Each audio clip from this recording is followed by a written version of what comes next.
Chapter 1 Awakening. On February 27, 2015, the apocalypse set ascended upon the world. On this fateful day, four suns rose simultaneously from the four corners soft earth without any forewarning, and from that moment forth, they never set again. In the first week, humanity plunged into an abyss of Hispanic, as scientists from various nations soon at town ravel the enigma of the perpetual daylight. By the second week, global temperature melting the glaciers sat both north and south poles, inundating countless ghost islands. In the third week, under the relentless assault of Haitians, habitable land for humanity shrank by a third. In the fourth week, bizarre creatures emerged from the depths of Hesia, launching frenzied attacks on humans while showing no interest in other forms of life. During this week, the human population plummeted drastically from a verse of billion. Few earthen 4 billion remained within mere days.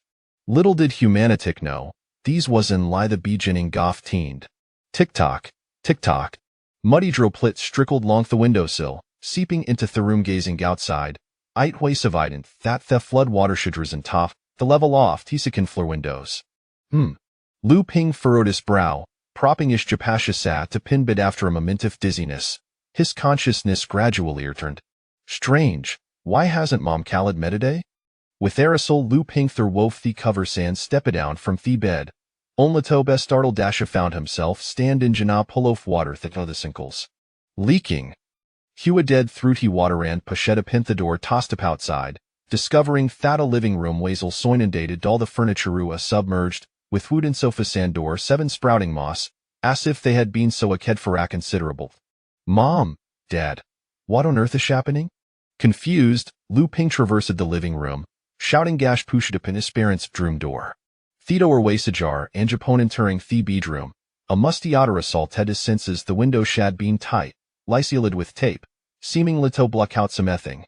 Aside from that, there was noonie in the room, yet the bedding on the bed was meticulously arranged, indicating the tisfa malihid not left Tina Gray Thury perhaps the were still near. But where could the possiblib? Had Thaganito consult the property management about the leak?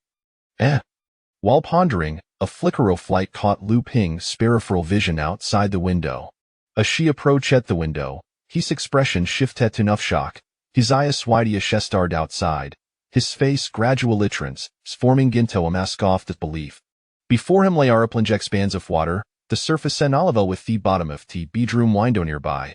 Several Lowlying house sand 2-story buildings were submerged, leaving gonly white rooftop soars small sections of walls exposed, a scene of rampant flooding. However, Zibo is located in land in Shandong even if there were floods, they could not possibly reach this place when earth was happening. Am I dreaming? Lu Ping muttered, raising his right hand to pinch the back of his left hand hard. Hiss. A third, a searing pain. I've called feel pain, then this was no dream. This is impossible, Dad, Mom. Panis engulfed Lu Pinga Sharusha du tof t bedroom, forceful of pushing open the door stepping into the hallway. Gazing down the staircase, he saw that water had reached the second floor landing, and it showed, eating.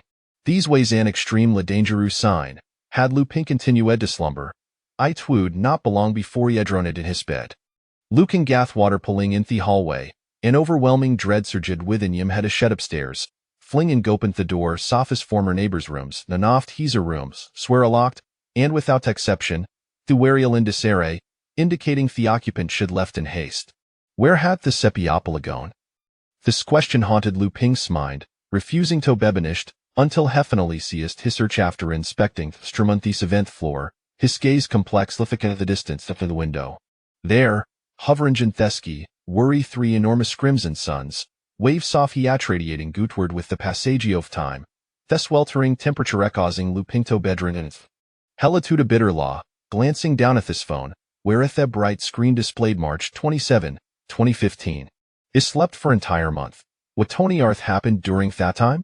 Everything that had transpired since his awakening into that semi-extraordinary transformation world yet he could not fathom Theriason behind his month-long slumber without foot or water. Herrick his fingers thruff his share, and suddenly his stomach rolled in protest. Washing a month of sleep had drained Ali's energy, and he needed sustenance and hydration. After rummaging through tea cabinets, Hefenale discovered two sausage and alphabet leaf milk kinther refrigerator on the seventh floor. Driven by hunger, the kitchen soon echoed with sounds of voracious consumption. With themel canned sausages consumed, his hunger finally began toning. Sated, he stretched lazily and wandered into the master bedroom of the house, lying down the ruis no would return to his shomi on the second floor, for the flood would soon engulf it completely. Hester dath the ceiling, and after satisfying his hunger, a multitude of questions flooded his mind. Where had Dad and Mom gone? We hadn't take called for him when they left. If they had left in Arush to a Thessalon flood, it might be understandable, but the bedengine therbdroom was clear lightedly arranged, suggesting they had not been in a hurry. From the last moment of his memory before awakening, Hevavid lyric cowed playing Red Alert 3 while his parents were watching television, enjoying Thordomiathome. Soho had a fallen asleep? Asked this question arose. Lu Ping's body suddenly trembled. Ding! System triggered. Initializing. Ding! Host's current vital signs are normal. System officially activated. Good morning, Commander. A melodious mechanical voice abruptly sounded in his ear, causing Lu Ping to start lean to lap from the bed. His expression a mixture of confusion and suspicion a sheska ned theramit insimi onagis spokati. Yet, Asadef himself, theruis nuniel saintirum. Hallucination? Lu Ping furrowed his brow, digging into his ear, then shookished vigorously no. Host here? Show yourself. He ascertained he had not misheard. Someone had indeed been speaking to him. Commander, I tizami honor to introduce a misual fiam the intelligence carrieft her Red Alert base umerfkamas ready. Red Alert base? Lu Ping was momentarily taken aback. He had not misheard this voice that truly emanated from his side. Could it be the Red Alert base from the game I played? Upon hearing this voice, Lu Ping's first thought was not why they'd appeared, but rather how captivating the notion of Red Alert base was. Indeed, it is every Red Alert Gamayan seplayed. Commander, however, unlike height, I am really an intelligence Korean do not come with mobile base. Lu Ping was momentarily stunned and continued to inquire, what purpose do you serve? Report, Commander. My primary mission is to ensure your safety, and secondly, to assist you in constructing a Red Alert base and strengthening its power. Listening to Red Queen's explanation, Lu Ping's mind struggled to comprehend. Isn't Red Alert just a game? Yes, in your world, the Red Alert base is indeed Merle Yagami. However, due to your current circumstances, I cannot disclose my origins. Red Queen Stenithesarius Stone. Oh, I still don't believe it. Lu Ping shookished, laughing at the absurdity thighs was theory all world. Such phenomena that defied logic and eluded scientific explanation could, like. Did he think this was a novel? Chapter 2 Red Queen. Commander, what must I do to earn your trust? Red Queen's voice brimmed with exasperation, as Lu Ping's skepticism posed clinically before her. Trust? That simple. Lu Ping clapped his and remarked, Arintio from Threat Alert base? Where is the mobile base? Without it, you're nothing. Anyona familiar with Red Alergami nosed hat, Themobili base ESA standard feature how could claim to be a Red Alert base without it? Commander, I believe I need to understand that Themobila base seismeril Yamabila Fortress 4 warfare, primera lyservingus at temporara battle base. In response to Lu Ping's skepticism, Red Queen explained helplessly in essence, Thetra Red Alert base cease imply an intelligent ship Themobila base seismerly its vessel thatch of phasal ready benin planted in your brain, and do have a Bekomi Kinto Amobile base. Is the recichating? Lu Ping scratched at his shade and replied, I still don't believe it. Sigh with a soft sigh, Hong Hu's voice laden with helplessness, yet she passionately elucidated, Commander, whether you believe it or not, the Red Alert Basindi exists. I feel era skeptical, you may devise another methodo testi. Well, Lu Ping mused, stroking his chin, finding the suggestion quiteria sonable heprumpt, Lar plead, all right, I want Pewty win a difficult position you should be able to recruit soldiers, correct? Absolutely. A hint of excitement colored Hong Hao's voice. Is that for real? Lu Ping still harbored some doubts. However, with Amincido experimentation, he prepared to attempt recruitment. After all, what if it turned out to be true? Hong Hao exclaimed eagerly, Your Excellency, upon assessment, you are current liable to recruit 2 units including combat engineers, mobilization troops, peacekeeping infantry, artillerymen, battle bears, military dogs, and armored transport vehicles, Amon gal primary units, wishing it Hudayo like to recruit first. Commander?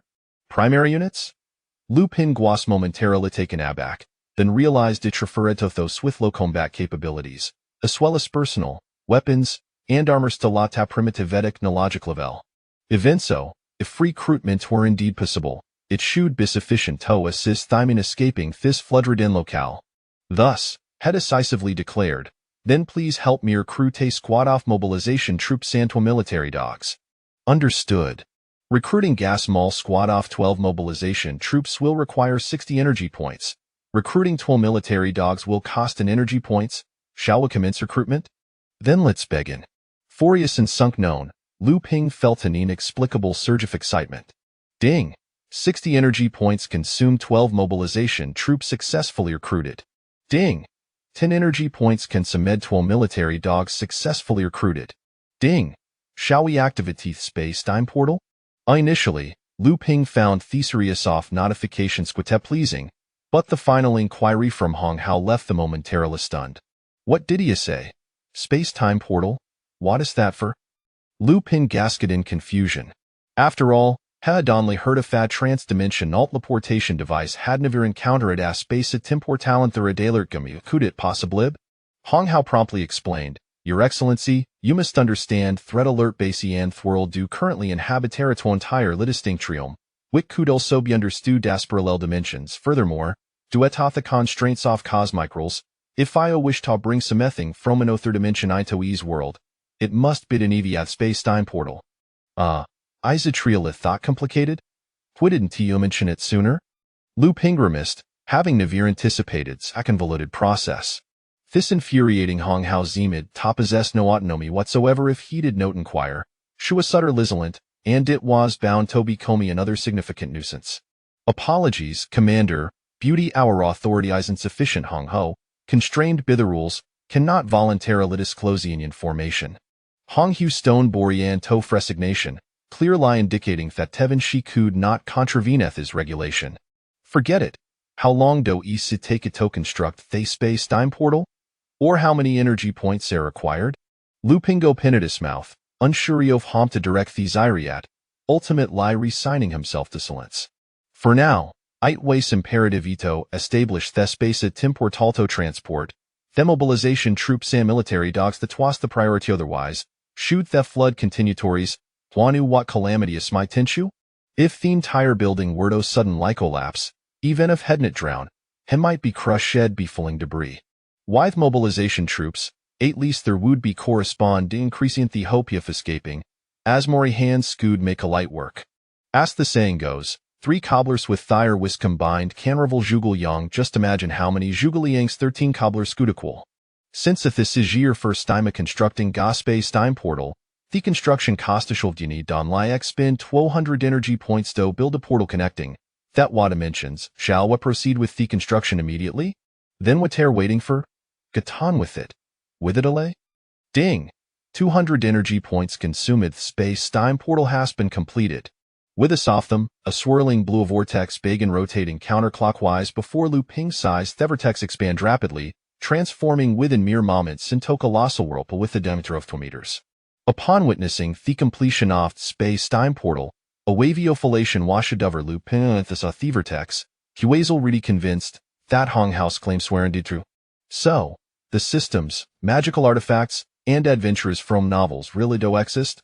Lu Ping murmured, then eagerly rubbed his hand stoge there, exclaiming, Quick! Transport mobilization troops and military dogstone. Please Holden, the space-time portal is being prepared that transport count down as 10 seconds Commander. Please a step back those a fee distant and await further instructions. Lu Ping guasing curtain how far it's a fee distance mentioned be Hong Hao is, so here he'd lyre treat das farishi cood, moving from the master bedroom doorway to the living room window, at a distancio of over 2 meters. In the next moment, Lu Ping felt a gentle breeze sweep past them, as if the had momentarily frozen, and event the oppressive heat in the air dissipated. Under his unwavering gaze, the blue vortex quivered slightly, and amidst a distortion off space, 2 shadowy figures dashed forth soon after. A dozen more figures followed suit, emerging gonabian from space-time vortex. Went he last figure stepped, through the portal, the blue vortex's sedites rotation and swift like contracted, ultimate litrans forming Gin Tozingle blue specko flight that gradually faded away. Before Lu Ping stu day perfect, Liali Ned formation off 12 figures, accompanied Bitwo German Shepherd military dogs. Without exception, the Red Army soldiers merging from Space Stein Portal verkleed camouflage uniform sand bulletproof vests, donning camouflage helmets exoldier Wiededa, 95 style 58 motomatic rifle, and most notably, Thay's ported oversized ammunition packs on other side off thigh waists, clearly filled to capacity with rounds. These were real mobilization troops Saltha Lu Ping had specified their ethnicities, yellow, each soldier stood over on 109 centimeters tall and possessed a remarkably robust physique. As for the 12 military dogs, their length 830 centimeters, with their standing height surpassing 8 centimeters, their muscles rippling like himmeneratonks. The formation off Space Time Portal and the emergency of these mobilization troops and military dogs were a steep head and assify ambience, leaving Lu Ping momentarily dumbfounded while soindulging his eyes.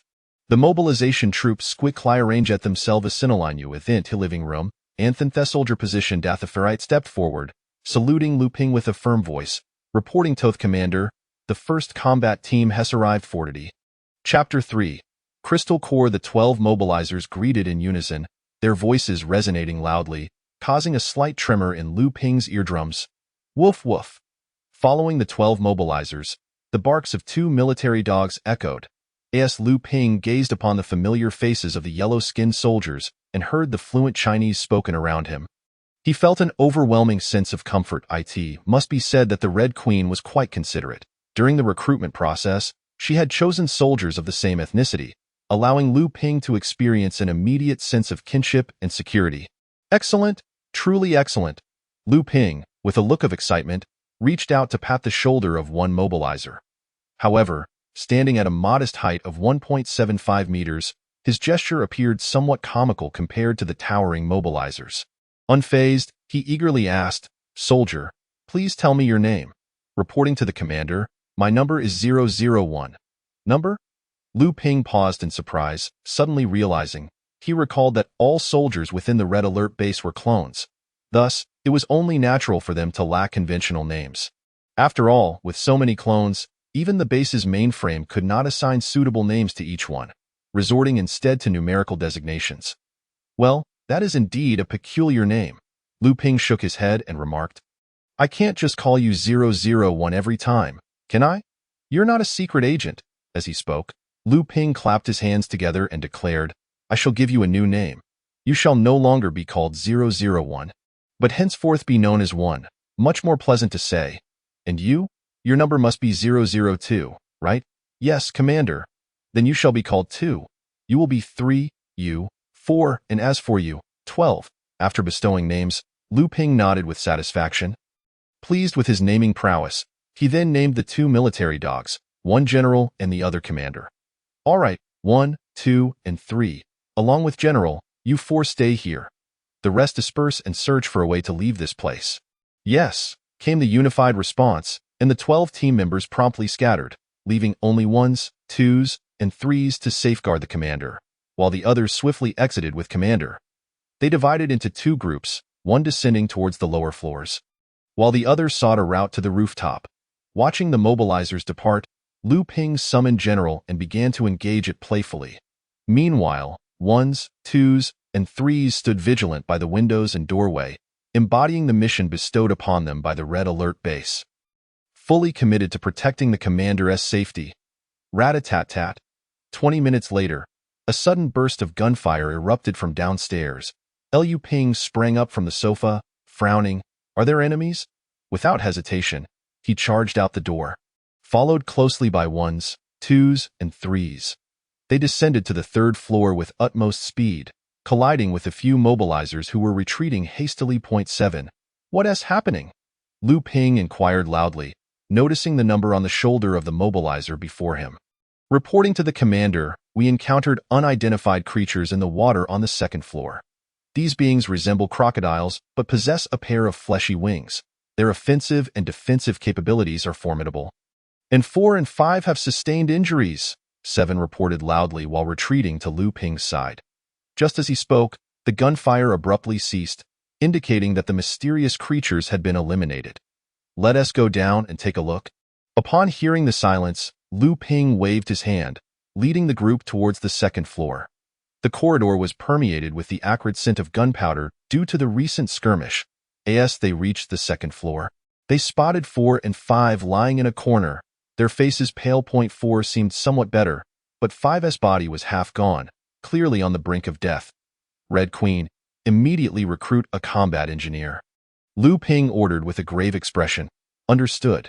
Consuming 5 energy points to recruit a combat engineer. Consuming 10 energy points to open a time-space portal. In an instant, half of Lu Ping's remaining 30 energy points vanished. And as a blue vortex formed, a combat engineer materialized in the corridor on the second floor. This type of combat engineer possessed both engineering and medical capabilities, making them indispensable on the battlefield. Upon arrival, he immediately approached 5 to assess the situation. After a minute, he shook his head with a soft sigh and proceeded to treat 4. A hush fell over the group, in the dim corridor. The time-space portal that had been about to close suddenly expanded again. The mobilizers showed no signs of surprise. With the combined effort of 7 and 8, they carefully placed 5's corpse into the portal. What is this? Lu Ping questioned, perplexed, unable to comprehend why they were sending the deceased mobilizer back through the portal. Most importantly, this time the portal's activation had not cost energy points. Rather, it had granted him an additional point of energy. Reporting to the commander, they are sending him home. 1. Standing beside Lu Ping, observed the portal's closure and spoke. Sending him home? Lu Ping blinked in astonishment, studying the expressions on the faces of the surrounding mobilizers. Lost in thought. Red Queen, is the red alert base you mentioned truly the one from the game? Doubts arose within him. After all, the explanation of these mobilizers as bioengineered humans was merely a narrative from the game. But could it be a reality? Furthermore, he was intrigued by the concept of another dimension mentioned by the Red Queen. Could it be that these soldiers were native humans from that realm rather than mere clones? Regarding his inquiries, the Red Queen did not respond, knowing such matters exceeded her jurisdiction. Even if he ordered her as commander, she would remain silent. Sighing, Lu Ping lamented, "It seems there is much I still do not know." He turned his gaze to the 2 corpses lying beside the waterlogged corridor. They were creatures resembling crocodiles, with razor-sharp teeth and claws, and their tails were as long as their bodies. Moreover, 2 pairs of thin, translucent, flesh-like wings reminiscent of cicada wings sprouted from their backs. Is this the creature that attacked you? Lu Ping crouched down to examine and inquire. Indeed, 4 and 5 had encountered them while investigating the water. Initially, the creatures had merely startled and flown out of the water, circling in the air. However, when 4 and 5 emerged, they had suddenly launched an assault. Lu Ping nodded, clearly understanding that 4 and 5 had disturbed them. The attack was likely instinctive, as in nature, many powerful animals defend their territory against intruders. Lu Ping scrutinized the creature before him, and suddenly, he let out a soft exclamation. On one crocodile's forehead, he spotted a green, glistening crystal the size of a soybean. What is this? He curiously picked up the crystal, examining it in his palm. It resembled a soft, water-filled, yellow soybean. Ding! Energy-absorbing crystal detected. "Do you wish to absorb it?" The Red Queen's voice chimed in. "Energy-absorbing? You mean this?" Lu Ping was momentarily taken aback, then filled with joy. After recruiting the mobilizers, he had been pondering where to replenish energy for the Red Alert base, only to discover that this unknown creature's crystal could serve as an energy source. Without hesitation, he agreed to absorb it as soon as he gave his consent. A small blue vortex appeared beside the crystal, gently sucking it in. Subsequently, the Red Queen's voice echoed in Lu Ping's mind. Absorbing mutated creature crystal core. Base gains 1,000 energy points. Excellent! Excellent! Excellent! Lu Ping exclaimed thrice, excitement coursing through him as he rubbed his hands together. Red Queen, does this mean I can recruit soldiers again? Yes. Then, please recruit 2 squads of mobilizers and 1 squad of peacekeeping infantry. With energy points at his disposal, Lu Ping felt empowered to spend freely, consuming 120 energy points to recruit 2 squads of mobilizers, consuming 120 energy points to recruit 1 squad of peacekeeping infantry. Time-space portal activated, consuming 50 energy points. All personnel, please step back to a safe distance. Including Lu Ping and the barely ambulatory four, everyone instinctively retreated. In the dim corridor, a blue vortex gradually took shape. Standing like a gateway to another world upon the concrete floor, the center of the swirling blue light, as it twisted, a figure strode forth from within, clad in camouflage military garb and wielding a Type 95.5 8mm automatic rifle. The soldier stood at a towering height of 6 feet 3 inches, epitomizing the quintessential mobilized soldier. Subsequently, one silhouette after another emerged from the distorted vortex, each bearing a solemn expression. Seemingly indifferent to this unfamiliar realm, they silently gripped their weapons, coming to a halt before their commander. More importantly, this marked their first encounter with the commander, and they understood the necessity of making a favorable impression. As these mobilized soldiers stepped forth, the already narrow corridor grew even more congested, prompting those who had just entered to retreat into the adjacent rooms to await their turn. In just over 2 minutes, a total of 24 mobilized soldiers had emerged. The blue vortex appeared to have momentarily completed its task, briefly solidifying before a colossal figure bent down and stepped out from within. Chapter 4. Humanity upon witnessing the enormous figure emerge from the temporal passage. Lu Ping's eyes sparkled with excitement, silently commending the wisdom of recruiting peacekeeping infantry at double the energy cost of mobilized soldiers. This peacekeeping soldier towered over 2 meters, adorned in light blue heavy armor that enveloped every crucial joint in sturdy protective gear, with some vital areas reinforced with even more resilient materials for enhanced safety. The helmet he donned was also of a thickened design, securely covering his entire head, leaving only a transparent reflective visor for his eyes.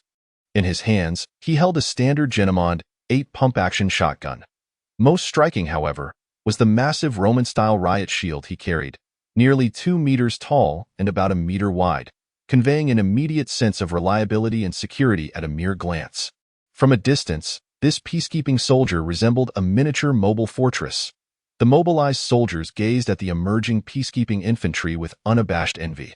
Although their Type 95 rifles were commendable in comparison to the peacekeeping soldiers' gear, their equipment seemed woefully inadequate, bordering on the abysmal. After stepping through the temporal passage, this peacekeeping soldier retreated into the right side room to await further instructions, while the second peacekeeping soldier slowly made his entrance. Perhaps due to the weight of their cumbersome gear, the peacekeeping soldiers moved at a significantly slower pace than the mobilized soldiers, taking over 3 minutes for all 12 to emerge. As the last peacekeeping soldier exited the temporal passage, the blue vortex quivered and gradually transformed into a blue light point, slowly vanishing.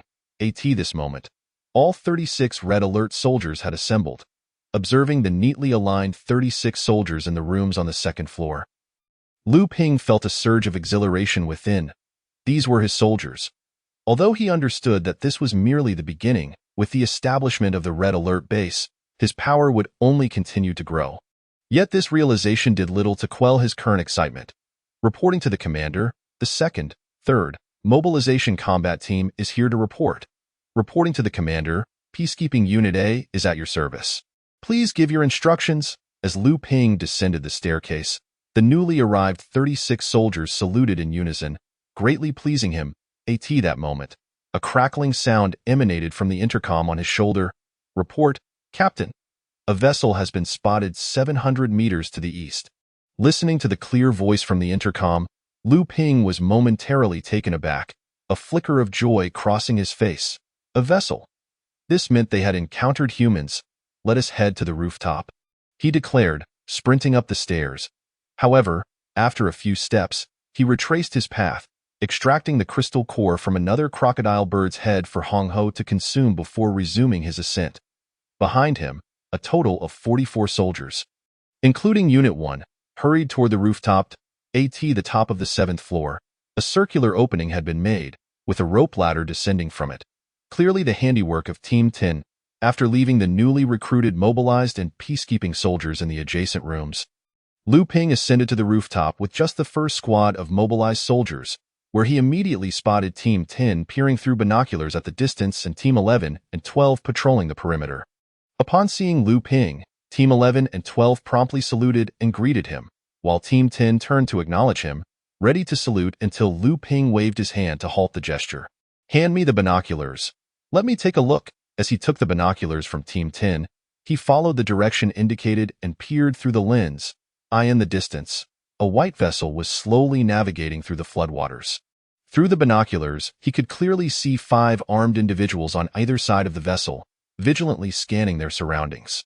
Moreover, through the lens, Lu Ping discerned numerous long green shapes floating alongside the vessel, closely resembling the backs of crocodiles.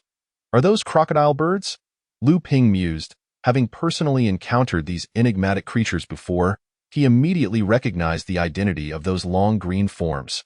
Commander, should we greet them and request that they steer the vessel closer? Inquired Unit 1, standing nearby, gazing at the approaching vessel. Lu Ping shook his head, replying, "Not yet. Let us observe for a while longer." Bang, bang, bang, bang, bang. No sooner had he spoken than a series of muffled gunshots erupted in the distance. Lu Ping felt a shiver run down his spine as he lowered his gaze and once again peered through the binoculars. The once swimming crocodile birds had all soared from beneath the water's surface. From afar, they appeared as a dense mass, with an estimate of several hundred. The armed individuals on the vessel, upon seeing this, wore expressions of sheer terror. It was unclear who fired the first shot. But soon, a barrage of gunfire ensued. A fierce battle was on the brink of igniting. Following the gunfire, the vessel noticeably accelerated, with the 6 individuals on board shooting while retreating. However, the speed of the crocodile birds was astonishingly rapid.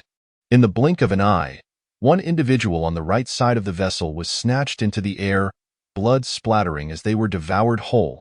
Lu Ping felt a wave of dread wash over him, silently expressing gratitude that he had not encountered such creatures upon awakening.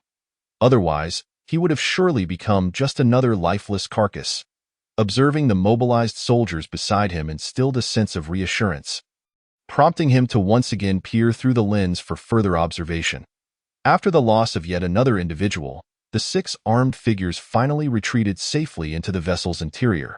As they vanished, the crocodile birds erupted into a frenzied assault on the vessel's hull. Nevertheless, it was evident that the vessel's structure had undergone reinforcement, as, despite numerous dents appearing under the onslaught, it continued to powerfully surge forward. Akin to a wild bull fleeing towards a grand building. 2 minutes later, just as the vessel's hull was about to be breached by the crocodile birds, a flurry of gunfire erupted from an adjacent building ahead. Rat-tat-tat. Lu Ping was not mistaken. That was the unmistakable sound of machine gun fire. Amidst the concentrated bursts of gunfire, one after another, the crocodile birds were struck down, and the assailants surrounding the vessel were swiftly diminished by more than half. Although the remaining crocodile birds persisted in their assault, their extermination was merely a matter of time. "Commander, look over there." Just moments after the gunfire erupted, Team 11 shouted, pointing southwest. Lu Ping was momentarily taken aback but quickly turned to look in that direction. Upon doing so, he finally understood Team 11's frantic demeanor. There, in a southeastern building, a blue whirlwind suddenly burst forth. Not a true whirlwind, but rather a swarm of palm-sized blue unknown creatures. These blue entities bore a striking resemblance to bees, albeit significantly larger. Under the sunlight, their bodies exhibited a translucent, gelatinous quality, as though filled with viscous liquid. Seemingly attracted by the gunfire, these blue bee-like creatures momentarily paused mid-air before swooping towards them with alarming intensity. Fortunately, these blue bees had yet to detect Lu Ping and his team. Their attention was solely captured by the gunfire.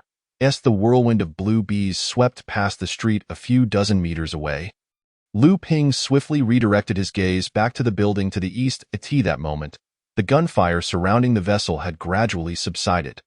Under the barrage of machine gun fire, the hundreds of crocodile birds assaulting the vessel had all been eradicated. The 4 individuals who had previously taken refuge inside the vessel re-emerged onto the deck, armed with nets to collect the carcasses of the crocodile birds scattered in the floodwaters. Clearly, neither the humans aboard the vessel nor those in the building had noticed the approaching blue bees. These individuals were in grave danger. Based on Lu Ping's assessment, if these humans did not conceal themselves within the next few minutes, they would undoubtedly fall victim to the blue bees' assault. Faced with an unknown swarm of creatures nearly 100 times the number of crocodile birds, Lu Ping had no illusions regarding their chances of survival. Chapter 5. The choice as anticipated, within a mere 2 minutes, several individuals aboard the ship encountered the swarm of blue bees. Although their appearance bore a resemblance to that of honeybees, their method of attack was starkly different. One by one, these blue bees arched their bodies as they approached their targets, and from within their translucent forms, a viscous, glue-like substance surged forth, propelled by the venomous stingers at their tails. A single droplet of their venom might not inflict significant harm upon a human, yet the combined assault of thousands of blue bees unleashed a corrosive torrent capable of eroding the very hull of the ship. The 4 humans atop the deck, upon contact, fell to the ground with anguished cries, swiftly disintegrated by the venom. The occupants within the building seemed equally alarmed by this horrific spectacle, retreating into the depths of the structure. Their previous bravado replaced by a quiet prayer that the terrifying blue bees would not discover their presence. After expelling a wave of venom, the blue bees noticeably slowed, indicating that such an assault exacted a considerable toll on them. However, in the next moment, they turned their attention to the scattered corpses of crocodile birds upon the water's surface, diving down in a frenzy to feast. From a distance, the multitude of blue forms on the water was enough to instill dread in the heart of any observer. In less than a minute, the bodies of the crocodile birds had been completely devoured, leaving only bleached skeletons to sink slowly to the depths. Sated, the blue bees did not immediately disperse. Instead, they lingered on the water's surface for a while before scattering into several nearby buildings that had not been inundated by the floodwaters. A small number of blue bees, however, gathered together, darting about the submerged streets as if in a courtship display. Witnessing this scene, Lu Ping could not suppress a shudder of fear, silently grateful that this building was devoid of such creatures. Yet, this realization only intensified his resolve to uncover the truth of what had transpired in this world. He gazed at the distant building, his heart heavy with sorrow for those trapped within. The floodwaters had already submerged the 3rd floor, and that building was only about 5 stories high. Under such terrifying conditions, how long could they possibly endure? A day? Perhaps a few weeks. This was contingent upon the availability of sustenance. Should food become scarce, those hiding within that structure would inevitably venture out in search of provisions. All while the blue bees lurked, poised to strike, Lu Ping did not believe they could survive. Should they fail to seek food, the humans concealed within that building would be doomed. If the crocodile birds, hidden beneath the floodwaters, were to enter that building as well, the demise of those people would likely be hastened. With a heavy sigh, Lu Ping set down his binoculars and instructed Tin and the others to continue observing, leading one and the rest back to the 7th floor. As he descended the rope ladder, an enticing aroma of meat wafted toward him. Having awoken only partially satiated, his stomach protested immediately. He sniffed the air, and then inquired of a peacekeeping soldier stationed in the room on the right side of the 7th floor. "What is that delightful scent?" Reporting, "Commander, it is meat soup." The peacekeeping soldier saluted and replied loudly. "Meat soup?" Lu Ping was perplexed. He had scoured the entire building, and apart from a meager supply of food in the room he had previously occupied, the others were completely bare. Even if there had been any remnants, they would have long since spoiled. Where could they have procured meat? As he pondered this, he hurried into the kitchen, and indeed, a massive aluminum pot was simmering with chunks of meat. "Where did you find this meat?" He took a deep breath, forcibly suppressing his hunger, and asked the mobilized soldier cooking in the kitchen. "Commander, this meat was cut from the bodies of those 2 unknown creatures on the 2nd floor. After testing, we found it to be rich in protein and other nutrients, completely pure with no presence of bacteria or viruses. It is excellent sustenance." Upon hearing the soldier's explanation, Lu Ping finally understood the origin of the meat and promptly commanded, "Serve me a bowl." "Yes."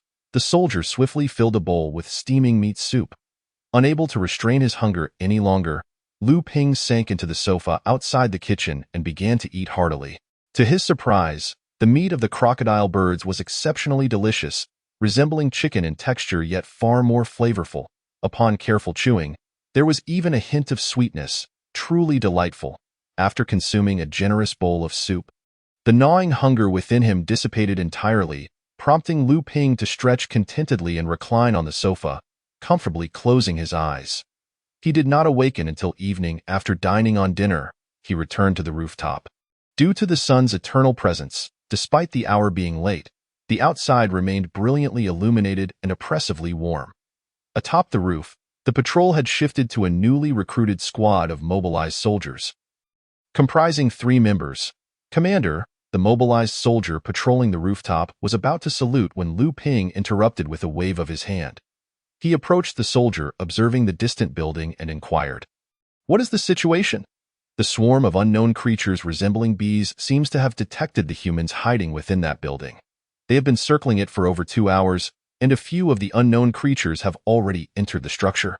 The soldier reported, pausing slightly before continuing, "Based on my training at military academy, these unknown creatures likely use electromagnetic waves to track human presence. After all, the electromagnetic waves emitted by the human body are distinctly different from those of other organisms. And it appears these unknown creatures rely on these waves to identify humans." Lu Ping regarded the soldier with surprise. This was the first time he had encountered such information. Gazing at the distant building now enveloped by a swirling blue mass, resembling a structure coated in azure paint, a flicker of concern crossed his eyes. Those humans might indeed be in grave danger. Suddenly, a cacophony of gunfire erupted from within that building, the dull thuds of gunshots resonating harshly in the quiet city. "Commander, the unknown creatures are drawn to the gunfire and are now surging into the building." Lu Ping's expression darkened. He mused, could those humans truly be so foolish? Did they not realize that gunfire would attract the attention of such unknown creatures?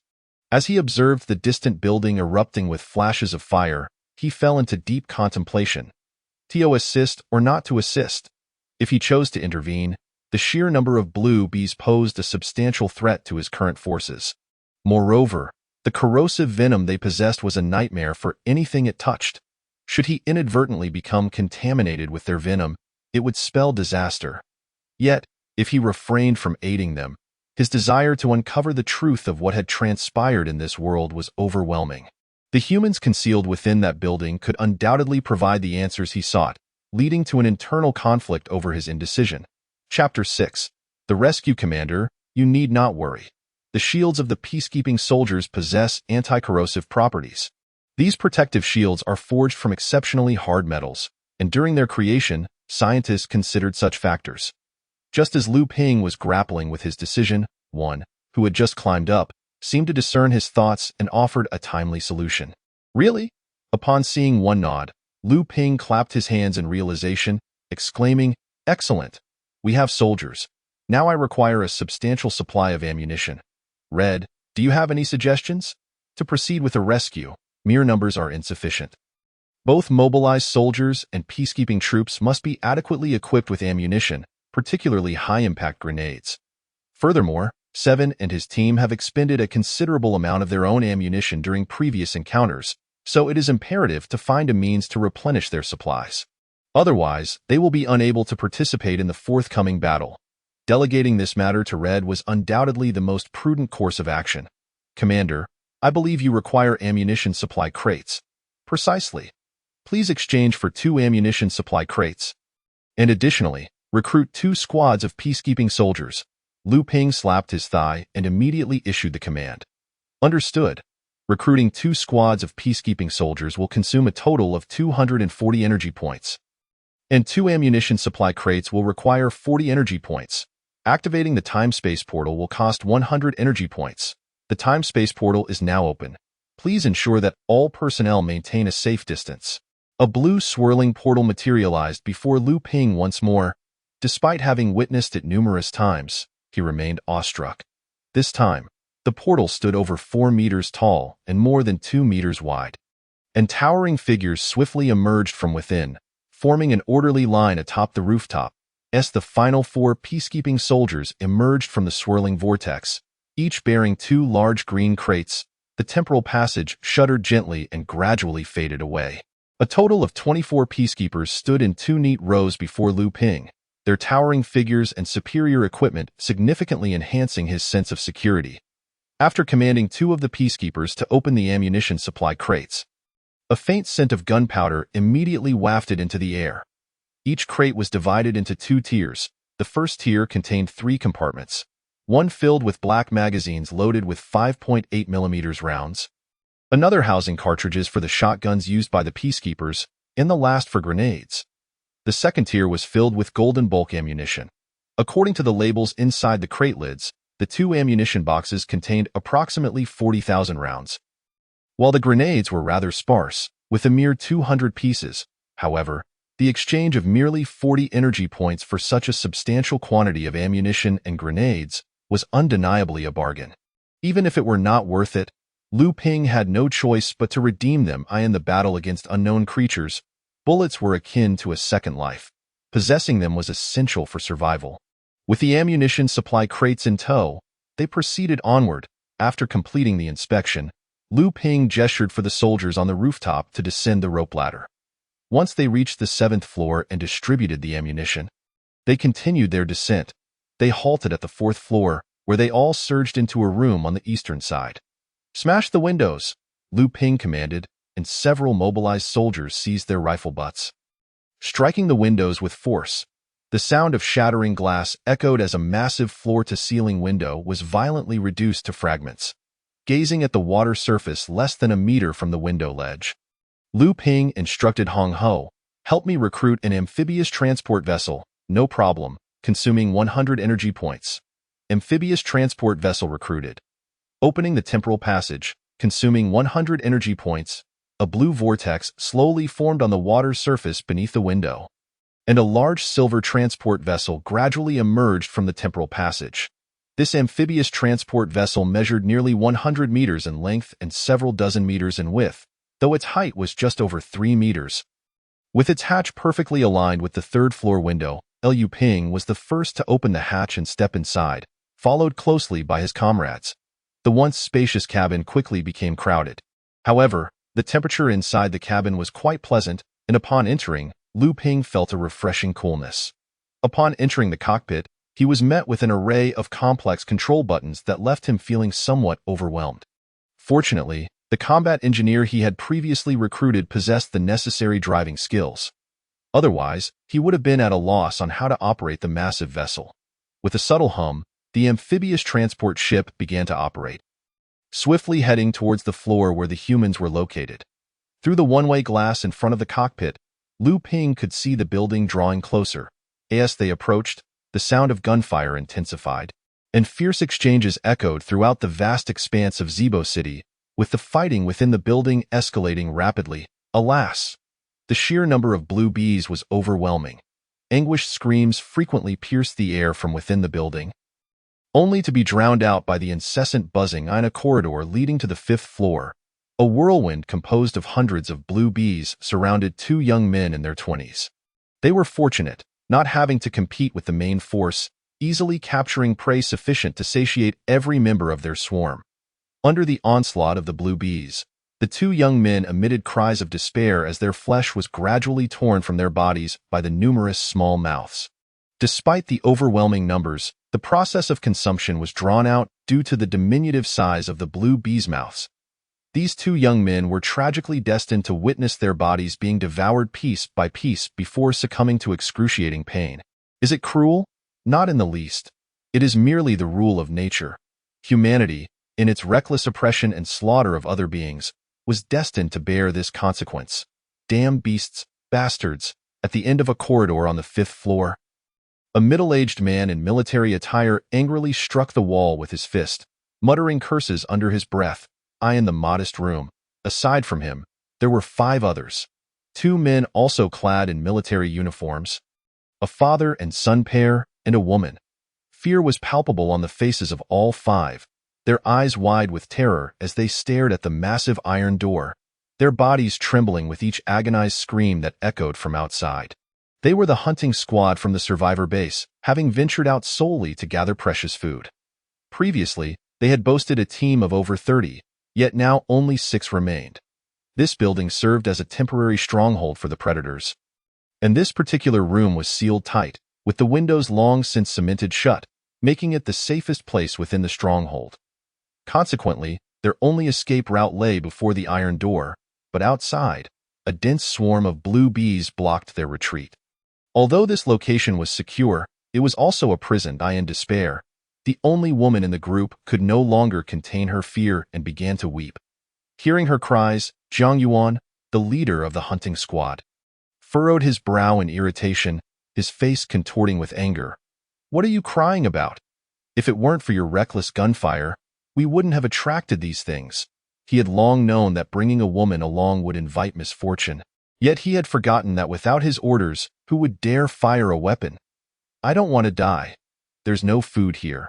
We will starve." However, his reprimand did nothing to quell her tears. Instead, her sobbing grew louder, especially with her last statement, which sparked concern in the eyes of everyone in the room. Indeed, there was no food in this room, and they could not hold out much longer. Upon hearing this, Zhang Yuan's anger intensified, and he stepped forward, drawing his pistol and aiming it at the woman. "You damn fool, you're disrupting the morale. I'll put you down first." The next moment, a dull gunshot rang out, and Zhang Yuan looked on in disbelief as he saw the black pistol in the woman's hand. In front of him, a red stain rapidly spread across his chest. "Wang Li, what are you doing?" Witnessing this scene, the two young soldiers in military attire immediately drew their own pistols, aiming their weapons at the woman. Wang Li, undeterred by the guns pointed at her, stood trembling but resolute, exclaiming, "You can't scare me. Don't think I don't know your guns are empty," she shouted fiercely, her expression growing more sinister. "Rather than starving to death here, I would prefer to kill you first. With your flesh, I can survive longer." "You insane!" One young soldier hurled his pistol at Wang Li and lunged at her, attempting to subdue her. "You can't stop me," Wang Li shouted, dodging the flying pistol, and as the young soldier lunged toward her, she pulled the trigger. Bang! The deafening gunshot reverberated through the empty room.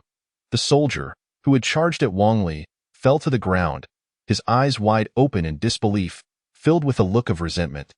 "At such a close distance, the bullet could not miss, and you?" the woman shouted, firing again, and the last soldier also collapsed. Hee. A strange smile crept across Wang Li's lips as she gazed at the three bodies lying in pools of blood. She turned to the remaining father and son, the young boy having fainted from fright. "Old Zhang, weren't you quite fond of cooking? Go and carve some meat from them." The man referred to as Old Zhang trembled, his face a mask of terror. "You want to eat humans?" Wang Li grinned, offering no reply as she silently unsheathed a knife from her waist and tossed it at Old Zhang's feet. "I won't do it. You can't do this. We are humans. How can we eat other humans?" "Won't do it." Wang Li's expression darkened, her face still streaked with tears, creating a terrifying visage when combined with her disheveled hair. She slowly approached Old Zhang, pressing her gun against the small boy's body in his arms. "If you don't do it, I'll kill him. Let us see whether your son is more important or your so-called morals." Old Zhang clenched his fists, gritting his teeth as he bent down to pick up the knife, slowly walking toward the three corpses lying in blood. Wang Li was right. In this world, what was the value of morals? If you do not consume flesh, you will starve. Wang Li licked her lips. As she stated, she did not wish to perish just yet. Even while committing murder, she had already concocted an excuse after escaping. She would eliminate this father and son as well. If anyone from the survivor base inquired about their whereabouts, she could easily claim they had been devoured by mutated creatures, in this increasingly fractured world. Who would hold her accountable? Old Zhang meticulously removed Zhang Yuan's military uniform piece by piece, his hand clutching the knife trembling like a sieve. At that moment, he had never felt such profound terror. He was utterly incapable. Just then, the corridor outside erupted with a flurry of gunfire, accompanied by the chaotic buzzing of a swarm of blue bees. In an instant, Old Zhang flung aside the knife, and the dread that had gripped his heart dissipated. Someone was coming to rescue them. He gazed eagerly at the iron door, wishing fervently to rush forward and fling it open, were it not for the fear of the blue bees. Could it be that the survivors from the base were here to save them? Wang Li's face also lit up with excitement, but in the next moment, her expression darkened once more. The rescue had come too swiftly. She had no time to cover her tracks regarding her excuse. If those who came to rescue them discovered that she had killed her own comrades, would they show her mercy? The answer was a resounding no. Her heart raced with confusion. The hope of escape was within reach, Yet her recklessness had transformed that hope into a countdown to her demise. What was she to do? Old Zhang, take this damned gun. Seeing old Zhang kneeling on the ground, his face alight with excitement, an idea struck Wang Li. She hurried over to him, intent on thrusting the weapon into his hands. However, old Zhang clenched his fists tightly, unmoving. No amount of her efforts could pry his hands open. You bastard, take th. As he spoke, Lu Ping swiftly ascended to the window and descended the rope ladder with remarkable agility onto the amphibious transport vessel. Entering the cabin through the hatch, over 60 figures followed closely behind him into the hold, and once the last 2 mobilized soldiers, carrying Lao Zhang and his son, had entered, Lu Ping promptly issued the command to depart. They needed to vacate the area swiftly. Through the surveillance panel in the cockpit, he had already observed the water's surface nearby churning with white froth, an indication of the crocodilian avians lurking beneath, presumably drawn by the deafening sound of grenades. Although the amphibious transport vessel was not particularly vulnerable to the attacks of these creatures, entanglement with them would undoubtedly pose a complication. Consequently, the combat engineers immediately pressed the start button, and the vessel surged forward across the water like an arrow released from a bow.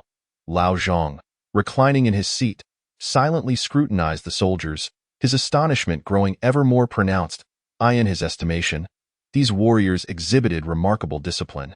Each bore an aura of fervor, and he discerned a distinct military essence within them. This perception was undeniable, for there was indeed a military presence in the survivor base, and the demeanor of these soldiers mirrored that precisely. In fact, the martial spirit emanating from this contingent was even more pronounced. Yet, one aspect perplexed him greatly. Having encountered numerous military factions, he was certain that no such unit existed within the survivor base. Despite every soldier being of East Asian descent, the style of their uniforms could not possibly belong to the Chinese military, and the firearms they wielded appeared brand new, as if freshly forged, with designs absent from the Zibo survivor base. A torrent of confusion filled Lao Zhang's mind, yet he refrained from asking questions. In this world, every individual harbored their own secrets. After a month of survival, he had come to understand many truths and recognized that certain inquiries were best left unasked. To discover things not meant for one's knowledge could lead to dire consequences. Even as he continued to observe, he did so without overstepping, merely casting a few glances before retracting his gaze. Having narrowly escaped death, he felt the weight of his anxieties gradually lift, and soon he drifted into slumber. When Lao Zhang awoke, he found a young man seated before him. He recognized this youth as the apparent leader of the unit. From the soldiers' eyes, he could sense their fervent respect for him. Awake? Lu Ping smiled gently, regarding the newly awakened Lao Zhang, and inquired. Lao Zhang nodded eagerly, straightening his posture, hesitant to speak until he discerned the intent behind the young man's words. Is that your son? Lu Ping asked, gesturing towards the little boy seated on the adjacent chair. Yes, he is 12 now. He should be joyfully attending school. Who could have predicted such a calamity would occur? Lao Zhang sighed heavily. Hearing his lament, Lu Ping's expression dimmed slightly, inexplicably evoking thoughts of his own father. It's all right now. You are quite safe, he assured, taking a deep breath to steady his emotions. May I ask your name? Exchanging names is a fundamental courtesy in conversation. I am Zhang Heng, and my son is Zhang Kai. As he mentioned his son, his gaze softened considerably to I am Lu Ping. Is it acceptable for me to call you Uncle Zhang? Zhang Heng, flattered, nodded in agreement.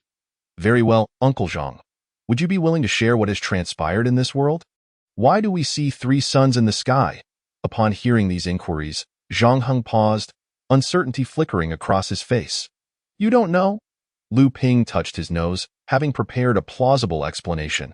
I had been cooped up at home playing video games. My parents were away, and it was only when my provisions ran low that I ventured out and discovered the world had transformed. Ah, I see. No wonder you were unaware. The apocalypse has only just begun a little over a month ago. Subsequently, Zhang Heng recounted the specific events surrounding the onset of the apocalypse. From his narrative, Lu Ping learned that there had originally been 4 suns in the sky, but due to Earth's different orientations, one could only see a maximum of 3 at a time. The floods were a consequence of rising global temperatures, leading to the melting of polar ice caps, and the unknown creatures were those emerging from the thawed ice.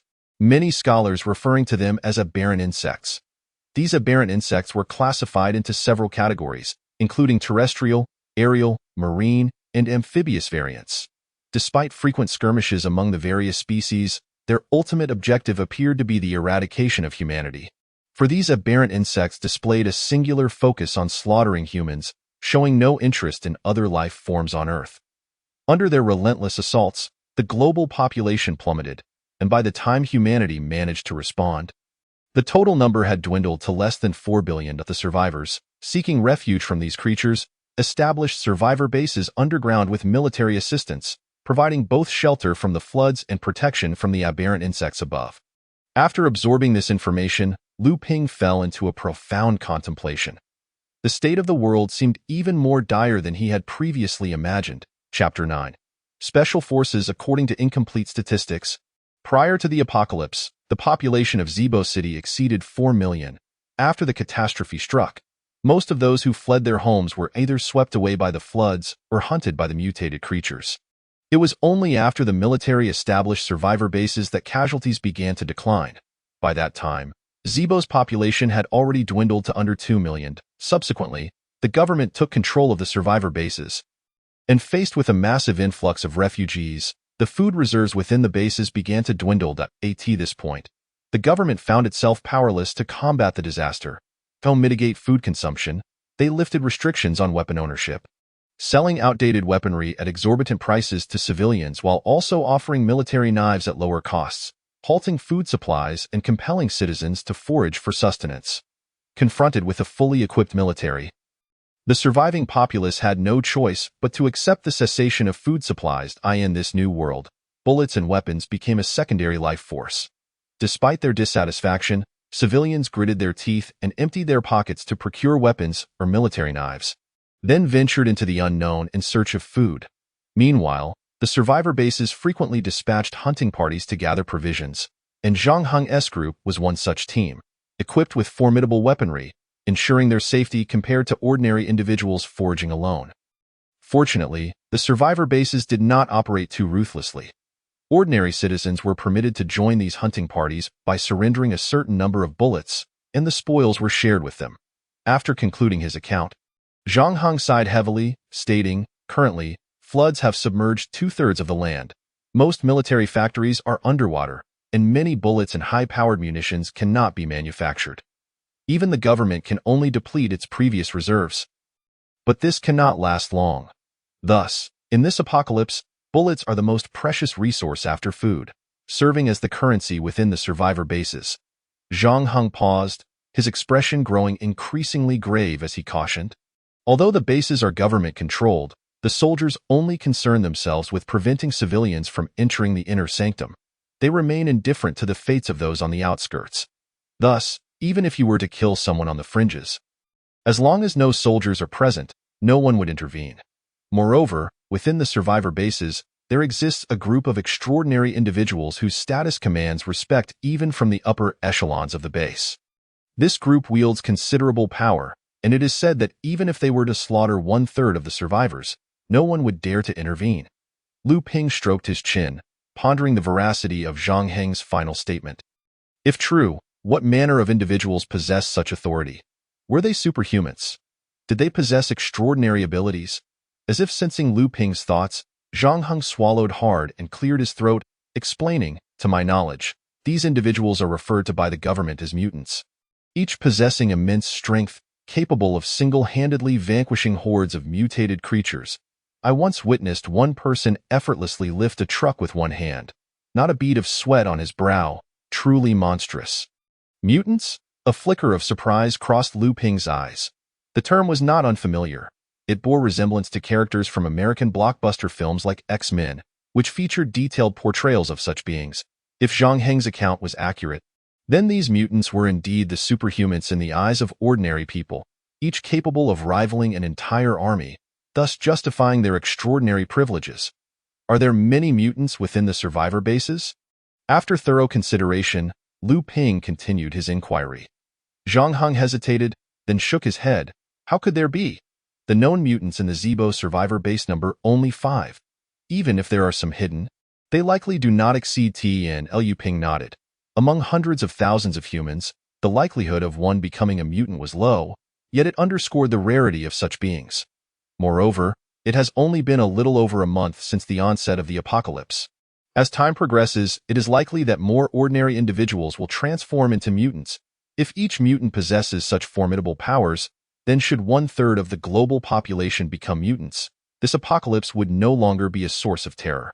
Suddenly, Liu Ping appeared to recall something and, with a hint of excitement, inquired, "Did you just say that the survivor base is currently unable to produce ammunition?" Zhang Heng felt a jolt of surprise. Facing Liu Ping's sudden surge of emotion, an inexplicable unease arose within him, yet he promptly nodded in affirmation. Upon receiving this definitive answer, Liu Ping nearly burst into laughter as a brilliant idea struck him. However, this idea required further investigation, prompting him to resolve to visit the survivor base. Thus, Zhang Heng found himself unwittingly appointed as a guide, and under his direction, the amphibious transport vessel swiftly altered its course toward the entrance of a survivor base. Seated in a solitary chamber aboard the amphibious transport vessel, Liu Ping eagerly summoned the Red Queen and began to inquire about the base upgrade. After a thorough explanation from the Red Queen, Liu Ping's expression grew increasingly animated, nearly reaching the point of exuberance. This upgrade of the base, coupled with the elevation of Liu Ping's command privileges, resulted in the Red Alert base granting access to the food manufacturing plant and 2 special units. The food manufacturing plant, needless to say, could produce vast quantities of military rations. As long as there were sufficient energy points, it could supply food without limit, regardless of the army's size, significantly alleviating the current food scarcity. With the food manufacturing plant in place, Liu Ping could recruit Red Alert soldiers en masse, and he could even become a food trader, profiting immensely by selling food at low prices. Given that most of the world's land was submerged, the only sustenance for humanity consisted of mutated creatures, while food from the former terrestrial lands had become exceedingly expensive, unaffordable for the average person. If he were to sell the current precious land food at reduced prices, countless individuals would surely vie to purchase it. However, Liu Ping had no intention of becoming a food merchant just yet, as his attention was immediately drawn to the special units, Bioinfantry, Magnetic Blast Infantry, Natasha, Omega Yoko. Each name listed by the Red Queen intensified his breath. These were indeed authentic forms of cutting-edge technology. He believed that even the so-called mutants would have no choice but to kneel before these units. Yet upon hearing the recruitment price for each, which began at a minimum of 20,000 energy points, his mood soured abruptly. As expected, the more powerful the unit, the greater the energy points required. Liu Ping sighed softly. He had once thought that his approximately 200,000 energy points were considerable wealth, but it now appeared he remained impoverished.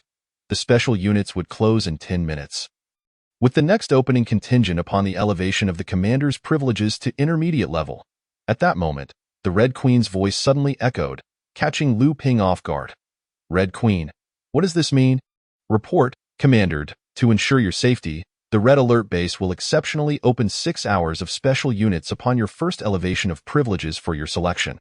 Upon hearing the Red Queen's explanation, Liu Ping opened his mouth, and after a moment, managed to utter, "Why didn't you say so earlier?" You did not ask. Liu Ping felt a sensation akin to punching cotton, nearly driving him to distraction. Fortunately, he managed to rein in his emotions and gritted his teeth, saying, "You are quite ruthless." He then rapidly contemplated the abilities and practicality of these special units, ultimately concluding that Omega Yoko was the most suitable choice at this moment.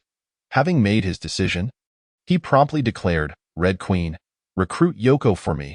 Chapter 10. Yoko consuming 100,000 energy points. Recruit Yoko. Consuming 10,000 energy points. Open the space-time portal. Liu Ping's lips twitched at the exorbitant transportation cost, his heart feeling as though it were bleeding. He had yet to grasp the transport pricing of the Red Alert base. Each opening of the space-time portal had a different price, seemingly without rhyme or reason. The only knowledge he had gleaned was that higher recruitment costs correlated with higher space-time portal opening prices, which was quite painful to bear. Nonetheless, for the sake of becoming stronger, he endured. As he watched blue light points coalesce, a flicker of anticipation rose within him.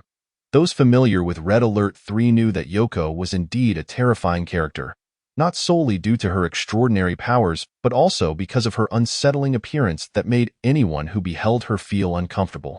From a warrior's perspective, Yoko was the type of individual who instilled fear in enemies while simultaneously terrifying her own allies, as her combat style was entirely mood-dependent, making her a notably independent figure even within the Rising Sun Empire. Perhaps due to experiencing some unfathomable cruelty during her time in the Allied prison, her mindset had shifted to some extent, losing its innocence and transforming her into a merciless killing machine. With her formidable abilities, she could casually annihilate an entire squad on a whim. Liu Ping recalled having seen a dossier stating that when encountering Yoko for the first time, a certain commander of the Allies had dispatched 10 peacekeeping infantry, 6 Javelin missile soldiers, 4 Guardian tanks, 3 frozen helicopters, 2 assault destroyers, and an aircraft carrier to test her strength, resulting in total annihilation of the forces, leading to the commander's dismissal from the Allied High Command. This was hardly surprising. A young individual with such immense power like Yoko must have endured unimaginable mental and physical torment during her growth. Furthermore, she possessed an array of psychic abilities, including levitation, telepathy, heart reading, extrasensory perception, and telekinetic explosions. It is well known that in her world, she was regarded as a living weapon by all of humanity. Liu Ping's decision to recruit her stemmed from recognizing these attributes. Completely oblivious to the potential troubles her recruitment might entail, as the blue vortex formed, the space-time portal officially connected the two worlds. Liu Ping gazed at the center of the vortex with eager anticipation, where a dark figure gradually grew larger. Moments later, a silhouette emerged slowly from within. To say she walked would be inaccurate, as her feet hovered approximately 5 centimeters above the ground, making floating the more appropriate term. As the space-time portal gradually dissipated, Liu Ping began to scrutinize the woman before him. True to the illustrations, she donned a dark red uniform jacket and skirt, with her long ponytails tied back. Her expressionless face exuded an aura of icy detachment. "Marry me." Upon stepping through the space-time portal, Yoko directly approached Liu Ping and coldly declared, "All right," as Liu Ping attempted to recall details about Yoko. He nodded with a smile, but once he processed her statement, his mouth fell agape. "What did you say?" "Marry me." Yoko's voice remained frosty, as if discussing a trivial matter. "Red Queen, what is going on?" Liu Ping shivered involuntarily, instinctively retreating a few steps, suddenly realizing that something was amiss. This was not how the script was supposed to unfold, due to the unique nature of certain characters within the special units. They often imposed additional conditions on their recruitment costs, and only upon fulfilling these conditions would they consent to join. Among these, Yoko's additional condition was that the commander must marry her. The Red Queen answered candidly. "What? Why didn't you mention such an important matter earlier?" "You did not ask." Liu Ping felt as though he had been ensnared, his face a picture of despair. "Can I refuse?" "No." "Upon your decision to recruit Yoko?" The base automatically assumed your agreement to the recruitment conditions. Gazing at Yoko's frigid demeanor, Liu Ping felt an overwhelming darkness descend upon his life. According to Yoko's dossier, she was fully aware of the terror of the individual before her. If he truly married her, would he still have a peaceful life ahead? Fortunately, at that moment, the intercom crackled to life, and a voice announced, "Report, Commander, we have arrived." Liu Ping seized the opportunity like a lifeline, hastily stating, "I'll go take a look," and fled in haste. In the cockpit, Liu Ping stared at the massive warship docked beside a mountainside, momentarily stunned. "Is this the entrance to the survivor base you mentioned?" Zhang Heng nodded, explaining, "To prevent unknown creatures from infiltrating the base, the military has constructed many entrances in concealed locations. This warship before us is merely a decoy. The actual entrance is obscured by it, and we must first climb aboard the deck and navigate through the internal passages to reach the true entrance." Liu Ping nodded in understanding. With this clarification, everything made sense. He turned to number 1 and commanded, "Relay the order for all personnel to assemble immediately. Leave a small squad of mobilized soldiers to guard the transport vessel. The rest will accompany me to the survivor base." "Yes," with a respectful bow. Number 1 turned and issued orders. Zhang Heng quickly departed as well, for his son had yet to awaken, leaving him to carry him alone. Liu Ping took a deep breath. The feasibility of his plan hinged upon this encounter. Furthermore, with Zhang Heng as a guide, he would not be entirely lost within the survivor base, devoid of knowledge. Number 1 swiftly assembled all the soldiers, and after organizing their equipment, just as they were about to embark, Hibiscus suddenly emerged through the door. Silence. The previously boisterous cabin fell into an eerie stillness, fear permeating the atmosphere among the soldiers. Liu Ping could distinctly observe the unmasked terror on the faces of Number 1 and the others. And he suddenly felt that recruiting Hibiscus at this juncture might not have been the wisest decision. Gritting his teeth, he approached Hibiscus and inquired, "Why have you come out?" "To ensure your safety." Hibiscus replied coldly. Liu Ping rubbed his nose, feeling a discomfort in her presence, and he could clearly sense the soldiers' trepidation upon seeing her. Yet, having recruited these fighters, he had no choice but to accept her existence. Even if it meant enduring their discontent, he decided to let things unfold naturally. Once the soldiers grew accustomed to Hibiscus's presence, the situation should improve. Thus, he clapped his hands, and once everyone regained their composure, he commanded, "Let us depart." The soldiers steeled themselves against their fears, swiftly opening the transport vessel's hatch and climbing up the rope that descended from the warship. For them, the commander's orders held more weight than anything else. Beneath the surface of the water near the warship, numerous crocodile birds lurked. Upon spotting the red alert soldiers, they screeched and charged, yet under the concentrated firepower of the mobilized troops guarding the transport vessel, Liu Ping and his companions suffered no harm. Once aboard the warship, under Zhang Heng's guidance, they made their way swiftly to the vessel's lower levels. Along the way, they encountered several scattered humans, each face marked by vigilance. Outside the base, many predators roamed. These individuals are often capricious, prone to violence over trivial matters. I implore you to advise your subordinates to exercise extreme caution and avoid conflict whenever possible, Zhang Heng whispered to Liu Ping. Leaning in with Zhang Kai on his back, Liu Ping nodded in acknowledgement, grateful for the advice, then turned to Number 1, instructing, "Pass the word down. Should anyone display hostility, show no mercy. Eliminate them all." Zhang Heng swallowed hard, realizing his concerns were unwarranted. Although this youth appeared young, his ruthlessness was extraordinary. The notion of dispatching anyone who exhibited hostility was one he had never encountered before, leaving him profoundly shaken. With a crisp command, all soldiers immediately checked their firearms, loading bullets with precision. Soon, they arrived at the true entrance of the survivor base, located at the very bottom of the warship. Observing the steel walls before him, Liu Ping asked, "Where is the exit?" To prevent misunderstandings, Zhang Heng quickly set down Zhang Kai and approached the wall, explaining, "Unknown organisms are omnipresent. Many smaller unidentified creatures can even infiltrate the warship. Thus, the survivor base has camouflaged the entrance, a crucial fact that all survivors must be aware of." While speaking, he crouched and began to search the ground, lifting a piece of inconspicuous metal to reveal a handle, which he pulled with force. With a resounding click, a gap suddenly appeared in the wall. Zhang Heng immediately stood and forcefully pushed the edges of the crack apart, unveiling a circular passageway nearly 2 meters in diameter before the group. Having concluded his explanation and under Zhang Heng's puzzled gaze, he stepped outside, instructing several peacekeeping soldiers to shield the survivors' view. He promptly spent 30 energy points to exchange for 3 large boxes of Russian Army individual combat rations.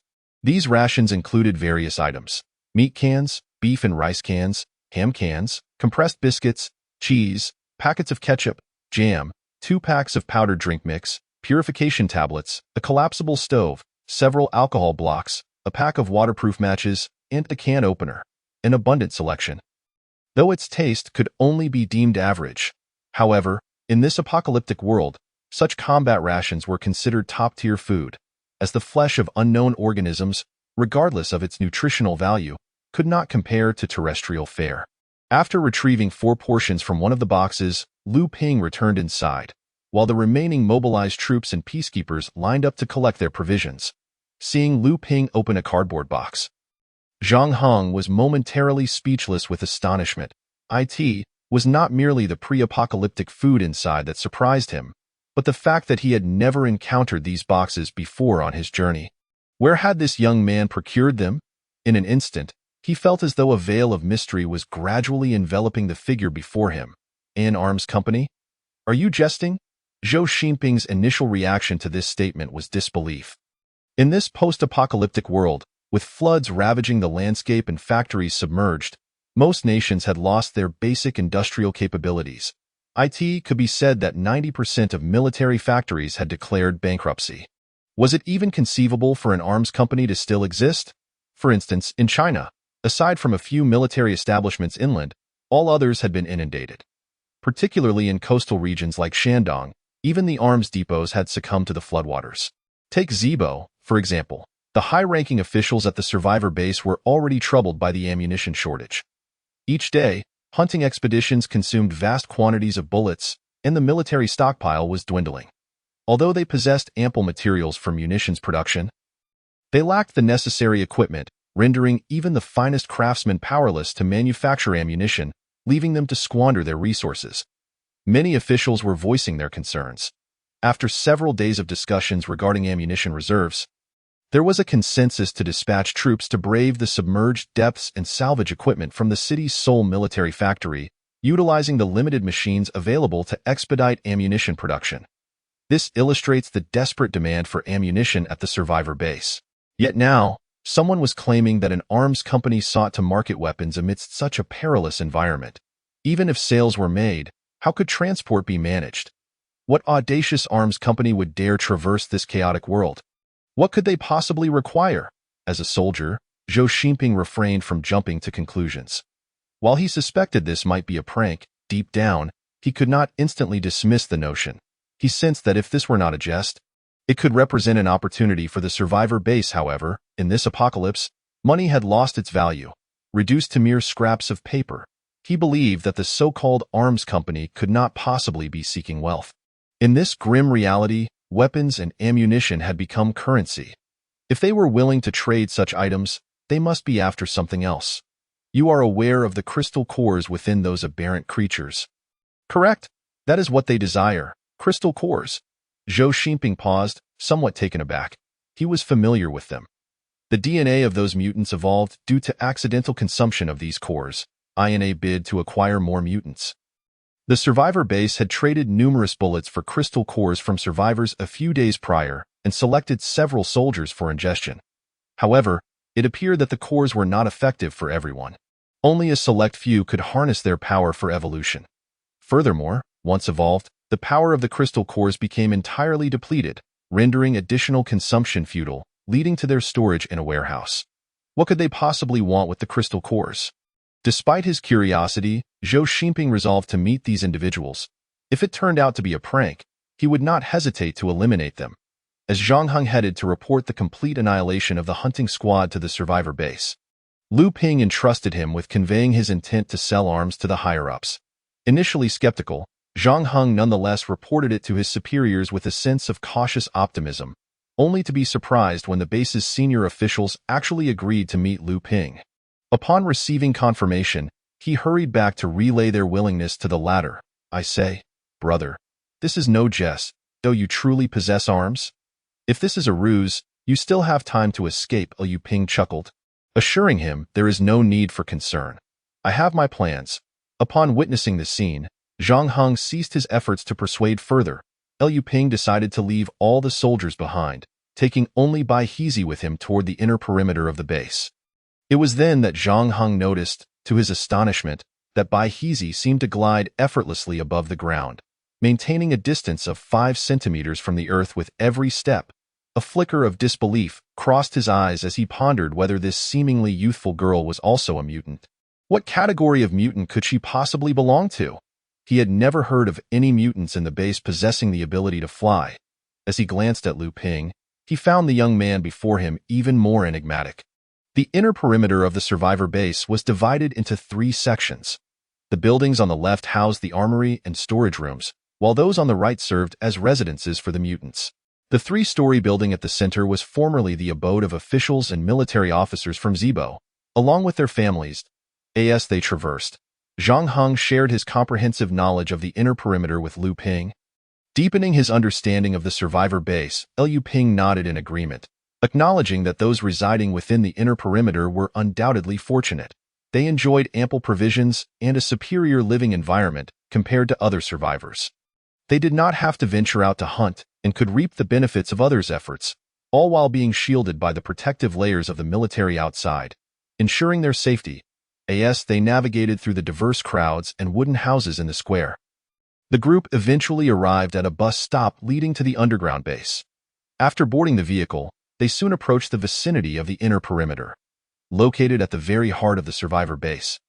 They could see 3 independent buildings standing on flat ground through the tall iron fences. Surrounding these structures were layers upon layers of soldiers and several tanks, with military tents visible in the distance, clearly serving as accommodations for the troops. At the iron gate of the inner perimeter, the group was halted by 2 soldiers on guard. This is a restricted area. Unauthorized personnel are prohibited from entry. Please present your passes. Zhang Heng quickly retrieved a silver card from his pocket and handed it over. The soldier scanned it with an electronic device, nodded, and said, "You may proceed." Zhang Heng expressed his gratitude and led Lu Ping and the others through the opening created by the soldiers. As Bai Hezi passed through the iron gate, the eyes of the 2 soldiers widened in surprise. The mutant. They exchanged glances before shaking their heads. They had encountered mutants within the base before, each one possessing immense strength and resembling monsters. How could such an adorable girl possibly belong to that category? Yet she floated as she walked. Could she be a new type of mutant? Realizing the gravity of the situation, one soldier promptly called in to report the development. Unbeknownst to Lu Ping and the others, the moment they entered the base, they were already being observed through a telescope from the building at the center of the inner perimeter. Are they agents of the arms company? So young. Zhou Xinping frowned. They appeared far too youthful. This young man couldn't be more than 18. Fetch Commander Lu and bring that group down to the conference room. I must see what they're up to. If they dare deceive me. A cold snort escaped him as he lowered the telescope and turned to stride toward the conference room. Upon entering through the iron gate and passing through layers of soldier guards, they stepped into the 3-story building at the heart of the base, which felt like an entirely new world. In the grand foyer, vibrant flowers bloomed abundantly, and upon entering, one was greeted by an overwhelming fragrance.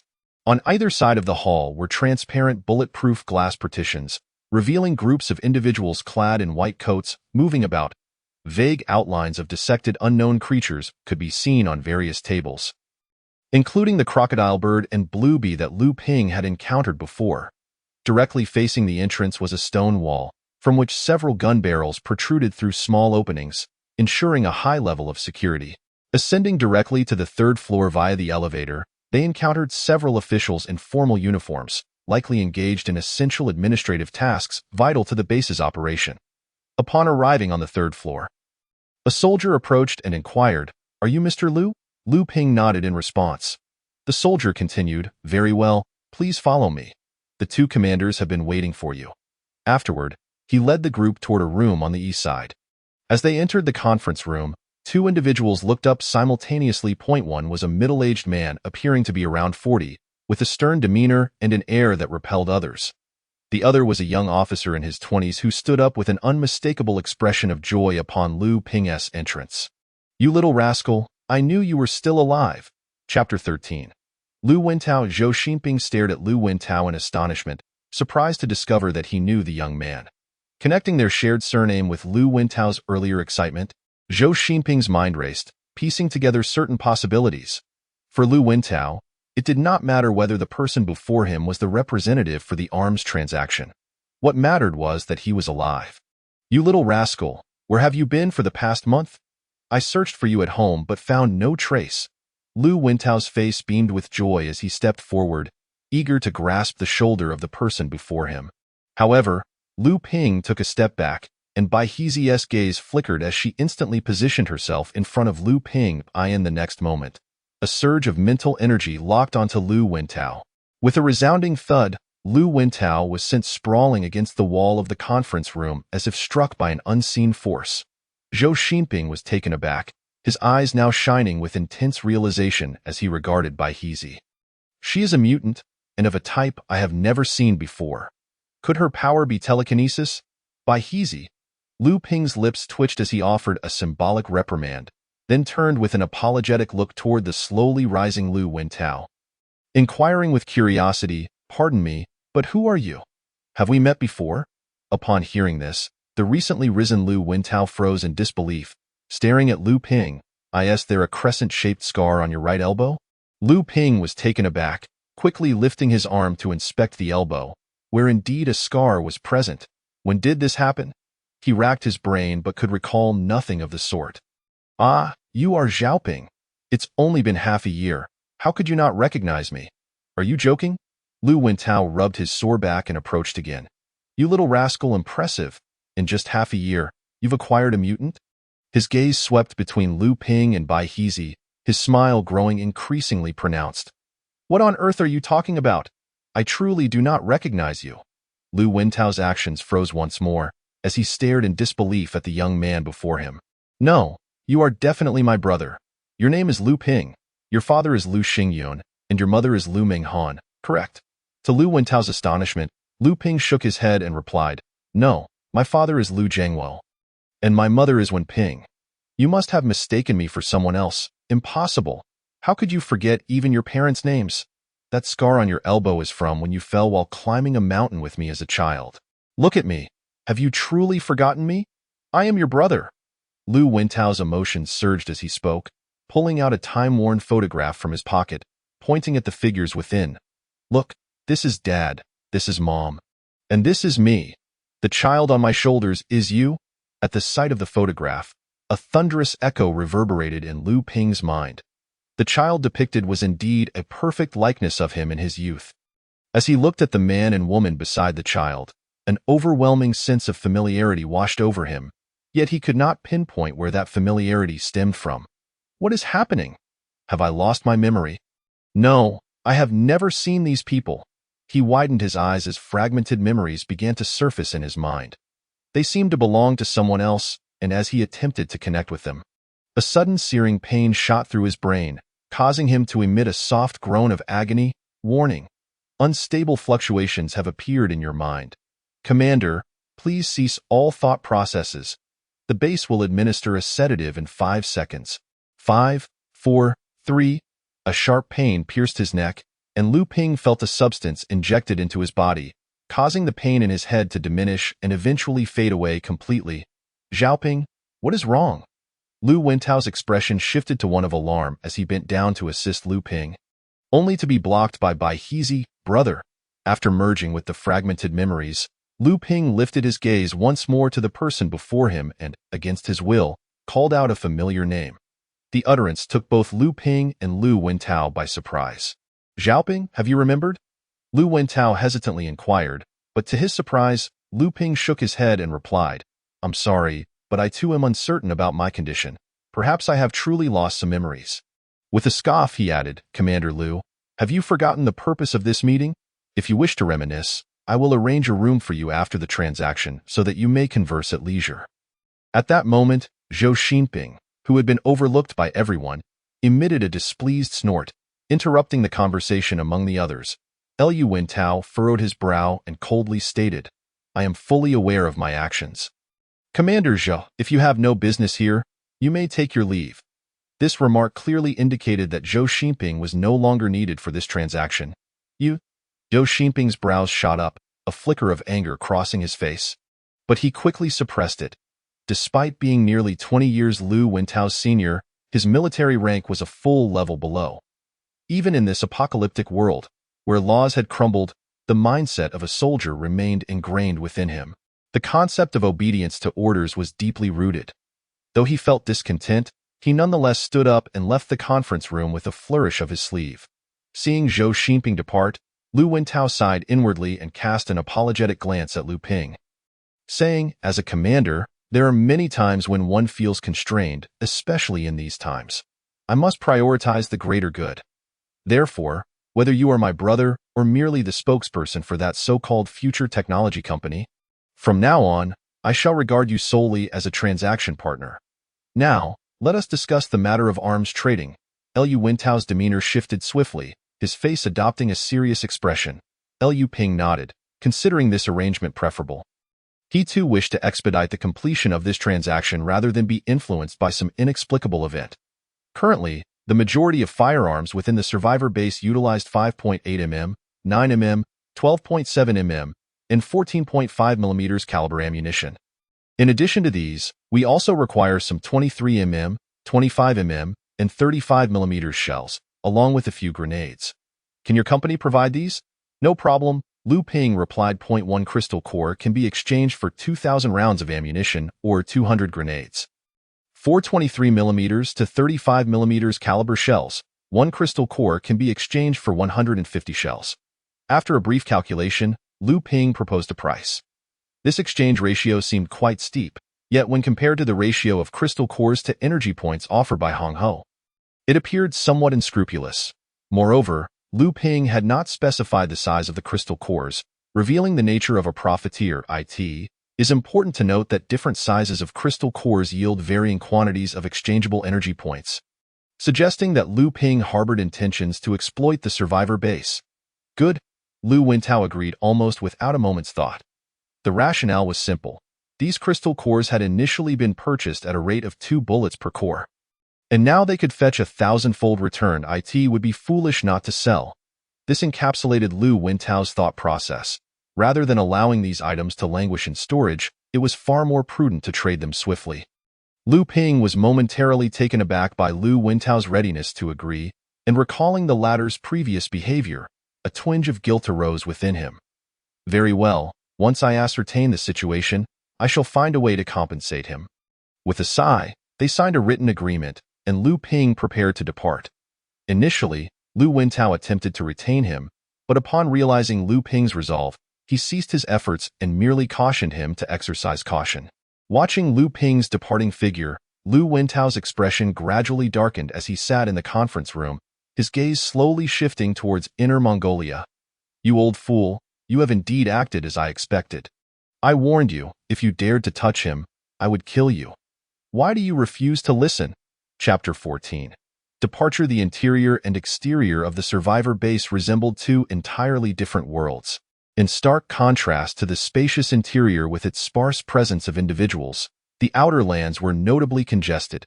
A myriad of survivors densely populated the small underground base, each person moving hurriedly amidst a mingling of sweat and various unknown odors. Even with fresh air occasionally wafting through the massive entrance, the atmosphere within remained quite unbearable. Zhang Hong continuously elaborated on the current state of the survivor base, stating that the outer area had become akin to hell. Although it appeared calm on the surface, numerous undercurrents of unrest surged beneath. It was not uncommon for 1 or 2 survivors to meet untimely deaths every so often, even in peaceful times. Countless criminals engaged in illicit activities, let alone in this apocalyptic upheaval, where survivors led lives fraught with uncertainty. With the absence of legal constraints, it was only natural that some individuals resorted to extreme measures. The lifting of the gun ban had nearly granted every survivor in the outer regions access to firearms. As the saying goes, the skilled are bold, and inevitably, some would entertain malicious intentions against their own kind. In the initial weeks, such behavior was not pronounced, but in the recent week, incidents had been occurring in rapid succession. Unfortunately, those within the base remained oblivious, further emboldening the criminals. Generally speaking, the law of survival of the fittest was starkly evident among these survivors. The weak were subject to oppression, while the strong could seize everything from the weak. Perhaps this was a latent rule within the survivor base. After boarding the bus, Lu Ping rubbed his temples, his mind racing as he analyzed the arms transaction, inevitably feeling a twinge of anxiety. After all, this was his first time engaging in such dealings. Although he had formulated a plan, the reality of the situation had sparked some concerns. Ultimately, the final decision lay in Hong Ho's hands. If she was unable to produce the necessary ammunition calibers, the transaction would collapse. Hong Ho, can you produce the ammunition calibers listed in the order? As soon as he settled into his seat, Lu Ping opened a dialogue with Hong Ho. He had previously overlooked this critical aspect and now realized how foolish he had been for neglecting such an essential matter. Yes, the ammunition manufacturing facility at the Red Alert base can produce all specified calibers. However, those shells are not currently within your authorized production parameters. I will require some time to adjust the settings, Lu Ping exhaled a sigh of relief. As long as production was feasible, he had been most concerned that the Red Alert base would adhere rigidly to the game's mechanics, refusing to manufacture anything not in the production queue, which would indeed be disastrous. How long will it take? 12 hours. Adjusting the technology queue will deduct 5,000 energy points, Lu Ping nodded. He still had ample energy points at his disposal. Although 5,000 points stung somewhat, the prospect of acquiring a vast number of energy points upon completing this transaction eased his discomfort. Moreover, 12 hours was not an excessive wait.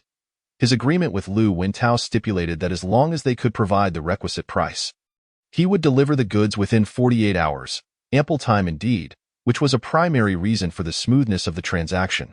In the apocalypse, no one wished to risk incurring significant costs to transport goods. The convenience of door-to-door delivery was undoubtedly sought after by the survivor base. Upon returning to Zhang Heng's residence, Zhang Kai remained unresponsive. After fumbling about the window for a while, Zhang Heng produced an iron box, opening it to reveal a half-filled compartment of kind crystal cores, approximately 20 in total, the majority being from crocodile birds.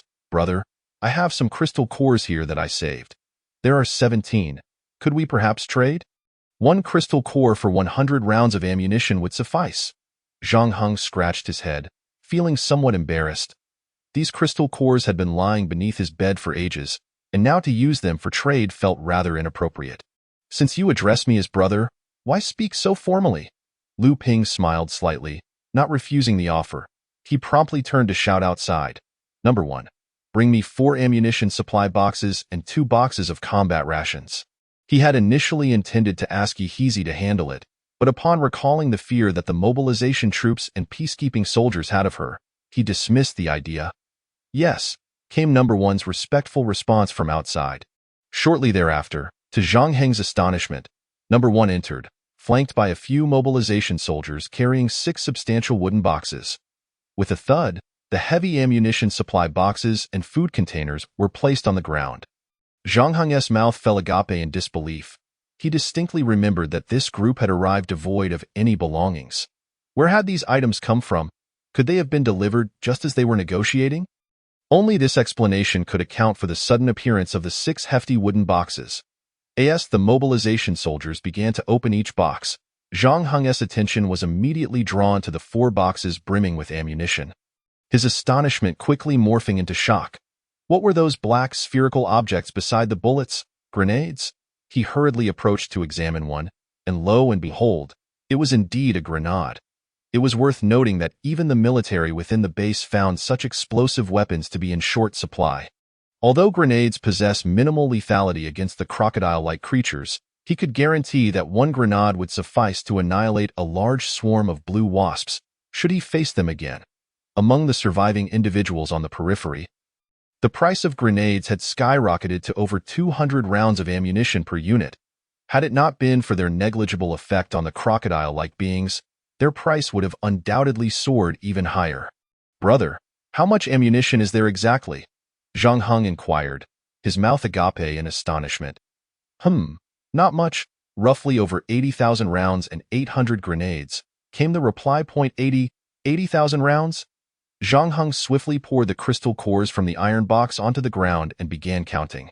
Not a single one more or less, exactly 20 cores, brother. I don't possess that many crystal cores, do you see? His gaze was filled with longing as he glanced at the ammunition, yet he found himself at a loss due to his inadequate resources. Not enough. No worries, consider the surplus as a gift for you, Lu Ping declared with a grand gesture, exuding a sense of generosity. After all, these munitions were hardly worth a few energy points. With the crystal cores Zhang Heng held, he could easily exchange for several hundred crates, though he would never voice such thoughts aloud. This is too precious. I cannot accept it. Unexpectedly, Zhang Heng shook his head in immediate denial. Although Lu Ping's words touched him deeply, he felt he had not provided Lu Ping with any substantial assistance. Being inherently honest, he could not accept benefits without merit. Upon hearing this, Lu Ping raised an eyebrow, feigning displeasure. Do you believe that a mere few crates of ammunition hold more significance than the bond between us? If you still consider me your brother, then accept them as my gift to you. Zhang Heng was momentarily taken aback by Lu Ping's words, and after a prolonged pause, a flicker of emotion sparkled in his eyes. He nodded earnestly and said, "All right. Should you ever require assistance, I shall brave any peril for you." "Ha ha, that's the spirit," Lu Ping replied, his face breaking into a joyful smile. He rubbed his nose and added, "Actually, I have another favor to ask of you, brother." "Him?" Zhang Heng looked up, perplexity etched across his features as he regarded Lu Ping. "You are aware that I have reached an arms agreement with the higher-ups of the survivor base. Although this agreement is only temporary, such transactions will undoubtedly increase in frequency over time. Hence, I wish to establish a liaison point for the future technology company here. I wonder if you would be willing to serve as the liaison." The mention of a liaison sent a shiver through Zhang Heng's heart. Lu Ping's words undeniably piqued his interest. Despite his limited knowledge of the future technology company, Lu Ping had demonstrated their formidable capabilities during their time together. If he were to secure a position within this company, his life would undoubtedly improve by leaps and bounds. Perhaps he could even cease hunting altogether. However, despite his excitement, he was acutely aware of his own limitations, leading him to express his concerns. "I've never done anything like this before. Do you think I can manage? I believe in you." Lu Ping's succinct response imbued Zhang Heng with newfound determination. "All right, then leave this matter to me. Haha, that's splendid." Following the resolution of this issue, Lu Ping saw no reason to linger and stated, "I need to depart for 2 days to transport the arms agreed upon with the base. I will pen a letter to Commander Liu, and when I return, I hope to find a dedicated liaison point for the future technology company." "No problem. You can rest assured I'll handle everything here." Zhang Heng patted his chest, vowing loudly. Lu Ping nodded and prepared to leave.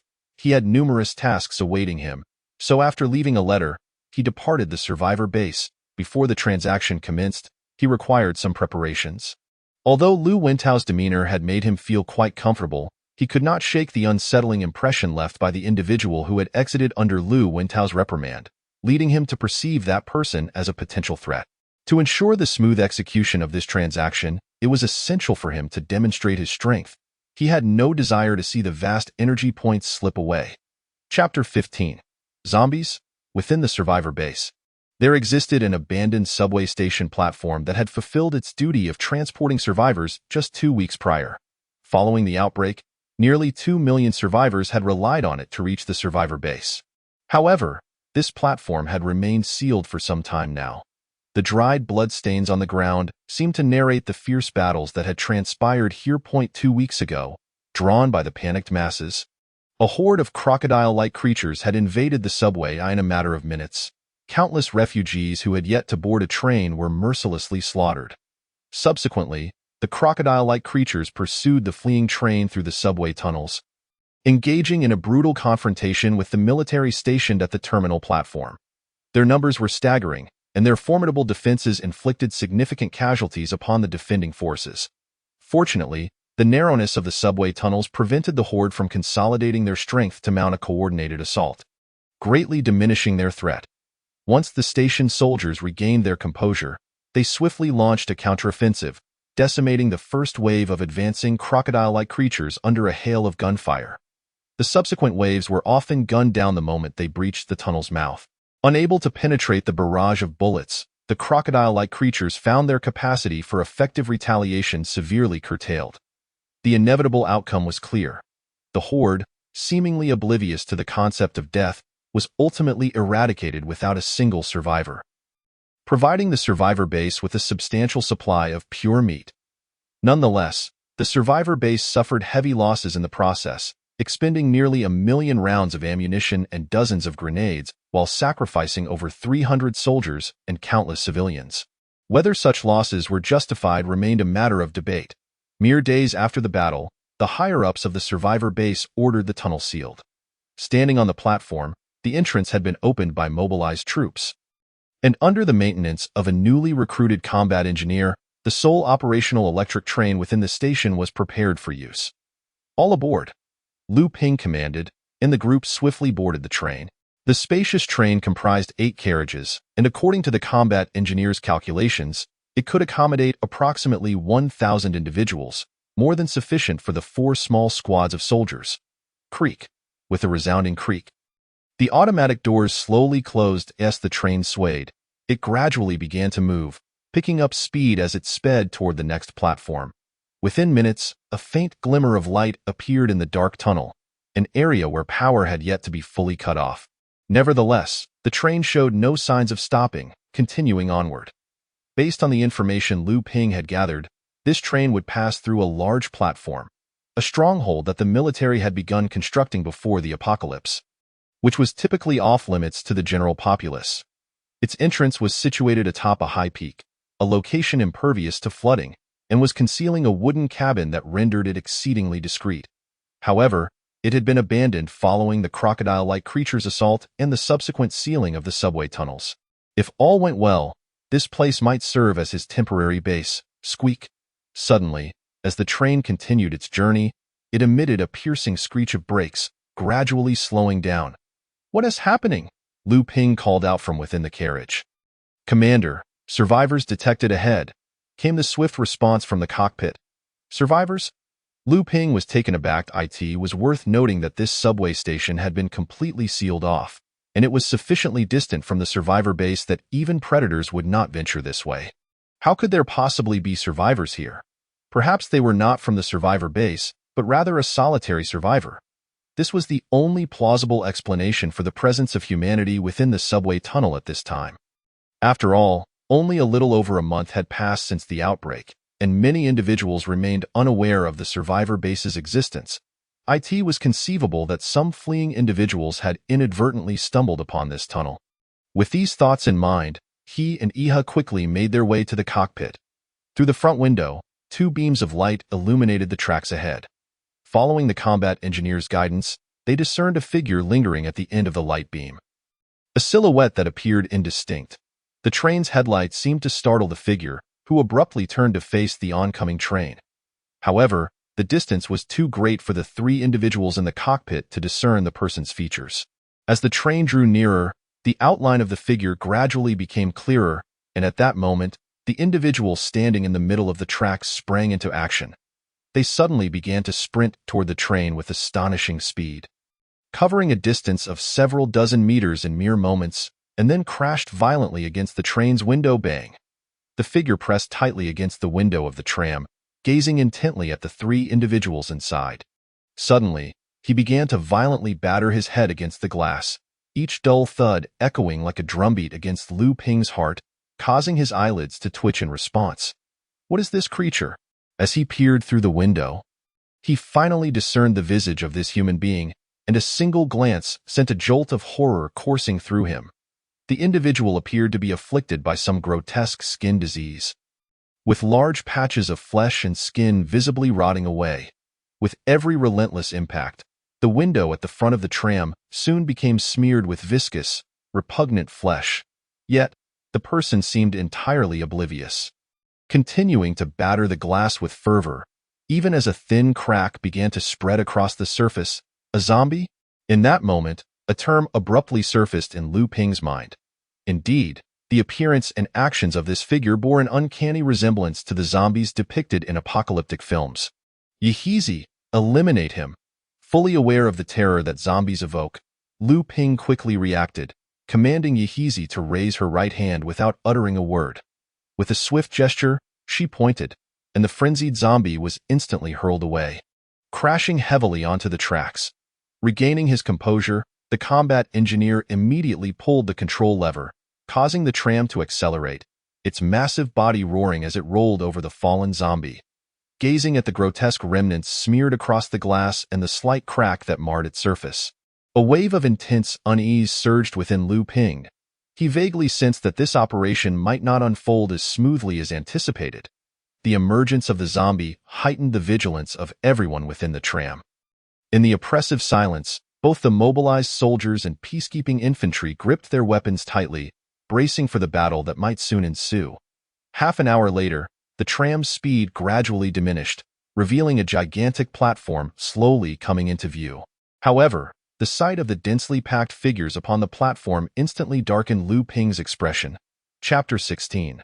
Battle. The tram sped toward the immense platform like a gust of wind, under the illumination of its headlights. Contrasted with the dim light on the platform, over 1,000 figures stood huddled together, seemingly feasting on something. Thick, viscous blood flowed through the gaps between the crowd, pooling onto the tracks, the stench of blood saturating the air.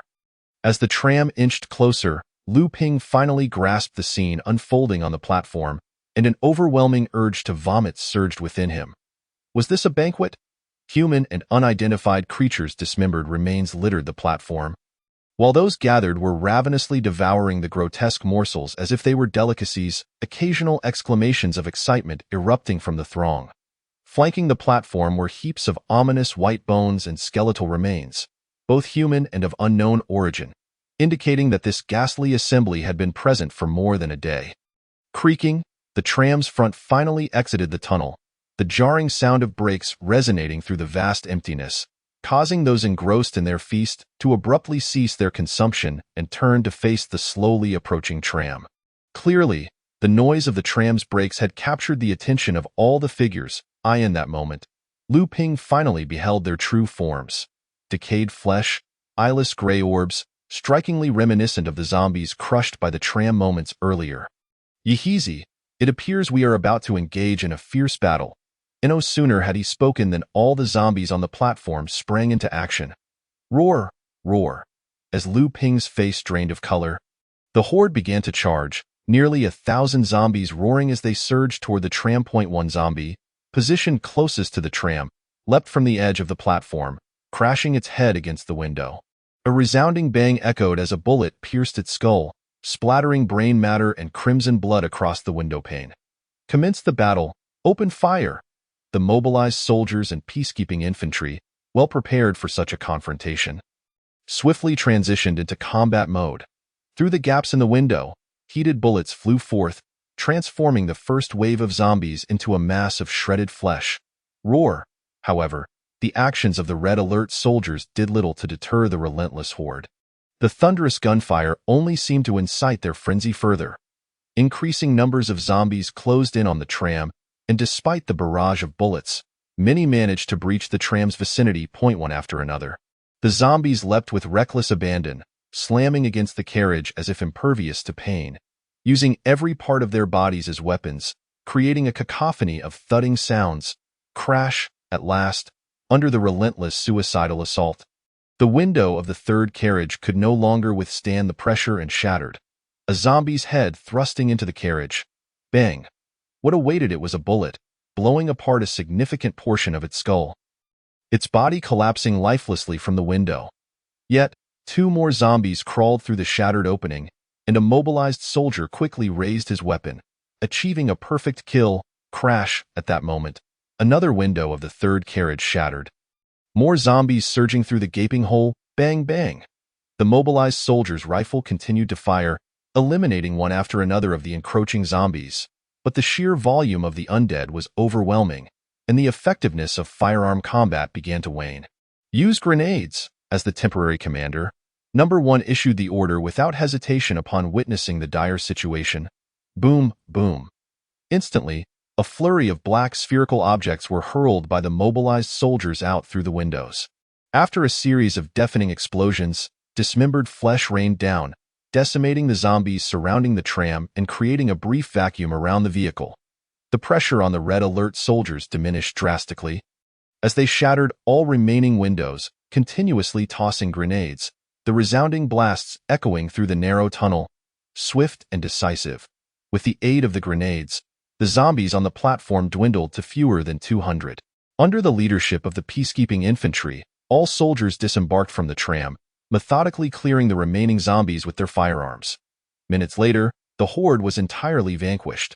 Following Lu Ping's orders, all soldiers opened the entrance to the platform leading to the mountaintop, swiftly dispatching a dozen zombies wandering outside before commencing the cleanup of the platform. It took almost an hour to clear away the ominous white bones and dismembered remains from the platform. Following that, the soldiers spent another half-hour scrubbing away the dried and wet blood stains.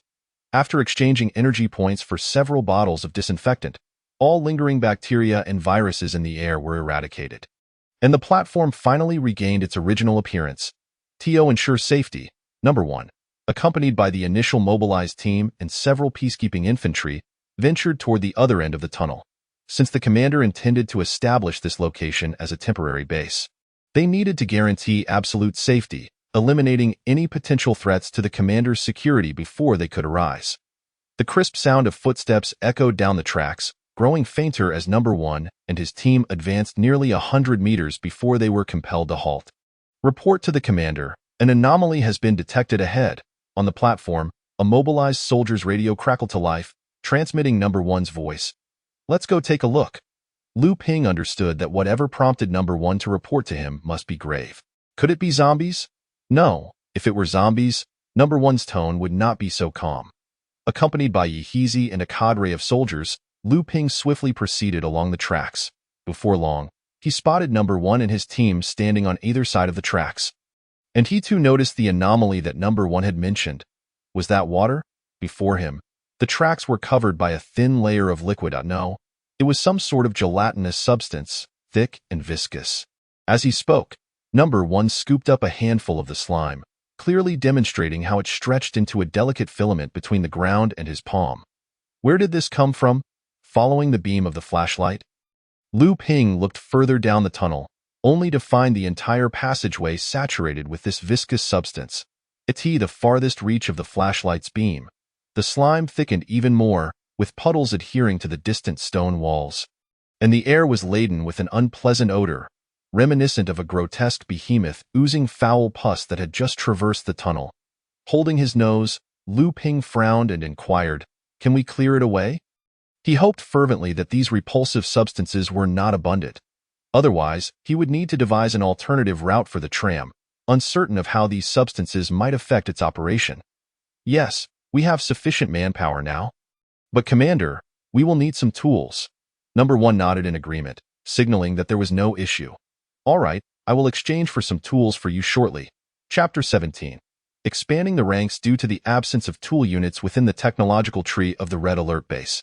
Lu Ping expended 1,000 energy points to augment the base with a tool unit. Although the expenditure of 1,000 energy points caused him a twinge of discomfort, it was not something he lamented excessively.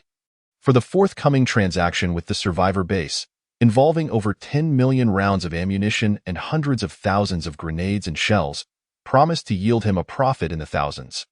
In essence, this transaction could potentially net him at least 1 million energy points, a return that could only be described as exorbitant. However, this endeavor hinged not only on successfully executing the trade, but also on possessing sufficient strength to reclaim the rewards he rightfully earned. It is crucial to remember that in a post-apocalyptic world, any number of underhanded schemes could transpire. While Lu Wentao's attitude towards Lu Ping was largely favorable, the likelihood of defaulting on the deal remained quite low. However, the same could not be said for others within the survivor base. With such a vast arms transaction at hand, he found it hard to believe that certain individuals could suppress their avarice. After all, his own faction comprised only around 60 members. If he were to transport arms with such a meager entourage again, not only would he fail to secure the compensation he deserved, but he might also face life-threatening peril. This was no exaggeration. A person lacking the requisite strength to safeguard their wealth often meets a dire fate. Thus, he needed to recruit more soldiers to manifest his might, thereby deterring any nefarious individuals harboring greedy intentions. This was an imperative task he must undertake. Furthermore, with the 20 crystal cores obtained from Zhang Hong, he currently possessed around 100,000 energy points. After accounting for the ammunition exchange, the remaining energy points were ample for his indulgence. However, considering the limited capacity of the tram compartments, he ultimately decided to recruit 300 soldiers. This number was not particularly large. Yet if all were converted into peacekeeping infantry, he believed that the superior equipment worn by these soldiers would be sufficient to instill fear in those within the survivor base. Moreover, the defensive capabilities of the peacekeeping infantry were unquestionable. Their shields could withstand the majority of gunfire and shelling, and coupled with their pump-action shotguns, they formed a veritable bastion. Additionally, he resolved to recruit 20 battle bears. These combat creatures, bred by the Soviet Union in Red Alert 3, had been confined in cages since birth, subjected to rigorous military training under the supervision of soldiers, and possessed abilities that surpassed even those of military dogs. Moreover, Soviet scientists had crafted their massive claws to be exceptionally sharp. allowing a single battle bear to easily rend a set of light armor. Furthermore, they were equipped with specialized scanning arrays and sound amplifiers, capable of projecting their roars to a magnitude sufficient to temporarily paralyze enemies already stricken with fear. In addition, these battle bears possess the capacity to detect spies and swim, rendering them even more formidable in aquatic environments. Although the early iterations of battle bears were notoriously difficult to control and prone to frenzy, often attacking indiscriminately, Soviet scientists ultimately devised a special collar. This collar contained millions of miniature Tesla therapeutic sensors, allowing direct interaction between the battle bears and battlefield commanders, with embedded microchips enabling their positions to be displayed on battlefield monitors. In this scenario, commanders need not worry about any potential mishaps during missions, which was precisely why Liu Ping felt emboldened to recruit them. He could even envision the astonished expressions of the survivor base upon encountering the battle bears. An amusing thought indeed. Casting a glance at the busy figures of his comrades not far away, Liu Ping promptly returned to the platform with Yuriko. The 300 peacekeeping infantry and 20 battle bears constituted no small contingent. The narrow confines of the subway tunnel could not accommodate them, making the platform the preferred location. Red, assist me in recruiting 20 battle bears and 300 peacekeeping infantry. Upon returning to the platform, Liu Ping immediately initiated a dialogue with Red. Understood. Recruiting 300 peacekeeping infantry will require 3,000 energy points. Recruiting 20 battle bears will necessitate 100 energy points. Activating the space-time portal will consume 1,000 energy points. Shall I commence recruitment immediately? In comparison to the peacekeeping infantry, the cost of the battle bears was undoubtedly more economical. The disparity in energy points underscored the difference in their strengths. However, this did not imply that the peacekeeping infantry were inherently superior, as both possessed unique advantages. The difference lay merely in the quality of their equipment. Without their gear, even 20 peacekeeping infantry would struggle against a single battle bear. Nevertheless, the quality of the equipment also dictated their energy point requirements.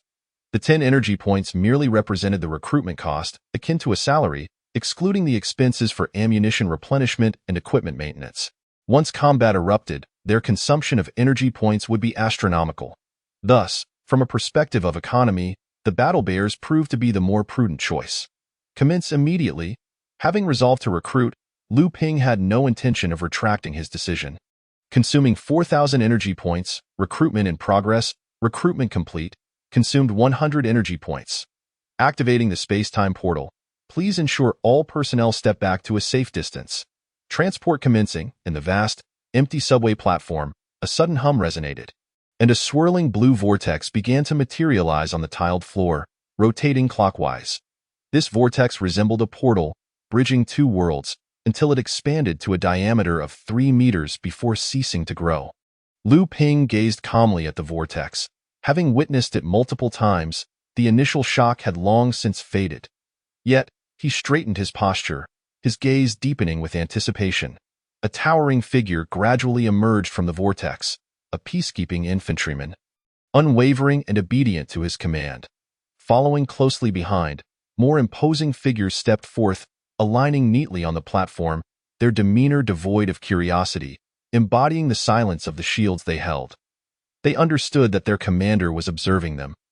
And the presence of the figure beside the commander commanded even greater respect, deterring them from any indiscreet glances. Why did the commander have to select this violent female tyrant, compared to her? The beautiful and elegant instructor Natasha undoubtedly exudes a gentler aura. Could it be that the commander has a penchant for masochism? That is a thought-provoking question. However, such musings were destined to remain buried deep within their hearts. As soldiers, they could never descend to the level of shameless reporters, at the very least. Those individuals could brazenly pry into the commander's privacy. Of course, there was one crucial point they had not forgotten: the rules set forth by the commander. Anyone daring to challenge those rules inevitably faced a grim fate.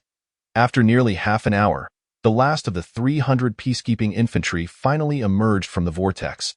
Chapter 18. Glory! Roar! As the final peacekeeping infantryman exited, the vortex momentarily paused, and a much larger figure lowered itself to emerge. Liu Ping's eyes brightened. Unlike military dogs, the battle bears were undeniably superior in both appearance and equipment. adorned with a half-coverage steel mask that could absorb most projectile damage. Their bodies were clad in steel armor, enveloping vital areas in protective gear, significantly enhancing their survival odds on the battlefield. In contrast, the control collar around their necks appeared rather rudimentary. As one battle bear stepped forth, almost toe-to-toe, another wobbled out behind it. Like the peacekeeping infantry, they lined up orderly on the opposite side of the platform, so obediently that one could find no fault in their behavior. Battle bears exceeding 4 meters in height continued to emerge. A chorus of low growls resonated throughout the platform. Although they stood neatly in formation, their large eyes peered curiously through the gaps in their steel helmets, taking in the wonders of this new world. Once the final battle bear exited, the blue vortex trembled and gradually dissipated. At last, the 300 peacekeeping infantry and 20 battle bears were assembled, neatly arranged before Lu Ping, awaiting his inspection. Yuriko, observing the soldiers before him. Lu Ping's face bore an unmistakable excitement, yet he refrained from stepping forward to address them, instead directing his gaze towards Yuriko. He had never been particularly adept at managing such matters. While he could manage a few dozen individuals, the sudden increase in numbers left him feeling overwhelmed. Yuriko did not decline his request. She stepped forward, and the fearful gazes of the soldiers converged upon her, leading to murmurs among some of them. Fixing her icy stare upon the red alert soldiers, Yuriko's expression grew even colder. A bunch of useless fools. Did Natasha fail to teach you the rules? Silence. All the soldiers fell silent in an instant. Each one as mute as a cicada in winter, afraid to even breathe, lest they provoke the menacing figure before them. Tell me, what is your purpose in serving? With a cold gaze fixed upon the group, Yuriko asked loudly, to defend, to protect. The peacekeeping infantry, upon hearing these words, all straightened their faces and shouted resolutely. But have they told you what you are defending? What you are protecting? Yes. To defend the commander. To protect our homeland. Their synchronized voices reverberated across the vast platform, deafening in its intensity. Listening to the fervent shouts around him, Lu Ping could not help but feel the infectious atmosphere. However, who was the they that Yuriko referred to? Lu Ping was uncertain, but he could surmise it must be the Red Queen. In that moment, Lu Ping became even more convinced that these soldiers were not mere bioengineered beings, but rather genuine humans. He had pondered this question long ago when Number 5 met his demise, and his heart had once harbored doubts about the true identity of the Red Alert base. Where did it originate? Who created it? These questions swirled incessantly in Lu Ping's mind, making him increasingly feel that the Red Alert base within his mental world was not the same as the game base he remembered. Its origins likely transcended the confines of mere gameplay. He had once discreetly inquired about certain matters from the Red Queen, only to find her evading the topic entirely, clearly indicating that his clearance did not grant him access to such depths of information. Yet, he did not feel compelled to know. If the Red Queen was reluctant to speak, there must be a reason behind it. Given his current lowly strength, delving prematurely into some hidden matters might not be prudent. Taking a deep breath, Lu Ping resolved to cast aside his distractions. He needed to grasp just one truth. The Red Queen was his ally, not his foe. Everything he possessed stemmed from her. As for other matters, why should he concern himself with them? Once Yuriko had finished her admonition, she returned to Lu Ping's side and addressed the peacekeeping infantry. This is your commander, and he is the one you are to protect from now on. Now, tell me loudly, what is your mission? His life is my life. His death is my death. His orders are my orders. To sacrifice my life for the safety of the commander is my mission. And also my honor. The thunderous voices seemed to transform into a booming thunderclap, reverberating outward. The peacekeeping infantry raised their weapons high, gripping their shields tightly, their faces flushed as they roared in unison. This was their mission, and simultaneously, a solemn vow. To fulfill this vow, they would stake their lives, pouring forth all their strength, even at the cost of being shattered to pieces, to ensure the safety of their commander. This was a conviction buried deep within the hearts of every soldier in a manner incomprehensible to the average person. For this was honor. Lu Ping, standing nearby, felt his blood surge, his clenched fists trembling with excitement. As the last of the peacekeeping infantry finished their rallying cry, The resounding echoes continued to linger on the platform, echoing ever farther down the narrow subway tunnel. "Good, battle is honor. I will ensure your survival." Silence died in response to Lu Ping's not-so-spirited declaration. The subway platform fell into a hush. Yet, a fierce light ignited in each soldier's eyes. "I will lead you to survival." This was the finest promise, yet also the most challenging vow to fulfill. It signified that Lu Ping would, through his actions, gradually realize this commitment until no one remained to hold him to it. After the fervor subsided, Lu Ping completely transferred command to Yuriko, adopting the demeanor of a relaxed overseer. However, when Yuriko quipped about when he would marry her, he retreated in haste. Observing Lu Ping's hasty departure, a rare smile flickered across Yuriko's face, only to be swiftly replaced by her usual cold demeanor. She turned to face the 20 battle bears on the other side and, through the controller on her wrist, commanded, "You, go and smash all the seats in the last 3 carriages of the tram and throw them out." She knew that Lu Ping's next plan after recruiting soldiers was to exchange for ammunition to complete this transaction. To load the ammunition, sufficient space was required inside the tram, a task well within the capabilities of the 20 battle bears. As the battle bears commenced the task of dismantling the seats, Lu Ping reopened the dialogue with the Red Queen. "Red Queen, have you prepared the ammunition I requested?" "All ammunition is ready. A total of 37,582 energy points will be required, and maintaining the space-time portal will consume another 10,000 energy points. Shall I begin the transfer immediately?" Upon hearing this quote, Lu Ping felt a sharp pang in his heart. Such exorbitant exchange points had nearly depleted his original savings, truly akin to returning to square one. Fortunately, the substantial amount involved in this transaction brought a slight solace to his mood. "Come on.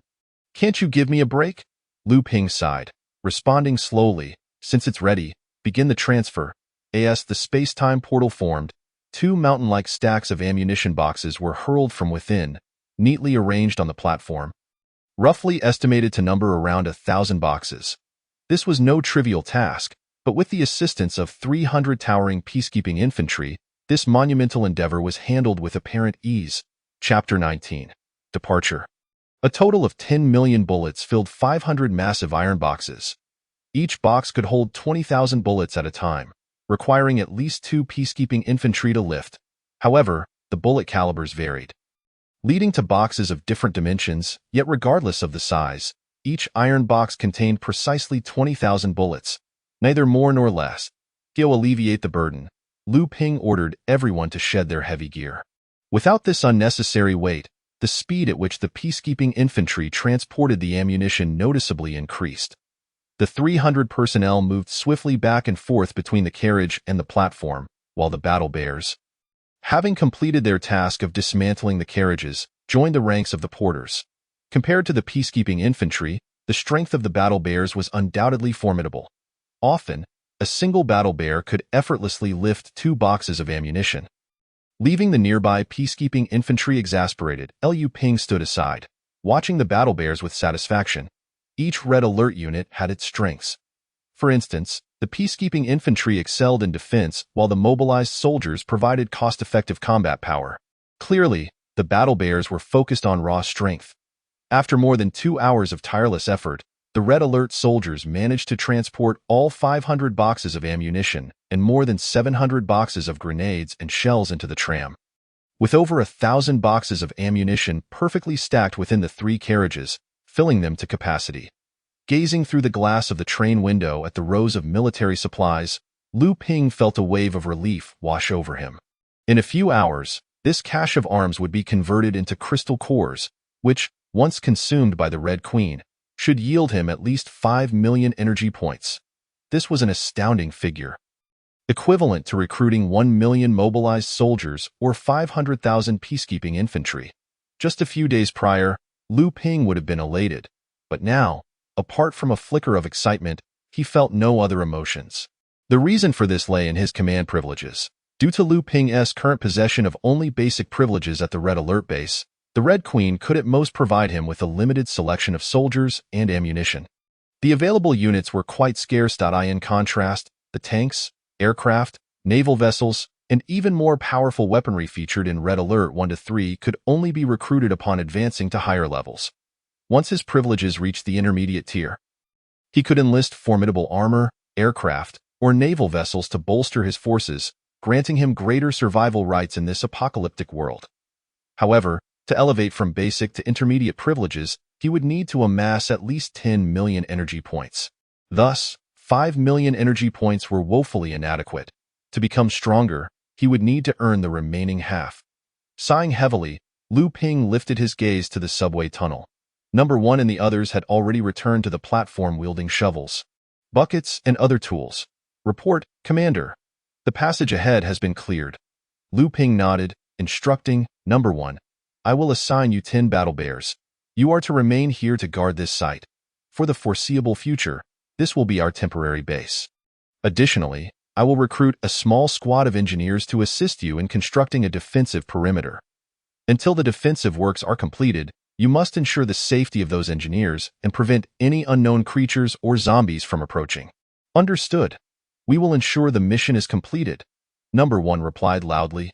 "Good," Liu Ping said, patting him on the shoulder with satisfaction, before recruiting a team of 12 combat engineers through the Red Queen. Once everything was arranged, he waved his hand grandly, addressing the remaining soldiers, "All aboard." After issuing the command for everyone to board, Liu Ping led Yu Hezi into the carriage, for they needed to return to the survivor base immediately, delivering this cargo of arms into their hands.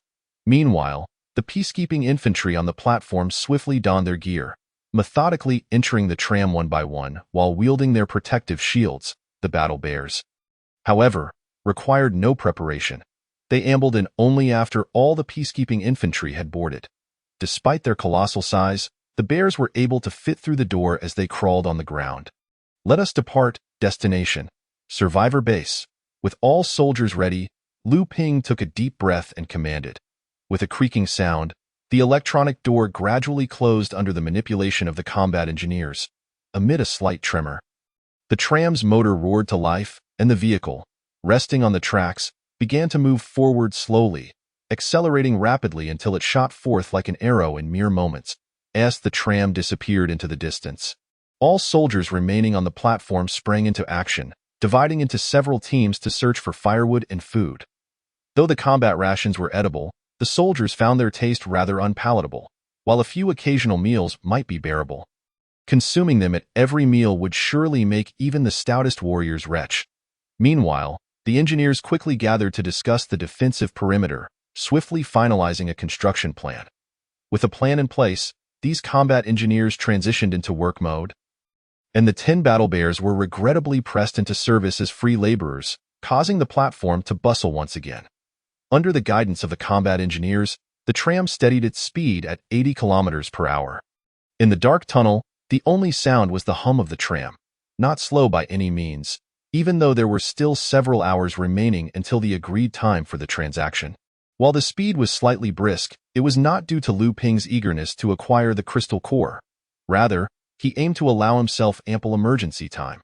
During the apocalypse, many subway entrances had failed to close in time, resulting in a surge of unknown creatures flooding in. Although these unknown entities had ultimately been eradicated by the forces at the survivor base, and the subway entrances were shut, no one could ascertain whether new unknown beings had emerged in the past month. Even in the absence of such threats, the presence of zombies was enough to raise Liu Ping's vigilance. Who could say if there were other zombies lurking within the subway tunnel? An encounter with them would undoubtedly lead to a fierce battle, potentially delaying time significantly. Thus, to avert such a scenario, it was imperative for Liu Ping to commence his actions several hours in advance.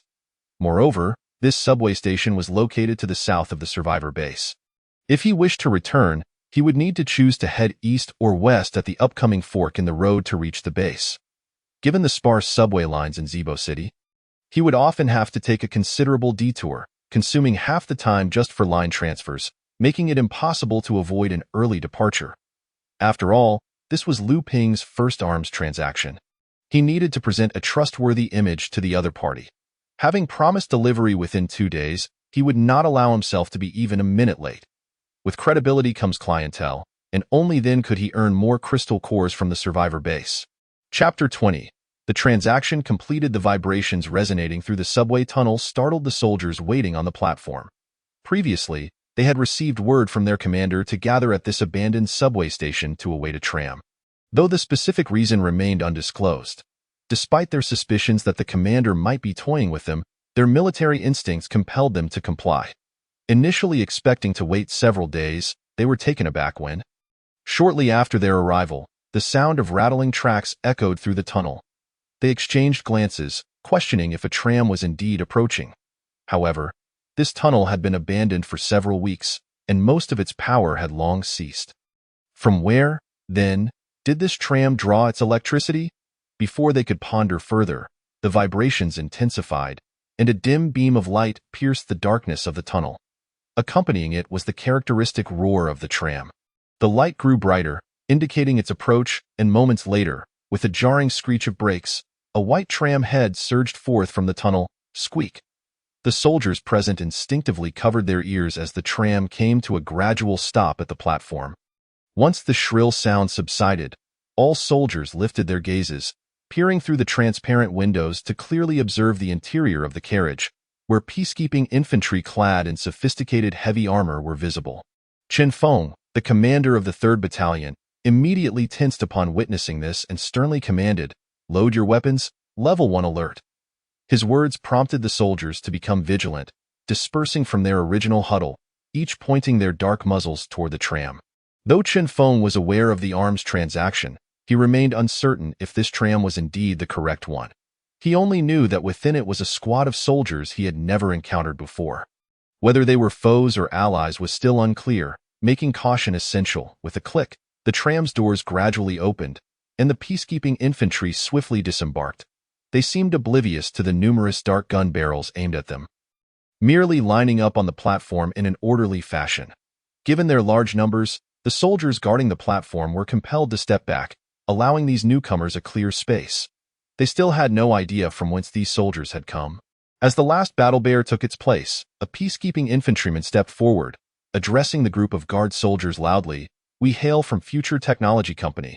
Your side has previously reached an arms transaction agreement with us, and the arms have now arrived. May I inquire who the person in charge is?" Chen Feng raised an eyebrow. Arms? Could they be the very group that Commander Liu was trading with? Yet, the display was rather intimidating. One might assume they were preparing for battle. Nevertheless, he dared not delay, promptly replying, "Please hold on. I will contact the commander immediately." With that, he hastened to the side, retrieving a walkie-talkie and tuning into the command room's channel.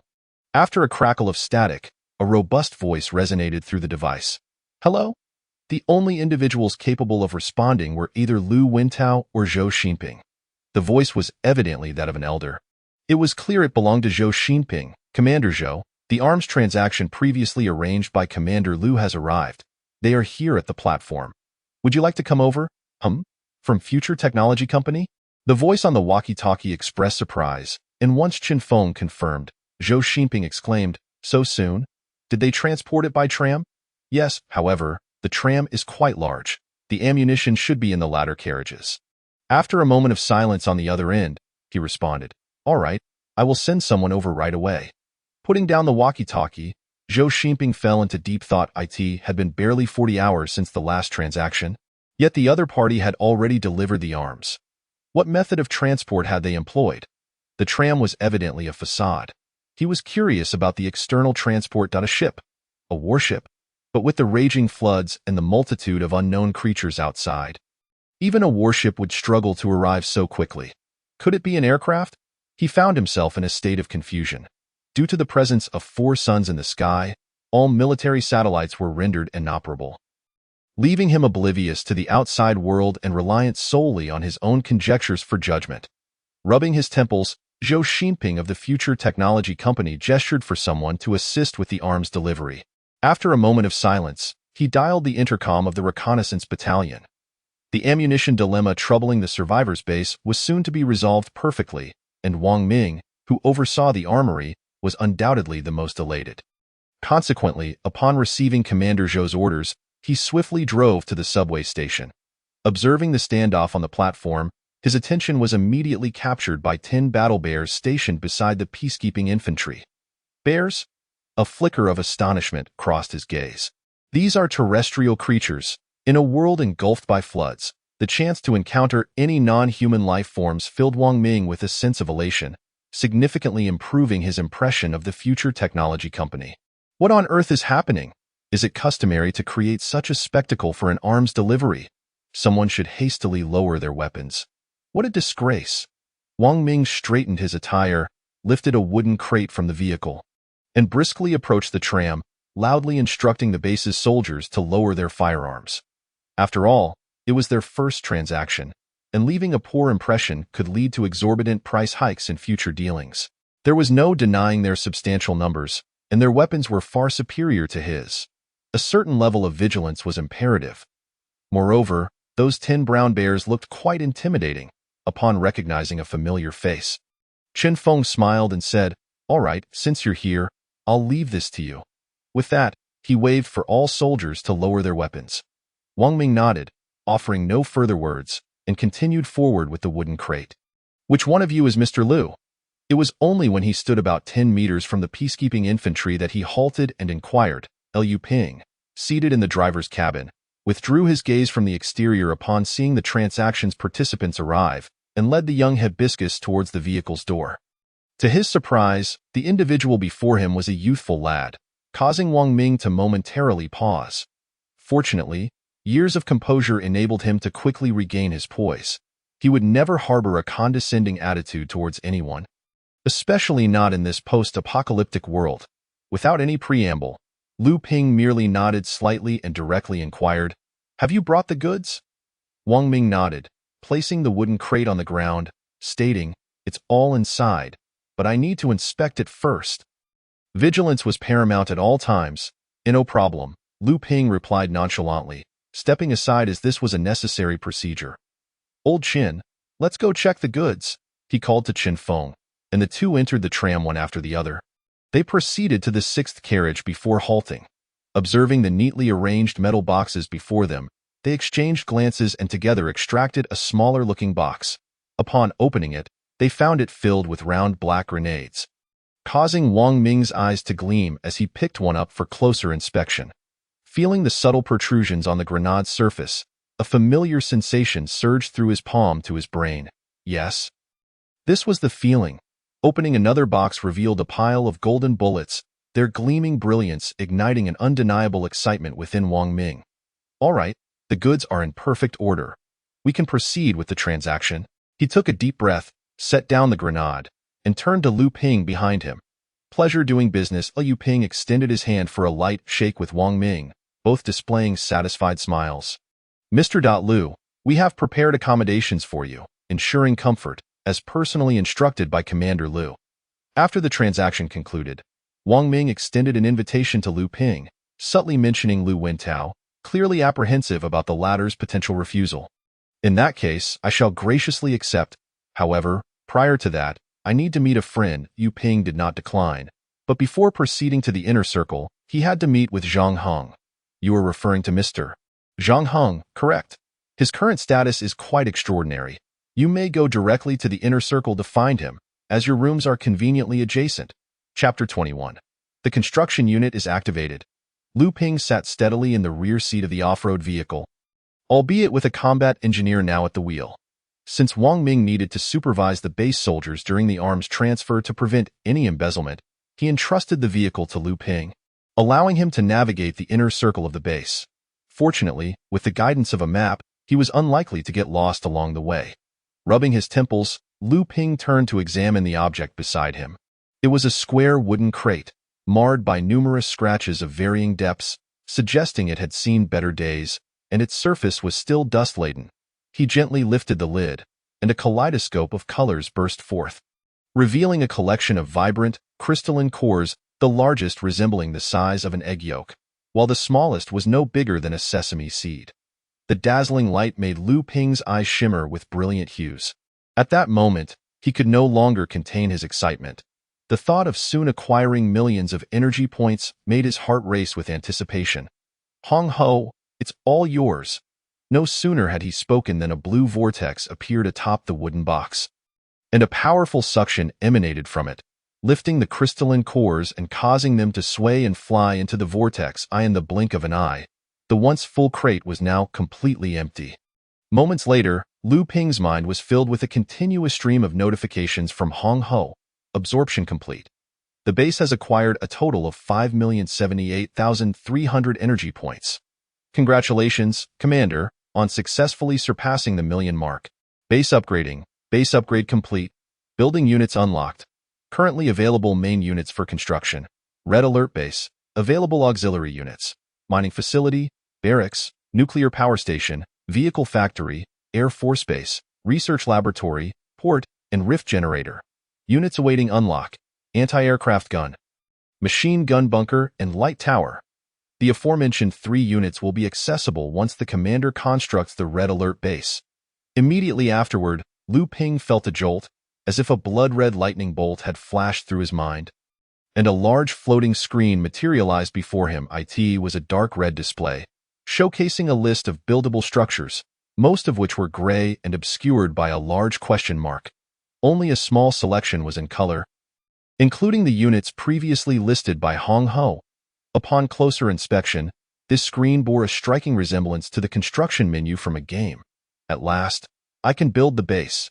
As he absorbed the dark red screen in his mind, Lu Ping finally breathed a sigh of relief.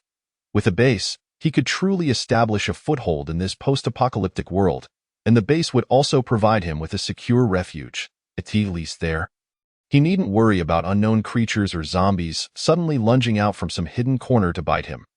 However, he was not in a rush. With the floods raging outside, constructing a base would not be an easy task. So he would have to take it slow.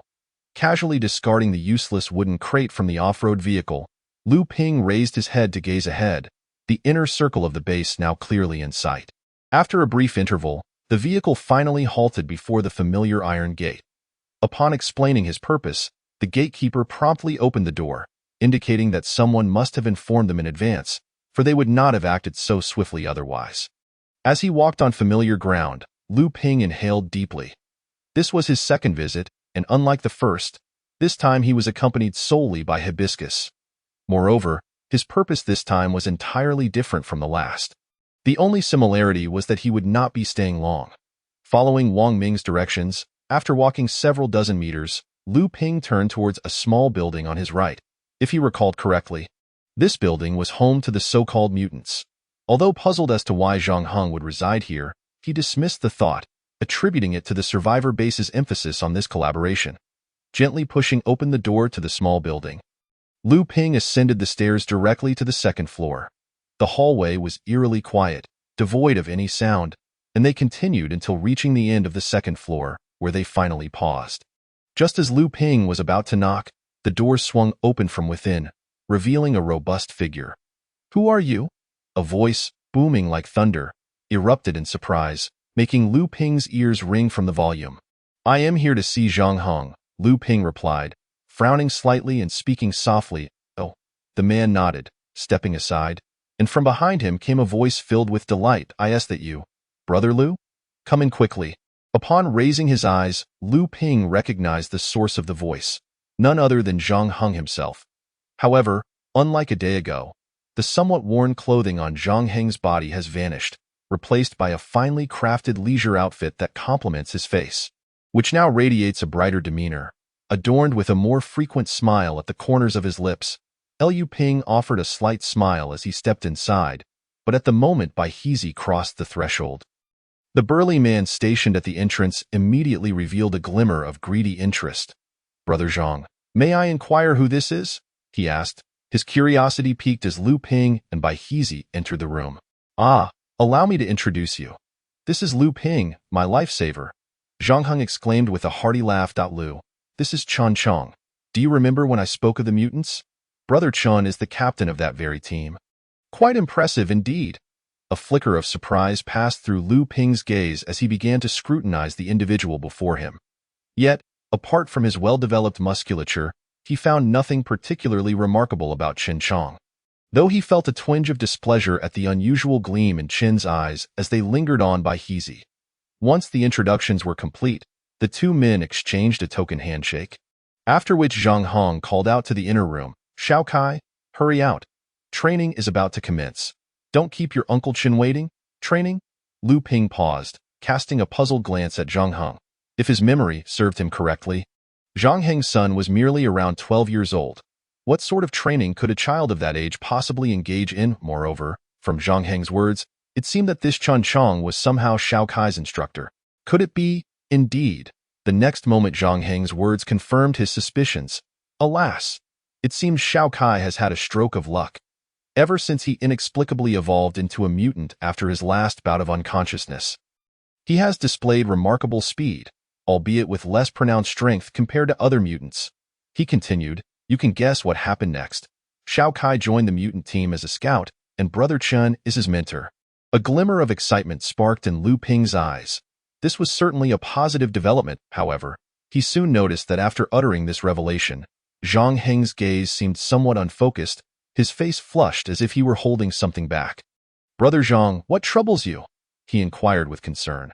Zhang Heng clenched his teeth, hesitating for a long moment before appearing to resolve himself. He said apologetically, well, my friend, I may not be able to assist you any longer. Chapter 22. The Floating Island Fortress, Why Not Just Eliminate Him? By Heezy coolly queried upon exiting the mutant's hideout. There's no need to resort to murder over trivial matters, Lu Ping replied with a weary smile. Shaking his head, for ordinary people, merely surviving without the desperation of scavenging for food is a luxury. He turned to Bai Heezy with a gentle smile, adding, that is his choice. We exist in entirely different worlds. So why force him into ours? After a moment of silence, Bai Heezy scoffed, why complicate matters? You are far too lenient. Lu Ping shrugged in noncommittal response and turned away, saying, let us depart. It's time to leave. With that, the two of them turned back toward their previous path. It was evident that Lu Wentao had business to discuss with him, but that seemed less significant now. After the events that had transpired, Lu Ping had gained much clarity. The rest could surely wait until their next encounter. Bai Heezy did not press further, silently following behind him, resolute in executing whatever decisions Lu Ping made, regardless of their rightness or wrongness. As soldiers busily unloaded thousands of crates of munitions from the train, forming a sizable mountain of metal boxes on the platform, Lu Ping returned to find Wang Ming visibly surprised. Oh, Mr. Lu, how is it you've returned so swiftly? Are you not departing after all? Indeed, there are still matters to attend to. I shall return another time, Lu Ping acknowledged, shaking Wang's hand. Very well, when you do return, I shall treat you to a drink. Wang Ming chuckled, half-jokingly adding, thank goodness for Mr. Zhang Heng. I would truly be reluctant to let you go otherwise. After all, without you, who would I turn to for munitions? Rest assured, there will be plenty of opportunities for collaboration in the future. As for Brother Zhang, it would be best not to disturb him. Lu Ping's words left Wang Ming momentarily taken aback. His sharp mind quickly discerned the underlying implication, prompting him to exclaim anxiously, if Mr. Zhang is no longer available, where shall I find you for our next transaction? I will contact you myself, Lu Ping assured confidently, turning to board the vehicle, leaving Wang Ming with only the sight of his retreating figure. Wang Ming opened his mouth to speak, but ultimately sighed and waved goodbye, helplessly. This arms deal would suffice for an extended period, and given that this was the only survivor base in Zibo, Lu Ping was bound to return if he sought to trade munitions again. As Lu Ping had aptly stated, many opportunities for future transactions lay ahead. Inside the vehicle, peacekeepers and combat engineers were partaking in their meals. Continue eating, do not mind me, Lu Ping urged as he entered, gesturing for the soldiers who were about to rise. He then turned to the combat engineers behind him, saying, you should also go eat. Yes, replied the combat engineer, turning to leave. Afterward, Lu Ping casually picked up 2 rations, leading Bai Heezy into the driver's cabin. Bai Heezy, take a look at this. While eating, Lu Ping extracted a map from his pocket. A gift from Lu Wentao, passed on to him by Zhang Heng. The map detailed the situation in Zibo City over the past week. From it, one could see that most of Zibo had turned blue, with only a few peaks remaining untouched by the flood, leaving almost no usable land. Lu Ping pointed to a specific location on the map, stating, this is our current position. If I wish to establish a base, I must leave Zibo City and seek higher ground for a chance, he sighed, continuing, yet, given the speed at which the flood is spreading, no place can be deemed absolutely safe. With time, the flood will inevitably encroach further inland. If a base were to be constructed, preparations would need to be made for the eventuality of flooding. What a predicament this was! His concerns were not unfounded, as glaciers at the poles were rapidly melting. In just the first month of the apocalypse, 2/3 of the world's land had already succumbed. Who could say what the world would look like in a few weeks? In his memory, it seemed that in red alert, bases could not be constructed underwater. If submerged, he would once again find himself isolated. Unless, what do you think about constructing the base underground? He suggested, instantly regretting his audacious idea. It was an utter folly. Setting aside the immense challenges of excavating a space large enough for a base, given the current circumstances, it was likely that the flood would advance before they could even reach halfway. Was he to seize a survivor base? Lu Ping deemed such an act beyond him, as it would mean countless lives would lose their homes, becoming prey for the unknown creatures or zombies. That was a fate he could not bear to witness. Just as he felt overwhelmed by despair, Bai Hezi suddenly spoke up. Why not consider the Empire's base? Lu Ping raised his head in confusion. Are you referring to the Rising Sun Empire? Indeed, if you wish to build a base, why not construct a floating base on the water's surface? This way, you would not need to fear the danger of flooding. In that moment, Bai Hezi transformed into a red alert encyclopedia, explaining, constructing such a base is not difficult. The Empire has many skilled engineers who can fulfill your requirements, and the cost would be equivalent to that of a land base. Moreover, you could opt to build a floating island fortress, which excels in both offense and defense, ranking among the finest of all construction units. Ah, how could I have overlooked that? Lu Ping's eyes lit up. Thanks to Bai Hezi's suggestion, he recalled that in Red Alert 3, the Rising Sun Empire had indeed developed a type of floating island fortress, a vital stronghold for monitoring nations worldwide. Players could establish bases and deploy troops there. And the fortress boasted formidable defenses. Its built-in wave energy cannons would leave any army or navy in despair. Though its aerial defense capabilities were virtually non-existent, it would be easy enough to construct a few anti-aircraft guns. Such tasks were trivial for a Red Alert base, however. The floating island fortress was not a construction unit, but rather a special naval unit, which meant he likely lacked the authority to produce one at this time. Additionally, its construction cost would undoubtedly be substantial. Even though he currently held over 5 million energy points, utilizing them would deplete his resources quickly. Furthermore, even after the construction of the base is completed, he must erect several auxiliary structures, such as mining facilities, tank factories, barracks, and air force bases, all of which are indispensable to I. In addition, he must recruit armored units to fulfill the role of guardians, among which fighter jets and warships are essential, imposing a substantial financial burden. Upon meticulous calculation, it becomes evident that 5 million energy points might not suffice. Thus, Lu Ping finds himself in a dilemma, ultimately resorting to seeking assistance from Hong Ho. Hong Ho, may I construct a floating island fortress?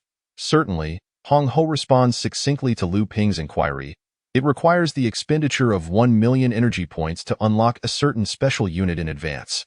Upon hearing Hong Ho's proposal, Lu Ping stands there in shock, eventually exclaiming in despair, 1 million. Why not just rob a bank? Incorrect, it's far superior to thievery. In an unprecedented display of humor, Hong Ho quips in response to Lu Ping's lament. You are taking advantage of my misfortune. Gripping the glass tightly, Lu Ping vents his frustration, but ultimately, he concedes. For the sake of his future development, is it not merely 1 million energy points? He agrees. Consume 1 million energy points to unlock the special building unit, Floating Island Fortress. Immediately, the dark red screen in Lu Ping's mind reveals the relevant data of the Floating Island Fortress. Floating Island Fortress recruitment cost, 3 million energy points weapons, 3 wave energy cannons defense, capable of deploying numerous military units, and can also construct bases and other auxiliary buildings. 2 nuclear power stations are sufficient to sustain the operation of the entire island. Drawback: lacks air defense. Tip: consider constructing a few anti-aircraft guns. Chapter 23. By Tian Jingji, the tram had long departed from the survivors' base, and after several hours of rapid travel, they returned once more to the platform of the temporary base. Hong Ho, please assist me in recruiting a floating island fortress. Exiting to the outside world, Lu Ping stands on the hillside, gazing at the undulating floodwaters in the distance. He rubs his temples, suppressing the heartache, and speaks, "Since the floating island fortress has been unlocked, if I do not recruit it, the 1 million energy points expended to unlock the special unit would be wasted." Thus, he finds himself devoid of the option to regret. Clenching his teeth to make the recruitment choice, consume 3 million energy points to successfully recruit the floating island fortress. Congratulations, Commander, your total expenditure has reached 2,500,000 energy points, successfully unlocking a permanent space-time portal. Permanent? Before Lu Ping can express his astonishment, the familiar blue vortex suddenly materializes on the nearby sea surface as Hong Ho's voice fades. It stands there quietly, resembling a fissure that has torn through the fabric of heaven and earth, rendering any object before it insignificant. Moreover, let us not forget, this is merely a portal required for transportation point. One can only imagine the astonishing size of the floating island fortress. Clearly, the previous statement holds true. A minute later, the center of the blue vortex suddenly bulges outward, revealing a massive black object slowly emerging from within. Under the sunlight, this colossal entity glimmers with a sci-fi sheen, resembling an irregularly shaped behemoth. As it appears, the center of the blue vortex bulges once more, and identical black boxes follow suit, gradually exiting the space-time portal. Once they all depart from the vortex, the connecting space-time whirlpool dissipates instantly, leaving behind a series of black behemoths standing upon the water's surface. Altogether, there are 10 iron boxes, each comparable in size to a small island. Lu Ping firmly believes that anyone witnessing them for the first time would feel as though they were confronting a monster. As if these were not mere inanimate objects but entities with life. As the space-time portal vanishes, a series of metallic clangs resound on the water's surface. To Lu Ping's astonishment, these colossal objects begin to unfold gradually. It is indescribable what a sight it is. Within mere minutes, the massive iron boxes fully extend, subsequently connecting with one another to form an enormous vessel. Boom! Upon completion of assembly, this steel leviathan emits its first roar since arriving in this world, the sound of the nuclear power station activating, soon followed by the thunderous roar of engines in operation. This massive entity roared for a full 10 minutes before it finally fell silent, and the world returned to tranquility. Gazing at the floating island fortress, Lu Ping's mind finally conjures the precise data regarding its size. Floating island fortress area, 8.7 square kilometers, equivalent to the size of 2 Jiaoyu Islands. Lu Ping takes a deep breath. Unable to contain the excitement swelling within him, he bursts into laughter. This is his base, belonging solely to him. With this fortress, he need no longer fear threats from any nation or creature. Furthermore, once all auxiliary structures and defensive fortifications are completed, he can commence large-scale mining operations. Upon achieving intermediate authority, he can begin to recruit armored units to serve him. Then, with the assistance of various red alert weapons, he can truly dominate in this apocalyptic world. As he envisions blueprints for the future in his mind, a speedboat departs from the floating island fortress, carrying several individuals dressed as engineers to this mountaintop. Upon their ascent to the summit, their vision clears, and they immediately spot several figures standing at the edge of the woods, gazing toward the floating island fortress. Particularly, when their eyes fall upon Lu Ping and Yihiko, their expressions brighten. And disregarding their fatigue, they sprint toward them. "Esteemed Commander, it is an honor to serve you. Allow me to introduce myself. I am Bai Tianjingji, the chief engineer of the Angel Consortium, responsible for the construction of the base." Lu Ping turns to scrutinize the individual before him. Besides Yihiko, it is the first time he has encountered someone emerging from the red alert base with a name, piquing his curiosity. The person stands at approximately 1.75 meters tall, clad in a white uniform adorned with red stripes, wearing gold-framed glasses. Before him, a transparent screen hovers, somewhat reminiscent of a projection computer from a science fiction film. Following behind him are 3 similarly attired individuals, all donning yellow safety helmets and holding ultra-thin tablets, presumably assistants to Bai Tianjingji. After sizing them up, Lu Ping smiles and extends his hand to shake Bai Tianjingji's. "I appreciate your hard work. It is my utmost honor to serve you." Bai Tianjingji appears exceedingly humble, displaying profound respect in Lu Ping's presence. Even when facing the two heads of the Angel Consortium, he has not exhibited such humility. After their introductions, Bai Tian Jingji respectfully states, "Commander, my subordinates are currently constructing a stable space-time portal on the fortress. Once completed, we can begin building the auxiliary units of the base." Is it not necessary to first construct a red alert base? Lu Ping is taken aback, quickly detecting the inconsistency in Bai Tian Jingji's words. Not at all. Bai Tian Jingji shakes his head, explaining, the floating island fortress was originally designed to function as a mobile base. And in terms of defense and offense, its equipment is even more advanced than that of the red alert base. In this regard, constructing an additional base would merely occupy space and waste resources. Without any other utility, Lu Ping raises an eyebrow, intrigued by this perspective. Hong Ho, is what he says true? Despite knowing that Bai Tian Jingji cannot deceive him, Lu Ping instinctively seeks confirmation from Hong Ho. Indeed, if you wish, the floating island fortress can fully serve as a red alert base. In that moment, Lu Ping feels an overwhelming sense of happiness. Hong Ho has finally shown some kindness. Saving the expense of constructing a red alert base means he can allocate those energy points elsewhere, which is more beneficial to him than any news could be. However, Commander, I recommend that you first construct a mining facility. Building other auxiliary units will incur considerable costs, and with a mining facility, energy will continuously flow into your account, sufficiently covering the expenses of most auxiliary buildings in the initial stages. Lu Ping nods, stating, "You can handle all matters regarding construction. As for what to build, you may decide without further consultation with me." Understood. Bai Tian Jingji felt a sense of relief wash over him. His greatest fear was the incessant meddling of others in his affairs. Compared to being directed by others, he preferred the freedom to act independently, knowing that any constraints would significantly diminish his efficiency. Thus, he was genuinely moved by Lu Ping's trust in him. Chapter 24. The anomaly. The construction of the space-time portal was proceeding in an orderly fashion. Under Lu Ping's watchful gaze, a colossal steel gateway had risen in the heart of the floating island fortress within the span of just half an hour. This semicircular structure stood approximately 100 meters tall and 50 meters wide. Reminiscent of the Rainbow Bridge from Thor, both sharing a similar semi-covered architectural style. Every material used in its construction was meticulously crafted by the most esteemed material companies of the Rising Sun Empire, undergoing countless processes before being assembled inch by inch under the guidance of dozens of top engineers. Each connection was calibrated by hundreds of precision instruments to ensure the safety of the space-time portal.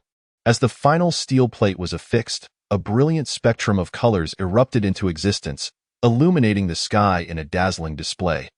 Even from a distance, the radiant hues ascending from the center of the floating island fortress were unmistakably more beautiful than any rainbow. From afar, the completed space-time portal appeared as a vibrant gateway, seemingly forged by some divine power, leading from a brutal apocalypse into an unknown, enchanting realm. Soon, amidst Lu Ping's astonished gaze, a massive behemoth roared forth from the prismatic light. It was a transport vehicle, boasting 16 enormous tires and measuring roughly 40 meters in length, rendering humanity beneath it akin to ants. As it emerged from the colorful curtain, a procession of similarly styled colossal transport vehicles thundered forth, their engines roaring. Despite their relatively insignificant size compared to the imposing fortress, they exuded a formidable aura of steel.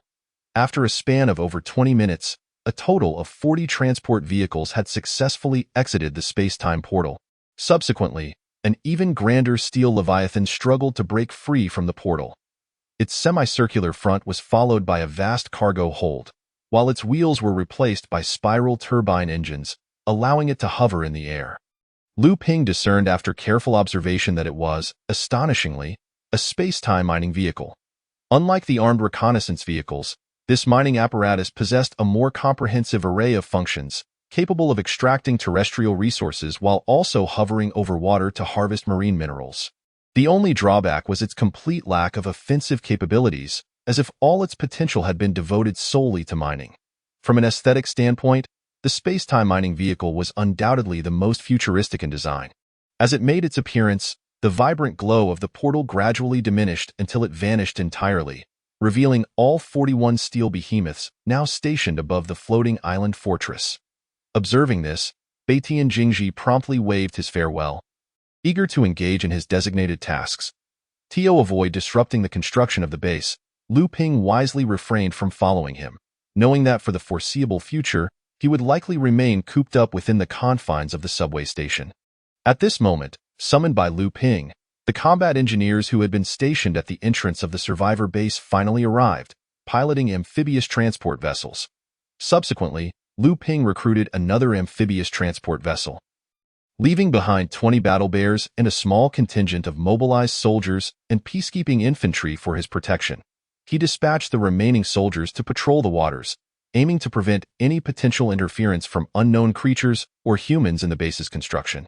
Once everything was arranged, Lu Ping seated himself on the ground, gazing up at the four suns in the sky. Until now, he had never paid much attention, but in this moment of leisure, a pressing question suddenly surfaced in his mind. What about the temperature? Logically, with four suns relentlessly shining down, the temperature on Earth should be significantly higher. Yet, over a month had passed, and the temperature remained around 50 degrees Celsius. Moreover, it was well known that sunlight contained numerous harmful rays, such as ultraviolet light, which could lead to cancer and skin diseases.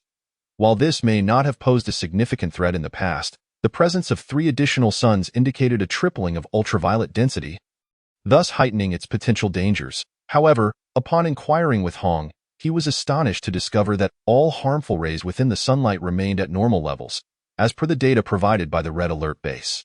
This meant that, regardless of the number of suns in the sky, the current sunlight was akin to that before the apocalypse, neither enhanced nor diminished. The only change was a shift from 1 sun to 4. It was as if the sun from the pre-apocalypse had shattered into several independent entities, with both its light and other properties diminished to a fraction of their former selves. Nonetheless, this still failed to explain why the polar ice caps were melting at such an accelerated rate. Lu Ping, who was not naturally inclined to ponder deeply, found his thoughts overwhelmed. Shaking his head, he resolved to cease his speculation. Just as he stood up, preparing to return to the platform, one of the suns in the western sky began to descend slowly. Casting a shadow over the world, Lu Ping was momentarily taken aback, turning to witness the colossal sun sinking at a visible pace. Within 10 minutes, it vanished completely beneath the horizon. Following suit, the sun in the east began its descent. And as it too disappeared, a thick layer of dark clouds swiftly enveloped the sky, obscuring the last remaining sun. Under Lu Ping's astonished gaze, the final vestiges of light rapidly faded, plunging the world into darkness within mere minutes. The sun had vanished. Roar! Roar! A chorus of unknown creatures erupted in panicked cries, and if one were to listen closely, they would discern the palpable fear woven into those roars in the next moment. Countless crocodile birds and blue wasps soared into the sky, charging toward the dark clouds. Additionally, massive figures began to rise from the floodwaters. Humanoid giants, their bodies encased in tough scales, similar to the crocodile birds and blue wasps. A total of 20 giants roared as they seized anything within reach to hurl toward the ominous clouds, seemingly in a desperate effort to combat whatever threat might be lurking within. What was happening? Survivors wandering outside instinctively raised their heads, gazing in horror at the sky, while many others paled at the sight of the giants standing in the sea. It was their first encounter with such beings. Among them, Lu Ping was the most agitated. For beside the floating island fortress, 2 giants stood closest, and as one reached out toward a transport vehicle, a sudden barrage of white light struck its outstretched hand. Roar! Blood gushed forth as the giant's hand exploded, accompanied by a howl of excruciating pain. In that instant, several wave energy cannons stationed at the floating island fortress unleashed a relentless assault, firing a continuous stream of white beams. Before the giants could react, their massive forms were engulfed in the onslaught of concentrated firepower. Chapter 25. Snow? Following a series of deafening explosions, the smoke cleared, and darkness reclaimed the world. The scaled giants that had stood on either side of the floating island fortress had vanished, leaving only remnants of dismembered limbs and flesh floating upon the sea. Lu Ping opened his mouth, his expression a mixture of shock and barely concealed delight. He had not anticipated the formidable offensive capabilities of the floating island fortress. In merely a few waves of attack, the two scaled giants had been utterly incapacitated, culminating in their annihilation. This was merely the preliminary version of the floating island fortress. If it were to be equipped with even more defensive weaponry in the future, Lu Ping could easily envision a devastating strike that would become a nightmare for any foe. Fortunately, the battle on this side of the water had not drawn the attention of the other giants. In truth, the distribution of these giants was quite extensive. The closest among the 20 giants was still several hundred meters away. The appearance of the scaled giants flanking the floating island fortress had been purely coincidental. After the combat concluded, the amphibious transport vessels that had long taken refuge within the fortress surged forth, racing toward the site of the giants' demise. These red alert soldiers, influenced by Lu Ping, recognized the value of crystal cores and would not overlook any opportunity to acquire them. Moreover, according to the findings of Hong, larger crystal cores yielded higher energy points upon exchange. The colossal size of the armored giant surely implies the presence of a substantial core within. Consequently, the soldiers aboard the two amphibious transport vessels were eager to seize the core. Hoping to gain greater recognition from their commander, in fact, mere seconds after the armored giant was vanquished, Lu Ping had already contemplated this notion. He was about to issue an order for Unit 1 to contact the floating island fortress to collect the core when he observed the two transport vessels speeding away. Feeling a swell of satisfaction in his heart, secretly acknowledging that these fellows were quite astute, turning his gaze back to the sky, he noticed that the crocodile birds and the blue bees were nearing the ominous clouds. On the verge of collision, suddenly, a crimson lightning bolt darted through the clouds, striking one of the crocodile birds in the blink of an eye. As it made contact, the red lightning surged through the body of the crocodile bird, subsequently piercing through two more before gradually dissipating. However, this was merely the beginning. As the flash of lightning faded, dozens of crimson bolts erupted from the clouds, twisting and rapidly targeting the approaching crocodile birds and blue bees. In an instant, the sky was filled with mournful cries, as countless carcasses of crocodile birds and blue bees plummeted to the ground, only to be replaced by even more of their kind. Seemingly oblivious to the concept of death, relentlessly charging toward the clouds. Amidst this standoff, Lu Ping raised his binoculars to observe the scene. Upon a single glance, his complexion paled significantly. Through the lens, he finally discerned the true nature of the red lightning. It was not lightning at all, but rather a species of red beetle. These beetles were approximately the thickness of a thumb and about 3 centimeters in length, their entire bodies of vivid crimson, with sharp protrusions at their fronts serving as weapons. In flight, these beetles exhibited remarkable speed, and the red flashes observed were merely shadows they left behind as they zipped through the air. However, these beetles seemed to possess little in the way of defense, causing their bodies to crack upon violently colliding with other creatures while using their pointed horns to attack. Thus, the reason the red lightning dissipated after piercing a few crocodile birds was not due to the depletion of energy from various attacks, but rather because these red beetles were shattering their own bodies in the process of their relentless assaults. As the saying goes, to kill 1,000 enemies, one must inflict 800 wounds upon oneself, which seemed to apply here as well. With the emergence of the red lightning, the armored giant in the flood trembled and swiftly lowered its body, preparing to submerge once more. At that moment, ominous rumblings erupted from the clouds above, revealing several delicate white snowflakes drifting down. Snow? Lu Ping was taken aback. Through his binoculars, he observed countless snowflakes, each the size of a fingernail, gently falling, and within mere breaths. A heavy snowfall descended abruptly, a chill ran through Lu Ping's body, and the temperature plummeted drastically, sending numerous predators clad in short sleeves into a panic as they fled toward the entrance of the survivors' base. Some predators, bewildered, looked up and reached out toward the snowflakes. The instant their palms made contact with the snow, they were instantly encased in ice. A piercing scream echoed as one unfortunate predator was struck by the snowflakes, instantly transforming into a frozen sculpture. The predator's visage remained in a state of agony, the terror in its eyes and the expression on its face forever encased in ice, just as it had been in life. The remaining predators, seized by terror, scrambled to seek refuge in the nearest structures, while many who were slower found themselves frozen in place, unable to move. "What manner of snow is this?" Lu Ping exclaimed in horror, abruptly lowering his binoculars and shouting, "Everyone, retreat to the platform. Do not let the snowflakes touch your bodies." With that, he was the first to dash toward the platform entrance, followed closely by Yuriko and the Red Alert soldiers, who swiftly reacted and surged into the platform. However, just then, a gentle breeze swept by, and a tiny snowflake evaded everyone's notice, instantly landing on Lu Ping's exposed arm. "Alarm! Alarm! Host's vital signs are abnormal. Body temperature is rapidly declining. Initiating safety mode. Commencing injection of suppressant."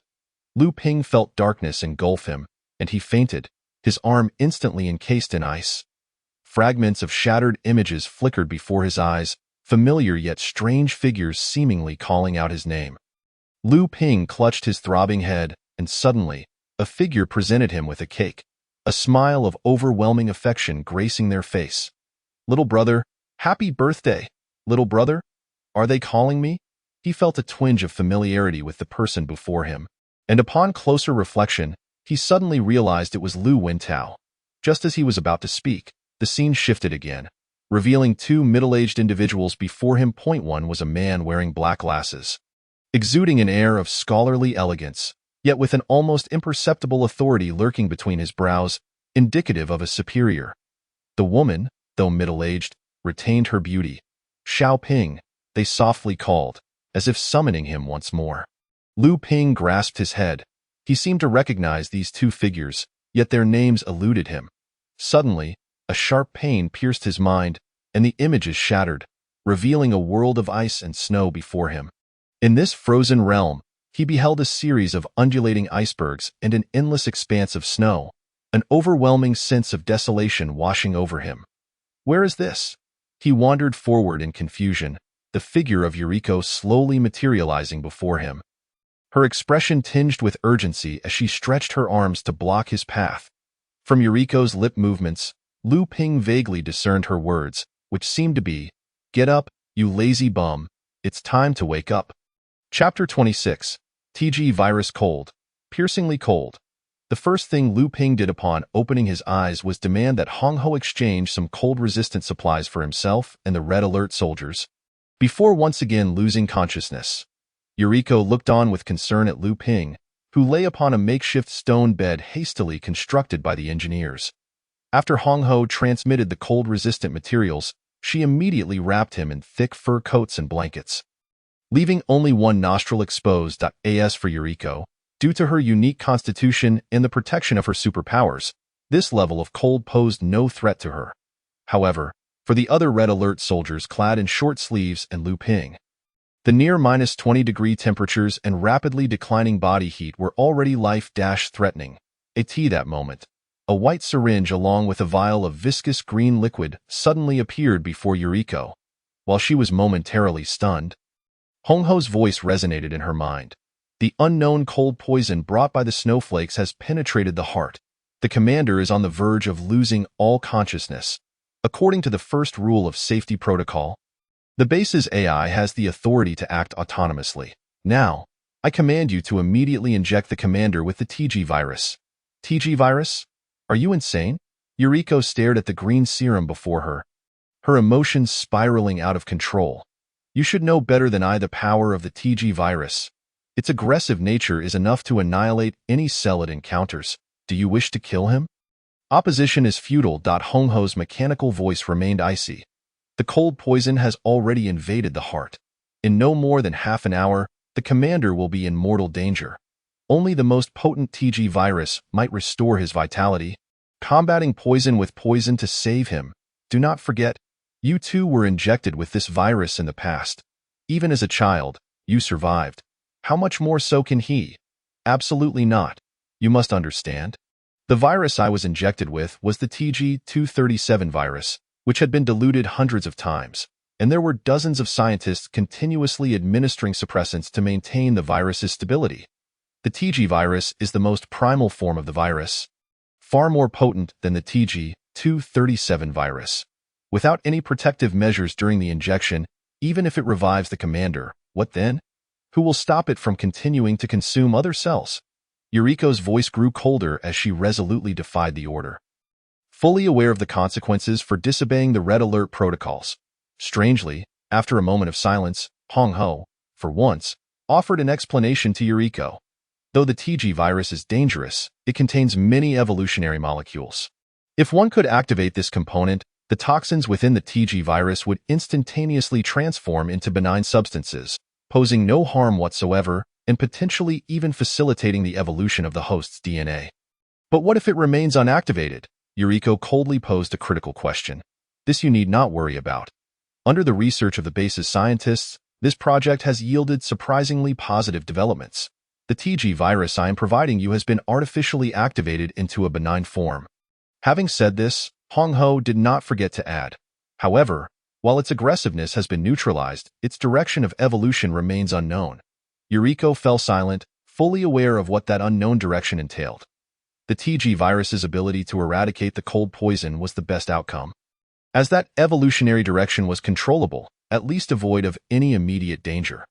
However, should the TG virus merge with the cold virus, its evolutionary trajectory would become an enigma, rendering even the Red Queen incapable of predicting what Lu Ping might transform into. After all, the Red Queen is not omnipotent. It can merely provide the most effective solution available at present. If you continue to refuse, I shall be compelled to eliminate you according to the rules and seek another individual for the Commander's injection. Gently grasping the green vial, Yuriko remained somewhat hesitant. The TG virus, once infamous for having slain deities, lay within her grasp. She could even feel the tremors coursing through her body, not from fear, but from exhilaration. Having previously received a diluted version of the virus, she now felt an unusual yearning arise within her. Rare desire that ignited within her every cell, each one clamoring to consume the contents of this vial. The intensity of that desire was overwhelming, momentarily clouding her resolve. Fortunately, Yuriko quickly regained her composure. Gritting her teeth, she drew the entirety of the TG virus into the syringe and carefully peeled back the quilt and coat. Gently inserting the needle into Lu Ping's arm, the sharp needle effortlessly pierced the already frostbitten skin, and under Yuriko's anxious control, the TG virus was slowly injected into Lu Ping's body. Once the syringe was entirely emptied of its green liquid, Lu Ping's body finally reacted. The muscles in that arm tensed instantaneously under her gaze. The ice blocks frozen upon the stone bed suddenly began to sprout fine cracks, which rapidly multiplied until they shattered completely, taking with them the frozen bedding and revealing a hidden figure within it. That moment, Lu Ping's clothing had vanished entirely, exposing intricate blue patterns that adorned his body. As the ice fractured, the blue markings writhing across Lu Ping's skin began to pulse with life, coiling inward around his chest with alarming speed. In mere moments, all the blue lines converged into a complex rune, which flickered briefly before gradually merging into his skin, disappearing without a trace. With the vanishing of the rune, Lu Ping's eyelids fluttered, and he slowly opened his eyes. Chapter 28. Yet again deceived, before him lay a realm of icy desolation. Lu Ping's eyes had transformed entirely into a shade of blue, reminiscent of exquisite blue crystals, clear and flawless. Yuri, how long have I been asleep? Upon awakening, Lu Ping exhibited an unusual calmness, surveying his surroundings before turning to Yuri beside him. Yuri trembled slightly. At the moment Lu Ping's gaze fell upon her, she inexplicably felt a chill, as if every part of her were encased in ice. From those eyes, she detected a coldness, an unfeeling essence, and perhaps even a hint of madness. A sense of impending doom crept upon her, prompting an involuntary half-step back. "Are you afraid of me?" Lu Ping furrowed his brow. His senses had sharpened remarkably upon awakening, and he could distinctly perceive the aura of fear emanating from Yuri. This sensation was peculiar, especially when he glanced at the other red alert soldiers, whose expressions mirrored that of Yuri's, filled with terror. Why were they afraid? Lu Ping believed he understood the answer. Since his awakening, he had felt a peculiar change within himself. Though his eyes, the world seemed to slow, revealing the flow of air in intricate detail, with the surrounding temperature providing a sense of comfort. He attempted to reach out and touch the moving air. However, Upon a mere gentle contact, the moisture and dust transformed into crystalline ice, startling him into retracting his hand. Freezing? Indeed, this was his ability, evolved from the TG virus. Commander, in terms of psychological resilience, Yuri takes the lead. Thus, after her initial shock, Yuri quickly regained her composure, forcefully suppressing her fear. After all, compared to her own awakening, Lu Ping's demeanor was certainly much gentler. Have you not rested for a long while? Lu Ping smiled faintly. Dismissing Yuri's previous reaction, he noticed the bloodshot in her eyes, and inexplicably, a pang of sympathy stirred within him. A vague image of a girl resurfaced in his mind, causing his expression to shift slightly. Why don't you take a rest? I'll go for a stroll. Shaking his head lightly, he softly instructed, donning several layers of clothing before striding toward the exit. Outside, a world of ice and snow awaited him. Before him stretched an expanse of white, eerily silent. The floodwaters had long since frozen into ice, transforming into a snowy plain. Gazing into the distance, he saw a shroud of mist, and not far off loomed a massive steel silhouette, the floating island fortress that housed the base. Strangely, despite wearing only a short-sleeved shirt, Lu Ping felt no hint of cold. In fact, warmth enveloped him, as if everything before him were mere illusion. Lu Ping had not anticipated that his awakened powers could also enhance his resistance to cold. After a brief stretch, he began his descent down the mountainside. As he traversed downward, an astonishing world unfolded before his eyes. He could see the ice crystals and vibrant colored gems suspended in the air, which gradually approached him as he walked, seemingly drawn to him. He marveled at this new world, a beauty beyond words, where no grandiloquent phrase could fully encapsulate the sights before him.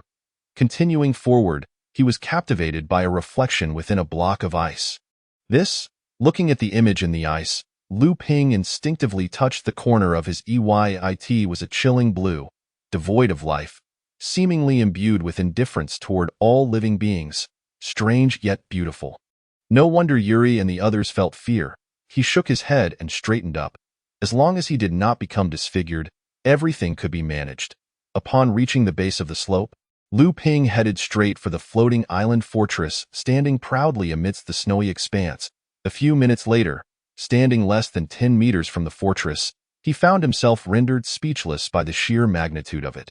Grand. This was Lu Ping's first impression of the floating island fortress.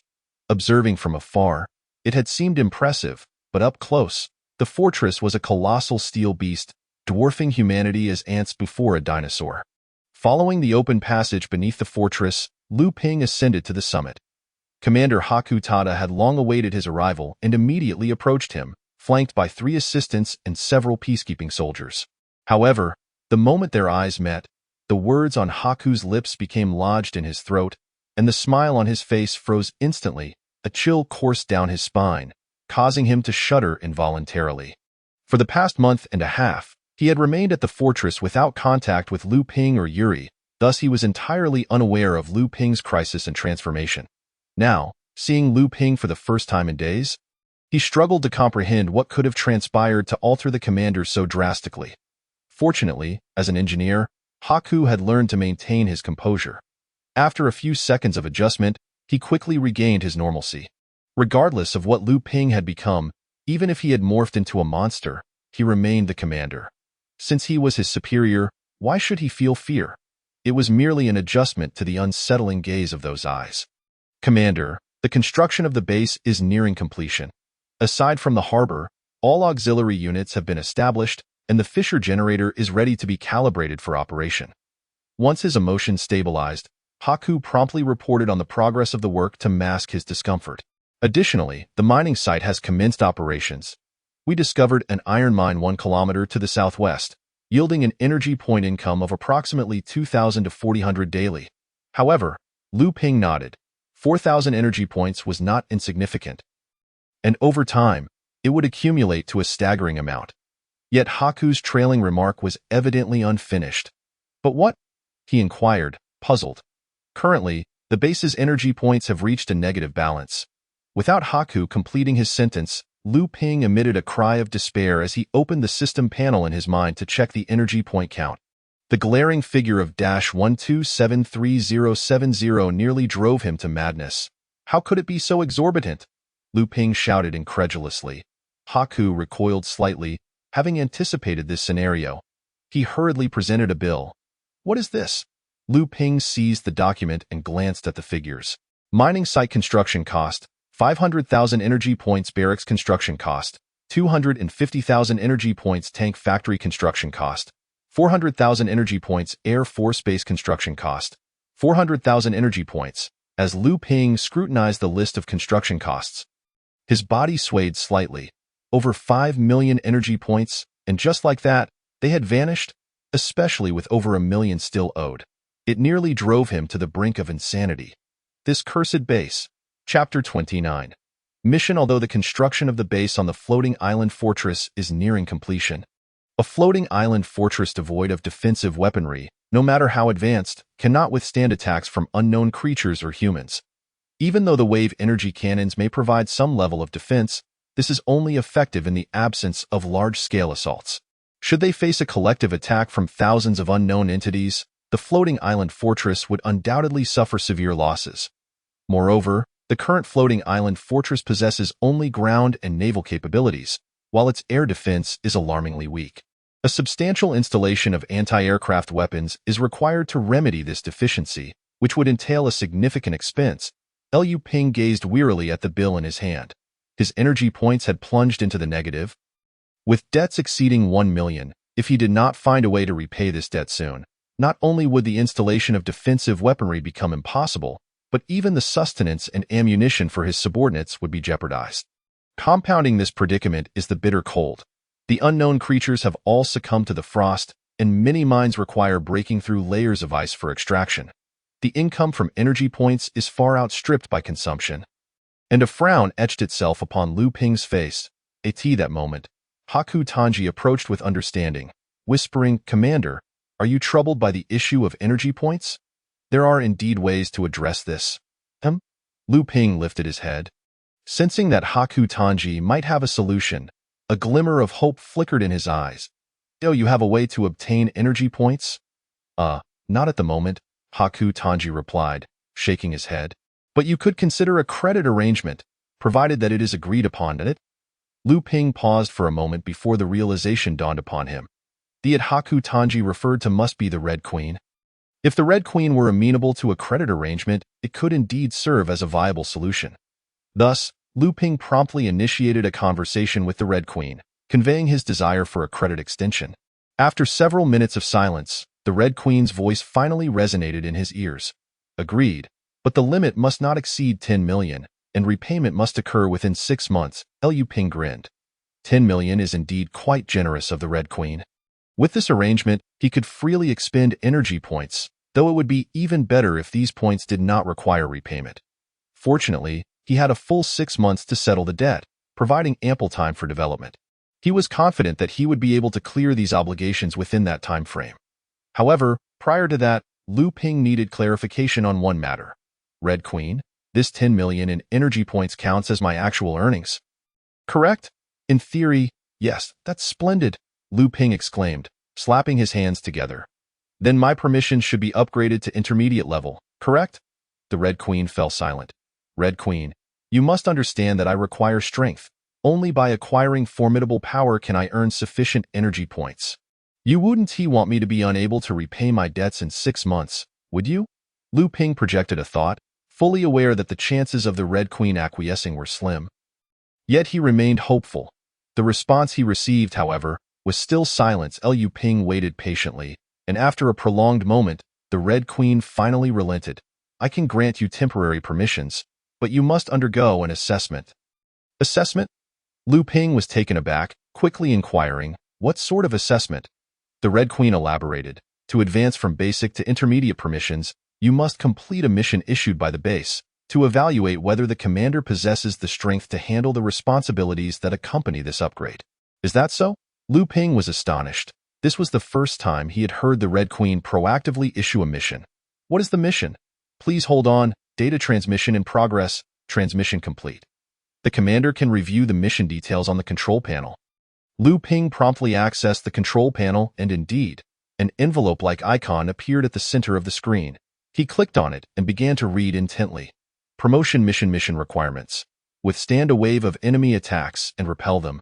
Mission duration, 6 hours. Failure penalty, intermediate permissions frozen for 3 years, with no possibility of promotion during that period. Completion reward, 1 lottery draw. Hint, the lottery allows for the selection of any red alert unit associated with intermediate permissions. Upon finishing the mission details, Lu Ping found himself in rare silence. The penalties for failure were exceedingly severe.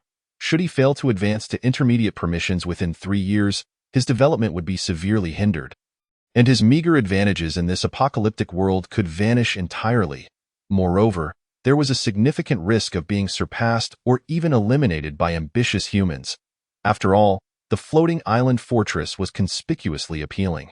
Anyone who laid eyes upon it would likely entertain thoughts of claiming it for themselves. He did not believe that he would stand a chance against survivors equipped with aircraft and tanks. Given that he could only recruit personnel units. While he could temporarily retreat into the depths of the ocean, the sea is inherently the domain of unknown creatures. Who could say whether there were even more formidable beings lurking within? Perhaps something akin to the armored giant. Yet, it was clear that he had no alternatives left. He could either develop quietly, relying on his current energy points to possibly repay the debt within 6 months, or he could choose to accept the promotion mission and take a gamble. Should he succeed, he would be one step closer to a brighter future.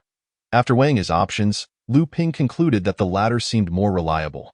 After all, without attempting, how could one discern their ability to succeed? I accept the promotion mission. He took a deep breath, committing to a decision that he would later reflect upon as exceedingly audacious. Mission established. There remain 12 hours until commencement. I shall temporarily grant you intermediate permissions. Please construct a defensive line swiftly to repel the enemy's assault. 12 hours? That is ample time. Lu Ping turned to Haku Tanji and instructed. The Red Queen has consented. Haku Tanji nodded, having received the Red Queen's message, and he regarded Lu Ping with newfound reverence.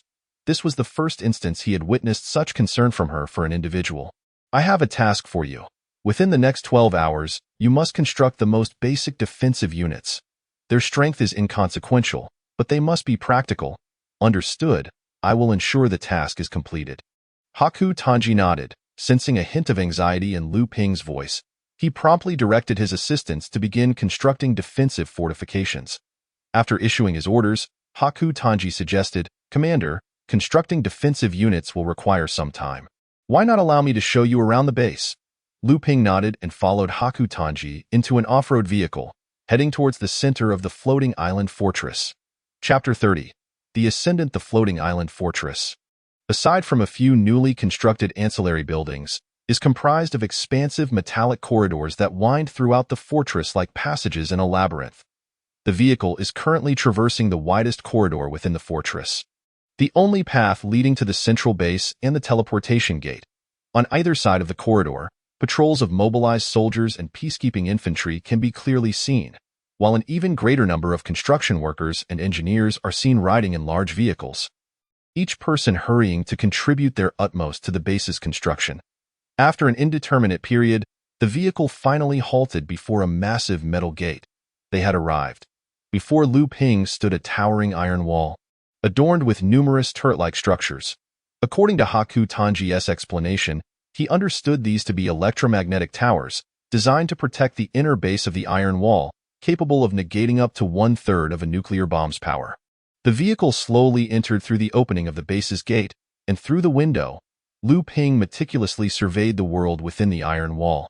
Directly in front of him, at the very center of the inner wall, loomed a colossal steel structure, its European-style tall tower frame imbued with a sense of science fiction, while its black walls imparted an oppressive atmosphere.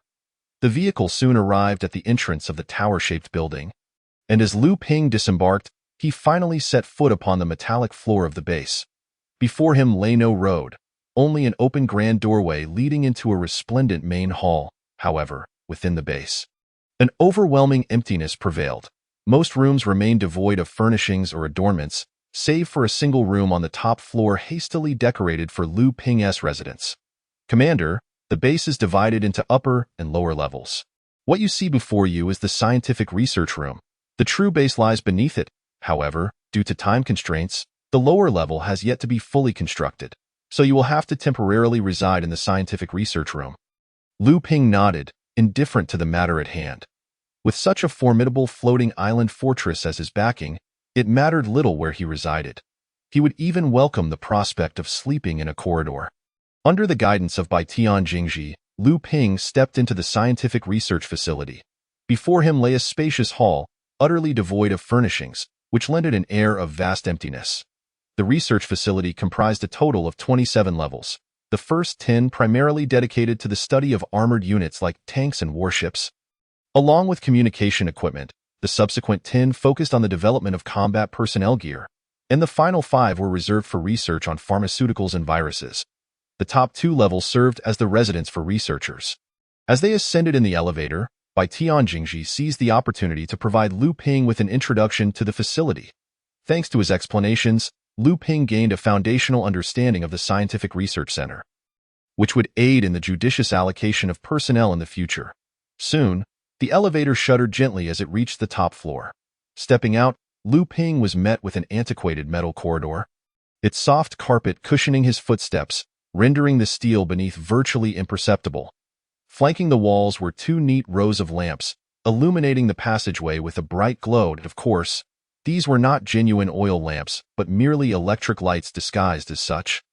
Yet they did not detract from the corridor's ambience. "Commander, your bedroom lies ahead," Bai Tian Jingji announced, recapturing Lu Ping's attention. "How soon until the entire base is completed?" Lu Ping inquired as they continued forward. "This will likely take about half a month. Constructing the necessary defensive weaponry is not overly complicated. However, the decoration of the base and certain related equipment still require your decision, as there are both good and bad options. Some inexpensive and others quite costly, and I dare not make such choices unilaterally." Lu Ping pondered for a moment. Bai Tian Jingji's reasoning was sound. After all, the quality and price of various instruments needed for decoration varied widely, and it was understandable that he would hesitate to make a decision alone. However, with the 1 million energy points advanced by Hong Ho, Lu Ping found himself less concerned about expenditures. Given the opportunity, why not opt for the best? Without much hesitation, he declared, "Cost is of no concern. Proceed with the finest configuration." "Very well, no problem," Bai Tian Jingji exclaimed with delight. The majority of items for the base's decoration would indeed be supplied by their Sun Empire, and if they proceeded with the best configuration, the Empire would undoubtedly reap a substantial amount of energy.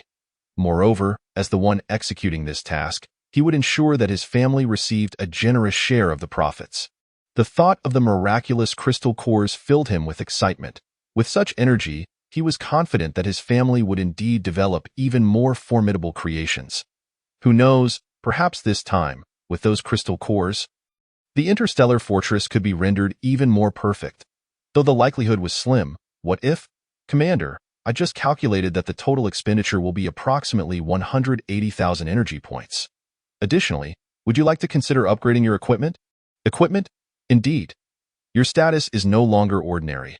Only superior attire can befit your position."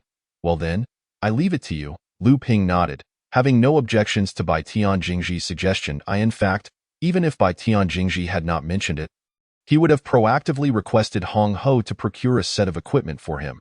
Only by enhancing his strength could he truly act without reservation. As they spoke, the pair arrived at the bedroom door.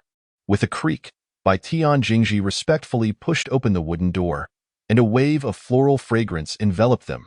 Lu Ping peered inside with curiosity, discovering the room adorned with an array of flowers. Stepping in felt akin to entering a sea of blossoms, the aroma inviting and utterly comfortable. Furthermore, the room's decor had shifted from somber black to a more ancient hue, reminiscent of a royal palace from a bygone era, exuding an air of opulence. "But who are they?" Lu Ping inquired, pointing to the dozen or so maidens standing within the room, his brow furrowed.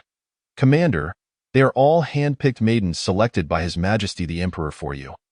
Each one a paragon of beauty," Bai Tian Jingji quickly explained upon seeing Lu Ping's inquiry. Listening to his explanation, Lu Ping's frown deepened. "Humph, do you think I am here for indulgence?" A cold snort erupted in Bai Tian Jingji's ear. causing beads of sweat to instantly form on his forehead. He hastily replied, "Not at all. It is merely that you require attendants to manage your daily affairs, and such a vast base necessitates maidens for cleaning. Moreover, your meals need their preparation. Surely you cannot expect those rough soldiers to handle such tasks." It must be said that Bai Tian Jingji's reasoning was quite astute, rendering Lu Ping momentarily speechless. "Commander, you must understand that you are no longer who you once were. You need to adapt to everything that your status entails. Do not allow antiquated moral principles to constrain you." Noticing Lu Ping's lingering hesitation, Bai Tian Jingji further urged him. Finally, Lu Ping nodded. Bai Tian Jingji's words held merit. His current strength allowed him to look down upon anyone, and such moral considerations could indeed no longer bind him. Upon resolving his thoughts, he felt a sudden clarity within, as if a barrier had been shattered, and his aura surged, embodying the essence of a true leader. This presence was even stronger than that of Lu Wintao in the past. Bai Tian Jingji sensed this the most acutely, his heart swelling with joy, for he believed he had successfully guided the commander, a source of pride for him. Chapter 31. Biological storm. Standing by the window, gazing at the ominously close clouds, Lu Ping felt a heaviness in his heart. Behind him stood a small squad of mobilized soldiers, the very first team that had followed him, comprising 12 individuals. Each standing tall with solemn expressions, they regarded the figure at the window with fervent eyes, as if they would gladly sacrifice themselves for him without a moment's hesitation. "From this day forth, I bestow upon you the Lu surname." Looking out the window, Lu Ping spoke softly. "Number 1, from now on, you shall be known as Lu Yi. Number 2, you shall be Lu Air. Number 3, Lu San. Number 4 through 12, you shall be Lu Si through Lu Shi. From this moment on, you are no longer mere mobilized soldiers but rather major generals. I grant you the authority to form a legion. The number need not be vast, but it must be elite. Do not report to me the energy points required. I expect to see results within 10 hours. This is not a command, but an appointment by the commander himself, which signifies the utmost honor for the Red Alert soldiers. Of course, number 5 had perished in the previous battle, and the current Lu Wu was selected from the second recruitment of the peacekeeping infantry squad. He had initially been the captain of that squad, and upon recognizing his commendable command abilities, Lu Ping promoted him to fill the position of number 5. Yes. Lu Yi and the others responded loudly, their voices ringing with barely contained excitement, their faces flushed with exhilaration. "Go forth." Turning, Lu Ping offered a slight smile as he watched Lu Yi and the others depart in succession. Listening to their receding footsteps, Lu Ping took a deep breath, scrutinizing the floating island fortress through the window. It was undeniably a colossal structure, spanning nearly 10 kilometers, with several towering buildings rising above, including mining facilities and legions. Observing the array of sci-fi-inspired edifices, who could have imagined that their construction time was merely a month and a half? If such information were to leak, it would be met with disbelief. For such speed of construction was simply implausible. Yet, Lu Ping had accomplished it, and Bai Tian Jingji had too. This was undoubtedly a miracle never witnessed in the annals of Earth's industrial construction history. Looking further afield, several wave-energy 3-barrel cannons were stationed at the edge of the floating island fortress, their formidable size and massive barrels instilling an unprecedented sense of security. "Hibari, what do you think?" At that moment, summoned, Hibari arrived at the floating island fortress with the personnel remaining at the station. As soon as she entered the corridor, Lu Ping sensed her presence, a testament to the formidable perception granted by the TG virus, which often astonished even him. Wasteful, utterly pointless. Surveying the room's furnishings, Hibari frowned slightly, revealing a hint of disdain. Those royal elites truly know how to indulge. Lu Ping was taken aback. Awkwardly rubbing his nose, Hibari's remark caused his heart to twitch. Previously, he had felt a rush of excitement and paid little heed. However, now that he had regained his composure and observed the lavish decorations crowding the room, he felt a pang of regret. These were not free. All of them cost energy points. Yet, it is not entirely without merit, is it? In fact, it is rather comfortable. Lu Ping twitched the corner of his mouth, casually concocting an excuse to divert his thoughts from the issue of energy points. "So, how is your health?" Yukiko inquired, her disdain momentarily set aside, replaced by a hint of concern. "Couldn't be better," Lu Ping replied with a grin, extending his hand forward and cheerfully declaring, "Let me perform a magic trick for you." As he spoke, a delicate ice flower gradually materialized in his palm, taking the shape of a rose. "This is a technique taught to me by Red Queen." He touched his nose and offered the ice flower to Yukiko. A flicker of panic was evident in her eyes, but she swiftly resumed her icy demeanor. Pretending to remain composed, Yukiko accepted the ice flower, commenting lightly, "Not bad. It seems your ability is ice manipulation. However, this flower appears rather rudimentary, indicating that your skills require further refinement." "What are you doing?" Before she could finish her sentence, Yukiko felt herself enveloped in warmth as Lu Ping opened his arms to embrace her. "I've given it some thought, and your conditions are not unacceptable." This sudden gesture from Lu Ping struck even him as absurd. Nevertheless, his emotions were unpredictable, and he was uncertain of his own thoughts in the next moment. One thing, however, was clear. He was beginning to develop feelings for Yukiko. This sentiment had sprouted when he learned from Red Queen that she had not rested properly for a month and a half for his sake. After being solitary for over a decade, Lu Ping suddenly yearned for a romantic relationship. Lu Ping settled on the sofa in his bedroom, engaging in idle chatter with Red Queen. Yukiko had already shyly excused herself, claiming she would check on the dinner preparations. "Red Queen, is there truly nothing wrong with my body?" Since awakening, Lu Ping had felt peculiar. The evolution of his body left him quite unaccustomed. Particularly, the world he beheld through his eyes had become astonishingly clear, enabling him to perceive floating particles and traces of air movement wherever he went, which aggravated his mild obsessive-compulsive tendencies. "Commander, this marks your fourth inquiry regarding this matter. I can assure you with certainty that your health is excellent, significantly stronger than before your evolution. This should be evident to you." Red Queen's tone bore a hint of impatience, yet she had no choice but to reiterate, "The only change is that your DNA sequence has undergone reorganization, granting you ice manipulation abilities, and your genes have become considerably more robust. Are you sure there is nothing amiss? Trust me, your evolutionary trajectory remains in a favorable state, and there are absolutely no issues." Red Queen's assertion was not unfounded. With her vigilance over Lu Ping's health, even if all personnel within the base were to perish, Lu Ping would be entirely safe. After all, Lu Ping's survival was intrinsically linked to the fate of the Red Alert base, a truth Red Queen valued above all else. "Very well." Lu Ping raised his hands in surrender, continuing, "Yukiko mentioned I need to practice my abilities. Do you have any suggestions? Why not consult Yukiko herself?" Suddenly struck by a realization, Lu Ping slapped his forehead. He felt as though he had been looked down upon by Red Queen. After all, wasn't Yukiko an excellent teacher? When it came to abilities, who could rival her? It was foolish to overlook such a resource and seek counsel from Red Queen instead. Just then, Yukiko returned, and as Lu Ping was about to beckon her over, she took his hand and led him to the dining room.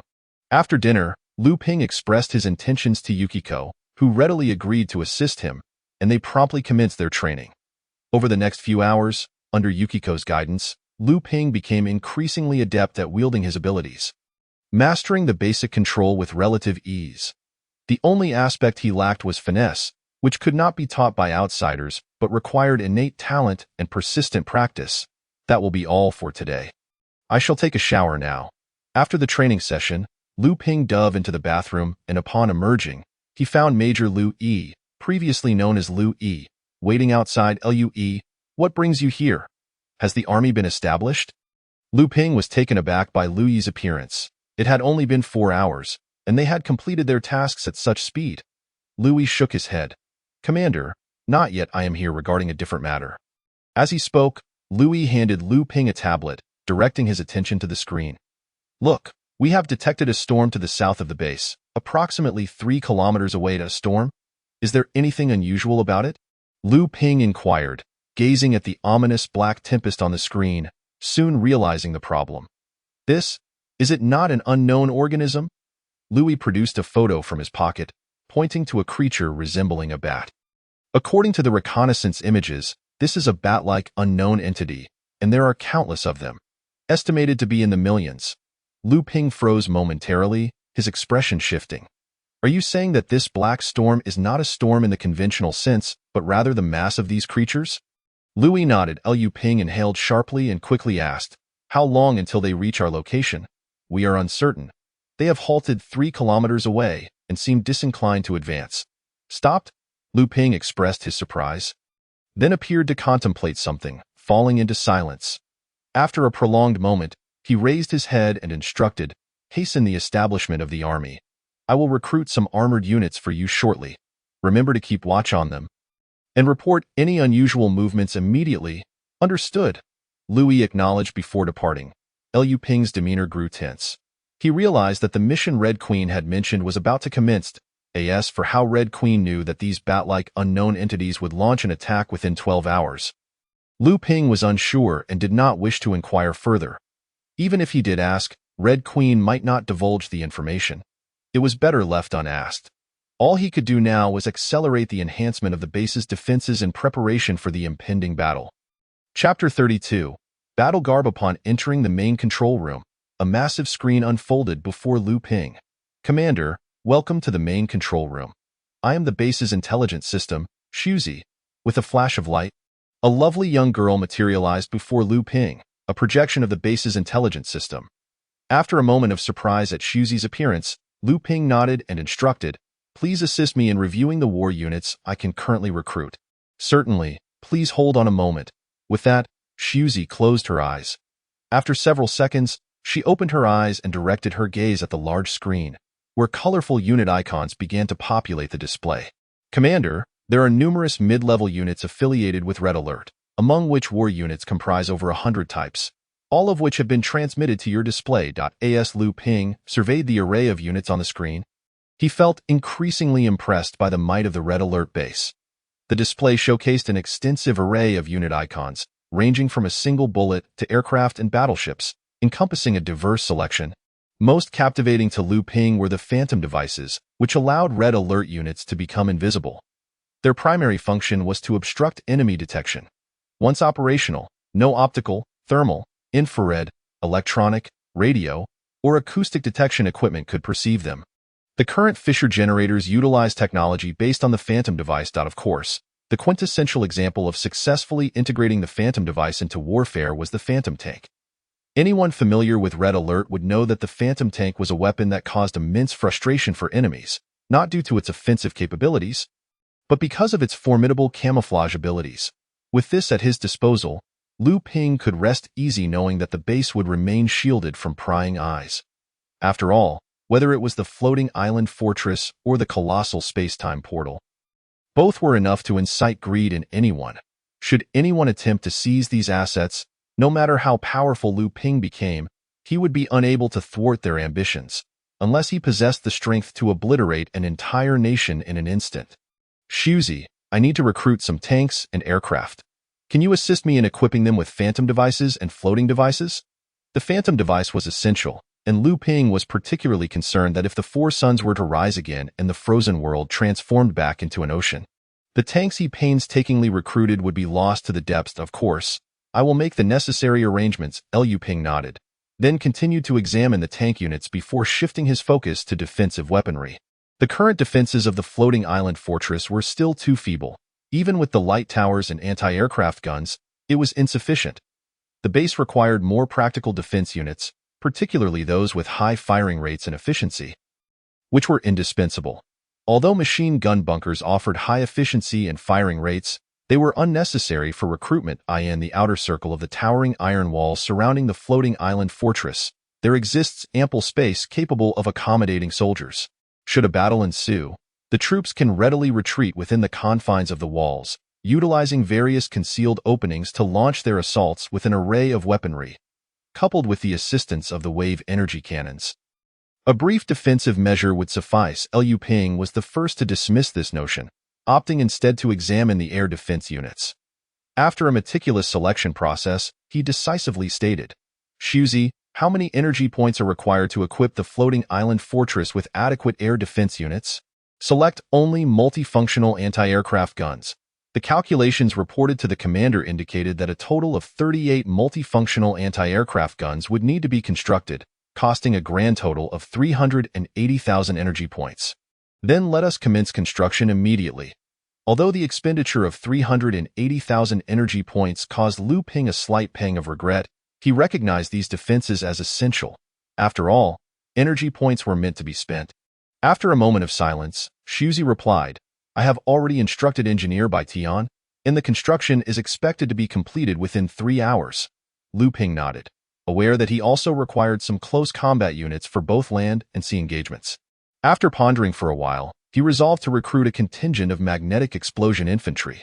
Compared to magnetic tanks, the cost of magnetic explosion infantry was considerably lower, and this unit was renowned for its formidable attack power. Once the electromagnetic weaponry was unleashed, it often resulted in widespread devastation. Naturally, the Ice Legion was also essential, as both units had been unlocked following his promotion to intermediate authority, representing true cutting-edge technology. Shuzi, please recruit 2 squads of magnetic explosion infantry and 3 squads of the Ice Legion. Understood. I have conveyed the order to Hong Ho. The total energy expenditure will be 60,000 points. Recruitment is expected to conclude in half an hour. The recruitment cost for both the magnetic explosion infantry and the Ice Legion was identical, with each soldier priced at 1,000 energy points, 100 times that of peacekeeping infantry, yet their strength was equally magnified. After completing the recruitment of these units, Lu Ping glanced at his remaining energy points, which amounted to approximately 6.5 million. As for the individual combat gear for the Red Alert soldiers, he did not contemplate it. Trusting that Lu Yi had a better understanding of which equipment would best suit them, he delegated this decision entirely to Lu Yi and his team. Soon, Lu Yi and the others determined a type of individual combat gear. Observing the details of the equipment on the display screen, Lu Ping nodded appreciatively. It was a full-coverage battle suit, its sleek design lending it a distinctly sci-fi aesthetic. According to the data provided by the base, Lu Ping learned that this suit was crafted from an exceptionally precise special alloy. Although it measured less than a millimeter in thickness, its defensive capabilities rivaled that of large tank armor. However, Lu Ping found the black hue somewhat unappealing. It felt too oppressive. Shuzi, could we modify this suit to a blue color? Certainly. With a positive confirmation, Lu Ping chose to focus on other matters, leaving the rest to Lu Yi and his team. As he watched the energy points swiftly deplete, he set aside his concerns when Bai Tian Jingji sent a call request. Commander, your equipment has been designed and I will send the blueprints to you now. As soon as the call connected, Bai Tian Jingji transmitted a blueprint. What is this? Lu Ping furrowed his brow, for the garment depicted in the blueprint resembled a coat, yet possessed the lightweight quality of a trench coat. The coat was black, adorned with dark red patterns that conveyed a sense of seriousness. Its collar stood upright, akin to ancient wizard robes, while the hem was split, nearly reaching the ground. Beneath the coat was a set of trousers and a shirt. Somewhat similar to the individual combat gear chosen by Lu Yi and the others, crafted from compact special metals interlinked to form an armor-like appearance. Yet, it too was black. Not good. Lu Ping shook his head, stating, let's change it to blue. Perhaps due to his unique abilities, he now harbored an unusual fondness for blue. Despite having previously favored black, this color felt overly stifling. All right, I'll take care of it right away. With that, Bai Tian Jingji hurriedly ended the call, seemingly rushing to instruct his subordinates to create the desired equipment. Bai Hizi, shall we take a stroll outside? Lu Ping rubbed his face with his hands, let out a long sigh, and spoke softly. Machem. Bai Hizi nodded, and the two exited in succession. Outside, the bat storm was once more set into motion.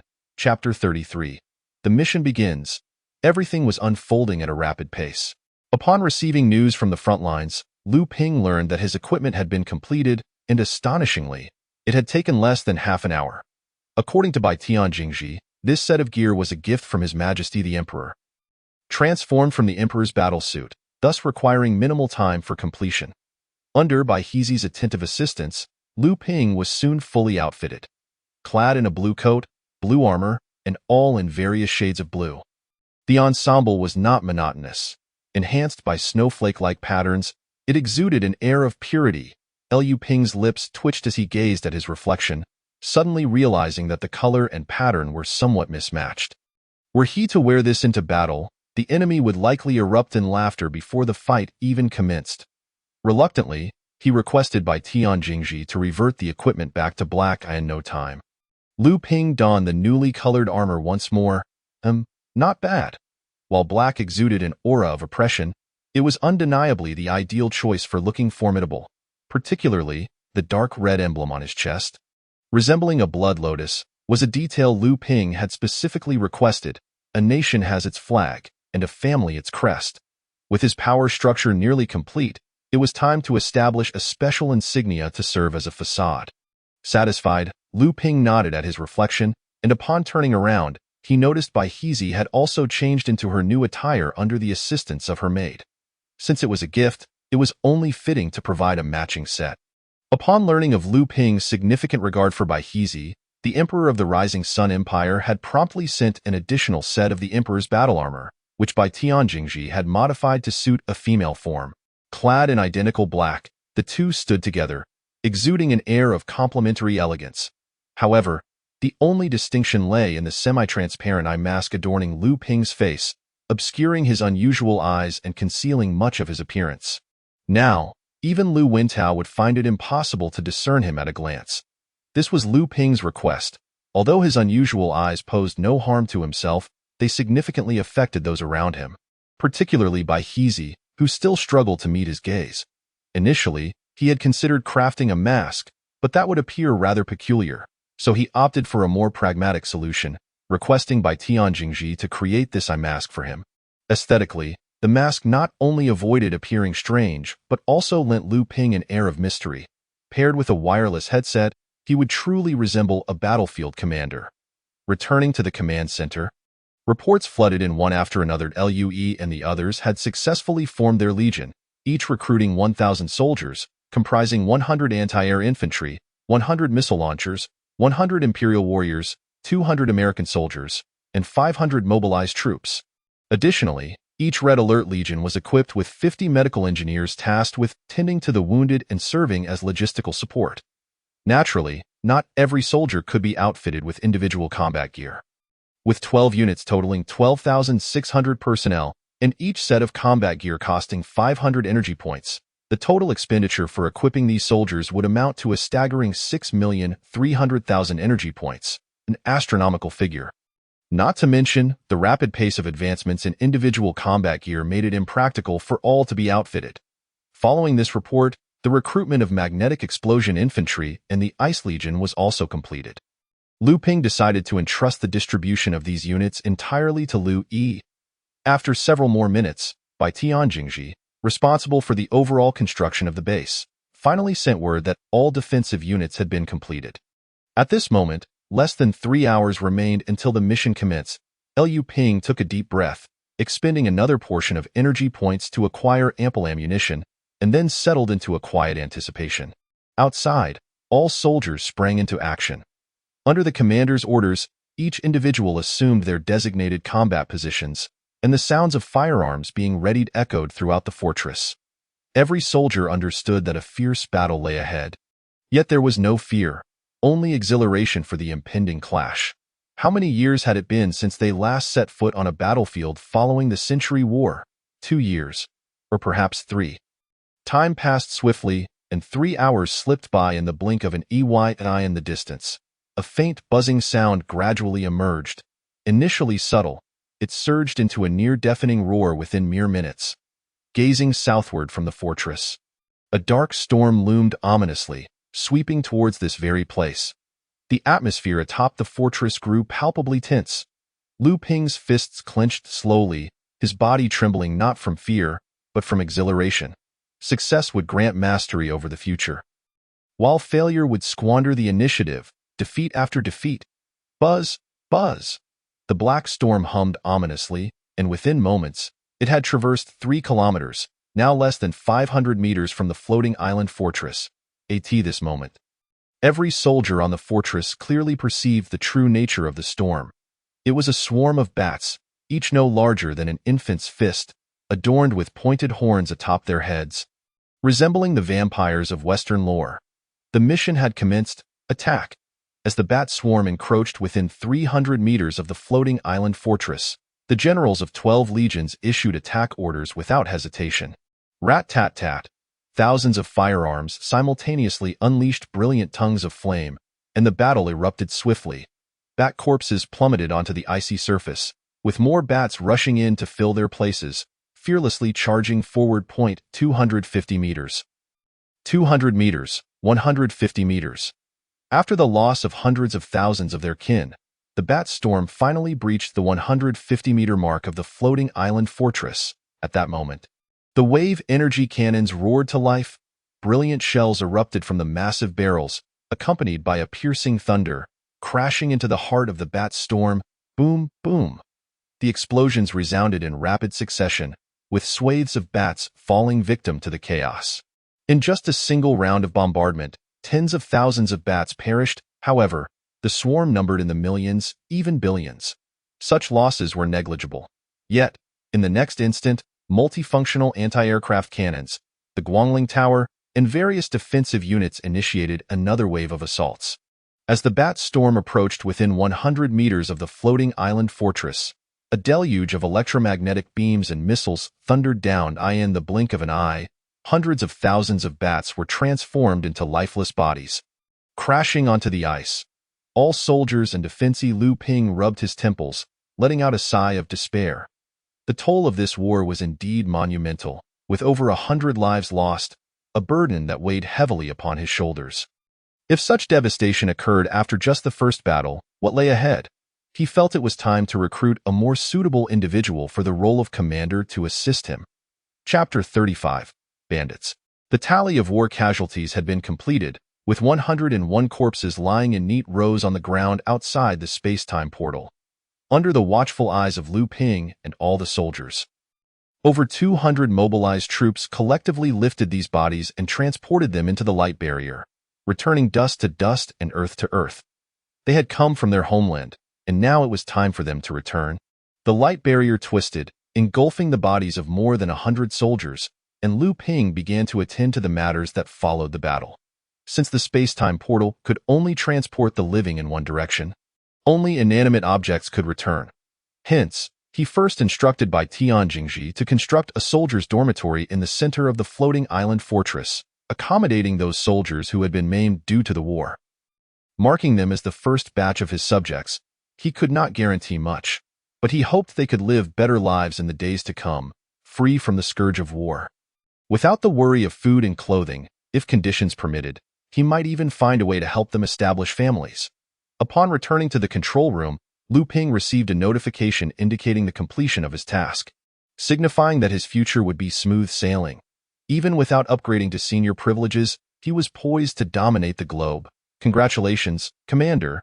You have completed the promotion task and are eligible for a draw. Would you like to proceed immediately? Lu Ping was taken aback. He had nearly forgotten this matter. Let's begin at once. With a command, a massive spinning wheel appeared on the control panel before him, adorned with over 100 red alert units, dazzling Lu Ping's vision. The moment he finished speaking, the pointer on the wheel began to spin rapidly. After a few seconds, the pointer's speed gradually slowed, and Lu Ping fixed his gaze on the large screen, his heart racing with anticipation. Weather control device, passed. Super Fortress, passed. Time-Space Legion, passed. Yuri, passed. After several more seconds, the pointer slowed to a crawl. And finally, it came to a complete stop. Click! With a soft sound, the spinning wheel on the screen magnified, revealing a page that the pointer had indicated. Congratulations, Commander, you have acquired 1 Century Bomber. Lu Ping was momentarily stunned. Then elated. He remembered that according to the technology tree provided by the Red Queen, although the Century Bomber was an asset of intermediate privilege, it ranked among the highest military units of all technological tiers. With a construction cost of a staggering 450,000 energy points, moreover, the Century Bomber boasted armor sturdier than its counterparts, allowing it to virtually disregard all standard anti-aircraft weaponry. Yet, this was not its most terrifying aspect. The exorbitant cost of the Century Bomber stemmed from its massive airframe.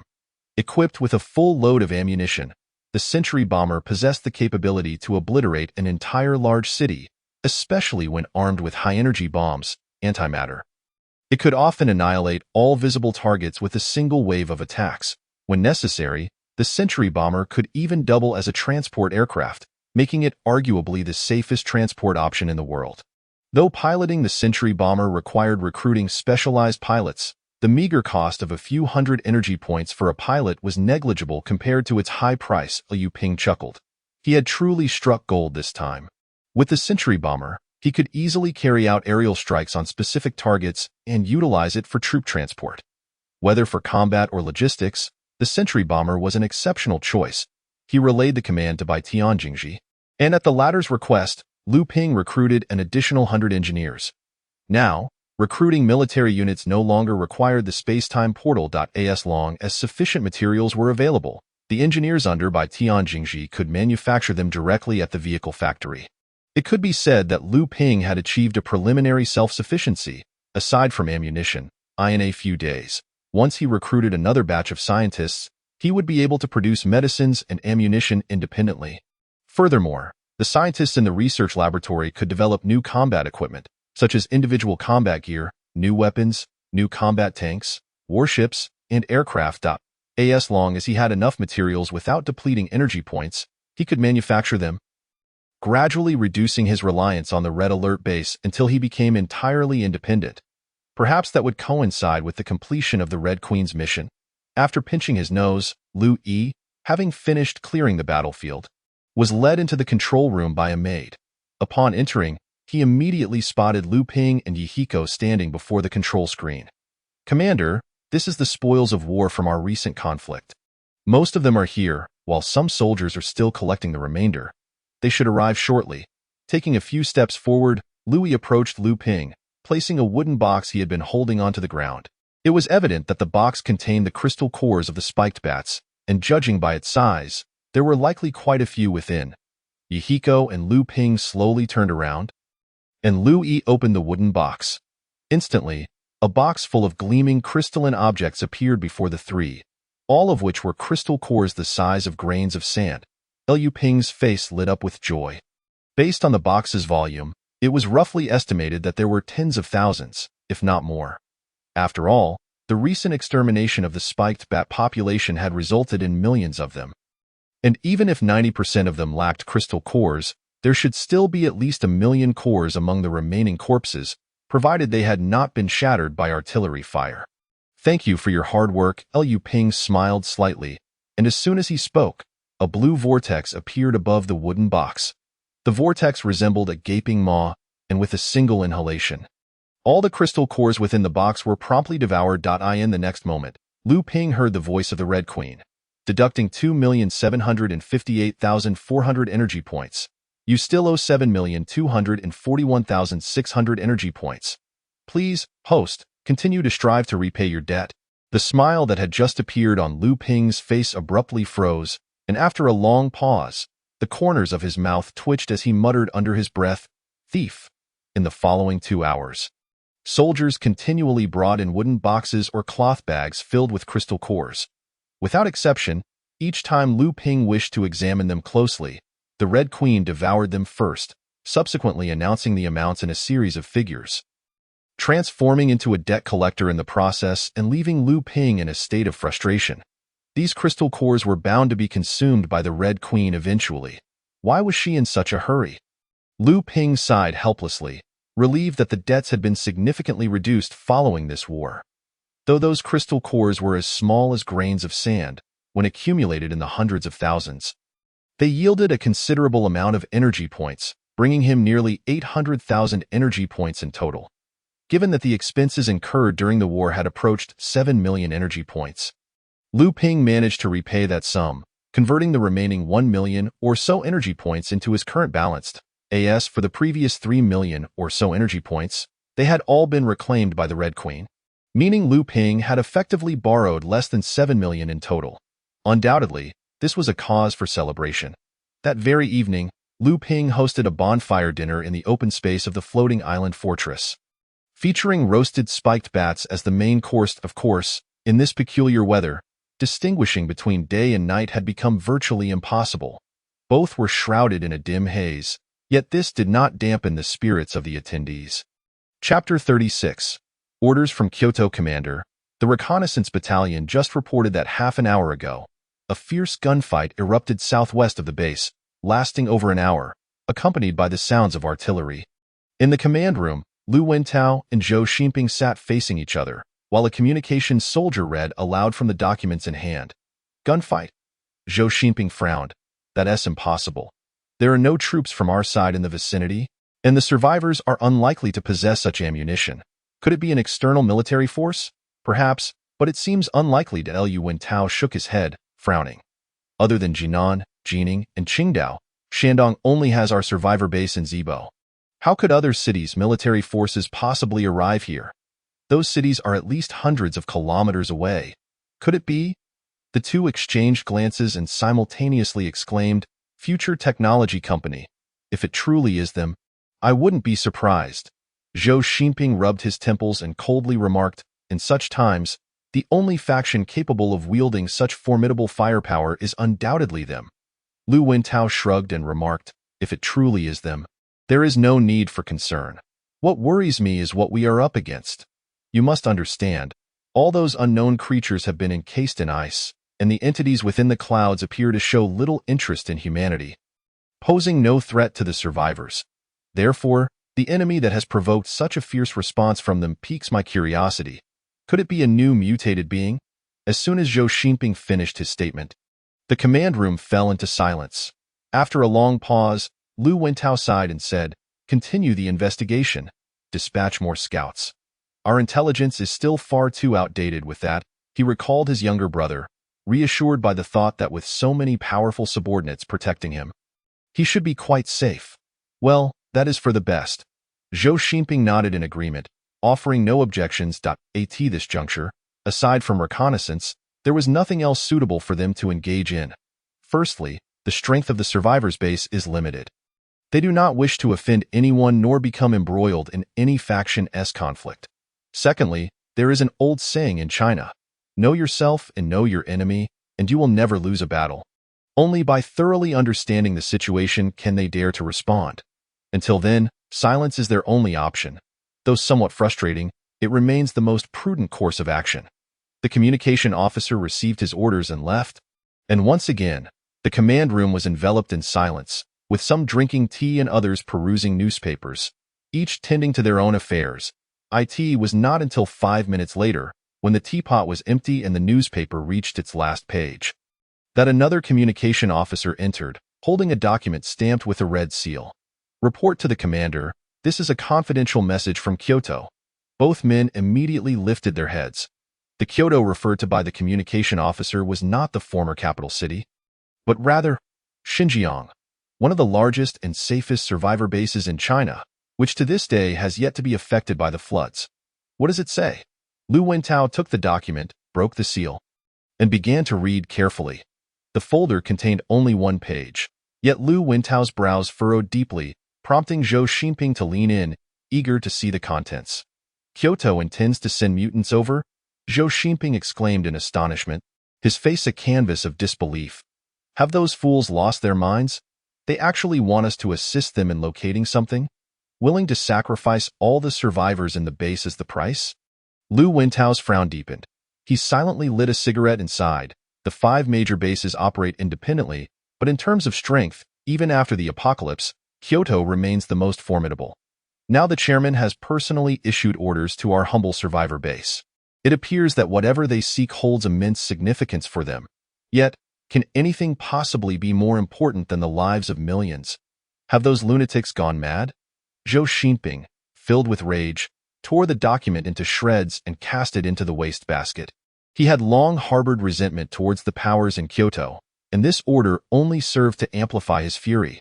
Before the apocalypse, he might have felt trepidation at Kyoto's commands, but now, when everyone struggles to manage their own affairs, who cares for such trivial orders?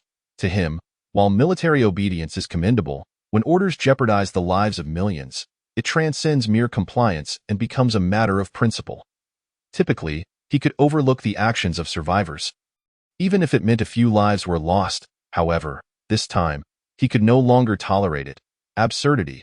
That is over 1 million lives. Lu Wintao looked at Zhou Xinping helplessly.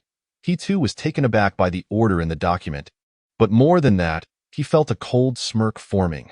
Based on the handwriting, he could almost accurately guess the identity of the individual issuing the command. Who else could be so heartless if not that old man? However, one would think that even amidst the apocalypse, that old man would not seize power so swiftly. Had something unforeseen occurred in Kyoto?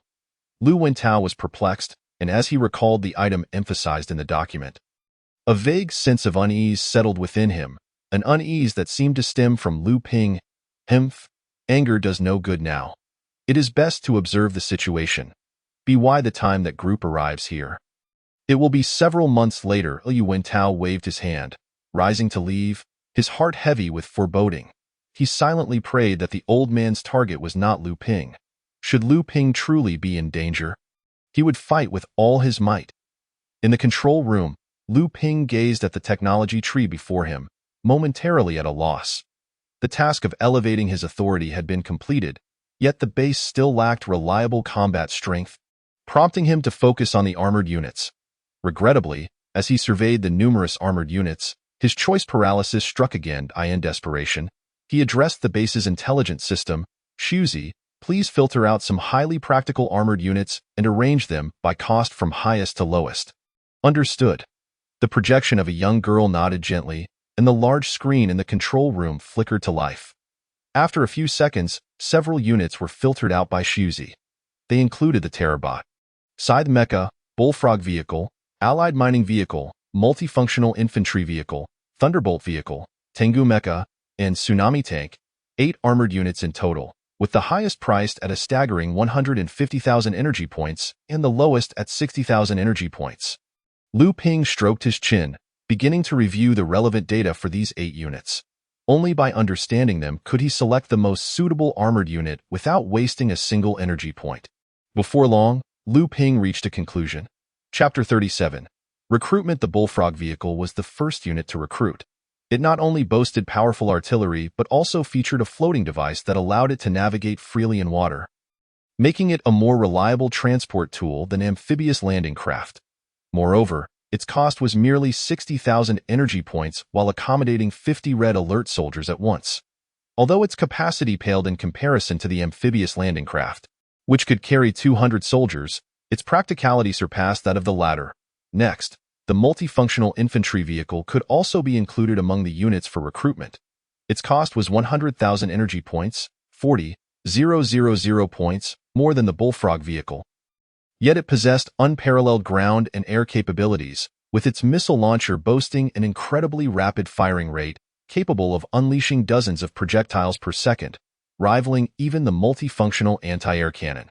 Following that were the Terabot, Tengu Mecha, and Tsunami Tank, priced at 60,000, 150,000, and 130,000 respectively. The Terabot needed no introduction. On the battlefield, it was a born killer. Its diminutive size allowed it to easily conceal itself in grass, soil, and sand, attacking passing tanks and soldiers. The Tengu Mecha was an aerial unit from the Rising Sun Empire, capable of transformation. It could launch attacks in aircraft form while also shifting to a humanoid form upon landing, demonstrating remarkable agility. As for the Tsunami Tank, it, like the Bullfrog vehicle, was also an amphibious armored unit. Internally equipped with nano devices, it could form a protective shield composed of nanobots during combat, significantly mitigating damage from gunfire and missiles. Additionally, the Tsunami Tank was armed with a powerful armor-piercing cannon, boasting high defense and considerable damage, further solidifying Lu Ping's decision to select it. Shuzi, add the Bullfrog vehicle, multifunctional infantry vehicle, Terabot, Tengu Mecha, and Tsunami Tank to the recruitment list. Then notify all the major generals that I grant them 5 million energy points for use, allowing them to decide how many of each armored unit to equip suitably, with assistance in sharing the burden. Lu Ping was content to enjoy a respite. Moreover, delegating authority at this moment was ideal. Allowing his subordinates to shoulder some responsibilities prevented him from needing to handle everything alone. The energy points used for recruitment, of course, were borrowed from the Red Queen. Additionally, Red Queen, please assist me in recruiting Natasha. He required a vice commander to oversee the management of the army. He was not adept at marching and combat. Nor was Yuhiko, and at this moment, the exceptional command abilities of Natasha made her Lu Ping's prime choice. Upon hearing this, Yuhiko's eyes sparkled, and her long hair began to gently float, consuming 100,000 energy points. Recruitment of Natasha is complete. Buzz! The space-time portal atop the fortress suddenly illuminated with a dazzling spectrum of colors, and shortly after, a voluptuous blonde woman stepped forth from within, clad in a fitting Soviet military uniform and carrying a slender SVD Dragunov sniper rifle on her back. Her arrival elicited expressions of surprise from all soldiers nearby. Instructor. Many soldiers immediately saluted, their voices filled with excitement.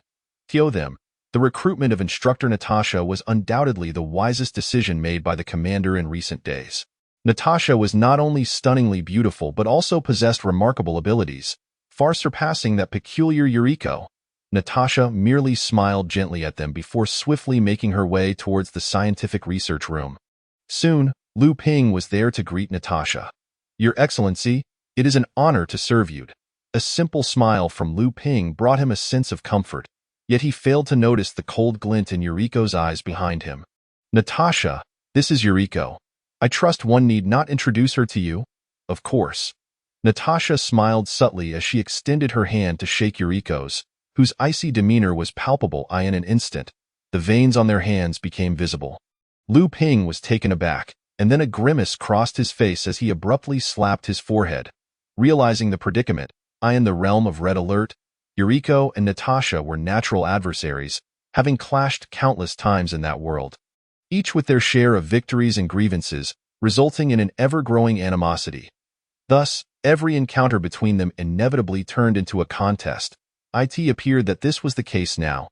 "Ahem, Natasha, I summoned you for a task." Noticing Yuriko's twin ponytails rising and the veins on her forehead protruding, it was evident that in terms of physical strength, Yuriko had a slight edge. Lu Ping hurriedly cleared his throat, attempting to separate the two. "Natasha, I will have Shuzi transmit the situation of the base to your computer shortly. For now, head to the barracks. The soldiers require your command, and Lu Yi and the others also need your guidance." "Understood." Natasha executed a standard military salute and departed without looking back. Meanwhile, Yuriko continued to gaze at Natasha's retreating figure until she vanished behind the automatic doors, at which point she finally withdrew her gaze. "I am aware that you two have some history, but now we are all part of one family. Let's refrain from infighting." Observing Yuriko's demeanor, Lu Ping placed a reassuring hand on her shoulder. "Humph." Yuriko cast him a sidelong glance, uninterested in engaging, and strode out of the command room. "Are you feeling jealous?" Lu Ping mused, rubbing his nose. Yuriko's earlier expression resembled that of a wronged spouse, which intrigued him greatly. With Natasha's arrival, the morale of all soldiers within the base visibly soared, and the various legions resumed their frantic development. Under Natasha's leadership, and incorporating the opinions of Lu Yi and the other 12 major generals, armored units began to be recruited, subsequently bolstering the 12 legions, gradually enhancing the combat capabilities of the entire base. In the following 2 months, free from the threat of unknown creatures, the base's development accelerated significantly. Until the soldiers discovered a gold mine within a mountain range, the energy points harvested from daily mining operations had surpassed 10,000, amassing nearly 300,000 energy points in just 20 days, much to Lu Ping's delight. After another half-month had passed, the survivor base welcomed a contingent of guests from Kyoto. This was an armored squad, each member piloting a mech over 10 meters tall, who, on their first day, forcefully took control of the survivor base, disregarding the objections of the base's higher-ups. Thus, the peace of Zibo City was irrevocably shattered, as countless survivors were compelled to venture out, following the squad's orders to locate a certain individual. That individual was a boy of little over 10 years, and from the photograph, it was vaguely discernible that he was none other than a young Lu Ping. Chapter 38. Then let us battle. 1 kilometer northwest of Floating Island Fortress. This area, once an abandoned soccer field, was now dominated by a massive white tent that had sprung up following the arrival of those terrifying individuals yesterday. Surrounding the tent were 10 humanoid mechs, entirely silver and approximately 10 meters tall. Each of these mechs was equipped with powerful machine gun barrels and retractable alien alloy long knives on their arms, while heavy artillery was mounted on their shoulders, complemented by a spiral device on their backs that allowed them to fly like helicopters when prone. Their chests were hollowed out to accommodate the pilot, allowing a human to sit inside and control the mech. This was the result of 15 years of effort from the Kyoto Research Facility, referred to by the old men as the Huaxiano. 01 Mobile Armor.it contained a small nuclear reactor technology derived from an alien spacecraft, akin to the device in Iron Man's chest, theoretically capable of sustaining the giant for 2 years without sustenance. The technology had matured and reached the mass production stage. However, due to the limitations of materials and technology in Kyoto, they had only managed to assemble a 30-member mech squad, dispatching 10 of them for this mission, underscoring the High Command's seriousness regarding this operation. Inside the tent, the 10 members sat on warm felt, engaged in discussion. Based on intelligence gathered from the survivor base, the head of this futuristic technology company bore a striking resemblance to the person in the photograph. Thus, we shall commence our operation in 5 hours. Once the target is confirmed, even if it leads to war, we must bring him back to Kyoto. The speaker was a middle-aged man in his 40s. Clad in dark green military attire, and judging by the insignia on his shoulder, he was a colonel. His name was Leon, the captain of this mech squad, and also a secondary mutant. Not only him, but every member of the mech squad was a mutant, for ordinary humans could not operate such colossal machines. Is it really necessary to create such a ruckus over an ordinary person? In my opinion, we should simply charge in. With our strength, annihilating a small arms company would be a piece of cake. A younger man took the floor, his brash demeanor evident in his words.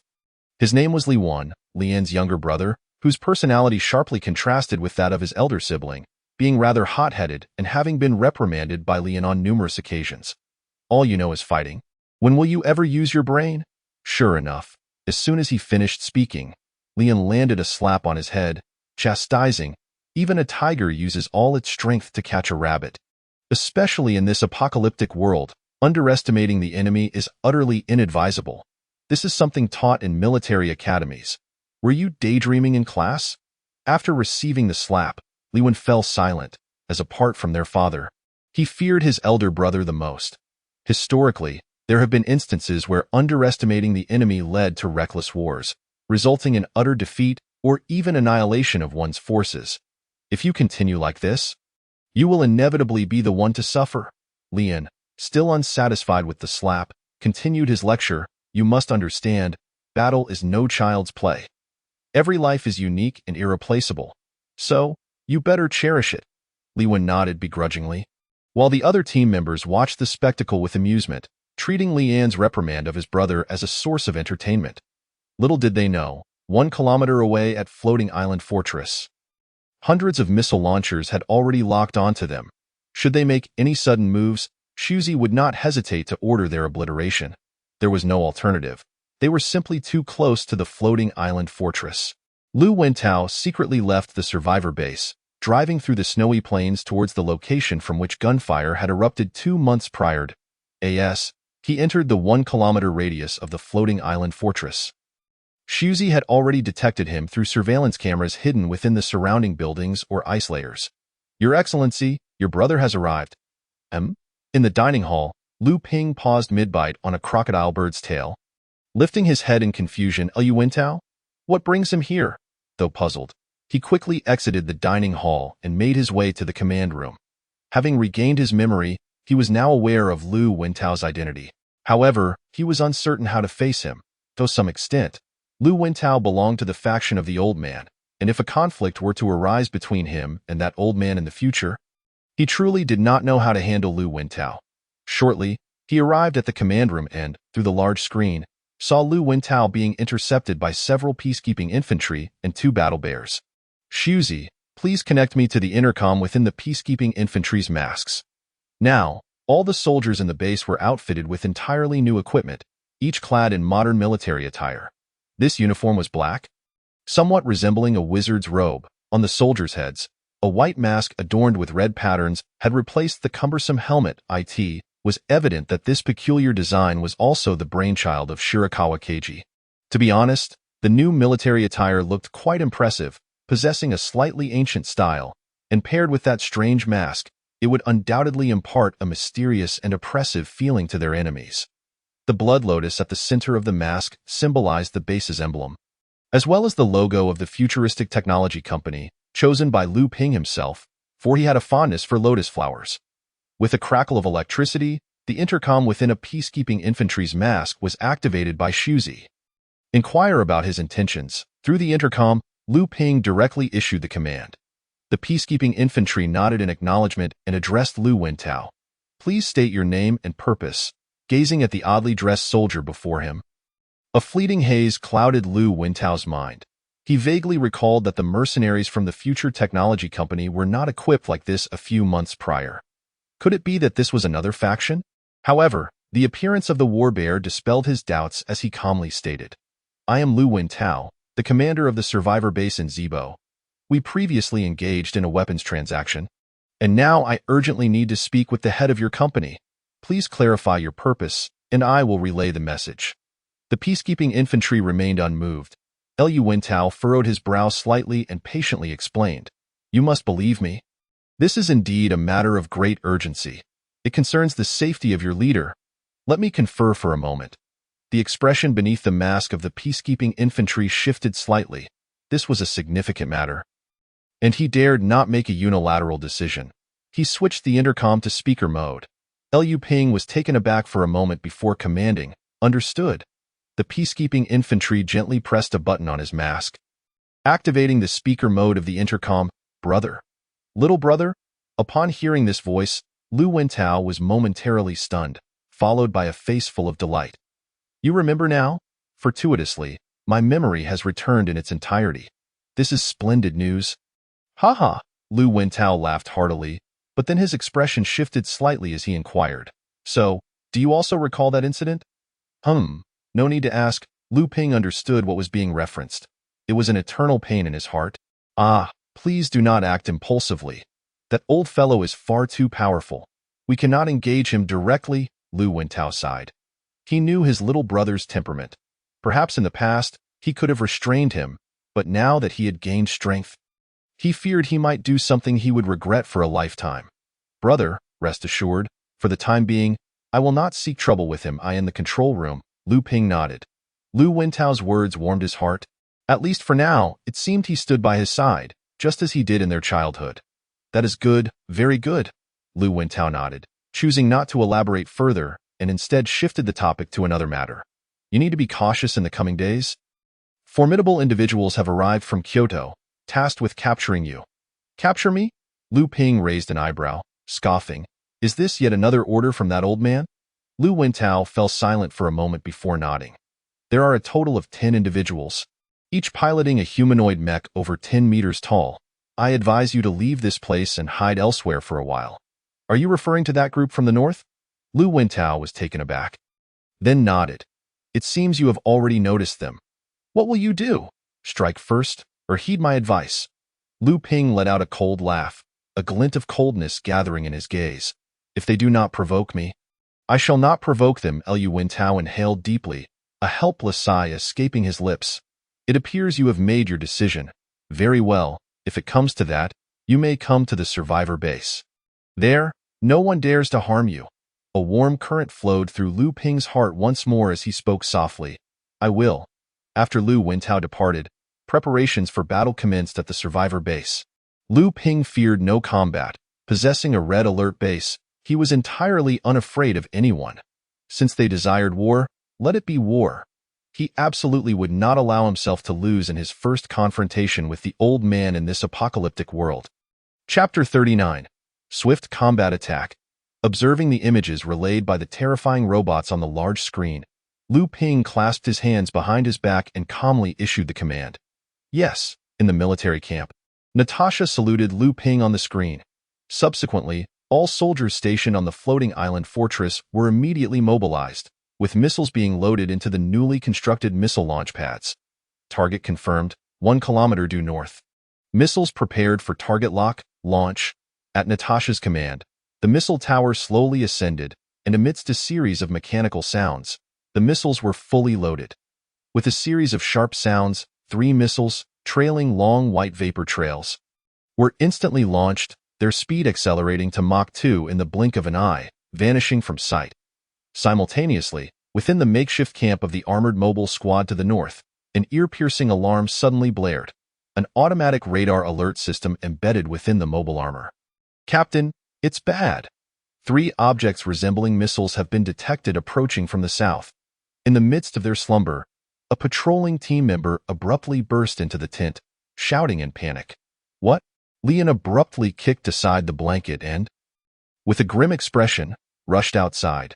Behind him, the other team members quickly scrambled to their feet, heading towards their respective mechs. In merely a span of seconds, all team members had successfully entered their mechs. Through the screens in the control room, everyone watched in horror as the 3 rapidly approaching red dots drew nearer. "Damn it, it's the Future Technology Company. They dare to attack us." "Stop the chatter. Engage.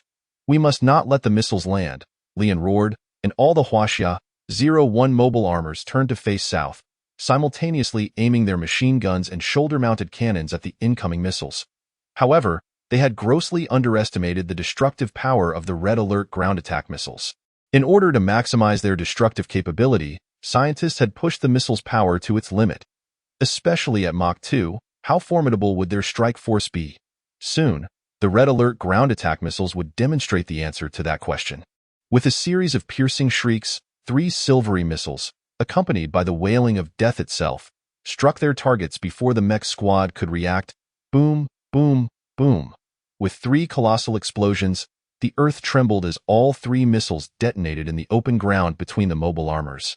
The shockwave generated in that instant hurled the 10 Huaxia 01 mobile armors away, not allowing them to withstand even a second of the powerful blast in midair.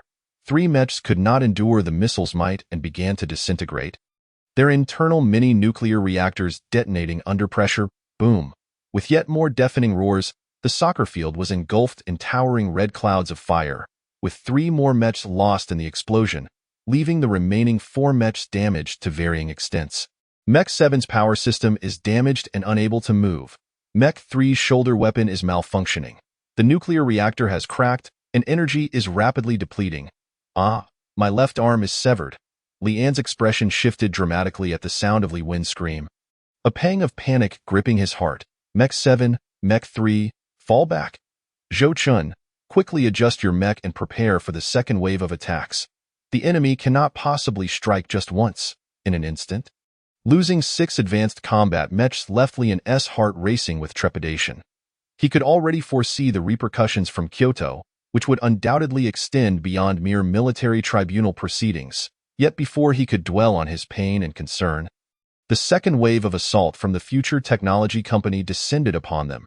Emerging from beneath the soccer field's surface, 3 terrifying robots burst forth in an instant, propelled by 6 mechanical limbs as they swiftly approached the 3 frontline mechs.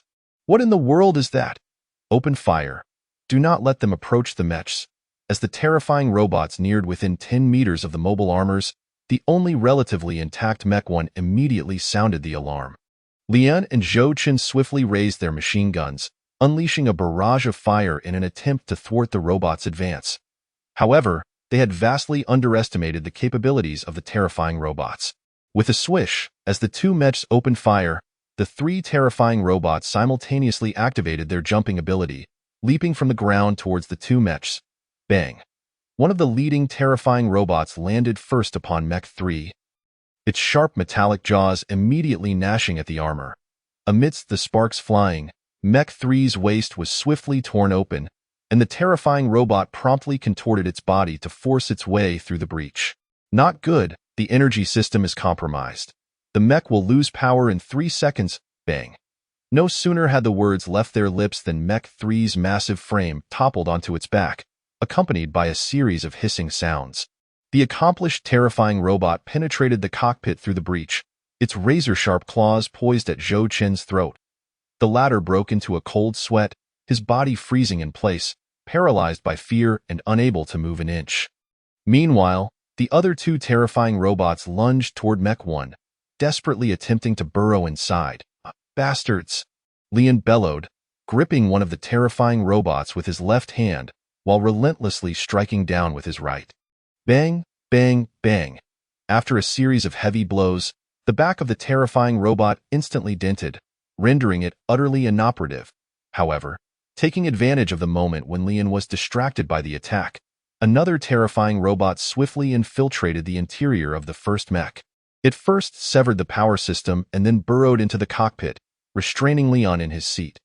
Thus, this battle finally came to a close, with the mech team from Kyoto suffering near total annihilation, while the futuristic technology company only lost a single terrifying robot. Even Liu Ping, at the conclusion of the fight, remained in a state of shock. It was evident that he had grossly underestimated the base's offensive capabilities. It was only at this moment that he realized just how formidable he truly was. From the launch of the missiles to this point, a mere few minutes had passed, and the enemy had already lost their most basic capacity for resistance. All while facing the so-called Huaxia No. 01 powered armor, which was reputed to be capable of single-handedly taking on 1,000 foes. If this achievement were to be made public, it would undoubtedly astonish the entire world. Gathering himself, Liu Ping took a deep breath, readjusted his eye mask, and stepped outside. Within the confines of the football field lay a field of mech wreckage, for enormous mechs sprawled irregularly across the open space. Their pilots trapped inside the cockpits and unable to escape. Lin's expression darkened to the utmost degree. Bloodied and aghast, he cast a fierce glance at the terrifying robot, unable to comprehend how he had been defeated. The world's strongest armor, purportedly developed with the collective scientific prowess of all of China, had succumbed so easily. Furthermore, he had not even laid eyes on his adversary. Apart from the 3 missiles, he had encountered merely 3 mechanical monstrosities. What was this? A mockery? Was the futuristic technology company deriding their utter helplessness? He clenched his fists tightly, for the truth was indeed as he feared. From the previous battle, it was clear that the futuristic technology company had showcased their overwhelming might and had every reason to believe that if another round of missiles were to rain down upon them, it would not require many for them to face complete annihilation. It was a lamentable reality, one that he was unwilling to contemplate regarding the repercussions of this mission's failure. Suddenly, a peculiar buzzing sound resonated from afar, prompting Lian to look up in confusion. Through the shattered hatch of the cockpit, he discerned several white dots rapidly approaching in the distance. What could that be? Were they aircraft from the futuristic technology company? A bitter smile crept across Lian's face. The enemy's high-ranking officials were finally making their appearance. However, unlike mere moments ago, the roles of hunter and prey had completely reversed. Chapter 40. Ambushed with a thunderous rumble. 5 tsunami tanks and 3 bullfrog vehicles emerged first into Lian's line of sight. His expression shifted slightly as he gazed upon the oddly shaped tsunami tanks, a wave of astonishment rising within him. He was certain that since joining the military, he had never encountered nor even heard of any nation possessing such a style of tank. Even in the face of the apocalypse, when communication systems had faltered, they still had reliable sources indicating that no new tanks had been developed worldwide. This meant that these 5 peculiar tanks were indeed the creations of the futuristic technology company. Good heavens! What were they? Why had there been no whispers of them before the apocalypse? Not just him, but Zhou Chun and others shared the same thoughts. The tsunami tanks and multifunctional infantry vehicles drew nearer. Several black streaks suddenly darted across the distant sky, accompanied by a faint sonic boom, as a massive metallic aircraft rushed closer. It was an aircraft of bizarre design, its nose resembling a round kinetic energy cannon, its elongated body tapering into a triangular arc, complemented by enormous wings on either side and a tail fin at the back, lending it a distinctly sci-fi appearance. Upon nearing the football field, the aircraft began to decelerate, and with a series of clattering sounds, it suddenly transformed before the astounded gazes of Lian and the others, morphing into a humanoid mech nearly 20 meters tall. Just from this astonishing display, the remaining members of the mech team recognized the advanced technology that far surpassed their own in comparison to this mech, even if Lian did not wish to admit it. He had to concede that the technology employed by the futuristic technology company in this aircraft had left Huaxia No. 01 powered armor far behind. his knowledge, while Huaxia number 01 was indeed agile. It was still far from achieving a transformation capability with current technology. This disparity alone was enough to shatter his last shred of pride as a member of the mechanized forces. Descending gradually with the aid of 2 thrusters, the Tiango mech soon touched down on the ground. With a sharp click, the doors of the bullfrog vehicle swung open, and figures clad in black battle robes, armed with various advanced weapons, orderly emerged and began to drag the occupants of the powered armors out.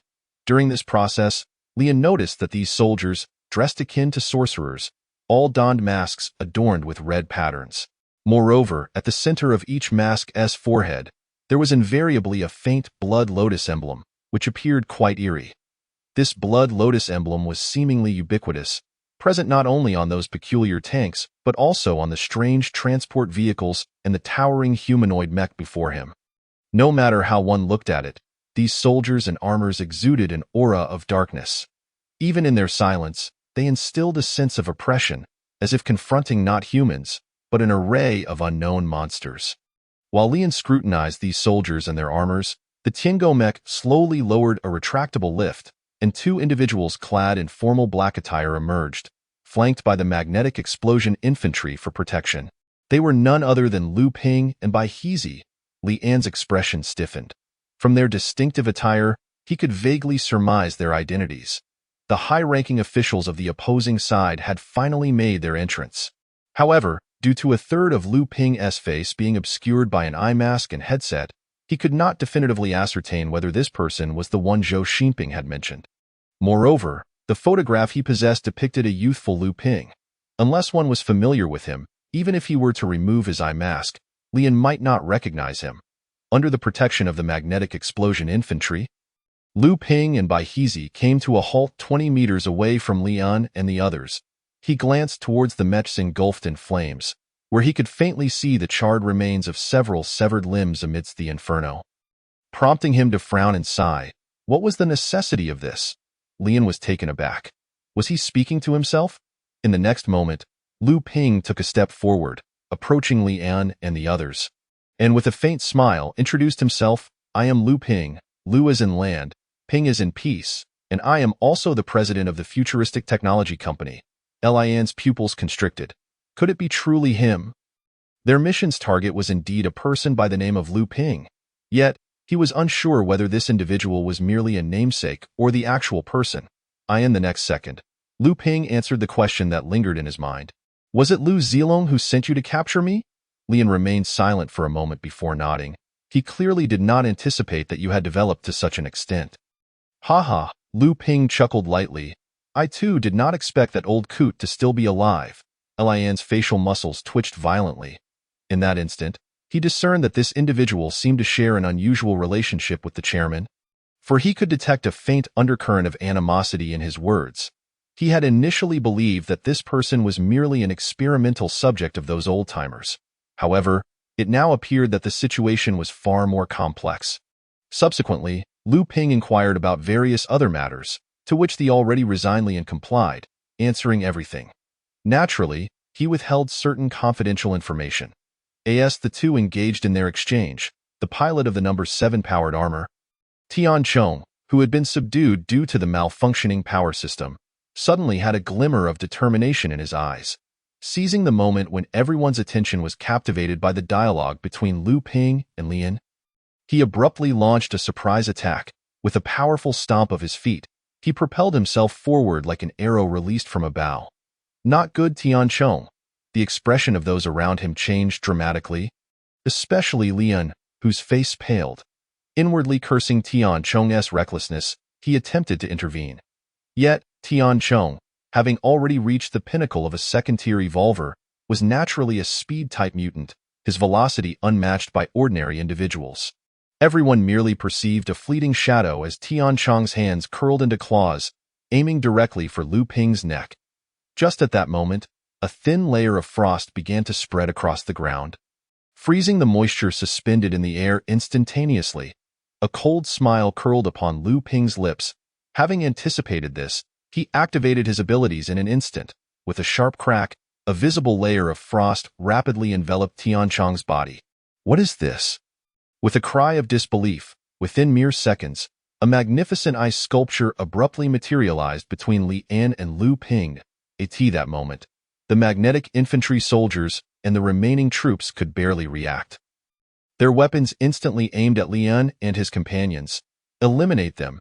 Yukiko's expression was frigid as she commanded, and the magnetic infantry soldiers before her unhesitatingly raised their hands.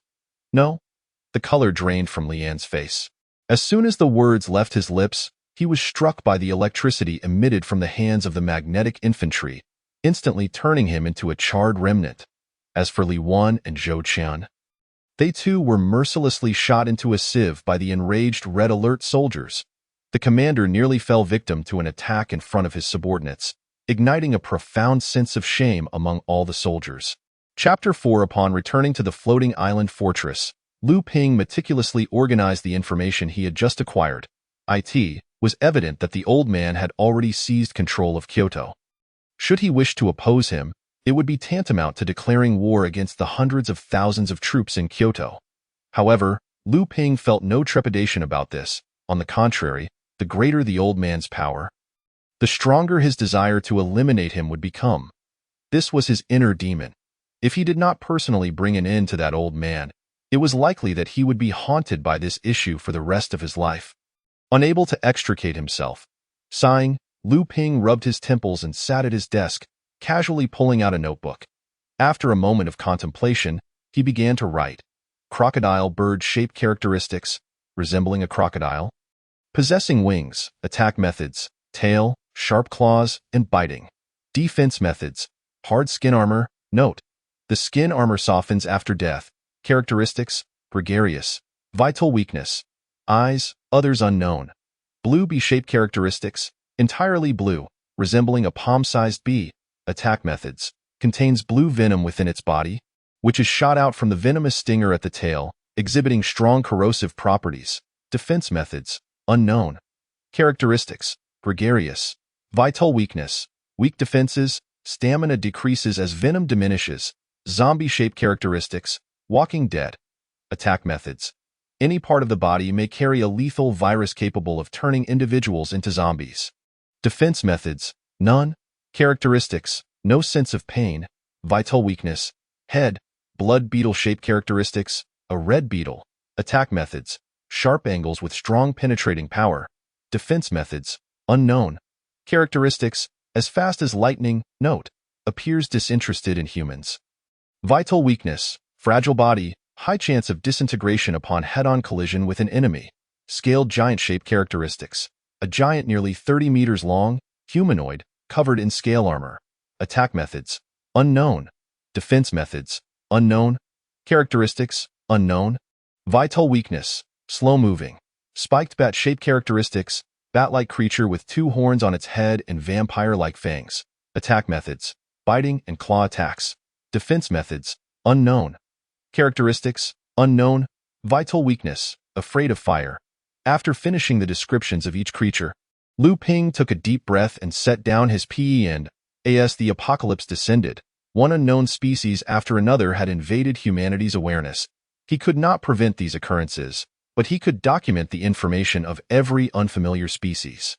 With this knowledge, he would be able to devise optimal strategies when confronting these beings in the future, avoiding the aimless flailing of a mindless fly. And then, when the time of peace arrived. At this thought, Lu Ping couldn't help but smile bitterly. Peace?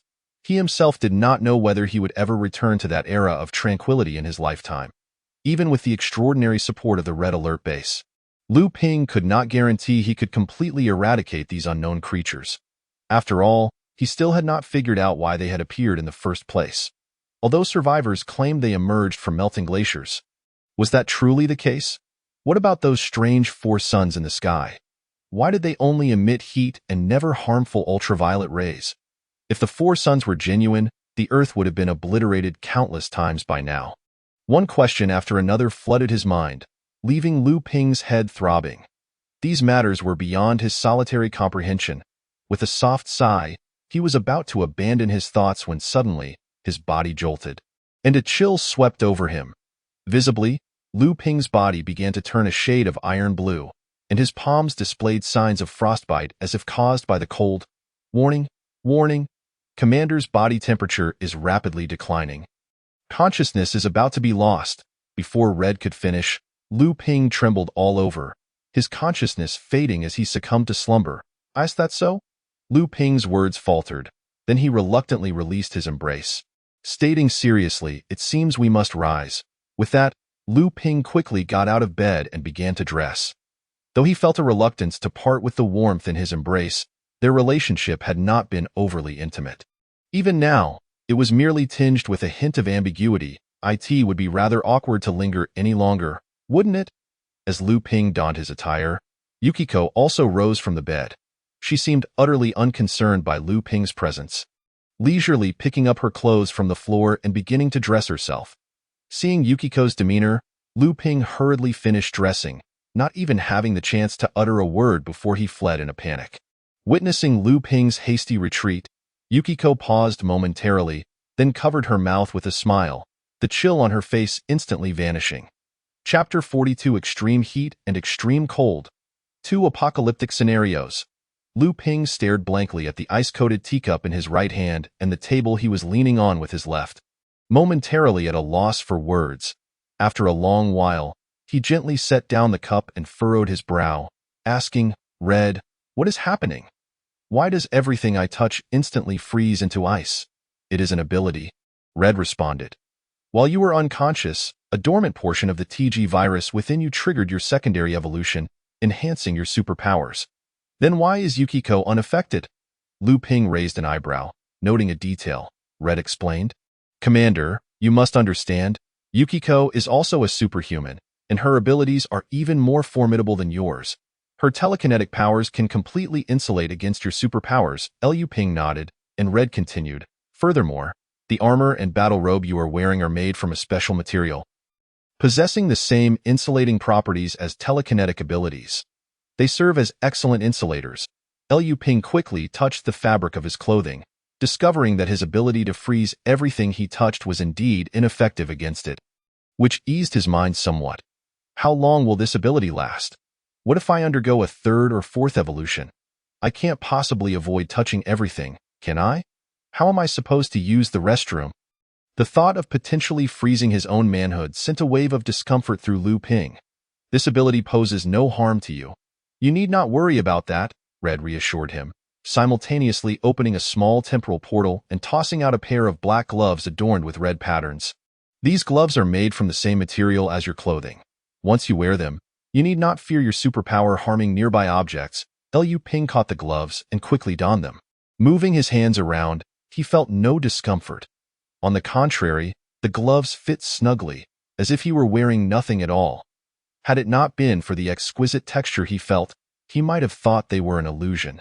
Seeing Lu Ping put on the gloves, Red continued, "You also need to refine your superpowers further.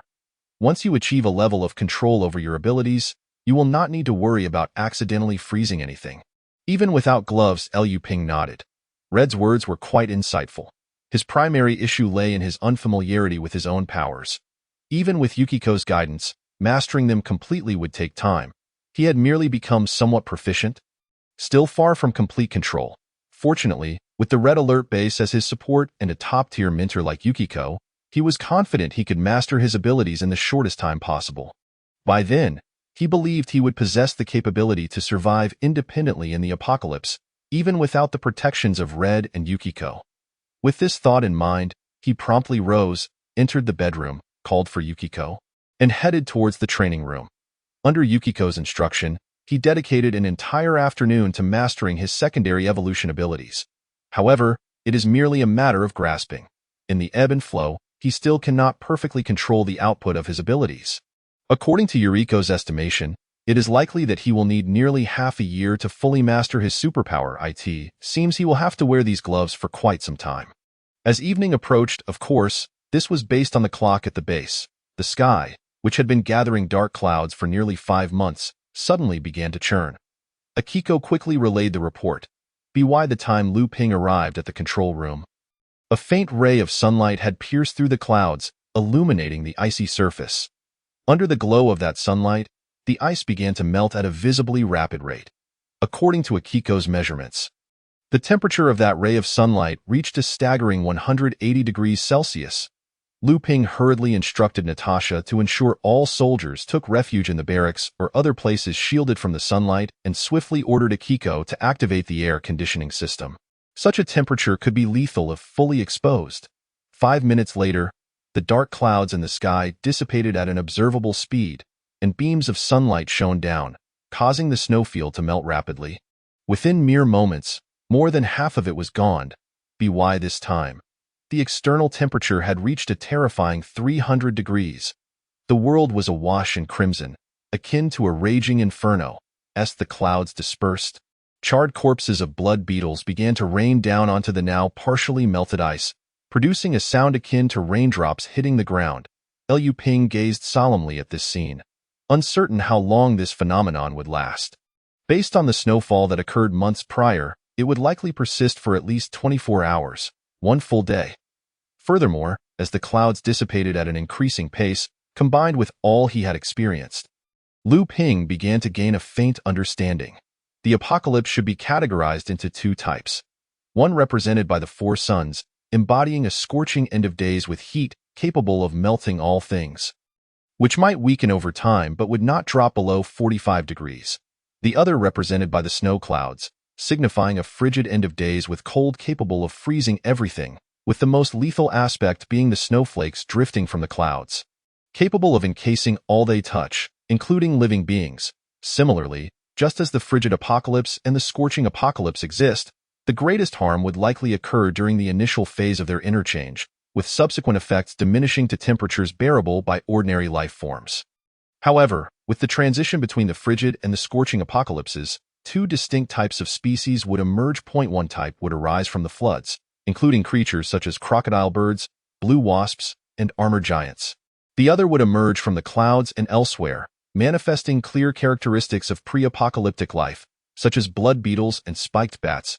As Lu Ping continued his analysis, he gradually discerned an intriguing point. The two distinct apocalypses were akin to the duality of yin and yang, resembling day and night, heat and cold, movement and stillness, posing an ever-present challenge. During Lu Ping's contemplation, the clouds in the sky had completely cleared, and countless charred blood beetle bodies plummeted into the water's surface.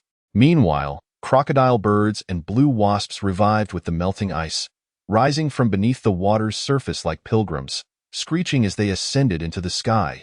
As they soared higher, their forms began to undergo transformation. The skin of the crocodile birds hardened, spreading red patterns, while the bodies of the blue wasps became more translucent. Many blue wasps seemed to undergo evolution in that instant, displaying red or purple markings on their surfaces, with their sizes increasing several-fold. Among them, one blue wasp even exhibited golden markings, its body growing to a staggering 3 meters in length. Not only that, but in the floodwaters, one armored giant after another rose, basking in the sunlight, joyfully extending their arms, their muscles gradually bulging like coiled dragons, their scales becoming more resilient. This process continued for a full 24 hours, only ceasing when the temperature of the sunlight gradually diminished to 50 degrees. The unknown creatures appeared to have completed an evolution of sorts, excitedly screeching as they scattered to hunt. As for Lu Ping, like the others in the survivor base, a tinge of worry began to rise within him. Chapter 43. Destination: the sea. As the heat of the sunlight gradually returned to calm, under Natasha's command, all soldiers quickly boarded bullfrog vehicles and amphibious transport boats to collect the scattered blood beetle bodies from the water's surface.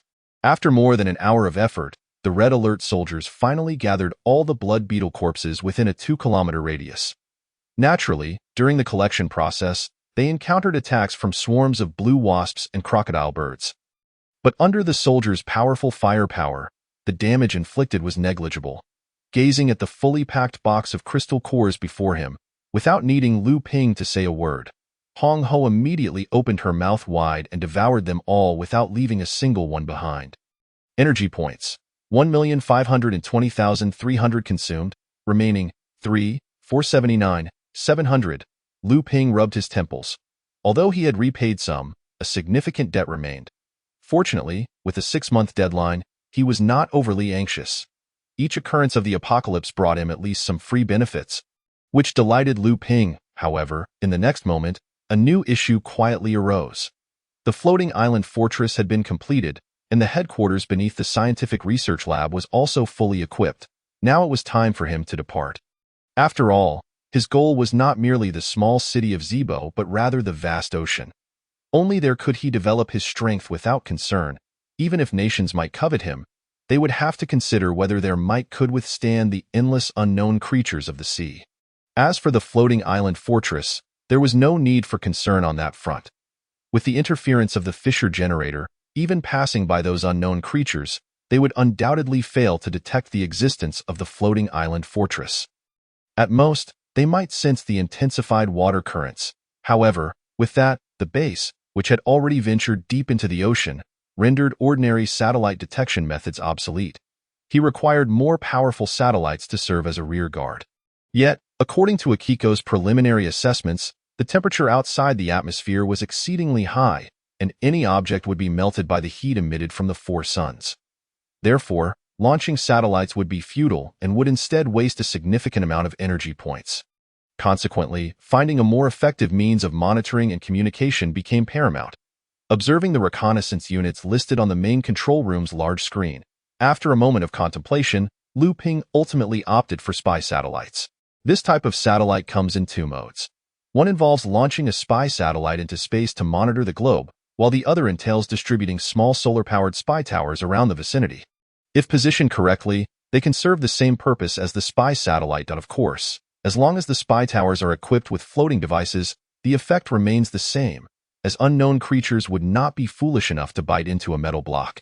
Furthermore, as long as the spy towers absorb sufficient solar energy, they can theoretically operate indefinitely without suffering extensive damage. Nevertheless, Lu Ping also needed to consider the impending arrival of the frigid apocalypse. So he would have to install a backup small-ion battery for them.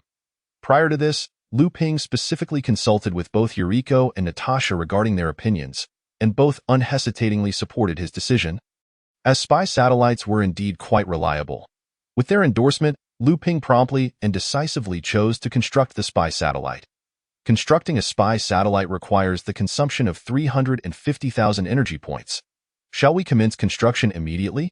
Lu Ping nodded, instructing, informed by Tianjingji to begin construction at once. Additionally, considering signal reception factors, he specifically designated the construction site of the spy satellite at the top of the Air Force Base, the highest point of the entire floating island fortress. After issuing all the commands, Lu Ping took a deep breath, exchanged a glance with Yuriko behind him, and issued an important command. Activate the floating island fortress. Destination Bohai Sea. While the Pacific Ocean was a fine choice, it was simply too far from land, with too many unknown variables. Lu Ping had no intention of heading there for the time being. Moreover, before moving away from the mainland, he needed to gather sufficient energy points. The Bohai Sea had numerous vast mineral fields, which could provide ample energy for his voyage. Amidst the roar of machinery, the floating island fortress began its operations. Report to the commander. The power system is functioning normally. Shall we proceed at full speed? No. Advance at half the maximum speed. Furthermore, from this moment on, the actions of the floating island fortress will be managed by Natasha and Major Lu Yi. There is no need to consult me further. Understood. After the combat engineer sent the final message, the communicator was shut off. Lu Ping promptly ascended to the top of the scientific research lab with Yuriko via the elevator. Eager to witness the operation of the floating island fortress, it must be said that the external temperature was exceedingly high. Anyone remaining outside for too long risked succumbing to heat stroke. Yet, Lu Ping felt no warmth at all. On the contrary, after his second evolution, he emanated a refreshing aura. Even Yuriko, standing beside him, could sense this coolness, as if he had transformed into a human air conditioner, completely unconcerned about the perils of high temperatures. Perched atop the scientific research facility, he felt the warm winds caressing him, and he could clearly observe the frothy white waves crashing on either side of the floating island fortress, while the exposed rooftops of skyscrapers and distant mountain peaks rapidly retreated. In comparison to the colossal form of the floating island fortress, its movement was remarkably nimble. Lu Ping felt no vibrations from its motion, as if he were entirely still, were it not for witnessing the retreat of buildings firsthand. He would surely have believed he was stationary. The speed of the floating island fortress was astonishing, rapidly reaching a cruising speed of 120 knots, 1 knot 1 nautical mile 1.852 kilometers, in mere minutes, 3 times that of the fastest aircraft carrier in the pre-apocalyptic world. Moreover, this was merely half of the fortress's maximum speed. If the floating island fortress operated at full throttle, it could attain a staggering 240 knots. A terrifying figure indeed. Signs of human habitation swiftly vanished, and within mere minutes, the surroundings of the floating island fortress were swallowed by a vast ocean, leaving no trace of humanity in sight. Liu Ping glanced into the distance. The horizon revealed nothing but water. Nearby, atop the Air Force base adjacent to the scientific research facility, engineers were busily engaged in the construction of spy satellites. Despite having portable air conditioners, they were all drenched in sweat. Liu Ping nodded with satisfaction before turning back inside. Making his way toward the ground level of the scientific research facility's headquarters. Chapter 44, Spy Network. The base at the bottom of the scientific research facility was divided into 3 levels. The first level housed a grand hall, filled with infrared sensors and hundreds of concealed electromagnetic weapons, meticulously designed. One misstep could lead to irrevocable consequences. The second level was the control room, even more sophisticated than the main control room within the scientific research facility, where the AI named Akiko possessed superior intelligence, indistinguishable from a human. When necessary, Akiko could command all weapons within the base, delivering precise strikes on one or multiple targets. Furthermore, Akiko exhibited formidable hacking skills. If she wished, no nation's system could withstand her intrusion given the current technological landscape. The third level served as a lounge, complete with a training room, shower facilities, and a dining area. The entire base was powered by an independent small-scale nuclear power plant, ensuring its operation even if the floating island fortress faced electrical issues. Additionally, the base boasted its own power and oxygen systems, capable of transforming into a submarine to dive deep into the ocean during crises. Essentially, every aspect of its construction centered around safety, aimed at ensuring the commander's life remained unharmed. After touring the base, it was time for dinner. Following the meal, Louis relayed news of a discovered group of scale armor giants, seemingly engaged in collective hunting of an unknown creature resembling a shark. Upon hearing this, Liu Ping's eyes lit up. He had not forgotten the 100,000 energy points yielded from the crystal cores of 2 scale armor giants months prior. This meant that each scale armor giant could bring him at least 50,000 energy points, and according to Liu Yi's report, there were over 30 such giants ahead, potentially netting at least 1,500,000 energy points. Liu Ping's heart raced, and he immediately issued an attack order. With over 100 powerful defensive weapons, the floating island fortress posed no fear against any unknown creature, especially against the slow-reacting scale armor giants. A few assaults from the light spire would suffice to obliterate them. Buzzing under the functions of 3 nuclear power stations, 5 light spires began to whirl, accumulating power, as potent electrical waves shot forth from their diamond-shaped mirrors. Targeting the 30 scale armor giants directly, boom. Within seconds, the electrical waves struck 5 scale armor giants 600 meters away simultaneously. Roar. Accompanied by several agonized howls, the light penetrated through the bodies of the 5 scale armor giants, and the remaining beams continued unabated, piercing through 7 or 8 more giants before dissipating. By this time, the second wave of attacks from the light spires was already closing in, without granting the scale armor giants a moment to react. Waves of light surged forth, piercing through their forms. In just a few minutes, all 30 scale armor giants were eradicated. Notably, as the giants fell, many shark-like unknown creatures were either crushed or injured beneath their massive bodies. The remaining ones fell victim to sniper fire. The battle unfolded swiftly and concluded just as quickly. With the aid of 3 bullfrog vehicles, the remains of the scale armor giants and the unknown shark creatures were rapidly collected. And in order to facilitate the study of these unknown beings, Natasha deployed 2 Tingo mechas to retrieve a scale armor giant's corpse for dissection by the scientists in the research facility. Speaking of these scientists, they were recently recruited by Liu Ping, costing him a total of 300,000 energy points for 6 individuals. Although somewhat pricey, their value far outweighed the cost. Guided by the Tingo mechas, the scale-armored giant's corpse was placed in a clearing behind the scientific research facility, where soldiers swiftly erected a tent to cover it, protecting it from the sun's rays to prevent unnecessary damage. As for the shark-like creatures, Lu Ping finally had the opportunity to observe them closely via the large screen. This unknown creature measured at least 10 meters in length, its exterior covered in a layer of white exoskeleton. A formidable dorsal fin, sharp as a blade, protruded from its back, while its tail bore numerous stout, sharp spines, counting up to 20 in total. Its mouth was lined with 4 rows of razor-sharp teeth.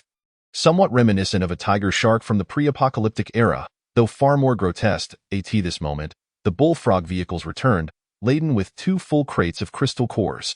The 30 scale armor giants yielded Lu Ping an impressive 500,000 energy points, while the cores from the shark creatures, albeit not as valuable, collectively amounted to around 1 million energy points from 100 of them.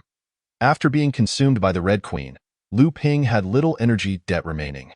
With the path cleared of scale-armored giants and shark creatures, the floating island fortress resumed its operation, maintaining a swift speed of 120 knots, equivalent to 222.24 kilometers per hour. 2 hours later, after navigating numerous twists and turns, the floating island fortress finally entered the Bohai Sea. Natasha immediately ordered a decrease in speed and swiftly dispatched 5 time-space mining vehicles to extract marine resources, as they needed to replenish energy points. The Bohai Sea region is known for its rich mineral deposits, such as copper, iron, oil, gold, silver, and a small amount of platinum, possessing significant extraction value. Although 2/3 of the mines had been submerged due to flooding, these obstacles posed no issue for the time-space mining vehicles. The 5 vehicles quickly dispersed across the surface of the sea, each guided by combat engineers toward designated mining areas, with oil, gold, and silver being prioritized for extraction due to their high exchange value. Followed by copper and iron deposits. Of course, to prevent any mishaps during the mining process, each time-space mining vehicle was accompanied by at least 1 tsunami tank and a bullfrog vehicle loaded with magnetic infantry, ensuring a safe retreat in the event of encountering numerous unknown creatures. Moreover, spy satellites had already been deployed since their departure from Zibo City, monitoring a radius of several hundred miles, with the coverage area continuously expanding. Any minute occurrence was magnified by the spy buoy and transmitted to the spy satellites, forming a vast and intricate spy network. Chapter 45. Encountering zombies again, new creatures. Choosing the ocean not only allowed Lu Ping to distance himself from the human survivors on land, but also served deeper intentions. While the land offered numerous exploitable mineral deposits, they paled in comparison to the vastness of the ocean. Thus, in the long term, the ocean's significance was evident. Its expanse, rich marine resources, and the absence of human disturbances promised substantial gains if utilized wisely. In the pre-apocalyptic world, a saying circulated, "He who controls the sea controls the world." This adage remains pertinent. Furthermore, opting for the ocean would alleviate certain unnecessary complications in constructing naval shipyards in the future. With the rapid construction capabilities of the Red Alert base, once he upgraded to higher permissions, he could swiftly expand his naval forces. At the very least, in this extreme heat apocalypse, he was confident in his ability to establish an invincible navy. In addition, the Air Force is also indispensable, for considering the extreme cold apocalyptic factors, naval vessels cannot navigate through ice, and even tanks with floating devices would see their effectiveness significantly diminished. Thus, the development of an Air Force is of utmost necessity. When both the Air Force and Navy are fully developed, Lu Ping will initiate a grand plan. Through the windows atop the scientific research facility, Lu Ping gazes quietly at the distant sea. The soothing sound of a lady-in-waiting playing the zither gracing his ears, creating an atmosphere of profound tranquility. At that moment, the voice of Louis crackles through his earpiece. "Commander, we have detected an aircraft carrier with Chinese characters on it." Lu Ping is taken aback, and the visor before him projects a 3-dimensional image. Looking inward, he indeed sees a gray aircraft carrier standing in the distance on the serene sea, with fighter jets haphazardly strewn across its deck, appearing quite disheveled. How could it possibly be here? It is hard to fathom the crises this aircraft carrier must have endured. Its massive hull is riddled with gaping wounds inflicted by unknown creatures, and numerous areas show signs of corrosion, particularly on the deck, which features several large holes as if struck violently by some force. Without a moment's hesitation, Lu Ping immediately orders Lu Yi to lead a team towards the aircraft carrier. Simultaneously, for safety's sake, he specifically instructs Lu Yi to bring along the magnetic infantry and the freezing regiment, in addition to 3 terrifying robots. 2 colossal bullfrog vehicles race across the sea, steadily closing the distance to the aircraft carrier. And within 5 minutes, the carrier comes into clear view. As they approach, this mightiest of war machines in human history finally reveals its imposing stature to all. Its enormous hull towers over 50 meters high. Yet the scars that mar its surface lend it an air of weariness, diminishing its former majesty. The 2 bullfrog vehicles first encircle the aircraft carrier, then the combat engineers utilize the vehicle's built-in catapult system to launch paratrooper soldiers onto the carrier's deck. Otherwise, boarding this colossal behemoth without a ladder would require considerable effort. Upon reaching the deck, Lu Yi commands all soldiers to check their weapons and remain vigilant, before cautiously leading them into the vessel's interior. The deck is vast, covering an area equivalent to 3 football fields, with various aircraft scattered across it, clearly having suffered a severe impact. Many jets remain tethered and yet are utterly unrecognizable, their wings and parts lying strewn about. The soldiers remain on guard while swiftly entering the ship's cabin. After an indeterminate period of silence, the interior of the vessel is once again graced by new visitors. Lu Yi orders everyone to disperse into several small teams to commence a search of the ship's interior, and the bright beams of their flashlights illuminate the darkness within. Following the corridor, Lu Yi leads a small team of soldiers down to the 2nd floor and enters a room by the side. A musty odor mingled with a foul stench assaults them, prompting involuntary grimaces from Lu Yi and his companions. Fortunately, the air purification system in their masks mitigates the unpleasantness. This is a study, cluttered with various nautical books and biographies of notable figures, now scattered across the floor. Against the left wall of the study sits a wooden desk, the items atop it the only semblance of order. A thick black diary lies half open, and behind it, a man, now a desiccated corpse, reclines against the chair's back. Judging by his attire, he is a major, likely a key figure aboard this aircraft carrier. Lu Yi approaches the desk, takes the diary into his hands, and begins to peruse its contents. February 27, 2015. Just as in a science fiction film, 4 suns have risen in the sky, causing great panic among the ship's soldiers. March 15, 2015. We have lost contact with Kyoto for 2 weeks. Satellites seem to have ceased functioning, and over half of our electronic equipment is rendered inoperative. Could this truly be the onset of the apocalypse? March 29, 2015. Recently, the sea levels appear to have risen significantly, and we are encountering previously unseen creatures, which possess formidable offensive capabilities and come in vast numbers. 20 soldiers have sacrificed their lives. We must consider retreating inland. May 10, 2015. Our food supplies are exhausted, and we are surrounded. Terrifying creatures have emerged, resembling giants, and only torpedoes and missiles can harm them. Must we simply await our demise? May 21, 2015. Ammunition is depleted. The commander is dead. Wei, I am sorry. I can no longer marry you. We have lost all hope. Upon finishing the final entry in the diary, both Lu Yi and Lu Ping, within the fortress, fall into a profound silence. Undoubtedly, he chose to end his own life. Lu Ping lets out a soft sigh. If even the military is powerless against these unknown creatures, one can only imagine the horrors that unfolded when the apocalypse first began. To describe it as a hell on earth would be no exaggeration. Suddenly, a barrage of gunfire erupts within the vessel, and simultaneously, the intercoms in the soldiers' masks relay cries for help from other teams. Large numbers of serpentine unknown creatures and zombies detected 3 levels below the deck. Requesting assistance, received. Louis promptly discards the diary, leading his soldiers towards the 3rd level below. Meanwhile, other teams scattered across the 2nd level also rush toward the 3rd level, and the sound of fierce gunfire fills the air. There, through Louis's visor, Lu Ping observes nearly 100 zombies engaged in combat with 2 teams of soldiers, alongside a previously unseen unknown creature. It is a serpentine entity, nearly a meter in length, with a soft, elongated body and a pair of fleshy wings that enable it to soar through the air. Furthermore, Lu Ping notes that its mode of attack involves not only biting with its sharp teeth, but also constricting its slender body around its target, ultimately suffocating it. One mobilized soldier has already perished. As Lu Yi and his soldiers descend to the third level, they swiftly join the fray, and with the magnetic infantry and freezing regiment's assistance, the flying serpents and zombies begin to be systematically eradicated and frozen. Just as the last of the flying serpents and zombies are about to be vanquished, a scientist bursts into the top level of the research facility. Panting heavily as he reports, "Commander, could you possibly help us obtain some live unknown creatures? We need to study their behaviors." Lu Ping is taken aback, then nods, commanding Lu Yi, "Do not eliminate them all. Leave a few alive." "Understood." Lu Yi nods. This task is not difficult.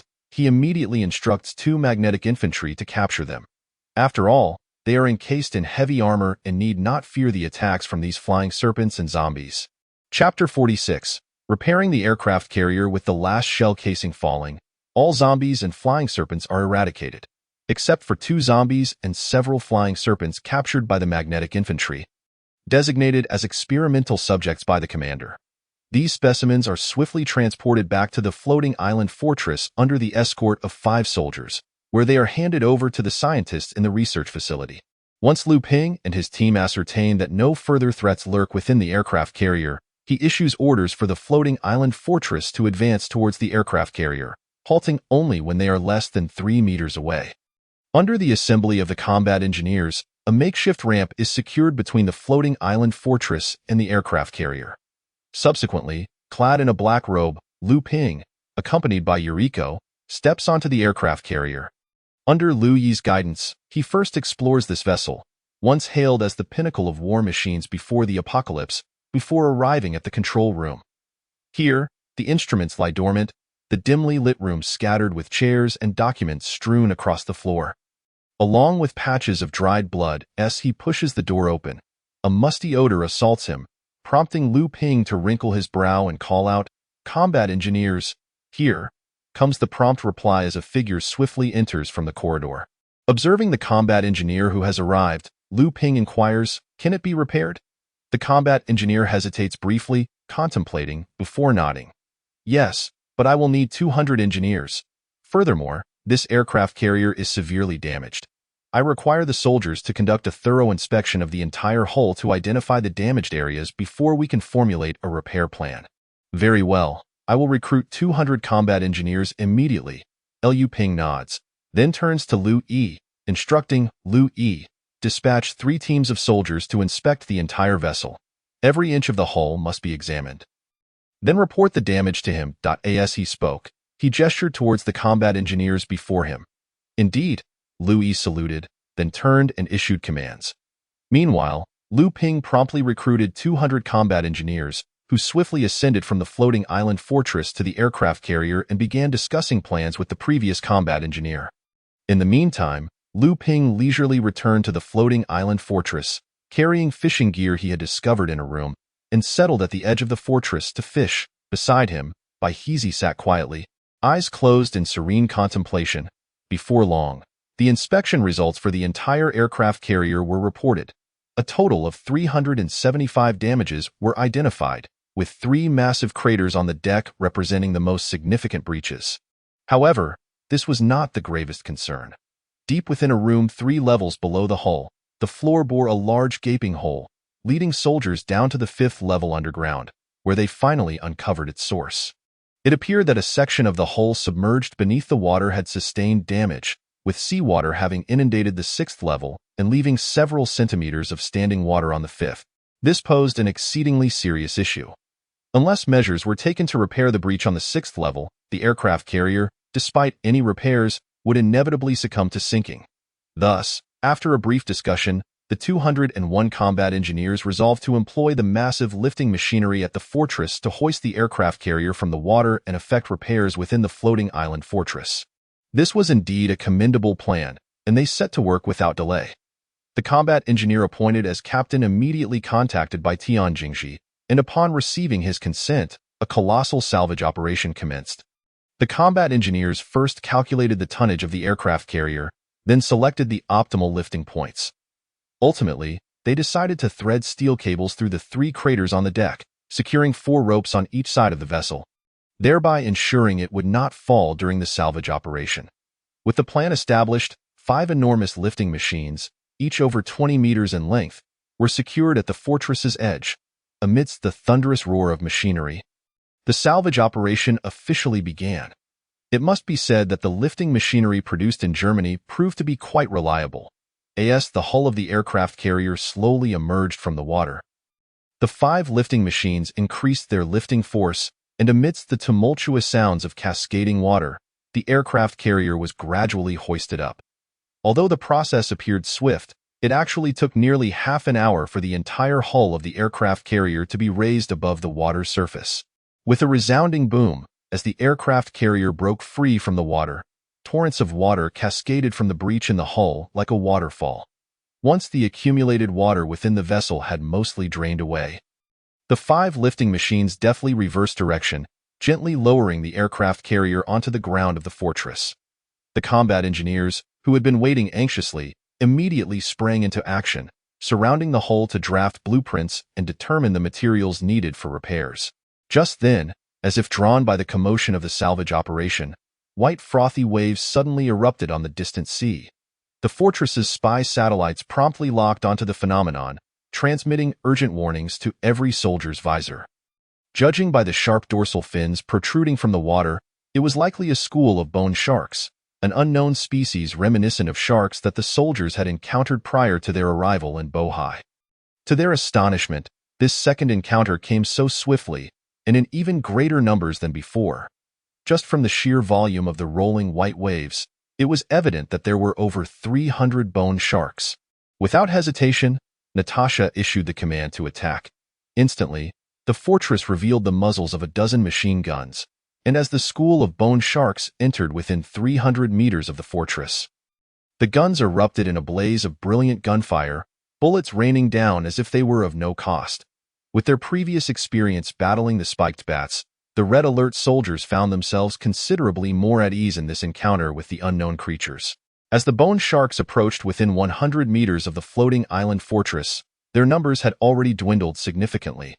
Under the stern insistence of the 6 scientists, the soldiers reluctantly captured the 6 surviving bone sharks using sturdy fishing nets, subsequently transporting them to the pool in the Scientific Research Lab.at. This moment, Lu Ping's fishing line finally showed some activity. Chapter 47. Another kind of humanity. What is this creature? Staring in astonishment at the purple, multi-limbed monster hooked on his line, Lu Ping gently prodded it with his finger. It was soft and slick. An octopus? He shook his head. It didn't resemble one. This creature boasted a remarkable 16 tentacles, making it difficult to fathom how such a palm-sized being could possess so many appendages. Moreover, the suckers on its tentacles were notably large, resembling discs affixed to the limbs, their diameters exceeding that of the tentacles themselves. It clung tenaciously to the hook, unyielding to Lu Ping's attempts to dislodge it, showing no signs of struggle. Were it not for its pair of large, blinking eyes, Lu Ping might have assumed it was lifeless. "By Hezi, do you recognize this creature?" he inquired, glancing at the purple octopus. Bai Hezi shook her head and replied, "A purple octopus? Could it be a mutated organism? Let's consult the scientists," Lu Ping suggested, as he made his way to the research lab. Typically, organisms in this post-apocalyptic world can be classified into 3 categories. The first consists of creatures from before the apocalypse, such as chickens, ducks, pigs, cows, tigers, and lions. The second includes unknown organisms, like crocodile birds and blue wasps, which, while bearing characteristics of pre-apocalyptic life forms, differ entirely in genetic makeup and behavior. Particularly in terms of their methods of attack, they have entirely diverged from the habits of their predecessors. For instance, the crocodile bird cannot merely be classified as a crocodile or a bird.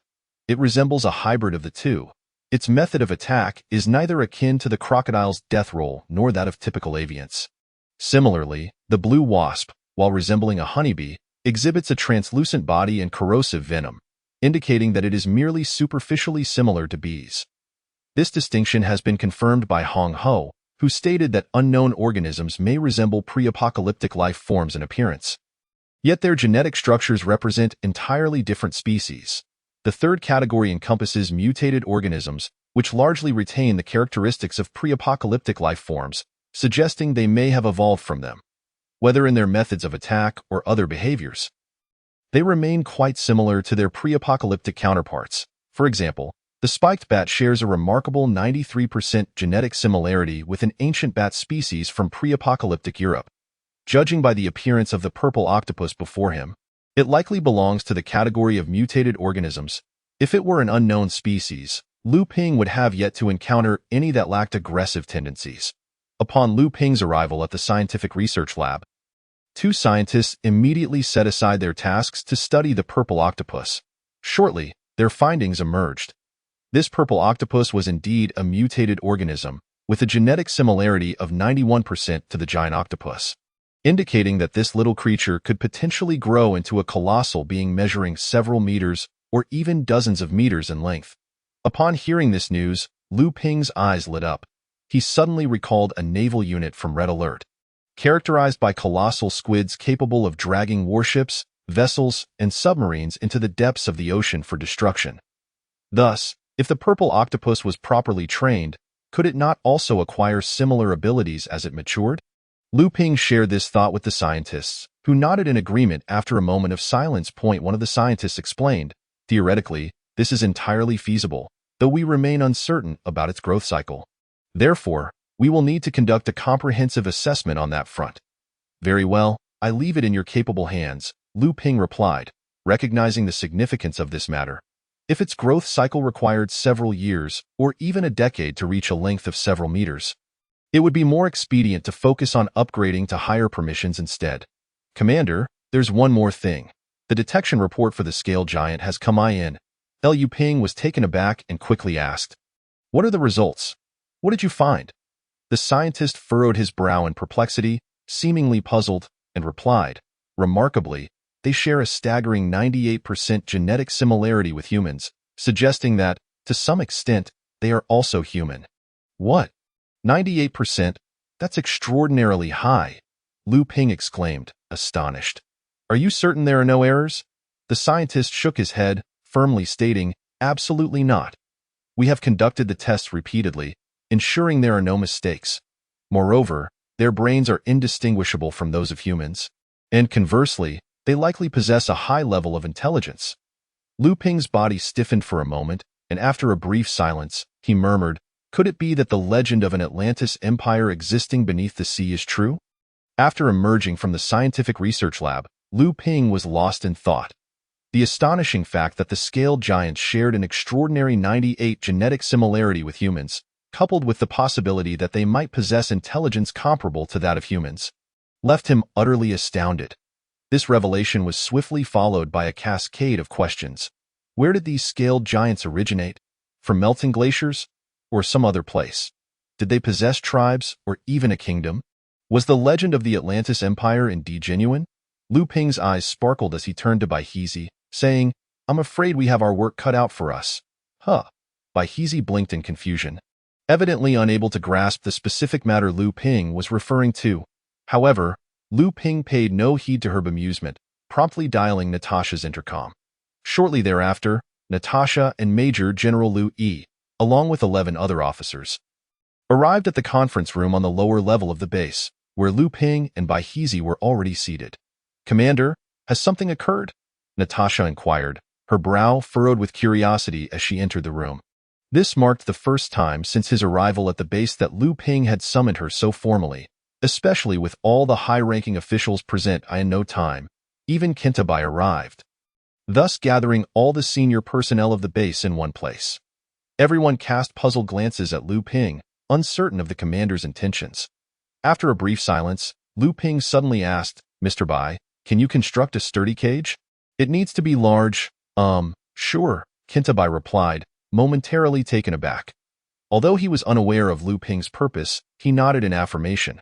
"But what do you need the cage for?" "That is precisely what I am about to explain," Lu Ping said, surveying the faces of everyone present before solemnly declaring, "I have an important mission for you all." Immediately, Everyone straightened in their seats, attentively listening. This mission allows for no failure, only success. I need you to capture the Scale Giants.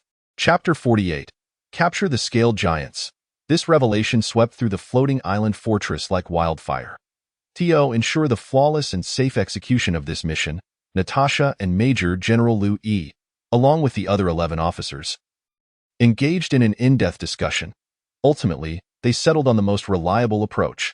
First, they would employ spy satellites to track the Scale Giants' movements, followed by deploying the Tengu mechas for aerial assaults. Even if they encountered indomitable unknown biological entities, such as flying creatures, the Tengu mechas, with their incredible speeds surpassing multiple times the speed of sound, would be more than capable of evading them. Once the Tengu mechas had eliminated the majority of the Scale Giants, they would leave behind 2 or 3, which would then be anesthetized with a large dose of tranquilizers from the bullfrog vehicles, bound with ropes, and transported back by the Century bombers. After finalizing the plan, the spy satellites sprang into action, and soon, Natasha and her team identified 3 groups of Scale Giants within a radius of several hundred nautical miles, opting for the one with the smaller numbers. The Tengu mechas commenced their operations on the tranquil sea. 7 Scale Giants basked in the sunlight on a small island, seemingly relishing the comfort brought by the warmth. Meanwhile, further afield, a group of flying serpents lay in wait beneath the water's surface. Their eyes fixated hungrily on the 7 Scale Giants. To them, these giants represented a feast. They had previously had the fortune of tasting the flesh of a Scale Giant, and the tender texture had left some of the younger serpents salivating at the mere memory. However, they needed to plan carefully. Last time, they had benefited from the foolishness of a group of bone sharks, but this time, they would face the giants alone, which was undoubtedly a daunting challenge. Yet, they felt no fear. Rather, the agile creatures knew that as long as they amassed sufficient numbers, they could dominate the seas. The only caveat was to avoid the terrifying entities lurking in the ocean depths, buzzing, unbeknownst to them. 50 nautical miles away, 3 Tengu mechas were preparing to take flight from the floating island fortress, and the soldiers had spotted the congregation of flying serpents. Coincidentally, they were situated near a floating spy tower. Mere meters apart, the densely packed red dots indicated their numbers, which did not exceed 200 out of course. Once they summoned their friends and family, this number would likely multiply exponentially. Poor Scale Giants. They could never have imagined that 2 factions were simultaneously tracking them. In his bedroom, Liu Ping shed his clothing and slid under the covers. He patted the space beside him and said to Bai Hezi, "Come, let us sleep." Bai Hezi shot him a fleeting glance. Her expression nonchalant. She did not refuse. Instead, her cheeks flushed slightly as she similarly disrobed and quickly nestled beside him. Feeling the warmth enveloping him as she settled into his embrace, Liu Ping could not help but take a deep, comfortable breath, and he could feel his arousal stirring.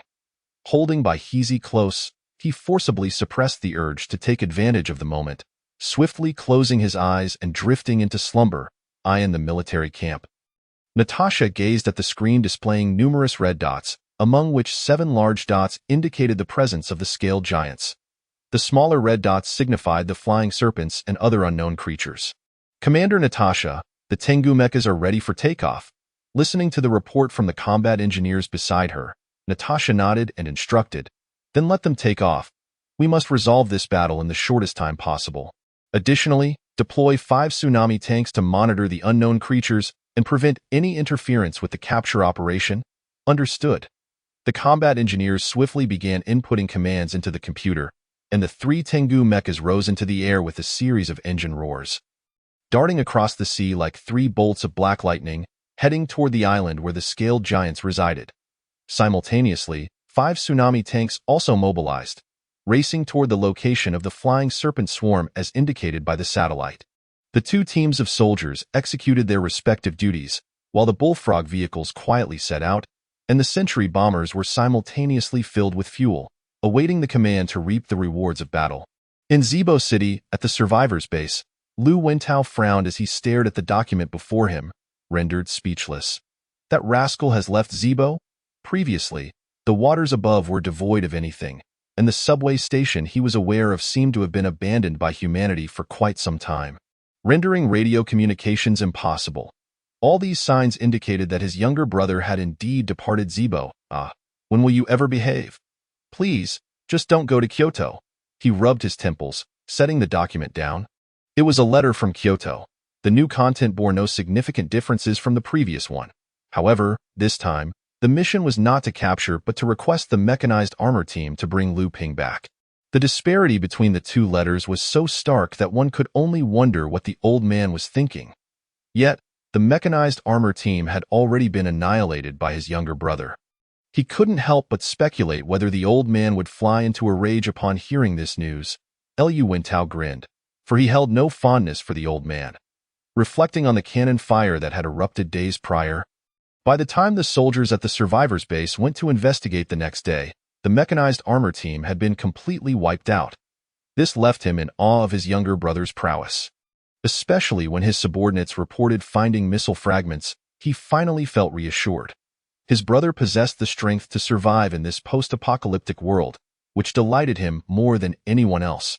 However, even with this reassurance, he still did not believe his younger brother could contend against the old man. After all, Kyoto had gathered over 90% of the top scientists in China before the apocalypse. From some whispers, he had learned that Kyoto seemed to have developed a special serum capable of significantly enhancing the abilities of mutants. Furthermore, the mechanized armor and those formidable aircraft and tanks were not forces that ordinary factions could contend with. After all, a dead camel is still larger than a horse. Even with the apocalypse upon them, Kyoto's strength undoubtedly remained the most formidable among the 5 survivor bases, and it could hold its own on the world stage. He could only pray that his younger brother would not act recklessly. After all, revenge is a dish best served cold. If his brother were to rashly seek out the old man for retribution at this moment, he would gain nothing but trouble, potentially even destroying the power he had painstakingly built, which was something Liu Wentao wished to avoid. After pondering for a while, he finally sighed softly and picked up a pen to begin writing a letter. He intended to notify a prominent figure in Kyoto, advising them to intercept Lu Ping if they encountered him, ensuring that he could not enter the vicinity of Kyoto under any circumstances. As for the reliability of that prominent figure, Liu Wentao felt a warm sense of comfort whenever he thought about it. If there was anyone in the world besides him who genuinely cared for Lu Ping's safety, it would undoubtedly be her. Chapter 49. Successful Capture. 3 Tengu mechas soared across the ocean's surface, their speed so remarkable that they swiftly broke the sound barrier. Before long, the distant island came into view, where 7 scaled giants appeared utterly oblivious to the impending threat, leisurely basking in the sun as they stood or reclined. Report to command. Target spotted in the southwest. With this transmission from the combatants, Natasha's screen illuminated with real-time imagery. Despite the extensive network of spy satellites providing formidable reconnaissance capabilities, the base could only receive rudimentary red dots indicating target locations.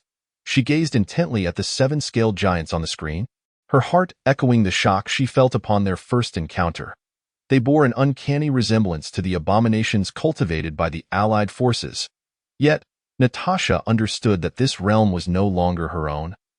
And despite her astonishment, she quickly composed herself and calmly declared, "Let the assault commence, and remember, leave 3 unharmed. Ensure they suffer no damage. The rest may be eliminated." Yes, the combatants responded immediately. The 3 Tengu mechas traced graceful arcs through the air, forming a semicircle as they aimed their guns at the island, specifically targeting the scaled giants. Optimal firing range achieved. Ammunition fully loaded. Target acquisition in progress. Tengu 1 locking on. Tengu 2 locking on. Tengu 3 locking on. Natasha nodded and commanded into the microphone. Initiate free attack protocol. Understood. Commencing attack. The 3 Tengu aircraft simultaneously extended internal machine guns from their undersides, unleashing a torrent of fire that streaked across the sky towards the scaled giants on the island. Roar! The bullets from Tengu 2 struck first, tearing a massive gash into the abdomen of one giant. The scaled giant let out a pained cry and rose, its furious gaze fixed on the Tengu mechas above. Before leaping from the island and soaring nearly 100 meters into the sky, charging directly at them. As it descended, crimson blood flowed profusely from its wounds, with intestines and viscera partially exposed. However, Tengu II was determined not to grant it the opportunity to strike. A shell erupted from its cannon, colliding with the leaping giant in an instant.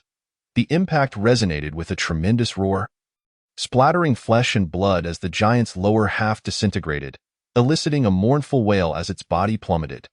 Tengu II seized the moment to unleash another barrage from its machine gun, ensuring the giant's demise just before it hit the ocean surface.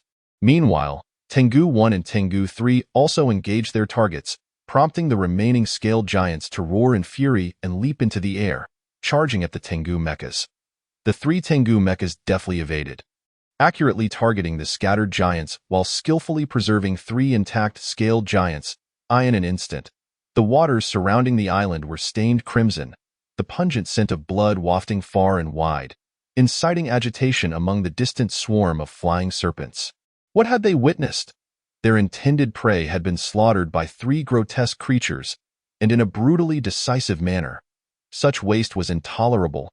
Instantly, the gathered swarm of over 1,000 flying serpents surged into action, bursting from beneath the waves to confront the Tengu mechas in the sky. At that moment, the 5 tsunami tanks, long hidden by their cloaking devices, sprang into action, unleashing a volley of electromagnetic shells that began to decimate the swarm.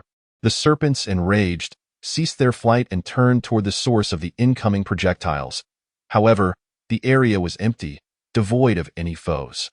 Where were the enemies? The furious serpents swept across the water's surface like locusts. Yet the elusive adversaries remained unseen, as if they did not exist. Were they lurking beneath the surface? A portion of the swarm, numbering over 100, plunged beneath the waves to search, but found nothing. What was happening? As the serpents puzzled over this, several suddenly plummeted into the water as if colliding with an invisible wall. Yet, this went unnoticed by the rest of the swarm. The tsunami tanks launched their second wave of attacks, sending forth another barrage of electromagnetic shells, obliterating another segment of the serpents. This only heightened their agitation. They flailed about on the ocean's surface in a frenzy, desperately seeking the elusive enemy. Concurrently, a primal fear began to spread among the serpents. When the third wave of attacks from the tsunami tanks descended, the serpents scattered in disarray, hastily diving beneath the surface, vanishing from sight. As the saying goes, a great serpent can bend and flex. We shall not lower ourselves to the level of a cowardly turtle. On the other side of the battlefield, for scaled giants lay lifeless, while the remaining three grew increasingly frantic, relentlessly charging at the Tengu mechas above. One particularly astute giant resorted to hurling stones from the island and underwater at the aerial foes. It must be said, these lumbering behemoths possessed considerable strength. Each stone they flung soared like a cannonball, cutting through the air with a sharp whistle, and a direct hit could surely leave a substantial dent in even a Tengu mecha. However, the battle was nearing completion. The Tengu mechas merely needed to prevent the giants from retreating into the sea, leaving the rest to the follow-up units. Shortly thereafter, a bullfrog vehicle approached, utilizing its cloaking device to draw near, with tranquilizer darts swiftly prepared. Aim. Lock on, fire. With a series of swift sounds, 3 tranquilizer darts pierced the tough hide of the scaled giants. Embedding themselves deep within, the sedative coursed through their systems at that moment. Roar! The 3 scaled giants cried out in pain, hastily attempting to remove the darts, turning their gaze toward the sea, yet finding no sign of their assailants. As the effects of the sedative began to take hold, their movements slowed, their steps became unsteady, and it felt as though their strength had been sapped, their bodies gradually succumbing to lethargy. However, a single tranquilizer dart was insufficient to render them completely unconscious. As the startled giants prepared to plunge beneath the surface, the bullfrog vehicle would not allow them to escape so easily. 3 additional tranquilizer darts accurately struck the giants, and with this, even their formidable strength could not prevent them from succumbing to the sedative. Indeed, once the 3 giants were hit again, they froze in place, soon emitting thunderous snores. Mission accomplished. At the floating island fortress, the Sentry bomber ascended from the landing pad, swiftly reaching supersonic speeds as it approached the island. Under the pilot's command, several ropes descended from the aircraft, And with the aid of the Red Alert soldiers and battle bears from the 3 approaching bullfrog vehicles, the 3 scale giants were effectively ensnared and lifted by the sentry bomber. With a swift return to the Red Alert base, the cargo-laden sentry bomber arrived to find the awaiting Akira Shiratani, who promptly instructed the opening of the cage's tops, allowing the aircraft to deposit the 3 scale giants into 3 newly constructed cages. These cages were positioned in the eastern, western, and northern directions of the scientific research facility, leaving no room for even a single additional giant. Observing the successful capture of the 3 scale giants, Lu Ping's excitement surged, and he summoned 6 scientists to join him outside. As they gazed upon the 3 giants, now free from their bindings and peacefully slumbering within the cages, the faces of the 6 scientists illuminated with exhilaration. They eagerly traversed between the cages, for the commander had given them permission to conduct experiments on these entities. The only stipulation was to identify their similarities with humanity and to discover potential methods for subjugating them. Of course, the most critical point was to ascertain whether or not they possessed intelligence. Should they indeed exhibit signs of sentience, it would not only be a monumental revelation for the Red Alert base, but for the entire world and humanity as a whole. At the very least, it would confirm that humanity was not alone in the cosmos. Chapter 50, Navy Unit. Overlord Octopus. When Lu Ping awoke from his slumber, 14 hours had already passed. Habitually, he reached out in search of his companion, only to find emptiness. Raising his gaze, he noticed that Yuriko had vanished, presumably up and about for some time. With a sigh of disappointment, he reluctantly abandoned his bed, rubbing his eyes as he rose. After dressing, Yuriko returned, accompanied by 2 maidservants carrying trays. "What is that?" A peculiar aroma wafted from the plate held by the maid, reaching Lu Ping's nostrils and causing him to startle, his stomach rumbling in anticipation. "Chicken?" As the plate was unveiled, a glistening roast chicken immediately captured his gaze. Lu Ping's eyes sparkled with eagerness as he urged the maid to set down the plate, reaching out to seize a chicken leg and began to devour it. With just one bite, that familiar flavor unfurled across his palate, a wave of delight coursing through his entire being. The taste was as familiar as ever. Since the onset of the apocalypse, how long had it been since he had genuinely savored a meal reminiscent of the world before? Although the meat of unknown creatures was quite palatable, it could hardly compare to the tender and rich quality of terrestrial meats. Some might argue that there were still combat rations available. But were those truly fit for human consumption? Eating them once in a while might suffice, yet if one were to rely on them consistently, even the most resolute individual would find it intolerable. They were barely edible, possessing a mediocre taste, particularly the horrid canned meat that resembled excrement, its texture sticky in the mouth. Who knew how those foreigners had managed to concoct such a thing? But from where had this chicken come? Lu Ping glanced quizzically at Yuriko, who promptly elucidated the matter. It turned out that Lu Yi and his team had discovered 2 merchant ships in a submerged harbor. And upon opening the containers aboard, they were pleasantly surprised to find them filled with pre-apocalypse food. Items such as vacuum-sealed roast chicken, beef, duck necks, and even rice and flour. According to the logbook in the cabin, the shipment was destined for Africa, but now it had fortuitously become a boon for their base. A rough estimate suggested that the food aboard would suffice for the soldiers at the base for a full 2 years. Even accommodating an expansion of 2 or 3 times the current number, they were indeed fortunate. Upon learning the details, Lu Ping couldn't help but exclaim, secretly vowing to add an extra chicken leg to Lu Yi's dinner. With this merchant ship enhancing their provisions, the soldiers at the base would surely be imbued with greater fighting spirit. What else was on that plate? After finishing the chicken leg, Lu Ping suddenly turned his attention to the second plate. The maid gently set down the tray and lifted the cover, revealing a bowl of rice and a bowl of stir-fried pork with seaweed before him. Lu Ping exclaimed in delight, shoveling a few mouthfuls of rice before remembering that Yuriko still stood nearby. "Aren't you eating?" he inquired. Yuriko shook her head, replying, "I already ate." "Who told you to wake up so late?" Lu Ping felt a flush of embarrassment. Had he been looked down upon? Yet he was not overly concerned. Since Yuriko was not eating, he chose to disregard her and focused intently on his meal. Soon, half a roast chicken, a bowl of stir-fried pork with seaweed, and a bowl of rice had vanished into Lu Ping's stomach.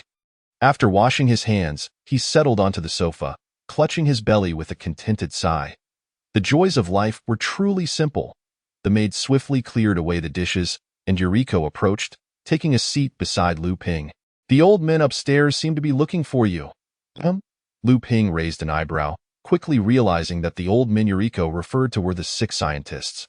Once he understood, a chuckle escaped his lips. In truth, those scientists were merely in their 40s or 50s, not particularly old. However, due to their years spent working underground and their relentless dedication to research, they appeared somewhat haggard and aged. It was curious how they had become old men in Yuriko's words. If those scientists were to hear this, they would undoubtedly clutch their chests in despair. Since they were seeking him, it must be for something significant. Let us go and see. Lu Ping did not assume a commanding demeanor. Nor did he concern himself with why the scientists did not come to report to him directly. Leading Yuriko, he ambled up to the 22nd floor laboratory, feeling his stomach's fullness ease a bit. Commander, you have finally arrived. Upon entering the laboratory, 2 scientists immediately noticed him and rushed over, clasping his arm and guiding him inside. What is it? Lu Ping asked, puzzled by their visibly heightened excitement. A major development. A remarkable discovery. Commander, come and see. The scientist on the left, his expression brimming with enthusiasm, led Lu Ping to a fish tank. Pointing eagerly towards it, Lu Ping followed the direction of his finger and was taken aback. How did it grow so large? Inside the tank was the purple octopus he had previously caught.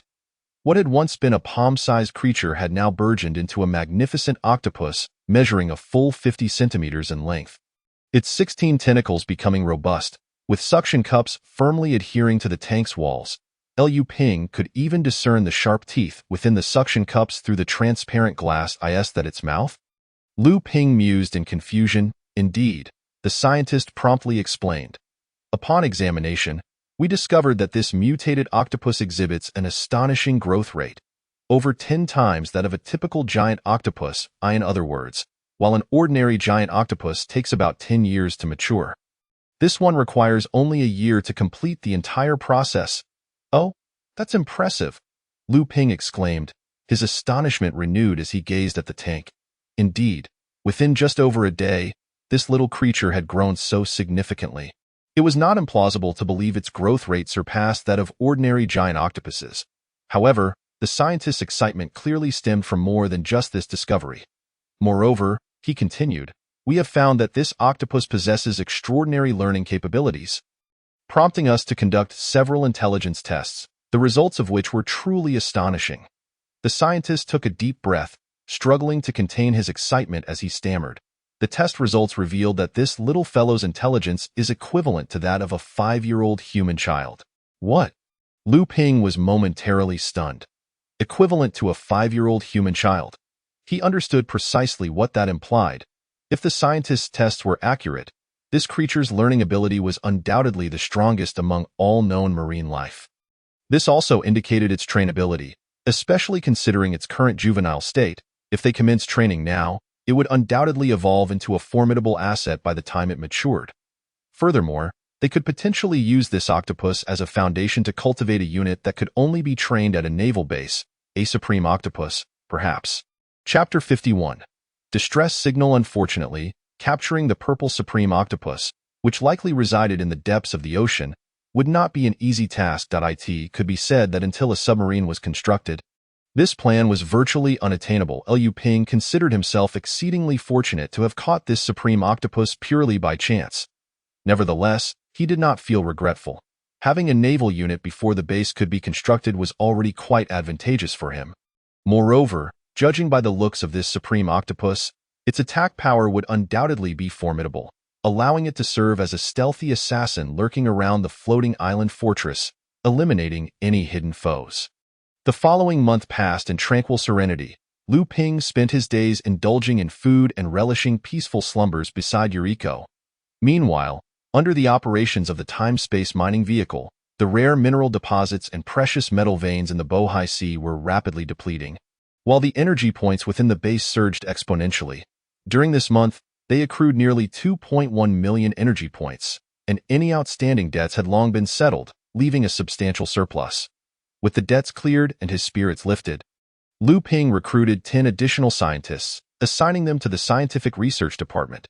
With the addition of these 10 fresh faces, research into unknown organisms accelerated remarkably.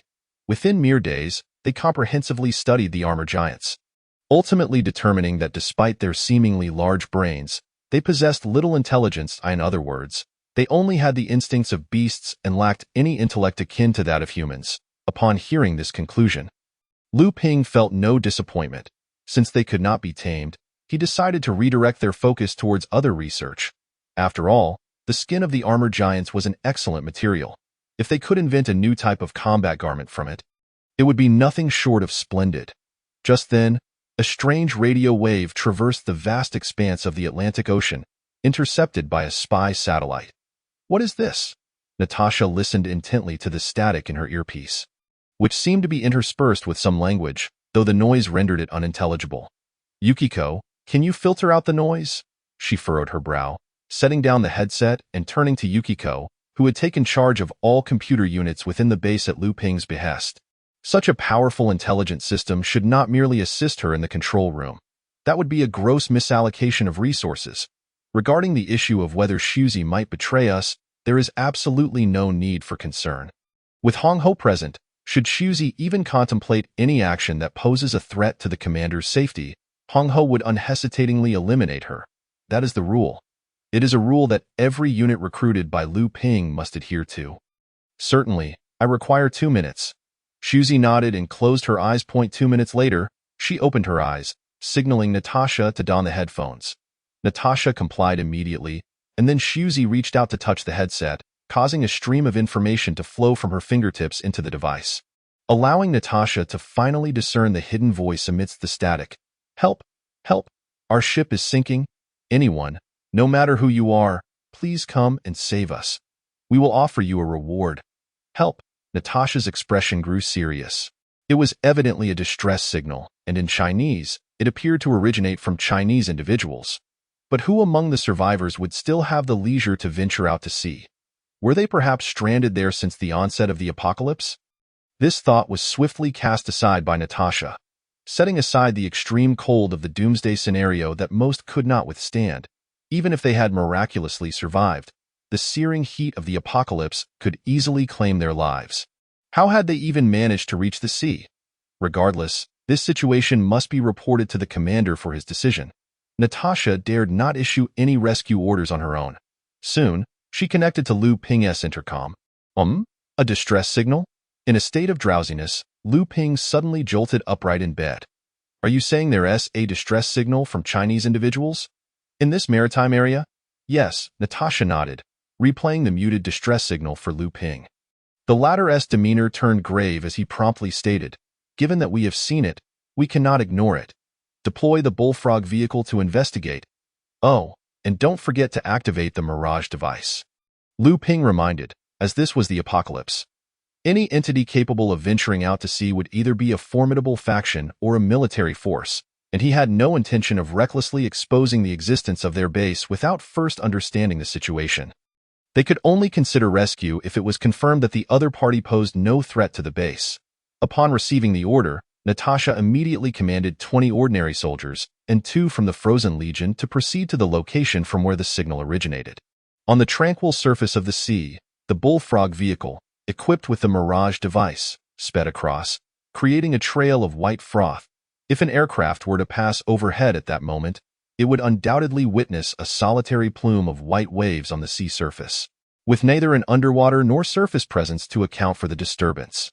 This is also a flaw of the Mirage device, as it can only reflect light and cannot obscure the surrounding environment.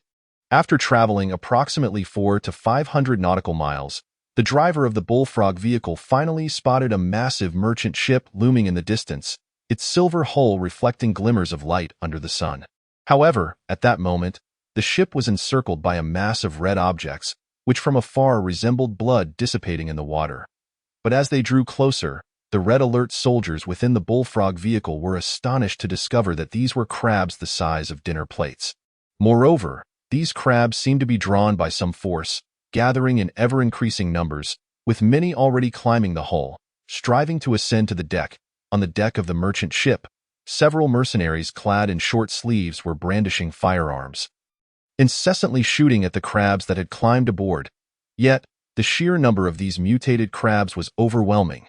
They exhausted magazine after magazine, and despite their dwindling ammunition, the horde showed no signs of diminishing. At that moment, the elderly captain, over 50, anxiously clutched the radio, repeatedly sending out distress signals. Yet, in the vast ocean, where could any trace of humanity be found? Under the encroachment of the apocalypse, humanity had lost its dominion over the sea. Not even aircraft carriers were spared, having been abandoned. Nevertheless, the old captain tirelessly continued to call for help, his faith unwavering that someone would surely come to his rescue. Meanwhile, the crew had largely given up hope. Gazing at the dense mass of crimson figures in despair, as a palpable sense of hopelessness permeated among them. They belonged to the Red Flag Armaments Company, one of the few arms dealers still operational in the apocalypse. A vital asset for China's continued existence in these dire times.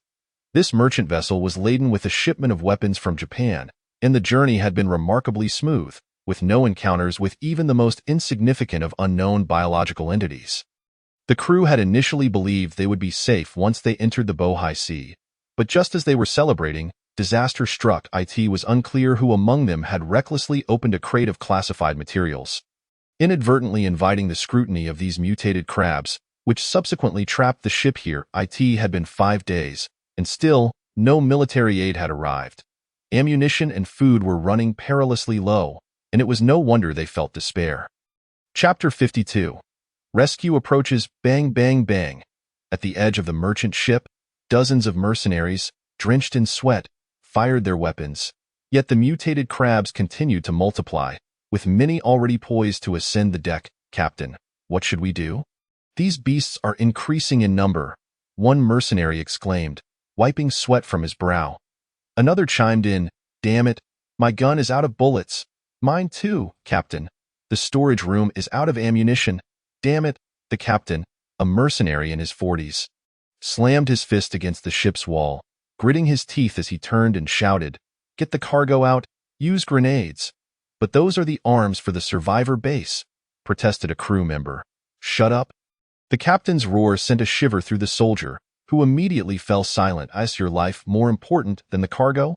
You fool, hurry and move. Seeing their leader's fury, several mercenaries hastily dashed toward the cargo hold. At that moment, a crew member promptly reported the mercenaries' intentions to the bridge. What? Those fools, those are military supplies. We can't let them touch them. Stop them, the first mate exclaimed, his expression shifting dramatically. However, the captain gestured for silence. Halting him, the elderly captain, having finally relinquished the call for help, looked up and sighed. Sigh, the most important thing now is to survive. The cargo can be reloaded, but once lives are lost, there is nothing left. Xiao Lu, keep an eye on them. Do not let them touch those crates at the bottom. As for the others, let them take whatever they want, Captain. You? The first mate opened his mouth, ultimately letting out a heavy sigh. He understood the current situation. Indeed, unless they utilized grenades, it would be impossible to eliminate the mutated crabs. The priority was survival. As for the cargo, he sighed lightly, resigning himself to his fate as he sat back down. After all, the Red Flag Armaments Company had lost credibility before, especially in the apocalypse. Losing a little more or less mattered little, and at worst, he would be reprimanded by his superiors. But it was far better than losing one's life. Before long, over 200 crates of grenades were transported onto the deck. These constituted all the available arms. In addition, there were some missiles intended for aircraft that they could not use, so those were left behind. With the assistance of several mercenaries, all 200 wooden crates were opened, revealing a multitude of black, round grenades before the eyes of the crew. They excitedly grasped a grenade, feeling its weight in their hands. And a sense of reassurance washed over them. With these in hand, they could easily dispose of even double the number of mutated crabs. Their task was merely to clear a path sufficient for the merchant ship to pass through. If they were to engage in a fierce battle with the mutated crabs using grenades, who knew how long it would take, or if more powerful mutated or unknown creatures would be drawn by the noise. In such a case, even an abundance of grenades would be of no use.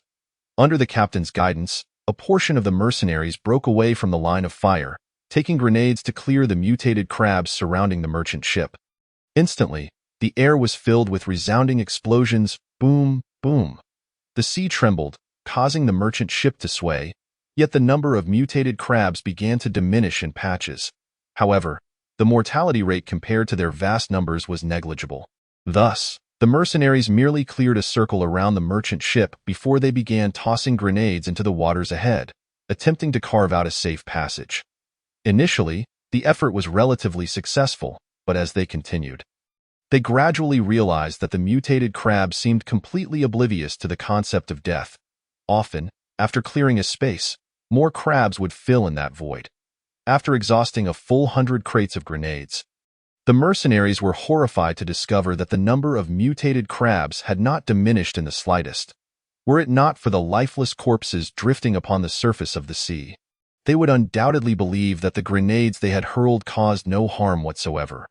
What on earth is happening? Good heavens, just how many of these beasts are there? Captain, what should we do now? The grenades are utterly ineffective. Are we truly destined to perish here? I refuse to die. As the desperate cries echoed in his ears, the captain of the mercenary team wore a grim expression. Such a situation was something he had never anticipated. To him, the day's events were exceedingly bizarre. He had never encountered such a multitude of mutated creatures. In the past, he had dealt with no more than several tens of thousands, which he could usually eliminate with relative ease. Yet in this past half hour, they had expended over 100 boxes of grenades, likely exterminating nearly 1 million mutated crabs. However, the numbers of these creatures had not diminished. Rather, they appeared to be multiplying, which was utterly perplexing. Could this be the lair of the mutated crabs? The thought darkened the captain's brow even further. News from the deck swiftly reached the control room, where the captain and the first mate exchanged fearful glances, each perceiving the terror reflected in the other's eyes. Mayday! Mayday! This is a merchant vessel of the Red Flag Arms Corporation. We are surrounded by crabs and urgently request assistance. Requesting assistance.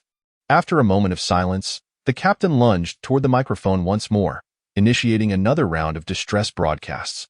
Meanwhile, at the floating island fortress, the distress signal that had vanished for nearly half an hour re-emerged. Natasha listened with a peculiar expression as the cries for help filled her headphones. Surrounded by crabs? Surely, this was unprecedented. In truth, she found it difficult to suppress a laugh, though she did so nonetheless. In peacetime, such an incident would undoubtedly make headlines as a comical affair. Nevertheless, Natasha quickly devised a response. She first commanded the Bullfrog vehicle to communicate with the merchant ship, urging them to remain calm, assuring them that reinforcements from the Future Technology Corporation were on their way. Subsequently, she directed the sentry bomber to take flight, deeming it necessary to retrieve the entire merchant vessel to avoid any unnecessary complications. Thus, she instructed her team to attach powerful magnetic ropes to the bottom of the sentry bomber, akin to fishing lines, enabling them to easily hoist the ship. The sentry bomber ascended, while the soldiers within the Bullfrog vehicle complied with Natasha's request to address the merchant vessel. The words of the combat engineers resonated through the loudspeakers, swiftly traversing the ocean's surface and reaching the ears of everyone aboard the merchant ship. Future Technology Corporation? Is someone coming to rescue us? Splendid. We need not perish. Ha ha ha. But why are they instructing us to retreat to the cabin? Who cares? As long as they can extricate us from this dreadful place. Indeed. Let us go, back to the cabin. Upon receiving the news, all the mercenaries were instantly invigorated, and the hope that had previously vanished re-emerged, excitement illuminating their faces. Only the captain of the mercenary team furrowed his brow in concern. Future Technology Corporation? Why had he never heard of this company before? And how would they conduct the rescue?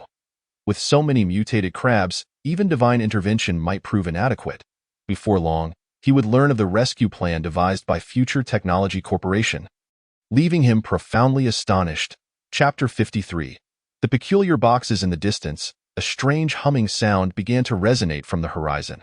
The captain of the mercenary team, the only one still on the deck, immediately looked up, rendered speechless. What is that? A fighter jet. It's moving so swiftly. But how can a fighter jet be so large? In an instant, a myriad of questions flashed through the captain's mind, and as he observed, the Century bomber raced from the distant sky, swiftly arriving above the merchant vessel belonging to the Red Flag Arms Corporation. With its arrival, the surrounding sea erupted into tumultuous waves, scattering the swarm of mutated crabs, some even being swept into the air and crashing onto the deck.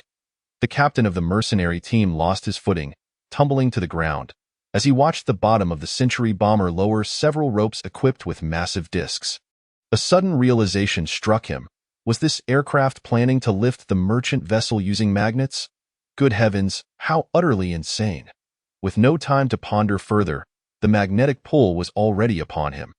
If he did not find a place to take cover, the jolt from the collision between the magnet and the ship would surely be perilous. Thus, he hastily scrambled to his feet, stumbling into the ship's cabin, where he joined the other mercenaries, peering out the windows to catch a glimpse of the unfolding scene. As the ropes drew nearer, everyone aboard the merchant vessel felt the ship tremble in anticipation of the impending aerial rescue operation. Bang! At last, the first rope made contact with the hull with a resounding crash, the magnet firmly attaching itself to the deck, followed by the remaining 7 ropes. Amidst a cacophony of sounds, all the ropes were secured to the vessel, and after the earlier chaos, the mutated crabs had regrouped, with several already climbing onto the deck. Without delay, the combat engineers activated the engines, retracting the ropes. As the ropes were pulled back, the merchant vessel began to rise from the tumultuous waters, prompting all the mercenaries and crew to grasp onto anything within reach. Their faces pale with fear as they gazed outward, dreading the thought of the ship plummeting. Fortunately, their fears did not materialize. Before long, the merchant vessel was entirely lifted from the water, suspended in the air by the Century bomber. As the vessel distanced itself from the mutated crabs below, the combat engineers deftly maneuvered the remote control, guiding the Century bomber in a slow turn above the ocean, then proceeding at a steady pace toward the floating island fortress. Nevertheless, the merchant vessel continued to sway, causing the crew to pale in fright, with some unable to endure the turbulence and vomiting. After more than half an hour, the Century bomber finally approached the floating island fortress at a leisurely pace. However, to prevent the fortress's secrets from being exposed to these individuals, 20 Red Alert soldiers promptly descended from the ropes. They swiftly vanquished several mutated crabs on the deck before making their way to the cabin. After a brief negotiation, all crew members and mercenaries aboard the merchant vessel were fitted with black hoods and had their hands bound behind their backs. Only then did the Century bomber gently lower the merchant vessel onto the surface of the water beside the floating island fortress. In the ensuing turbulence, the ropes were retracted, and the merchant vessel settled back onto the water's surface. The waiting Red Alert soldiers promptly constructed a gangway, ushering everyone from the merchant vessel into a spacious temporary room they had prepared. All cargo aboard the merchant vessel was meticulously unloaded under the soldiers' supervision, among which 10 peculiar iron boxes drew particular attention. Their peculiarity lay in the wallpaper-like seams on their surfaces, where 3 test tubes filled with green liquid intersected. In the center of these test tubes was an electronic lock. The soldiers, hesitant to make decisions on their own, promptly reported the matter to their respective commanders. When Louis and his team of engineers examined the boxes, they discovered that these iron containers were not easily opened. Any attempt at brute force could potentially damage the contents within. According to the engineers' calculations, the 3 test tubes likely contained liquid explosives, which would detonate immediately upon an incorrect password entry or if force was applied to the lock, obliterating everything in the vicinity. Left with no choice, they had to report to Natasha. By the time Natasha arrived at the edge of the fortress with Hidetaka Shiratake, the 10 boxes had been lined up in order. Observing this, Hidetaka swiftly approached one of the boxes, inspecting it closely before turning to another, utilizing various tools for assessment. After thoroughly examining all 10 boxes, he reached the same conclusion as the engineers, adding, "The design of these boxes is exceptionally intricate, and the internal structure is quite complex, featuring numerous hidden wires. Even if I attempted to open them, it would require considerable effort. Moreover, the 3 test tubes on each box do indeed contain liquid explosives, with a potential power 3 times that of TNT, possessing tremendous destructive capability. In my opinion, The most prudent course of action would be to inquire with the crew members aboard the merchant vessel. They should know the password, allowing us to ascertain the contents within. Furthermore, it would be best to question them separately to prevent them from providing us with erroneous passwords. Understood, Natasha nodded, turning to instruct a soldier. Before asking, what if they are unaware or refuse to divulge the information? In that case, we will have no choice but to consult the commander, came the reply. Bai Tianjing shrugged, then turned to leave, stating as he walked, one cannot constantly trouble the commander. I should prepare a bit. If things become unmanageable, we shall devise alternative solutions. Natasha nodded, acknowledging the validity of Bai Tianjing's words. The identity of the box's owners had become inconsequential.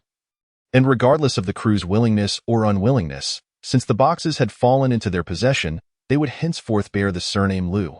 Moreover, since the base had just rescued them, it could be said that Future Technology Company was their benefactor. In comparison to their lives, Natasha felt they should make prudent choices. Even if they could not obtain the password, the base could certainly sell them under the name of Future Technology Company or demand a hefty ransom to negotiate with the original owners of the boxes. Natasha was convinced that this plan was entirely feasible. Therefore, regardless of its success or failure, Future Technology Company would not incur losses. Chapter 54.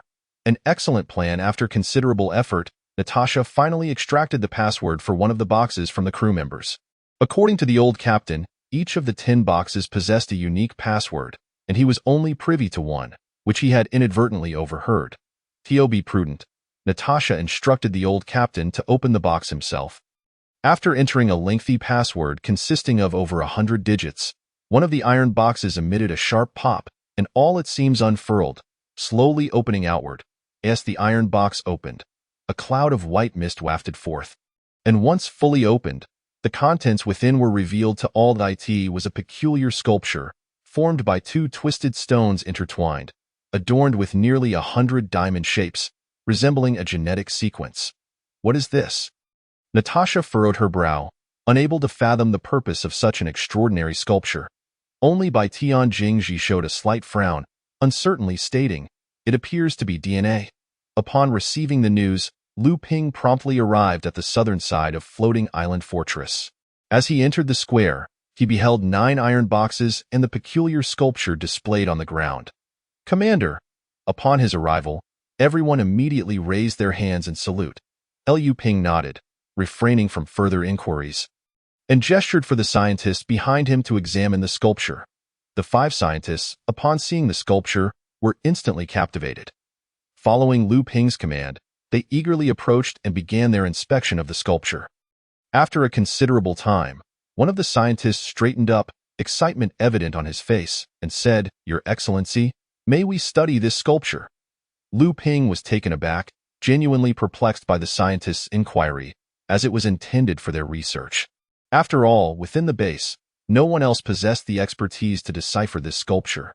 Thus, he nodded, but upon observing the scientist's fervor, he couldn't help but ask, "Do you know what this is?"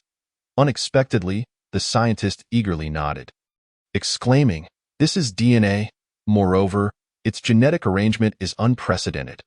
I assure you, if we can harness it in genetic technology, we will invent a powerful serum, even capable of enhancing the evolution of ordinary individuals and making evolved beings even stronger." Upon hearing this explanation, Lu Ping was momentarily stunned, then elated. He had not anticipated that this small sculpture could wield such immense power. Immediately, he waved his hand, instructing several red alert soldiers to transport the sculpture into the scientific research room. Then turned to the other 9 boxes, asking Natasha, "Natasha, are the other 9 boxes unopenable? Considering one box contains such a remarkable object, what of the remaining 9? Could they possibly house 9 more unique DNA sculptures? Or even more formidable items? Such a notion is not beyond the realm of possibility." However, Natasha shook her head, replying, "We only know the password for one box. As for the other 9, Engineer Bai Tian is currently pondering a solution." Moreover, whether by design or happenstance, Natasha glanced at the 5 scientists, whose excitement was palpable, before continuing, "The 9 boxes may very well contain 9 new DNA sculptures. We cannot recklessly open them. We must deliberate further." "Not necessary," Not necessary. Before Lu Ping could respond, the 5 scientists interjected. Lu Ping looked at them quizzically, and one scientist promptly explained, "We have a method to open these boxes without damaging the contents." "Oh? What method?" "Commander, it may require the assistance of Yihiko's powers." Lu Ping paused, wondering what they needed Yihiko for. However, he did not decline. He was curious to see what the scientist's method entailed. If they could indeed open the boxes, it would be a fortunate outcome. Yihiko, he nodded at Yihiko, who immediately stepped forward, her gaze fixed coldly on the 5 scientists. In the face of Yihiko, the scientists displayed none of the trepidation exhibited by the soldiers. One scientist approached Yihiko, stating, "Miss Yihiko, we require your psychic powers." Then, the scientist elucidated their method for opening the boxes. The principle was straightforward. Yihiko would use her telekinesis to penetrate the boxes, safeguarding the contents with her mental energy, while the engineers would forcibly open the boxes. This way, even if the boxes exploded, the contents would remain unharmed. Lu Ping expressed considerable skepticism regarding this plan, asking, "Yihiko, can you accomplish this?" Yihiko nodded, affirming, "I can." Indeed, based on previous combat experiences, Yihiko's strongest telekinesis could withstand the explosion of a nuclear bomb. A mere TNT explosion was trivial in comparison. Receiving a positive response, the 5 scientists grew even more exhilarated, hastily urging the Red Alert soldiers to transport the 10 boxes into the scientific research room, which housed an explosion testing chamber theoretically capable of withstanding 10 times the blast of TNT without incurring damage. This would be the safest method for opening the boxes. As for Yihiko, she merely needed to stand outside the room and release her telekinesis. Everything else could be managed by machines, entirely eliminating the need for personnel to enter. After confirming the plan with by Tian Jingji, the latter applauded enthusiastically, secretly marveling at the ingenuity of these scientists, realizing he could never have conceived such a brilliant solution. Upon hearing this news, all the scientists in the research room immediately set aside their tasks and gathered outside the explosion laboratory. Bai Tianjing Ji quickly installed the cutting machines within, and the Red Alert soldiers transported one of the boxes inside. After closing the door, Yihiko immediately permeated the wall with her telekinesis, locating the box's position, and her mental energy surged into the iron box, forming nearly 10 protective layers around the surface of its contents. Once this was accomplished, Yihiko nodded to the individuals at the computers, prompting Bai Tianjing Ji to press the cutting button. Under the computer's control, the cutting machine whirred to life, its massive gears spinning rapidly as they sliced into the iron box on the floor. With a shower of sparks, the iron box emitted a piercing alarm. Chapter 55. Zhang Dongsheng with a sharp hiss, the serrated cutter struck the iron box, erupting into a brilliant display of sparks. The entire iron box trembled, accompanied by a series of ominous beeping sounds, causing everyone's hearts to race as the machine continued its cutting. Approximately half a minute later, the beeping from the box abruptly ceased, and 3 test tubes filled with green liquid on the surface of the iron box began to bubble. Subsequently, a deafening roar resonated from the computer, indicating a significant reduction in pressure, causing the entire floor to shudder slightly. As everyone looked at the computer, the screen was now filled with static, suggesting the monitor had been damaged. Bai Tianjing Ji, stationed at the computer, promptly pressed the purge button, aiming to eliminate harmful gases and radiation generated by the explosion in the testing chamber. After waiting for 10 minutes, he ordered several Red Alert soldiers to open the main door. Upon peering inside, they found the walls were charred black, debris littered the floor, and the air was thick with the acrid scent of smoke. Soldiers clad in protective gear entered the explosion laboratory, and upon glancing up, they discovered that the spot where the iron box had once been now held a peculiar sculpture, encased in a layer of transparent light film. "Fantastic!" The scientists erupted into applause, while Yihiko, her face slightly pale, withdrew her telekinesis. "Are you all right?" Upon witnessing the scene, Lu Ping immediately inquired with concern. Bai Hezi shook her head, indicating that there was no issue. However, Lu Ping dared not allow her to continue and decided to cease the task, suggesting they take a day's respite before resuming. Although the scientists were exceedingly eager to unlock the remaining 8 iron boxes, they understood that it was no trivial endeavor and that they must proceed with caution. Fortunately, They already possessed 2 sculptures upon which they could begin their research, Liu Ping departed with by Hezi. While the red-clad soldiers in protective gear carefully placed one of the sculptures into a containment box and transported it to the laboratory upstairs, the scientists immediately immersed themselves in their relentless research, while the management of other studies was entrusted to the 5 least experienced scientists. Though these 5 were discontent, they found themselves powerless, as their lack of expertise left them with no alternative. Meanwhile, thousands of nautical miles away from the floating island fortress, 7 warships raced towards a designated location at full speed. They belonged to the most survivor base, and upon receiving orders from their superiors, they hastily made their way there. The urgency stemmed from a merchant vessel carrying crucial military supplies that was supposed to have arrived in Heilongjiang a week prior, yet there had been no news of the ship. The higher-ups in Heilongjiang immediately fell into a state of panic, fully aware of the significance of the cargo aboard that vessel, which must not fall into the hands of other nations. The potential catastrophic consequences of losing such cargo, especially considering the wrath of a certain individual in Kyoto, sent them into a cold sweat, prompting them to dispatch all available naval vessels to locate the merchant ship. Report to the commander, we will reach the last known signal location of the merchant ship in 5 minutes, though we cannot ascertain whether it remains there. At 49 years of age, Zhang Dongsheng commanded this fleet. Having served in the military for 31 years since joining at the age of 18, he had finally achieved his long-desired position, all thanks to those unknown entities. Without them, he would have been waiting indefinitely. Just as he settled into this role, he received orders from above and, in an excited state, accepted the mission without a second thought. In truth, whether he agreed or not, he had no choice but to comply. Failure to do so would jeopardize his position and could even lead to his arrest on charges of insubordination and desertion. For reasons unknown, his right eyelid had been twitching incessantly that day. As the saying goes, the left eye twitches for fortune, while the right signifies disaster. Could something unfortunate be on the horizon? Superstition, while frowned upon in the military, was hard to dismiss in these times. With even ancient myths of celestial phenomena becoming reality, could these beliefs still be considered mere superstition? Shaking his head to dispel his agitation, he massaged his temples and nodded gently, instructing, maintain vigilance. Report any findings immediately. Understood.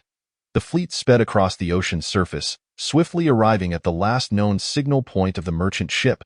However, the vast expanse of the sea revealed no trace of the vessel. In the next moment, all aboard the warships noticed a peculiar phenomenon. The surrounding waters were littered with the carcasses of numerous red crabs, each as large as a basin, their heads split open, with the crystalline cores extracted. Some of the deceased mutated crabs bore signs of explosions and gunfire, clearly indicating human involvement. Could it have been the mercenaries aboard the merchant ship? Yet, where was the vessel, given the current circumstances? It seemed the merchant ship had escaped danger, but why had they not returned to base? While it wasn't impossible for their routes to diverge, surely, if they had indeed escaped, they would have sent a signal back to the base. Yet, the reality was stark. There was nothing, moreover, judging by the crab carcasses, the skirmish must have occurred within the last few hours. They could not have gone far. Zhang Dongsheng immediately ordered, deploy aircraft to search the area centered on this location. If they had not traveled far, the planes should be able to locate them quickly. Zhang Dongsheng thought, but the outcome was far from expected. 5 minutes passed with no sign of the merchant ship. 10 minutes went by, and still, there was no trace. 15 minutes later, the aircraft had expanded their search radius to nearly 100 nautical miles, discovering numerous unidentified and mutated biological clusters, yet the merchant ship remained elusive. 20 minutes passed. Half an hour passed. The merchant ship seemed to have vanished into thin air, and even as the planes continued their search while broadcasting signals, they found nothing. How strange! All aboard the warships fell silent. Had the merchant ship sunk? Zhang Dongsheng gritted his teeth. Utilize underwater detectors. The soldiers aboard the warships quickly sprang into action. Meanwhile, hundreds of nautical miles away at the floating island fortress, Shuzi suddenly intercepted a radio signal. Promptly relaying it to Natasha. "That a radio signal?" Natasha put on her headset, listening intently before confirming that it was a call for assistance for the crew aboard the merchant ship. However, considering that they had already divided the cargo from the merchant vessel, and it appeared that the two most critical items had been opened. The situation became somewhat complicated. Natasha immediately reported this news to Lu Ping. Chapter 56. Taking advantage of the flames, report to the commander. The merchant ship has been located. Oh, Zhang Dongxing's eyes lit up with excitement. Where? The messenger briefly described the situation, and Zhang Dongxing's brow gradually furrowed. Future Technology Company? He could guarantee that he had never heard of any company by that name on Earth. So where had they emerged from? Nevertheless, since they had rescued the merchant ship, gratitude was in order. Zhang Dongxing instructed the messenger to send a signal of thanks via radio, inquiring whether they could hand over the crew, while also emphasizing the imperative that Future Technology Company must return the merchant ship. The message was received by Shuzi immediately. After hearing the news, Natasha let out a cold laugh, stating, "Return? What a joke. In a world like this, what one possesses is theirs, and Future Technology Company has the means to hoard these goods. They think they can simply return them?" Natasha turned to Lu Ping, who smiled and replied, "Once something is in my possession, it shall never be relinquished. However, if they offer a price that pleases me, I might consider selling." This was a golden opportunity presented on a silver platter, and it would be a shame not to exploit it. Natasha smiled slightly, understanding Lu Ping's intentions, and Shuzi promptly transmitted Lu Ping's demands via radio. Bang! Upon hearing the demands over the radio, Zhang Dongxing slammed his fist onto the control panel, his expression darkening. "Robbers! This is blatant theft. Who do they think they are? A mere company daring to seize national property and then demand we pay for it?" Zhang Dongxing roared, his voice filled with fury. "This was nothing short of opportunistic plunder.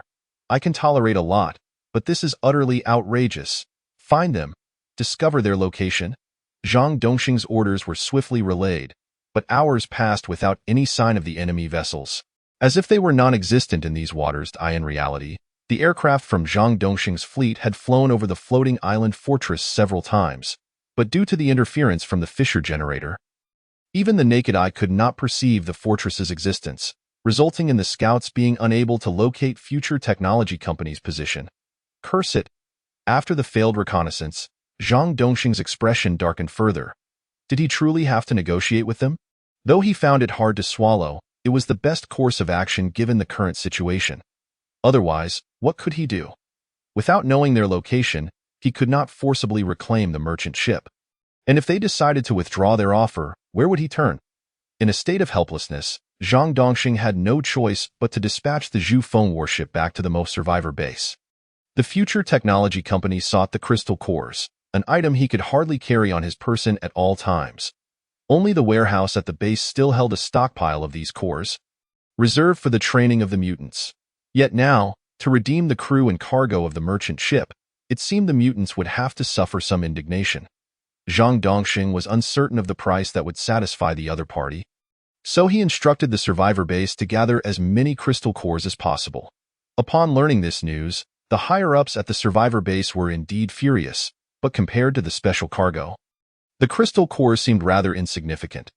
Thus, the Mo survivor base sprang into action, not only retrieving every crystal core from the warehouse but also sending personnel among the survivors to exchange food or ammunition for more cores. Remarkably, after 3 days of effort, they managed to amass a staggering 20 large wooden crates filled with crystal cores, roughly estimated to be nearly 1 million in total. The Zhu Feng warship, laden with these cores, promptly returned to the Bohai Sea, and the Future Technology Company quickly responded, indicating their readiness to proceed with the transaction. "Commander, are we truly going to conduct business with them?" a lieutenant colonel inquired with a furrowed brow. Standing beside Zhang Dongxing, Zhang Dongxing replied with a cold smile, "Of course not. I have discreetly placed a tracking device among those 20 crates of crystal cores. Once the transaction is complete, we can locate the headquarters of Future Technology Company using the signals transmitted by the device. Those who dare to seize national resources must be prepared to pay the price." The lieutenant colonel felt a shiver run down his spine, but then relaxed with a smile. Indeed, they could track down the Future Technology Company's position and subsequently teach them a harsh lesson. Such national assets are not easily taken. Meanwhile, the Future Technology Company was equally prepared. To prevent any underhanded dealings, Lu Ping dispatched 10 Tengu mechas 15 tsunami tanks, 5 bullfrog vehicles, and a sentry bomber to ensure the other party would not renege on their agreement. This formidable force could be considered the strongest power on the current seas. No mere fleet could withstand it, even if doubled in size. Thus, amidst mutual suspicion, a grand transaction began to unfold. Report to the commander. Reconnaissance aircraft report a formation of aircraft appearing in the distant sky. Zhang Dongxing paused in surprise before quickly realizing it must be the Future Technology Company arriving. However, just then, the signalman delivered another message. Report to the commander. A strange fleet has surfaced on the distant sea. Numbering around 20, a fleet. Zhang Dongxing's confusion deepened. What was the true nature of this Future Technology Company? Contemplating this, he swiftly made his way to the deck, where he lifted his gaze to behold a formation of aircraft rushing towards them. At first glance, he was left utterly stunned. Were those fighter jets? They appeared strangely designed, and the transport aircraft behind was colossal. Why had he never seen such models before? The vessels on the distant sea resembled ships, yet they bore a striking resemblance to tanks. But can tanks navigate water? The answer was a resounding no. He had never heard of any nation achieving such technological prowess. Even with sufficient technology, constructing a warship would be far more economical. The peculiar formation of aircraft and fleet soon approached the Mo survivor base's fleet, and the massive frame of the Century bomber undoubtedly left all crew members in a WE.AS. They neared the Mo survivor base. One of the Tengu mechas suddenly transformed, landing steadily on the main ship amidst the astonished expressions of Zhang Dongxing and the other Chinese soldiers.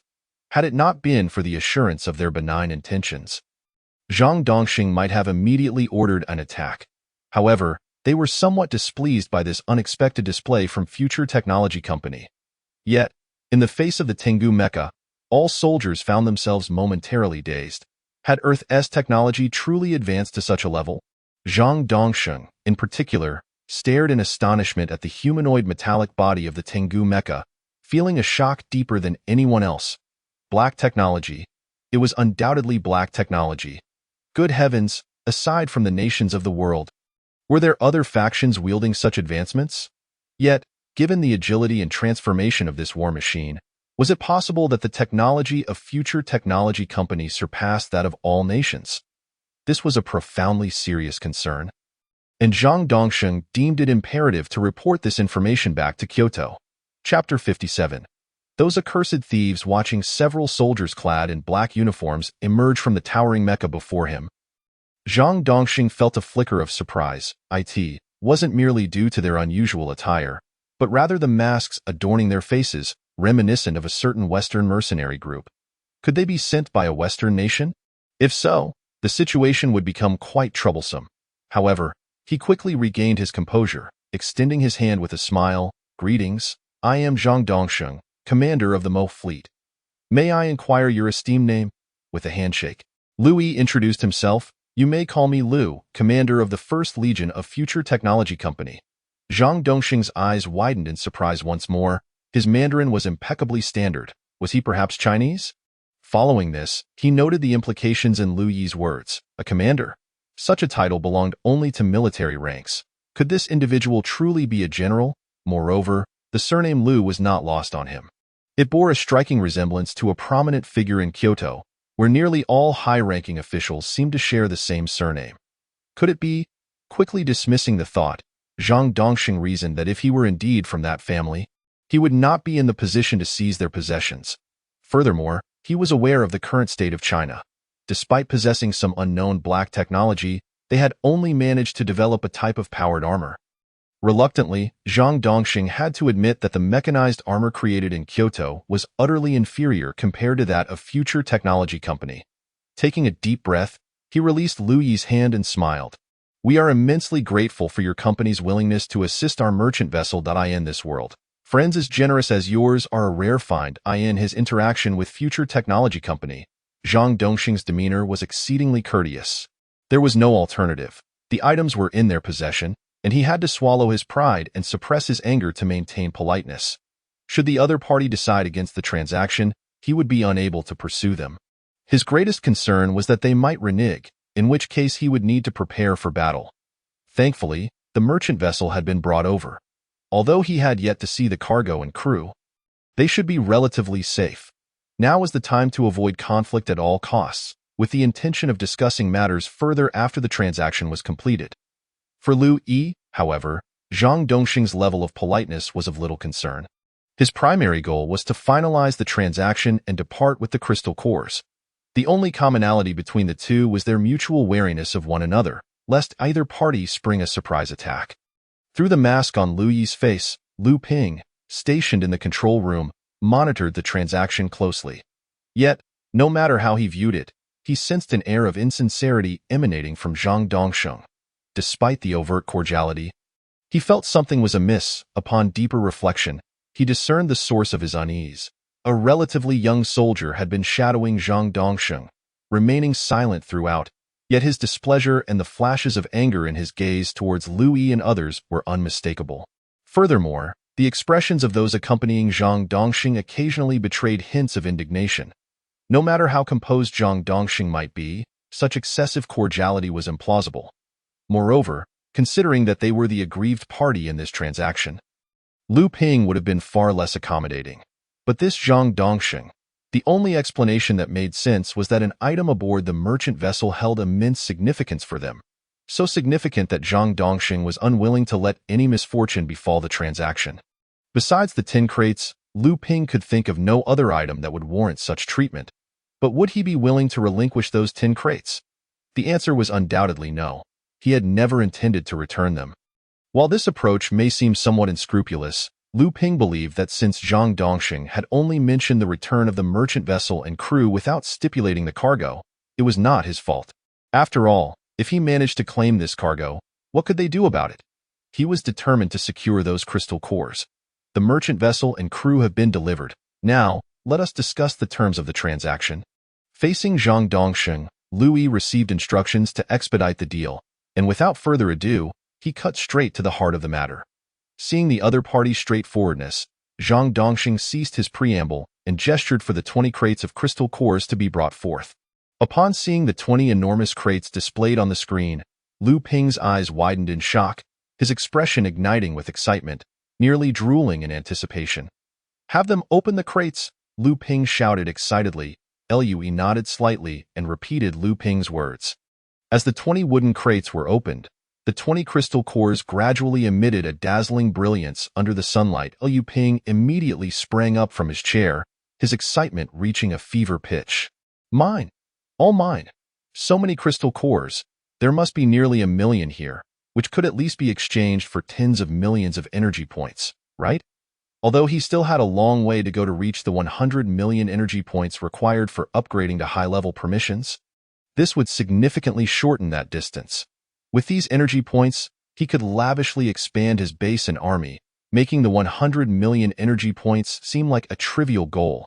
He must acquire them. Lu Ping urged Lu Yi to hurry and complete the transaction.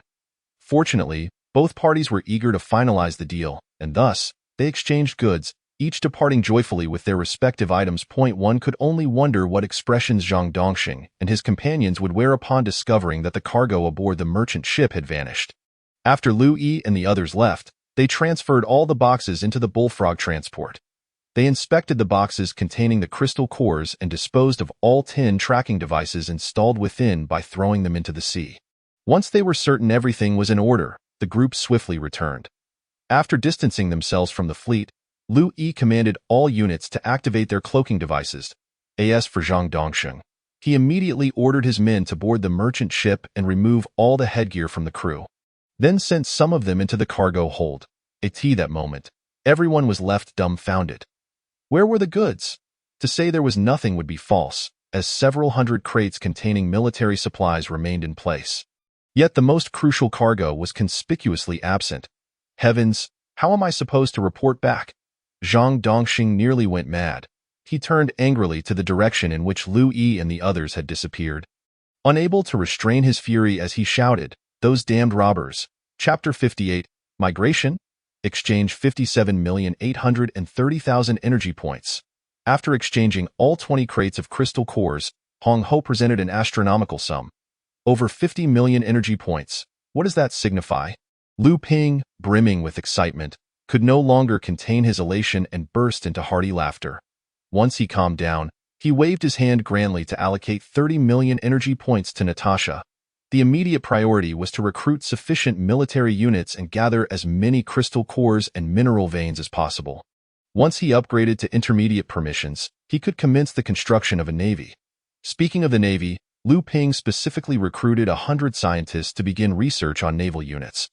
After all, it wasn't only shipyards that could produce naval units. With scientists, he could also possess naval units before upgrading to high-level permissions, the only difference being the time required for manufacturing. Of course, if he repaired that damaged aircraft carrier, it too could become a naval unit. And after being armed, its offensive power would surely reach terrifying levels. Furthermore, Liu Ping allocated 7 million energy points to Bai Tianjingzi, instructing him to construct additional defensive units, ideally fortifying the entire floating island fortress. After completing all these arrangements, Liu Ping, accompanied by Yihiko, made another trip to the explosion laboratory. Upon opening the third crate, the two returned to their quarters together. Meanwhile, within the survivor base in Zibo City, a new group of guests arrived. In the conference room, Lu Wentao sat at the head of the table, with Zhou Xinping seated below him. The two silently observed the 5 individuals opposite them, the atmosphere between both parties slightly oppressive. After a lengthy silence, one of the 5, seemingly unable to withstand the tension, broke the silence. "Commander Liu, you must understand that only by gathering all survivors can we gain the strength to contend with those unknown creatures. Moreover, you should realize that in this apocalypse, numbers are more practical than ever. What are you hesitating for?" Upon hearing the intermediary's words, Lu Wentao sighed softly, exchanging a glance with Zhou Xinping, both recognizing a sense of helplessness in each other's eyes. These 5 individuals hailed from a survivor base in Hebei province, where the floods were far less severe than in Zibo, and they had not yet suffered from the ravages of water disasters. They came with the intention of persuading the Zibo survivor base to migrate to their location, thereby gathering everyone together to confront the apocalypse, more specifically, the unknown and mutated creatures that plague their existence. Initially, Lu Wentao and Zhou Xinping expressed support for their plan. After all, who wouldn't want to migrate? Everyone understood that consolidating all survivors was the most prudent strategy, as it would minimize casualties and effectively organize a counteroffensive against the mutated creatures. However, just as this individual noted, we were in an apocalypse, not a time of peace. Those unknown creatures and mutated beings outside were not to be trifled with. Furthermore, it was reported that a horde of zombies had appeared at the subway station. How could they possibly migrate? The base's military forces were limited, yet the number of ordinary survivors exceeded 100 million. Who would protect them during the migration? If they encountered unknown or mutated creatures, this meager military force could never safeguard such a vast number of people. Even if they managed to provide some protection, at least 2/3 of these 100 million survivors would be left behind during the migration. Given these circumstances, it seemed wiser to remain where they were rather than expend such effort for migration. However, the reality was that the floods had already submerged the entirety of Zibo City, with only a few elevated areas possessing survivor base entrances remaining secure. Even if they were reluctant to migrate, they had to consider the matter seriously for their future. Otherwise, when those entrances were also engulfed, they would find themselves akin to rats trapped in a burrow, possibly drowning in the rising waters. Even if they were not drowned, depleting their food supplies would render the survivor base deeply troubled. Thus, migration became a necessity. No matter how unwilling they were, it had to be prioritized. We still need to discuss this matter. Why don't you all take a rest for now? Tomorrow, we will provide you with a definitive answer. Rubbing his temples, Zhou Xinping remarked. The 5 individuals, realizing that they needed to deliberate independently on such a significant issue, nodded in understanding. The intermediary said, "Very well. We look forward to good news from the 2 commanders." With that, the 5 exited the conference room. Watching them leave, Lu Wentao let out a soft sigh and asked, "Do you think they are trustworthy?" "Difficult to say," Zhou Xinping replied, shaking his head. His posture slumped against the chair back, appearing quite weary. It was evident that he had been troubled by this matter in recent days. Regardless of their reliability, migration was imperative. The floods were encroaching, and within a week, the remaining entrances to the bases would be completely submerged. That would be the real disaster. "You're right." Lu Wentao lit a cigarette, inhaled deeply, and sighed. but migrating is no small matter. How can we possibly ensure the safe transit of over 100 million survivors to Hubei province? It's likely that we would lose at least two-thirds of our personnel along the way. Even if we manage to arrive there, having 300,000 to 400,000 survivors left would be quite fortunate. Zhou Xinping also lit a cigarette and said, "Have you contacted your brother? Isn't he in charge of the future technology company? We could request their assistance in escorting the survivors during the migration." Unexpectedly, Lu Wintao shook his head and sighed. He probably left Zibo City long ago. You've been trying to reach out to him these past few days. Has anyone replied? Zhou Xinping fell silent. Indeed, in the past few days, he had attempted to send messages via radio to the future technology company, but all his messages had seemingly vanished into thin air without a response.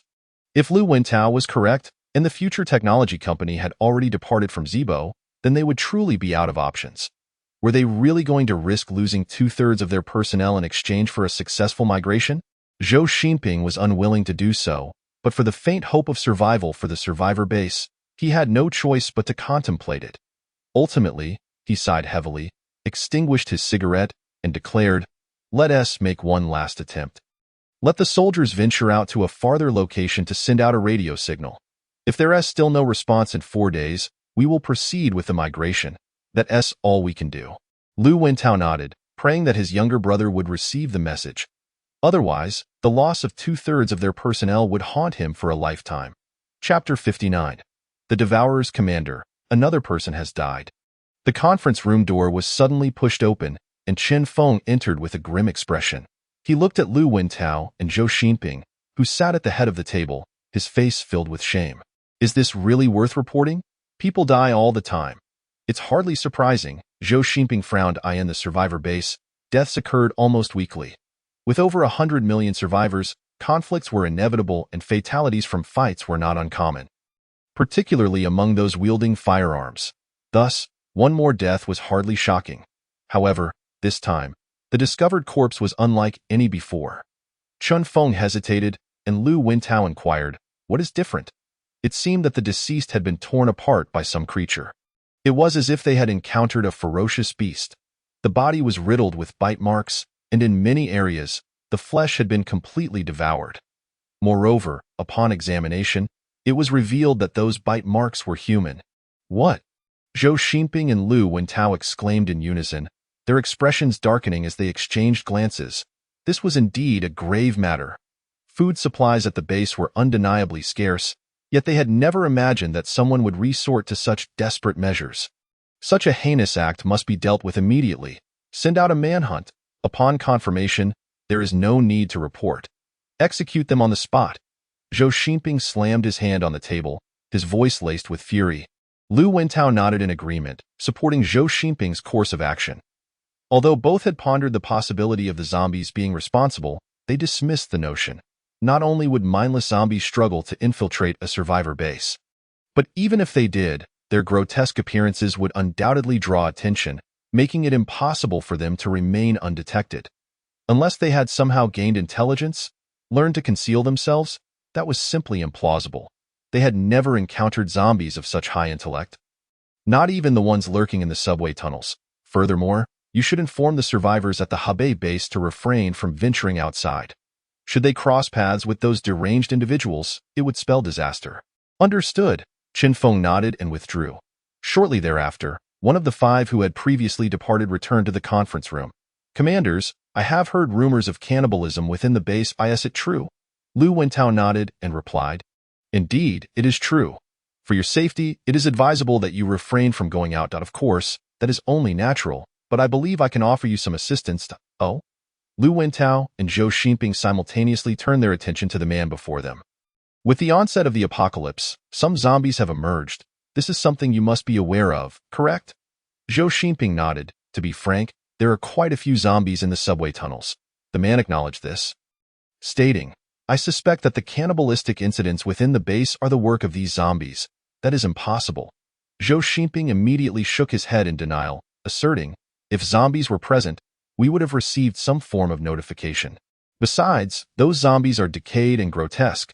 They could never infiltrate the survivor base. No, it is crucial that you understand. I am not referring to the ordinary zombies you are familiar with. As Lu Wintao and Zhou Xinping exchanged puzzled glances. The man pulled up a chair and began to explain slowly.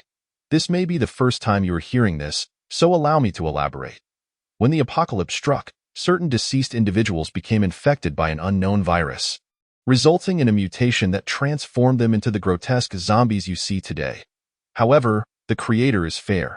When he closes one door, he inevitably opens a window. Thus, although these ordinary zombies are lifeless, they have also been granted an opportunity for a different kind of evolution.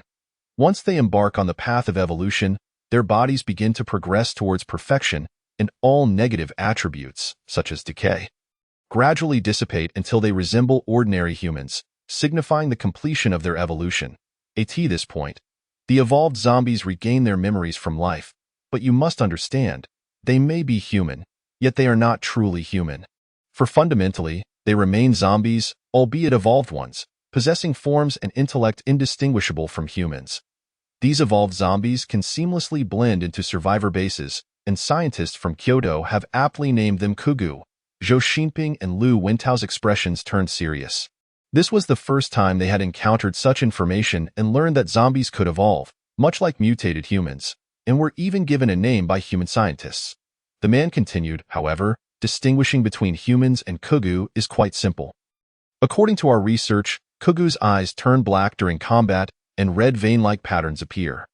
They are easily identifiable. In my view, the cannibalistic events at the Zibo survivor base are likely the work of an already evolved Kugu. What shall we do? If he seeks to remain hidden, we may never find him. Xinping listened coldly, gasping in realization as he murmured, "There is little we can do. You must remain vigilant, after all. Kugu also require sustenance, and having committed one act, they will surely strike again. As long as you lay a trap and wait for this Kugu to attempt feeding again, you will have the opportunity to capture him." He added as a caution, "I must remind you, the strength of a Kugu is not inferior to that of a power-type mutant, so exercise caution. Never allow patrolling soldiers to act alone. Upon discovery, do not engage the Kugu directly, report immediately and let the mutants handle it. That is the best course of action. For no one else can capture the Kugu, unless you can deliver a fatal shot. However, Kugu are exceedingly swift. You may not even have the chance to fire before they escape." "Very well, that is the only course of action we have." Lu Wintao nodded decisively, clapping his hands, resolved to follow the man's strategy. However, this meant that plans for relocating the base would have to be expedited. He was acutely aware that there were at least hundreds of thousands of zombies within the subway station. If merely 10,000 zombies could produce a single Kugu, that would be an extraordinary concern. Should all Kugu infiltrate the survivor base, it would undoubtedly lead to considerable trouble. Furthermore, with relocation imminent, they could not allow such incidents to occur. Especially during the move, should cannibalism arise again, chaos would ensue. Chapter 60. Departure. Commander, I believe this matter requires your personal decision. With that, Su Zi transmitted a message through the radio to Lu Ping's earpiece. Lu Ping was momentarily taken aback, then exclaimed, "The Zibo survivor base is planning a relocation? That is indeed significant." He furrowed his brow and inquired, "Aside from this, did they mention anything else?" "Yes," Su Zi nodded. Responding, they stated this is a transaction. If we can safely escort them into Hebei province, they will pay us 10 million crystal cores. Oh, they are quite generous. Lu Ping took a deep breath. 10 million crystal cores hinted at vast energy points and the activation of high-level privileges. This mission was worth undertaking. However, it was contingent upon their ability to pay the 10 million crystal cores without defaulting. Of course, even if they did default, he was unperturbed. Following another round of military expansion, the air and ground forces within the base were now well equipped, and the Navy, composed of tsunami tanks and bullfrog vehicles, was capable of operating independently. After all, 30 million energy points were not squandered. Virtually every soldier was outfitted with powerful individual combat gear. Although not all were state-of-the-art, a significant portion remained at the pinnacle of the current world standard. Nonetheless, each set of individual combat gear cost a staggering 300 energy points.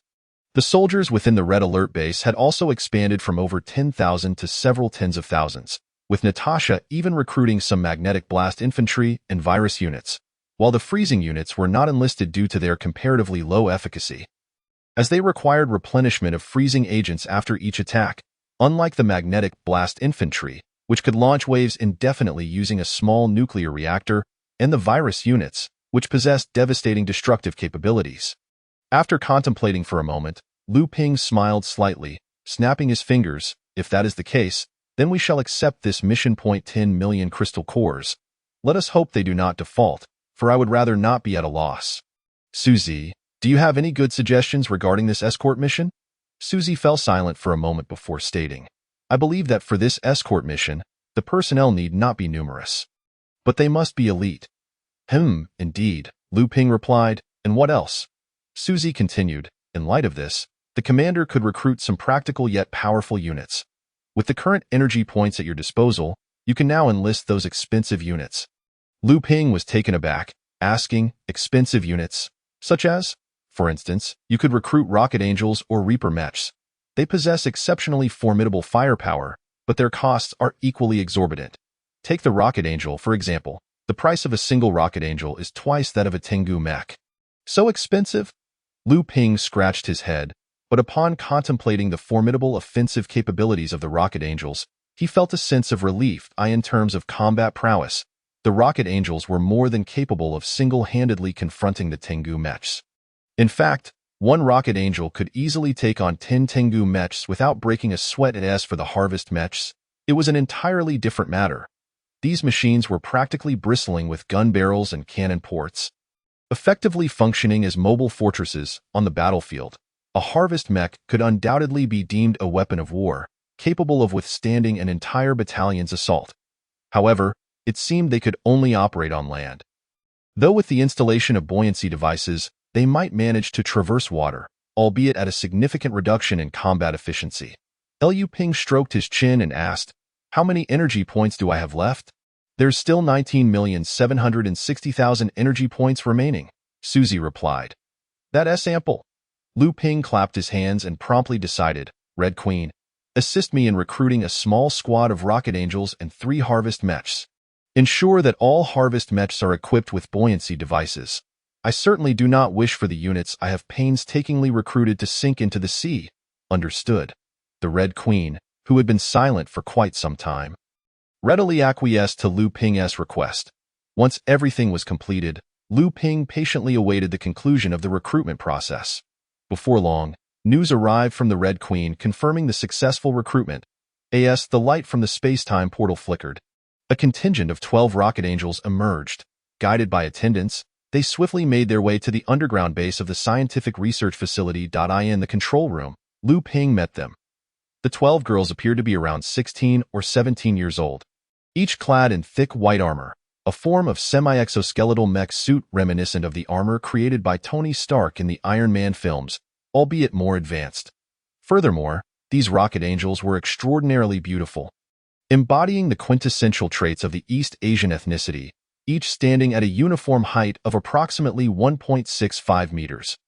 Their armor covered only the most vital areas and joints, leaving large expanses of fair skin on their abdomens, thighs, and arms exposed, which even Lu Ping found hard to resist glancing at. It seemed that Yuriko, who had been standing behind him, noticed Lu Ping's distraction and couldn't help but clear her throat.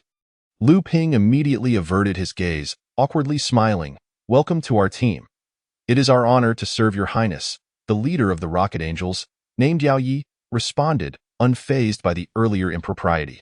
She offered a gentle smile, bowing along with the 11 archery girls behind her in a formal courtly gesture. Your highness. Lu Ping was momentarily taken aback, before recalling that they belonged to the Rising Sun Empire, a distinctly imperial nation with a unique political structure centered around an emperor. Unfortunately, as Lu Ping had not declared himself king, he could only be referred to as Your Highness. Otherwise, they would have to address him as Your Majesty the Emperor. An imperial system? Huh? Lu Ping grinned. Such a regime was indeed appealing. He had harbored dreams of emperorship since childhood, particularly aspiring to be a powerful ruler like Qin Shi Huang or Han Wu. Now that his dream was manifesting, if he chose to establish a nation, all those under his command would immediately refer to him as emperor, loyally so. However, he soon shook his head. it was not the right time to contemplate such matters. After getting acquainted with the 12 rocket angels, Lu Ping was astonished to discover that the leader, Yao Yi, was in fact the first daughter of the emperor, Her Highness the Princess of the Rising Sun Empire. Goodness, what was going on?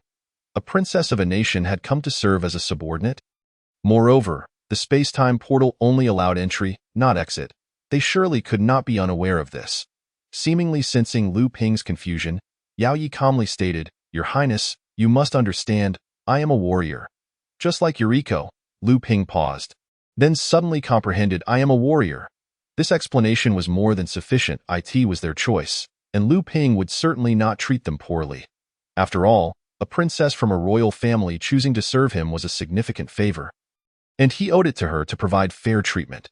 After their introductions, Lu Ping dispatched them for their mission. The 12 rocket angels were indispensable for the escort task at hand. Meanwhile, within the survivor base of Zibo City, a messenger excitedly reported to the commander about a piece of information. The message, of course, originated from the floating spy towers scattered throughout the city, conveying that the future technology company could escort survivors from their base to the survivor base in Hubei province, provided they could guarantee payment. Upon hearing this, the 5 representatives from the Hubei province survivor base immediately assured that it was not an issue. They had long heard of the illustrious future technology company. Nearly every senior member of the Zibo survivor base spoke of them, and these 5 had been eager to witness the company's capabilities. As for the energy cores, while 10 million posed a challenge, the vast resources of the Hubei survivor base could surely muster the amount with some effort. Having confirmed their plans, the 5 proposed an immediate migration, with Lu Wentao and Zhou Xinping expressing their support. Although the ghoul lurking within the survivor base had yet to be located, it had already been 4 days since the last incident involving cannibalism, and it appeared that the ghoul had vacated the premises. Additionally, with water levels rising significantly in recent days, Lu Wentao and Zhou Xinping were eager to commence the migration. Thus, a grand preparation for migration swiftly enveloped the entire survivor base. Initially, survivors expressed concerns regarding safety during the journey, but upon learning that a formidable army would provide full protection, dissenting voices gradually faded, and all survivors became engrossed in urgent preparations. 10 hours later, the entrance of the 3 remaining survivor bases was brimming with boats, designated for transporting survivors. The central waterway was nearly impassable without vessels. Standing atop the sole elevated platform within the survivor base, Lu Wentao faced over 1 million survivors, and after a moment of silence, he began to speak loudly. "As you all know, following the apocalypse, glaciers have melted, sea levels have risen, submerging much of the land. Now, it is finally Zibo's turn. Migration is an unavoidable necessity. The rising floodwaters are on the verge of engulfing the last 3 entrances. Our destination this time is Hubei. Much of its land remains unscathed by the floods, possessing ample food and a well-established government system, with no need to fear threats from unknown creatures, of course. The journey may be fraught with challenges, but you must trust that we have enlisted a powerful army to safeguard you. As long as you maintain order, your safety is assured." Lu Wentao's words, amplified through loudspeakers, reverberated throughout the base, reaching every survivor's ears. Although his speech was not particularly impassioned, it ignited hope within all. The fact that they had not been affected by the floods was enough reason for migration. Moreover, the promise of abundant food and a solid government structure, free from the fear of unknown creatures, was akin to paradise in this apocalyptic world. Observing the murmurs among the survivors below, the base's high-ranking officials displayed signs of concern.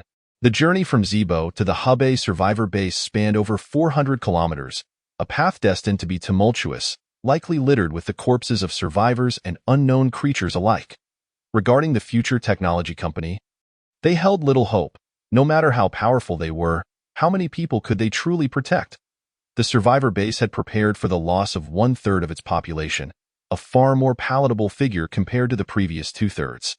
After nearly 15 minutes, Lu Wentao cleared his throat to silence the survivors' discussions, then took a deep breath and declared loudly, "The boats are waiting outside. Everyone, please evacuate in an orderly fashion from the 3 exits. Now, let us embark." Boom! In an instant, the entire survivor base erupted as all the survivors sprang into action, retreating towards the 3 exits. Like a torrent, The crowd surged into the 3 openings, and the vessels outside were quickly filled to capacity. Yet more ships continued to arrive in a seemingly endless stream. Merchant ships, warships, small boats, and yachts of various kinds were all brimming with people. This dense flow of humanity naturally attracted the attention of surrounding unknown or mutated creatures, each vying to pounce upon the vessels. However, in the next moment, all those armed with firearms raised their weapons, directing the dark muzzles at the encroaching creatures, accompanied by the dull thuds of gunfire. A barrage of bullets began to rain down upon the water surrounding the ships as the lifeless bodies of crocodile birds and blue wasps tumbled into the water, staining it crimson. Although fear flickered across the survivors' faces, in the face of the hope for survival, they became resolute. For the slender thread of hope, they could not afford to falter. As the survivors battled the unknown entities, a strange humming sound gradually resonated from the distant horizon. Dozens of celestial dog mechas appeared from the sky, heading towards them. Following the 10 celestial dog mechas, a flotilla of tsunami tanks and numerous bullfrog vehicles surged forth across the sea. This was the escort army dispatched by the Future Technology Company, having mobilized 60% of the forces stationed at the floating island fortress to flawlessly execute the mission of safely escorting all survivors to the survivor base in Hubei province. Upon witnessing the colossal formation of aircraft and the armored vehicles on the water, the first reaction among the survivors was sheer astonishment. Indeed, it was awe. Gazing at the sci-fi-inspired vehicles, everyone was momentarily dumbfounded. Aside from a few individuals still engaged in eradicating the remaining unknown creatures, the rest stood transfixed, watching the approaching escort team from the Future Technology Company. The celestial dog mechas were the first to draw near the survivor base, swiftly transforming as they hovered above the water, propelled by their base turbine engines. After a brief moment of silence, the survivors erupted into incredulous exclamations. Good heavens, are these transformers? What magnificent aircraft and vehicles! They were simply stunning. Chapter 61. Departure. The congregation of over 1 million people appeared as insignificant as ants when juxtaposed against the massive celestial dog mechas and the sentry bombers. As the aerial and naval forces emerged, the crowd began to murmur, their eyes wide with astonishment as they beheld the mechas and naval units. Many speculated that this was a hidden strength of the nation, fully revealed amidst the apocalypse. Others believed it to be a clandestine mercenary force, given the eerie black paint and blood-red lotus insignia adorning the vehicles. Many observers remained aloof, offering no commentary. Particularly among the soldiers present, eyes sparkled with fervor, saliva nearly escaping their lips. Such splendid aircraft, such magnificent warships. I wonder if this army is still recruiting. Each person harbored their own thoughts.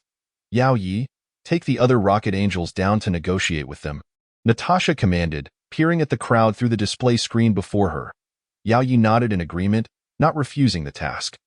Although she harbored some reservations about Natasha, a former adversary, the circumstances had shifted.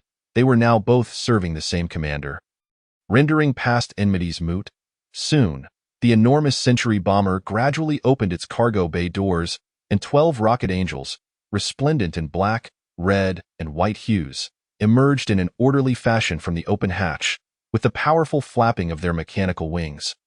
They floated gracefully in the air, their exoskeletal agility surpassing that of the bulky mechas. A wave of astonishment swept through the crowd as the rocket angels made their appearance. What is this?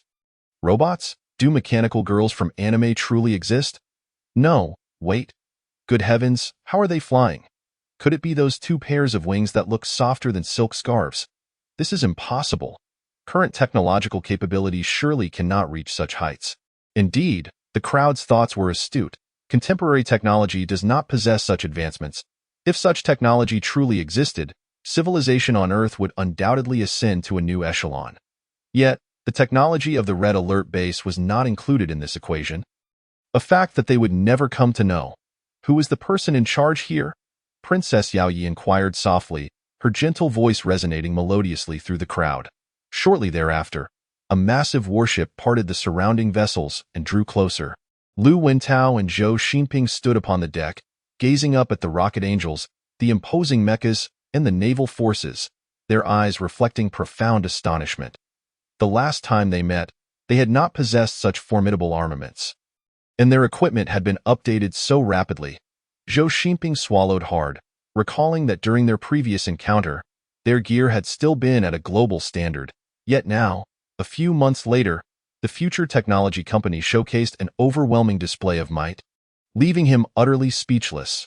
Especially upon seeing the bizarre paint schemes, a sense of unease welled within him as he muttered, "Their paint scheme has changed. Is that blood-red lotus their emblem?" Lu Wentao nodded silently, his own astonishment mirroring Zhou Xinping's. His little ally never failed to surprise him at every meeting. Are those 12 flying maidens robots? If so, what powers them to hover in the air? He had not discerned any propulsion devices or hovering engines on the Rocket Angels. Further deepening his bewilderment, as for the wings behind the Rocket Angels, he dismissed them outright. How could such delicate wings possibly support a human's weight, not to mention the thick armor encasing them? If such technology truly existed, the Future Technology Company would have already dominated the globe before the apocalypse. So, who are they? Ghosts, or legendary cultivators? Shaking his head, Lu Wentao chuckled bitterly, chiding himself for overthinking. Taking a deep breath, he looked up at the 12 Rocket Angels and proclaimed loudly, "I am Lu Wentao, commander of the Zibo Survivor Base. I entrust this migration to the esteemed members of the Future Technology Company." A fresh wave of astonishment rippled through the crowd. The Future Technology Company? Not the military? At that moment, as everyone turned their gaze towards the forces of the Future Technology Company, their expressions shifted subtly. The technology of a single company could be so formidable. What then was the nation in their presence? Fear flickered in some eyes, while others glowed with fervor. I wonder if this company is still hiring. If they were military, they might not be able to join. But surely a company would require some hands for menial tasks or individuals skilled in various technical fields.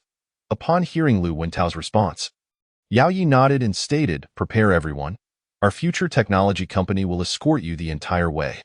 The journey will not be tranquil, but you need only proceed at full speed. As for the rest, leave it to us. Additionally, we require you to provide a detailed migration route."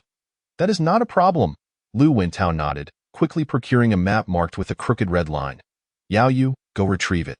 Yao Ye's attendant, Yao Yu, nodded, and with a powerful flap of her wings, soared towards Lu Wentao. Watching Yao Yu approach, Lu Wentao's face grew tense as he raised his hands higher, allowing her to grasp the map without needing to land. As Yao Yu returned to Yao Ye's side, Lu Wentao's breath caught. She looked so much like a human. Could they truly be human? But could humanity's technology be so advanced?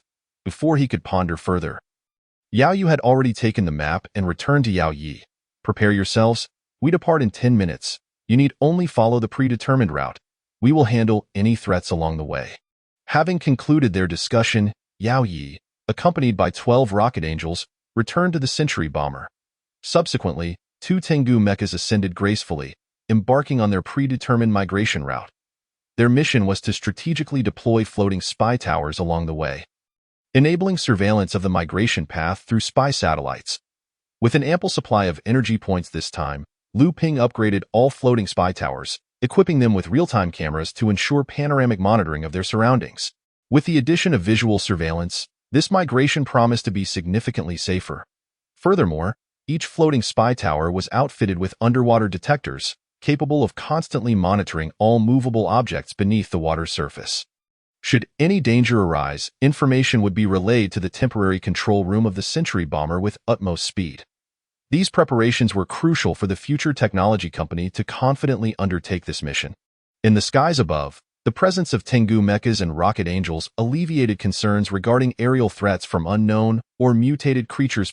10 minutes later, Natasha cast a final glance at the crowd displayed on the screen and softly declared, "Let us depart." Boom. All Tengu mechas took to the skies, propelled by powerful engines, sending ripples across the water's surface. The Tengu mechas then transformed into flight mode, dispersing into the air and extending their defensive perimeter to its maximum range. Simultaneously, on the water's surface, Lu Wentao and Zhou Xinping exchanged glances, both inhaling deeply. Through a loudspeaker, Lu Wentao announced, "Set sail." Instantly, all vessels brimming with survivors sprang into action, scattering across the water with nearly 5 meters between each ship. Embarking on their grand migration, Chapter 62. En route amidst the seemingly endless wetlands, thousands of vessels of various designs, each laden with survivors, advanced steadily. The migration journey stretched nearly 400 kilometers, a long and arduous trek, for which the people had mentally prepared to endure nearly a week. Dozens of colossal tsunami tanks and bullfrog vehicles flanked the migration convoy, their dark hues accented with deep red stripes imparting a stifling sense of oppression. Yet, gazing upon these behemoths, an undeniable sense of security welled within each individual. They were their safeguard. These fortresses would protect them from the threats posed by unknown creatures and mutated beings during the 400-kilometer journey. Soldiers within the survivor base in Zibo gazed at these massive machines with unabashed fervor, especially when observing the soldiers clad in peculiar battle garb, who evoked a shared sense of envy. Although the Zibo survivor base boasted its own fleet of 4 grand warships, they paled in comparison to the tsunami tanks. Additionally, some survivors raised their cameras, incessantly capturing images of the escorting military. They hailed from the Hubei survivor base, and upon their first glimpse of this formidable force, they felt a profound shock. A collective sense of vigilance regarding national security surged within them. Their immediate course of action was to photograph as much as possible, gathering intelligence on the future technology company and dispatching this information to Kyoto to facilitate early preparations. After all, a power of such magnitude had emerged in China, while the higher-ups in the survivor base remained oblivious. This was a perilous signal. Moreover, the aircraft and fleet had materialized from the east, suggesting the existence of their influence in the Bohai or Yellow Seas. The interval from the initial radio transmission to the confirmation of cooperation had only spanned a few hours, making the rapid organization of such a formidable escort force all the more alarming. If these individuals belonged to the Americas or the European Federation, the implications could be dire indeed. The Red Alert soldiers had long since noticed the survivors taking photographs but refrained from intervening. As this was Liu Ping's directive, the future technology company harbored no fear of exposure. Their power would inevitably be discovered. Thus, rather than waiting for others to uncover them, it was better to reveal themselves proactively. This strategy would allow them to seize the initiative while simultaneously instilling trepidation in certain nefarious elements. Within the Century bomber, Natasha and Yao Yi stood side by side. Natasha remarked with a smile, "I never expected a princess of such stature would willingly lower herself to this role." Yao Yi responded with a subtle smile, "That pales in comparison to you, Natasha. You willingly reduced your recruitment fee to its lowest to come here." Natasha's eyes glimmered with a hint of coldness, yet her smile remained intact as she continued, "Though I am unaware of your intentions, it would be wise for you to temper your ambitions." Yao Yi pursed her lips, replying with a smile, "What ambitions could we possibly harbor? Besides, my presence here was sanctioned. If we had ulterior motives, do you think we would be allowed to appear?" Natasha huffed lightly, feeling momentarily silenced by Yao Ye's retort. Indeed, with its presence, no one arriving here would entertain selfish intentions. Any such thoughts would be inconsequential. However, the cunning nature of the Sun Empire made Natasha reluctant to trust them so readily. After all, it was peculiar for a princess to forsake her opulent life to venture to the front lines. Despite Yao Ye's claim of being a warrior bound by duty, Natasha found it hard to accept. It was common knowledge that the current emperor of the Sun Empire was a master of schemes, and as his favored daughter, he would hardly permit her to risk herself in this unknown realm. Moreover, the time-space passage only allowed entry, not exit. Only lifeless entities could return. This led Natasha to harbor further suspicions regarding the Sun Empire's objectives. Yet, Natasha overlooked the fact that regardless of the Sun Empire's motives, they would be ruthlessly quashed in their infancy. This was a rule they had established. No individual from that world was permitted to interfere with the commander. Should anyone harbor even the slightest thought related to the commander, they would face relentless eradication. Even a colossal empire like the Sun Empire could not withstand their wrath. This reality had been deeply ingrained in the minds of the human high-ranking officials in that world. The North American alliance had once attempted to dominate them, even resorting to the capture of their commander, but the outcome was catastrophic. The entirety of the North American territory sank into the vast ocean overnight. All humans on the North American continent perished, save for the commander. Thus, the Sun Empire could harbor no ulterior motives. It was merely that Natasha had yet to comprehend this. Noticing Natasha's silence, Yao Yi inhaled deeply and turned to her sisters, saying, "Let us proceed. It is time for us to execute our mission." With that, the 12 rocket angels soared into the AI. Liu Ping had tasked them with leveraging their agility to patrol the surrounding area in conjunction with the Tengu mechas, with the objective of eliminating any unfavorable elements. Within the lead warship of the migration convoy, Lu Wintao, Zhou Xinping, and all the senior officials from the Zibo survivor base convened, the atmosphere somewhat somber. "Chen Feng, is what you said true?" Zhou Xinping inquired, his expression grave. Seated in a chair, Chen Feng nodded emphatically, his pallor evident as he replied, "We can confirm that the ghoul has a 90% chance of infiltrating the migration convoy." "Damn it, that cunning, vile creature!" Zhou Xinping slammed his hand on the table, voice laced with anger. "Are we to simply watch him roam free? What else can we do? This ghoul possesses the appearance and intellect of a normal human. He is well aware that we are searching for him, which is why he is hiding so effectively." "You have seen the recent search results?" Lu Wintao sighed, taking a deep drag from his cigarette and releasing smoke rings. "All we can do now is pray that the ghoul does not reveal himself during the migration. Otherwise, chaos will ensue." "I actually hope he shows up soon," Zhou Xinping retorted coldly. "Then we can pinpoint his location and eliminate him in one fell swoop." Lu Wintao furrowed his brow and, after a moment of silence, nodded in agreement. "Indeed, if he cannot resist appearing, we can certainly lock onto him quickly and take him down. However, this would undoubtedly incite panic among the crowd, extremely detrimental during the migration. What could be worse than the current situation?" Lu Wintao was momentarily taken aback by Zhou Xinping's words, which opened a crack in his thoughts. Indeed, what could be worse than the present circumstances? Chapter 63. The first wave of battle beneath the azure sky and amidst the fluffy white clouds, the tranquil sea stretched out in serene harmony. Yet, 30 kilometers northwest of the migrating convoy, the ominous figure of Yao Yue hung silently in the air, vigilantly observing a congregation of hundreds of crocodile birds confronting a swarm of blue wasps in what appeared to be a deadly standoff. It was difficult to discern who played the role of predator and who was prey, for the strengths of both groups were remarkably comparable. Despite the crocodile birds' tough hides and formidable might, coupled with their astonishing biting force and tail attacks, the blue wasps were not to be underestimated. The diminutive blue wasps boasted unparalleled speed and highly corrosive venom. Although individually weak, they often acted in unison. Even the smallest swarm comprised thousands of wasps, a terrifying and substantial number.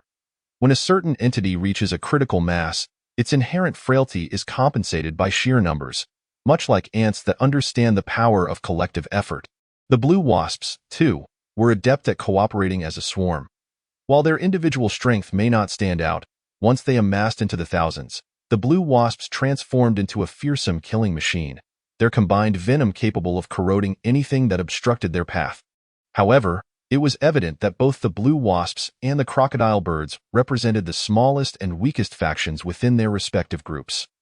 Moreover, they were still a considerable distance from the migrating convoy, prompting Yao Yue to refrain from interfering, opting instead to hover nearby and monitor their actions to prevent any approach towards the convoy.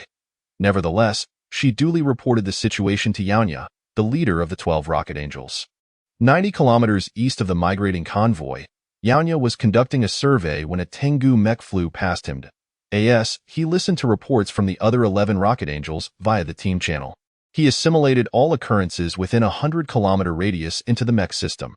Approximately 30 kilometers northwest of the convoy, a flock of around 500 crocodile birds was engaged with a swarm of roughly 1,000 blue wasps. To the west, about 100 kilometers away, another flock of approximately 1,000 crocodile birds hovered in the sky. 15 kilometers north of the convoy, 30 scaled giants could be spotted on the surface of the sea. In the southeast, a new group of around 100 bone sharks had just emerged. Data flashed before him. There was no cause for concern regarding the unknown and mutated creatures in the northwest, west, and southeast directions, provided they did not display any intent to move towards the convoy.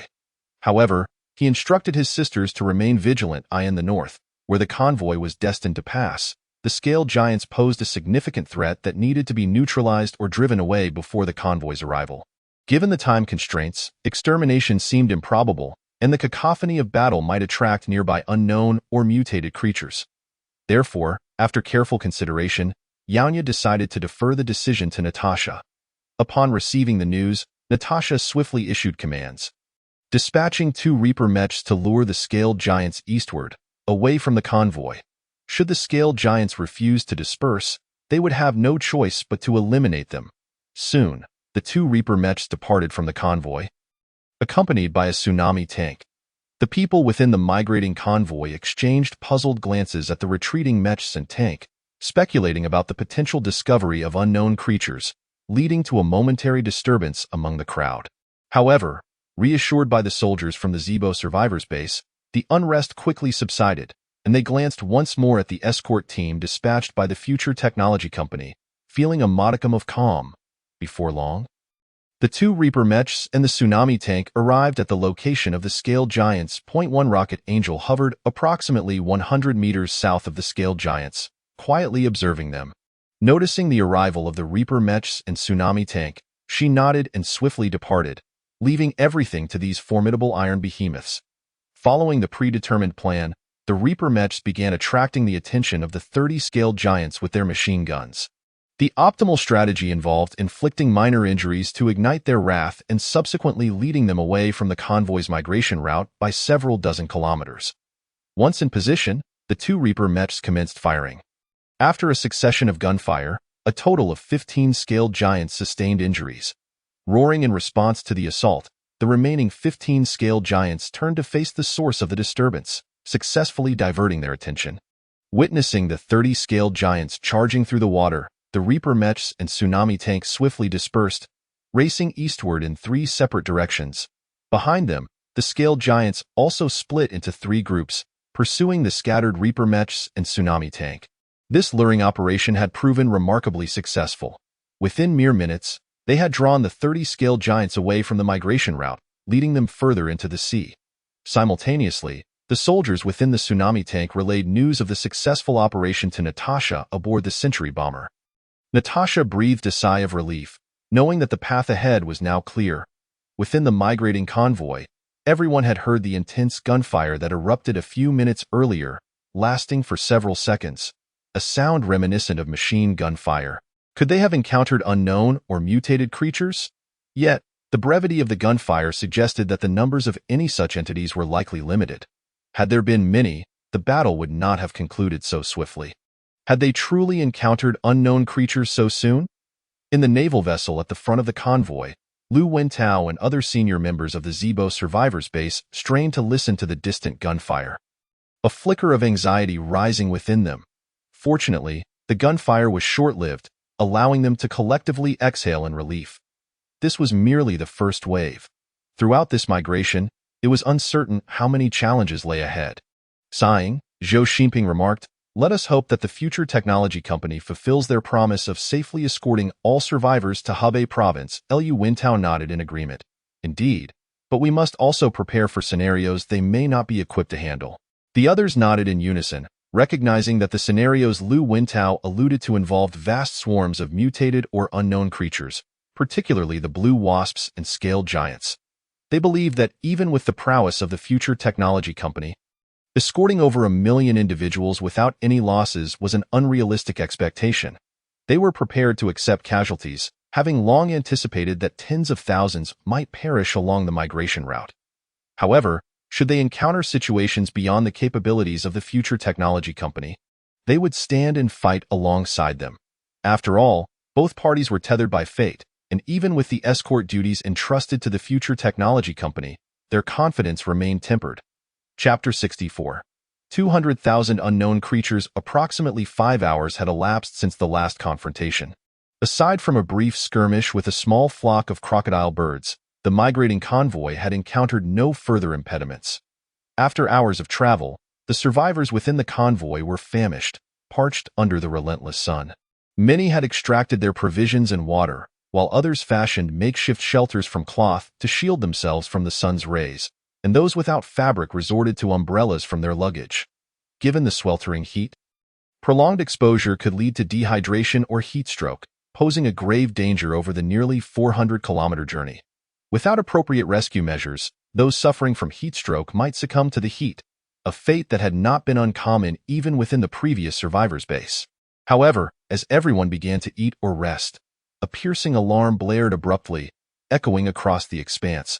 Startled by the blaring sirens, all survivors opened their eyes wide and perked up their ears. What was happening? From where did the alarm sound originate? Could it be a formidable unknown creature attacking us? What was going on? Look, a significant portion of those strange troops is advancing forward, as the survivors engaged in fervent discussions. A wave of panic simultaneously swept through the crowd. In such an exposed location, devoid of any form of cover, could the military forces of Future Tech Company truly fend off a large-scale onslaught of unknown or mutated creatures? Even if they managed to withstand the initial assault, the potential for a few stragglers to slip through could inflict catastrophic losses upon the survivors within the migration convoy. However, at that moment, the military of Future Tech Company paid little heed to the reactions of the populace. The alarm had been triggered by the floating spy tower stationed on the water's surface. Typically, these towers refrained from sounding alarms. Even when confronted by large groups of mutated or unknown life forms, communication would be relayed through the embedded contact devices to the temporary control room within the Sentry Bomber, operated by the Tengu Mechs or Rocket Angels. It was only in scenarios deemed unsolvable and urgent that patrolling soldiers resorted to such extreme measures to alert the migration convoy. Upon receiving the alarm, Natasha promptly ordered her soldiers to forcibly take command of the migration convoy. Disregarding the wishes of the higher-ups at the Zebo survivor base, the journey was halted. Furthermore, Natasha issued a stringent decree forbidding anyone from inciting unrest. Any individual found spreading rumors would face immediate execution. Likewise, should anyone attempt to exploit the chaos, the penalty would be the same: execution on the spot.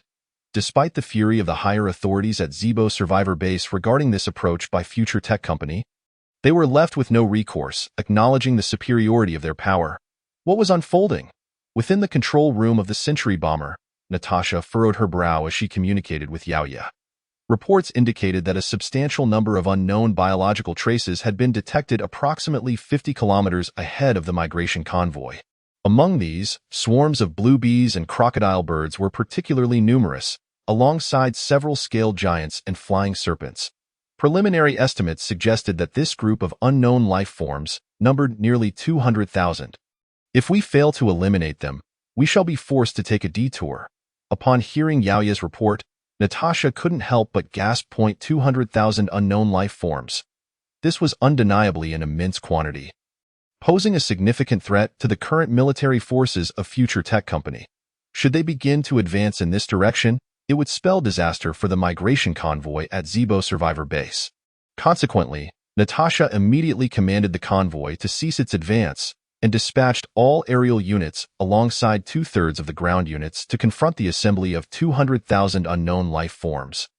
Emphasizing the necessity of their swift extermination, she instructed the naval forces to prepare for battle, while the Tengu Mechs in the sky were ordered to provide support and stand ready for aerial strikes.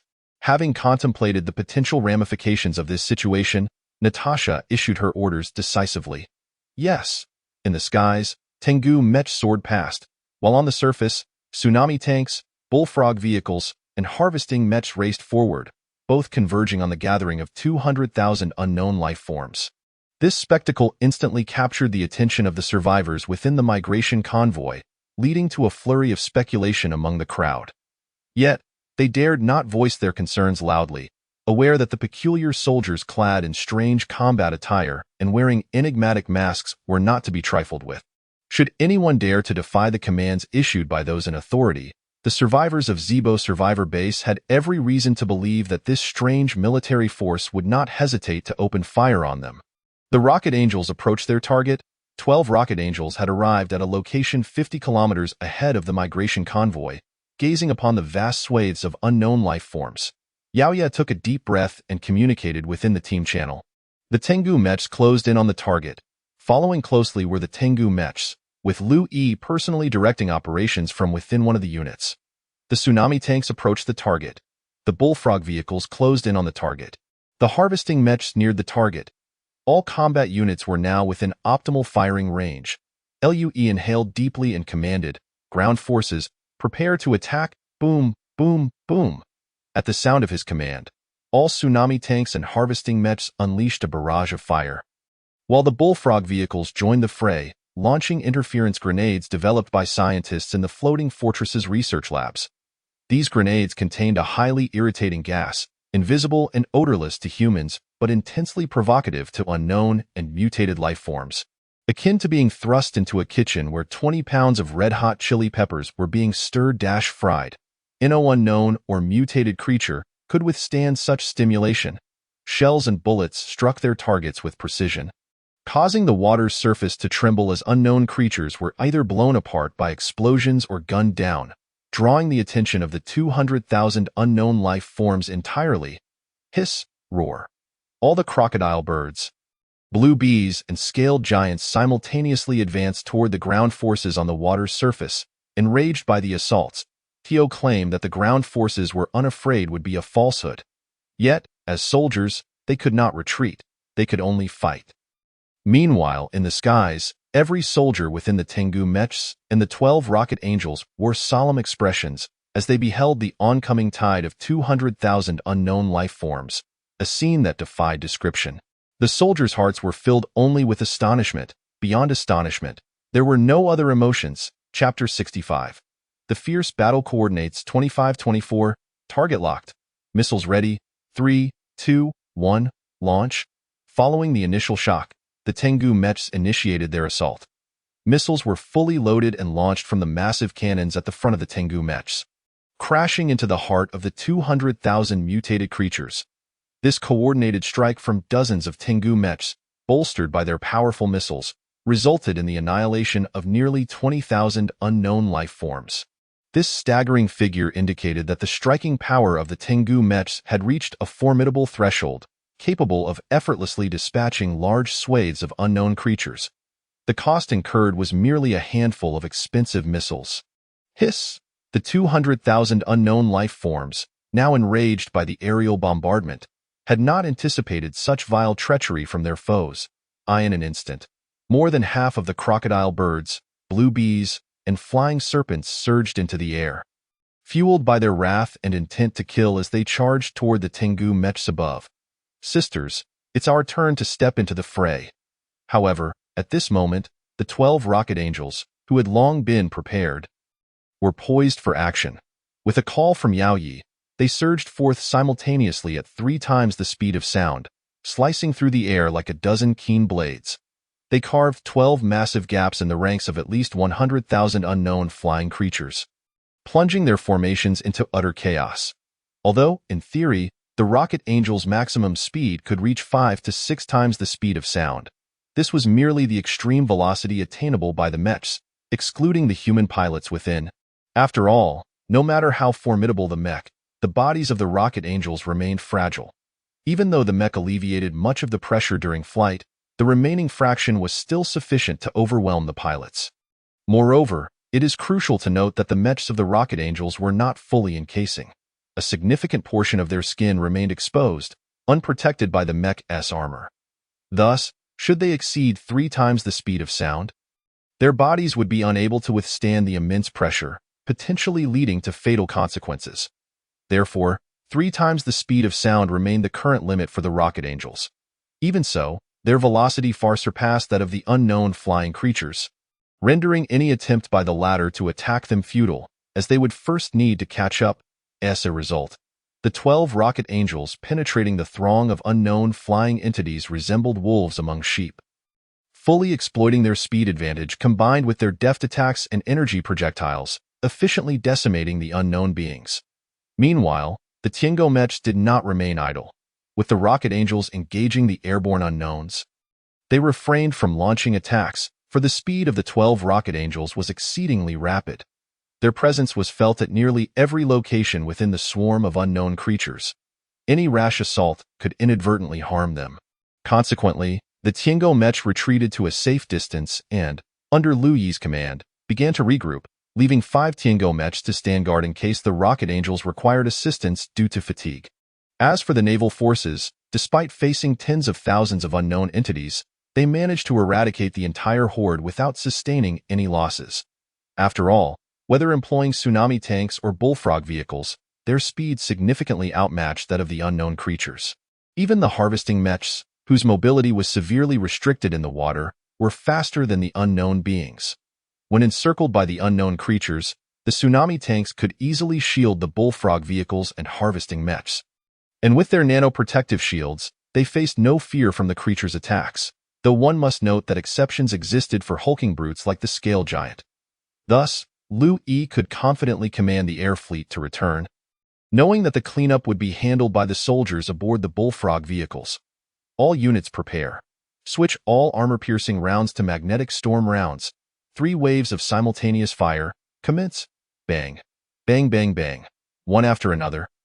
Silver magnetic storm rounds were launched by the tsunami tanks, landing precisely amidst the advancing swarm of unknown creatures, followed by a series of dull explosions. The magnetic storm rounds detonated in rapid succession within the horde, unleashing waves of silvery electromagnetic energy that obliterated vast swathes of the unknown entities. In total, nearly 100 magnetic storm rounds were fired in 3 successive waves, resulting in the eradication of a significant portion of the tens of thousands of unknown creatures. Leaving merely a few thousand. Subsequently, the remaining mutated beings were systematically eliminated by a barrage of machine gun fire from the harvesting mechs, with only a handful managing to escape in the skies above. The 12 Rocket Angels had likewise neutralized the majority of the unknown creatures using high-energy weaponry before retreating, allowing the Tiango mechs to dispatch the remaining foes. Thus, the battle finally drew to a close. 200,000 unknown beings lay vanquished, with merely a handful escaping, while the Future Technology Company sustained no losses, marking a resounding victory. Following the battle, soldiers donned waterproof suits and leapt into the sea, navigating through the carcasses of unknown creatures to collect salvageable energy cores, vital points of energy. Even accounting for some cores being utterly destroyed and others absent from certain unknown creatures, they still anticipated recovering tens of thousands of intact cores from the 200,000 unknown beings. These cores represented at least 1 million points of energy. In essence, while it appeared that the Future Technology Company had expended vast quantities of costly shells and missiles, the actual yield rendered the expenditure negligible, less than 1% of what they gained. Such an outcome was exceptionally advantageous. After several hours, the soldiers completed the task of recovering the scattered remains of the unknown creatures, amassing an entire large iron box filled with no fewer than tens of thousands of cores. Subsequently, all teams began their withdrawal, laden with the spoils of their conquest. Hours had passed since the intense conflict, the sounds of gunfire long faded, and dozens of massive aircraft from the Future Technology Company returned to the migration convoy. It seemed the battle had concluded, yet the survivors were perplexed. Where had the naval forces gone? The survivors cast anxious glances around, failing to spot the Future Technology Company's naval units. Could it be that they had all perished? Such a possibility sent panic through many hearts. If true, what would become of their journey? Without the protection of these formidable forces, the migration convoy of the Zibo survivor base would inevitably suffer tremendous casualties.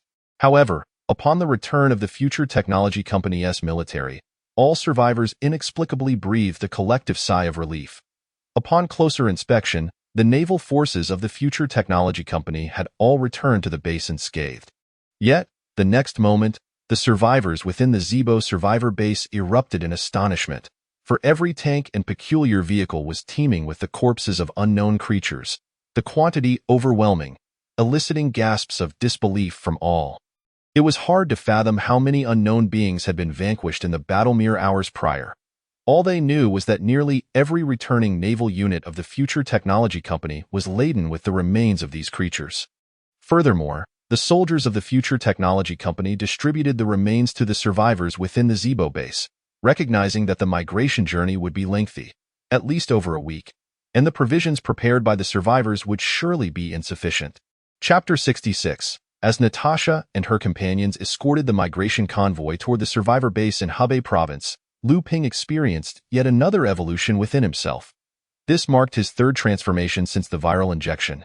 Following this evolution, his hair had entirely turned silver, and the icy superpower factor within him had become even more vibrant. Fortunately, after 3 evolutions, he had gained a degree of control over his superpower, no longer succumbing to the mishap of freezing whatever he touched.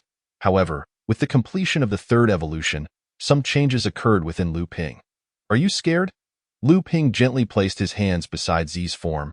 Smiling playfully, Zi's face flushed with a rosy hue, and she shyly nodded, fully aware of what was to come. After the 3rd evolution, Lu Ping realized a significant enhancement in his physical prowess, according to what Hong had mentioned. If he did not release this energy in a timely manner, it could potentially inflict unavoidable harm upon him. Initially, Lu Ping intended to find an isolated spot to relieve himself, but at that moment, Zi, who lay beside him, rolled over, inadvertently triggering his impulses, and he found himself unable to restrain his actions, toppling her over. "Cough. This might hurt a bit." As she closed her eyes, she softly murmured, "It's all right, I'm not afraid." Zi completely relaxed, yet the incessantly trembling eyelashes and her flushed cheeks revealed the tumultuous state of her heart. Observing Zi in her current vulnerable demeanor, Lu Ping could no longer contain the wild impulses surging within him, transforming into a beast in an instant. Although somewhat impatient, Zi did not object. Time swiftly passed, and in the blink of an eye, 2 days had elapsed. After a brief respite of a few hours, the migration team of survivors from Zibo City resumed their journey toward their destination, noticeably accelerating their pace in the aftermath of the previous conflict. Future Technology Company had unequivocally demonstrated its capability to ensure the safe relocation of all survivors, leading to a collective sense of relief among them, who now placed greater trust in the company. However, unbeknownst to the people, a transformation was underway among the mutated creatures. Countless flying serpents began sprouting limbs, their forms resembling that of dragons. Under the radiant sun, the swarms of flying serpents surged toward the 3 suns in the sky, akin to koi leaping through the dragon gate. Some serpents, unable to withstand the power of evolution mid-flight, shattered into pieces, while others approached the atmosphere, their horns sharpening and scales emerging, only to explode into a puddle of flesh before breaking free of the atmosphere. Notably, many powerful serpents burst through the atmosphere, venturing into space, fearlessly charging toward the sun in their pursuit. They resembled moths drawn to a flame, heedless of the flames engulfing them, driven by a flicker of hope for transformation as they hurtled toward the sun. Across the ocean, the crocodile birds were also undergoing a transformation, their sizes swelling to colossal proportions, their scales harder than steel, while their teeth sharpened to the point of being able to pierce through steel. Likewise, some crocodile birds perished under the strain of evolution, whereas others successfully navigated the process, growing to lengths of over 10 meters, resembling monstrous behemoths, almost reverting to ancient crocodilian forms. On a small island within the ocean, a congregation of scaled giants gathered, their scales gradually metamorphosing into exoskeletal armor, their visages increasingly resembling that of humans, with some even sprouting hair. If one were to observe closely, these scaled giants, adorned with human-crafted armor strikingly similar to their own exoskeletal plating, could easily be mistaken for towering giants. Yet, among them were those who had failed in their evolution, descending into madness and attacking their fellow scaled giants with the ferocity of zombies. The successfully evolved scaled giants clashed with their zombie counterparts. The 2 factions clearly delineated. The zombie-like scaled giants, devoid of pain, knew only to attack savagely, while the evolved scaled giants, endowed with a semblance of intelligence, gradually learned to employ their innate advantages against the zombie-scaled giants, with some even mastering the ability to speak, as if they had traversed eons of evolutionary history in an instant. Furthermore, the blue bees had become more crystalline, resembling jade or crystal, gradually displaying a spectrum of colors. The hierarchy was evident. The blue bee, the weakest variant, measuring merely the size of a palm. The purple peak, slightly stronger, reaching a meter in size. The red peak, nearing 5 meters, more aggressive. And the rarest purple peak, a diminutive creature less than the size of an infant's fist, yet the most powerful, capable of commanding an entire swarm, akin to a sovereign. However, within a swarm of blue bees, there could be at most one purple peak. The emergence of a second would lead to a fatal conflict, with only one surviving. Even further in Antarctica, some ice blocks remained unmelted under the sweltering heat. Yet, as time elapsed, signs of impending melting became evident, with sharp claws and parts of unknown creatures emerging from partially melted ice, suggesting that it would not be long before these blocks completely thawed. At that juncture, the forces of the unknown creatures would experience a significant enhancement, augmenting their power. Much like the initial weeks of the apocalypse, all unknown creatures were evolving toward an enigmatic direction, entirely unbeknownst to humanity. It was evident that this evolutionary trajectory was beneficial for the unknown beings. Yet for humankind, it could very well spell disaster. Chapter 67. Thunderbird's humanity has been plagued by the existence of unknown and mutated creatures. Following the outbreak of the apocalypse, there were those who contemplated deploying nuclear weapons. However, while the destructive power of such weapons is undeniable, the terrifying ramifications of nuclear contamination on the environment cannot be overlooked. Simultaneously, these unknown and mutated creatures possess an extraordinary adaptability to their surroundings, leaving no one certain of the consequences following a nuclear strike on the current state of the world. Furthermore, nuclear contamination has a strong creative potential, should a nuclear weapon fail to eradicate the unknown or mutated beings, but instead empower them with a new evolutionary direction. Even granting them immunity to nuclear weapons, the consequences would be catastrophic. Thus, unless absolutely necessary, and on the brink of human extinction, nations across the globe resolutely refrain from employing nuclear weapons against unknown and mutated creatures. However, this very predicament has propelled nations to invest in the research of advanced technologies, as some powerful countries have indeed captured objects resembling alien spacecraft, a patent not solely monopolized by China. Moreover, whispers suggest that in a mysterious underground prison in the United States, an extraterrestrial, severely injured from a spacecraft crash and captured by American soldiers, remains confined. Of course, these are merely rumors, and their veracity is subject to debate. Nonetheless, it is undeniable that the United States possesses advanced technologies surpassing those of China, and it was the first nation to stabilize the chaos following the apocalypse. The Americas Alliance, initiated by the United States, was formed by uniting all surviving nations in North and South America. Essentially, the countries within the Americas Alliance have transcended their national identities, resembling systems akin to the Zebo City survivor base. In fact, the countries post-apocalypse lack the capacity to re-establish themselves, resorting instead to forming nearby coalitions. This mirrors the phenomenon in Africa, where religious adherents amalgamated into the Apocalypse Church. People recognized that only through unity could they garner the strength to combat unknown and mutated creatures. A solitary force could never triumph unless it was potent enough to traverse the apocalypse unimpeded. In contrast, Asia and Europe appeared significantly behind, as no alliances had yet emerged, leaving nations fragmented and less organized than the Apocalypse Church and the Americas Alliance. However, examining the existing alliances, the Apocalypse Church's formation holds a more profound significance. Its adherents operate solely under divine guidance, with no one daring to defy the will of their deity, while the Pope and 12 cardinals constitute the Church's supreme authority. Legends proclaim the Pope of the Apocalypse Church as the closest being to God, possessing the power to foresee the future and discern causality. Though this may seem far-fetched, many followers remain steadfast in their belief. Similarly, the Americas Alliance has established its own administrative framework. In total, the Americas Alliance comprises survivor bases from 11 original nations of North and South America, which collectively elected 6 administrative leaders to oversee all matters and make significant decisions.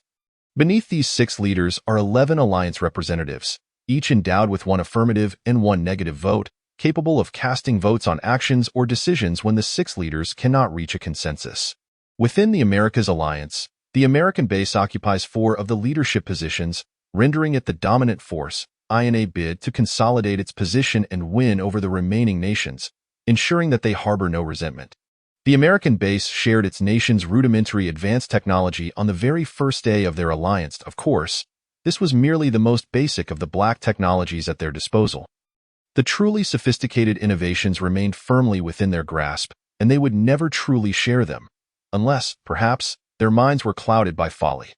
Nonetheless, even with such limitations, the other survivor bases of the American alliance managed to develop a series of advanced technological products, one of which was the Thunderbird 703 manned combat aircraft, boasting a staggering maximum speed of 10 Mach, surpassing the stability and endurance of the pre-apocalyptic X-43A prototype developed by the United States.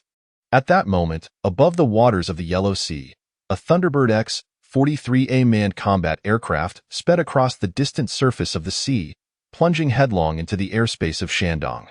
Given the current apocalyptic circumstances, where nations are merely focused on self-preservation, the rules governing airspace have long since become a mere formality, allowing this Thunderbird X-43A to enter Chinese territory unimpeded. Utilizing a radio reception device crafted from advanced technology, the Thunderbird X-43A captured an array of chaotic radio signals the instant it breached Shandong's airspace. Upon translation, the pilot discovered that the two most frequently mentioned terms were migration and future technology company. The former was relatively comprehensible, but the latter, where had this future technology company emerged from? Why had it never been heard of before?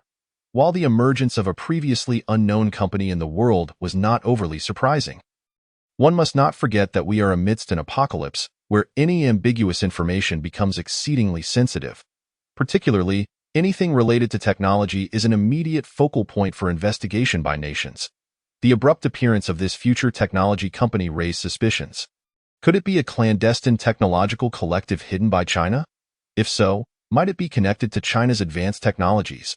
Although intelligence suggested that China's advancements lagged far behind those of the American base.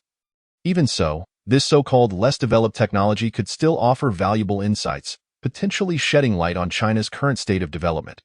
Such a mutually beneficial scenario was too enticing to ignore.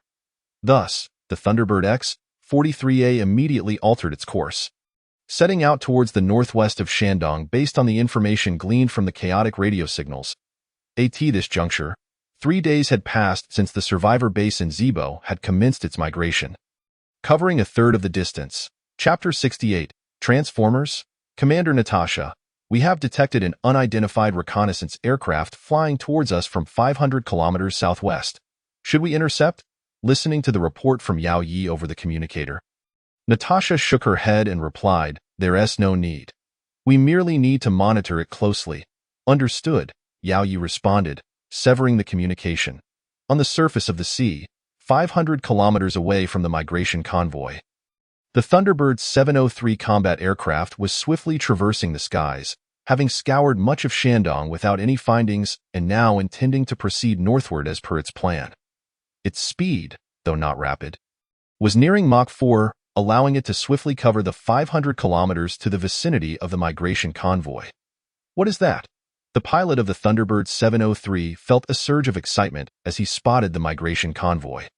Along with the enormous Century bomber soaring above and the tsunami tanks, bullfrog vehicles, and harvester mechs on the ground, causing him to exclaim in astonishment, "Which country produced such bizarre military vessels? And that mecha walking on the water, what formidable technology!"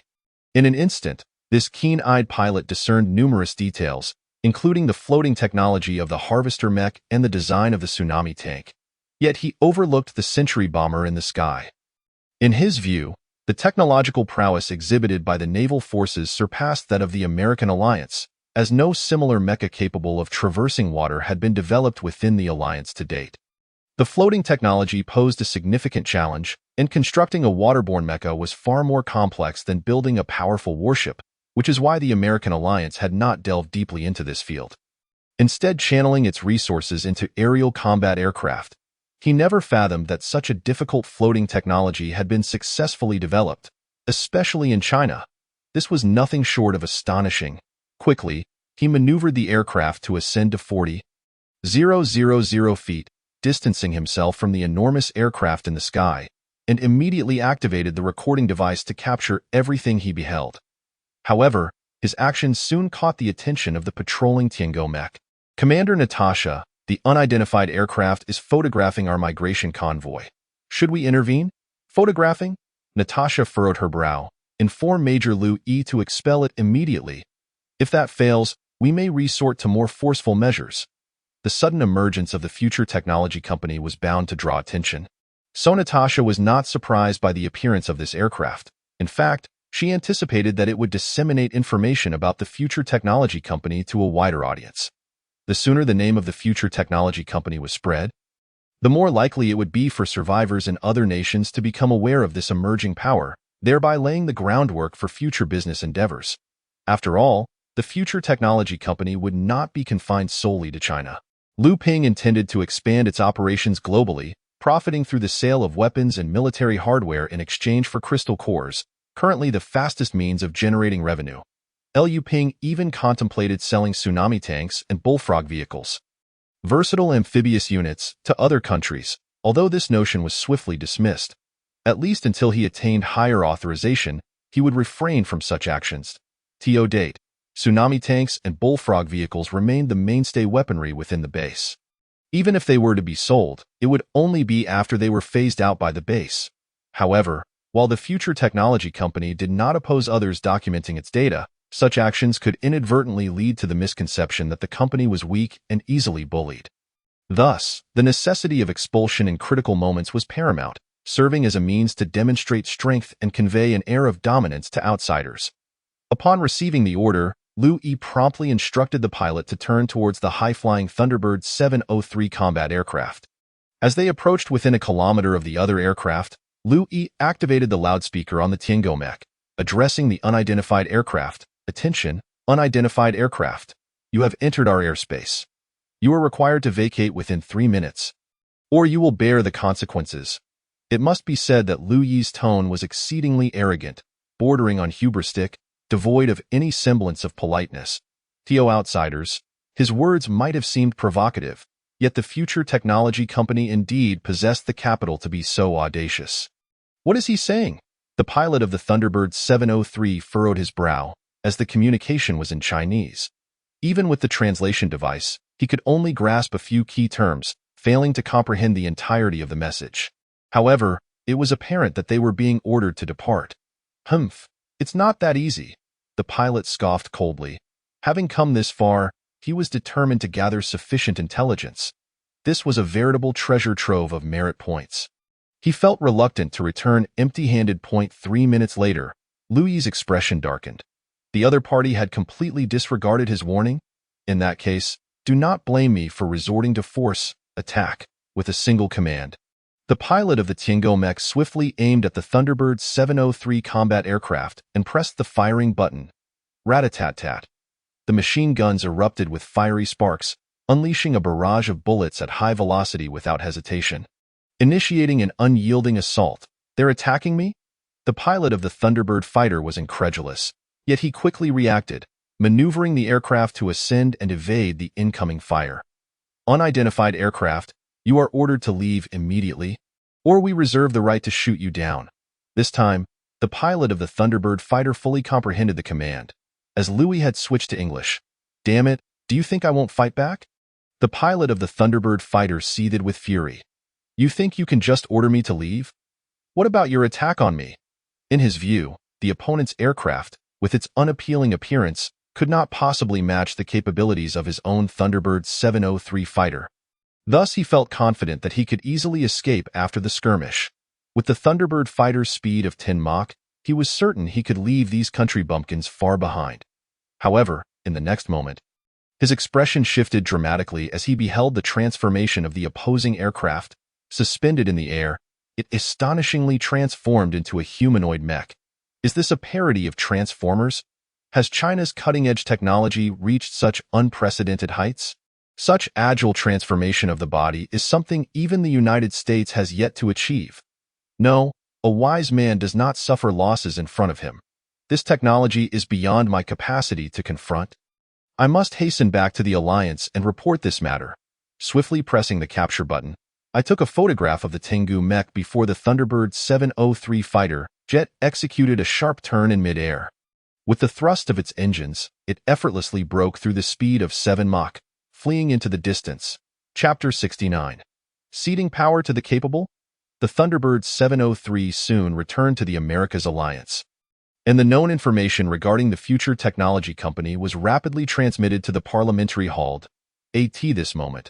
Within the Grand Chamber of the Americas Alliance, a circular arrangement of 17 or 18 chairs surrounded a central platform, upon which sat figures attired in well-tailored suits. These were the true elites of the Americas Alliance. However, a significant portion of these individuals appeared to possess ethereal bodies tinged with blue hues. Upon closer inspection, they were all holographic projections. It seems that through the study of advanced technology, the Americas Alliance has made remarkable advancements in communication technology, enabling them to construct such an extensive communication system, allowing parliamentary members to participate in meetings via holographic projection devices from any location, even amidst the harsh realities of this apocalyptic world. This alone is something other survivor bases around the globe cannot compare to. At this moment, 11 members of parliament and 6 parliamentary leaders gazed gravely at a platform in the center, where a holographic projection screen displayed a series of images and videos of armored units. Upon closer inspection, it was indeed the migration team from the Zibo survivor base, escorted by the naval forces of the future technology company. The footage showcased the entire transformation process of the Tengu mech. What are your thoughts? With the holographic projection playing, a leader from the American base inquired solemnly. Clearly, the technology of this so-called future technology company has reached the pinnacle of a level 1 civilization. From the information we currently possess, to put it bluntly, their technology may even surpass our own. Upon hearing the leader's question, one of the parliament members immediately rose from his seat. He was one of the few attendees present in corporeal form. As he spoke, the other 10 members, along with the 6 leaders at the forefront, straightened up and listened intently. Look at this, he pointed at a tsunami tank and analyzed. From its exterior, I believe this to be an amphibious tank. Many may think it resembles a warship, but that is not the case, for we have also conducted research on amphibious tanks, and their structures are quite similar.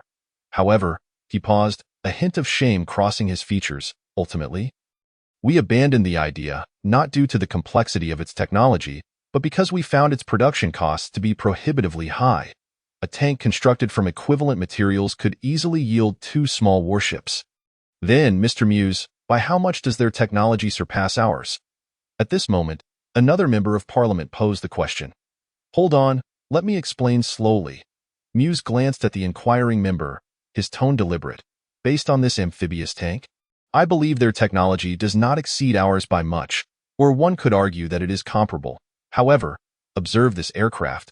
He gestured towards the holographic projection, maximizing the visual of the Tengu mech's transformation until it occupied the entire screen. He then withdrew his hand and continued. This aircraft, or rather this mech, has been constructed using technologies unknown to us, and consider its form. What does it resemble? A human, mused an elder leader in his 60s. Stroking his chin in contemplation. Precisely, it resembles a human. To be exact, it embodies a humanoid form. Muse nodded enthusiastically, stating, it is well known that humanoid mechs are the most challenging to manufacture, as they encompass numerous scientific dilemmas and intricate technologies. Even our most advanced Aurora-powered mechs fail to achieve such agility.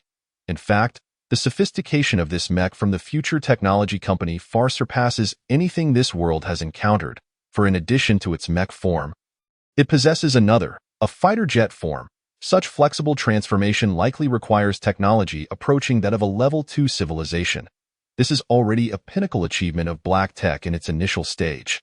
But Professor Muse, are you not also researching similar mechs?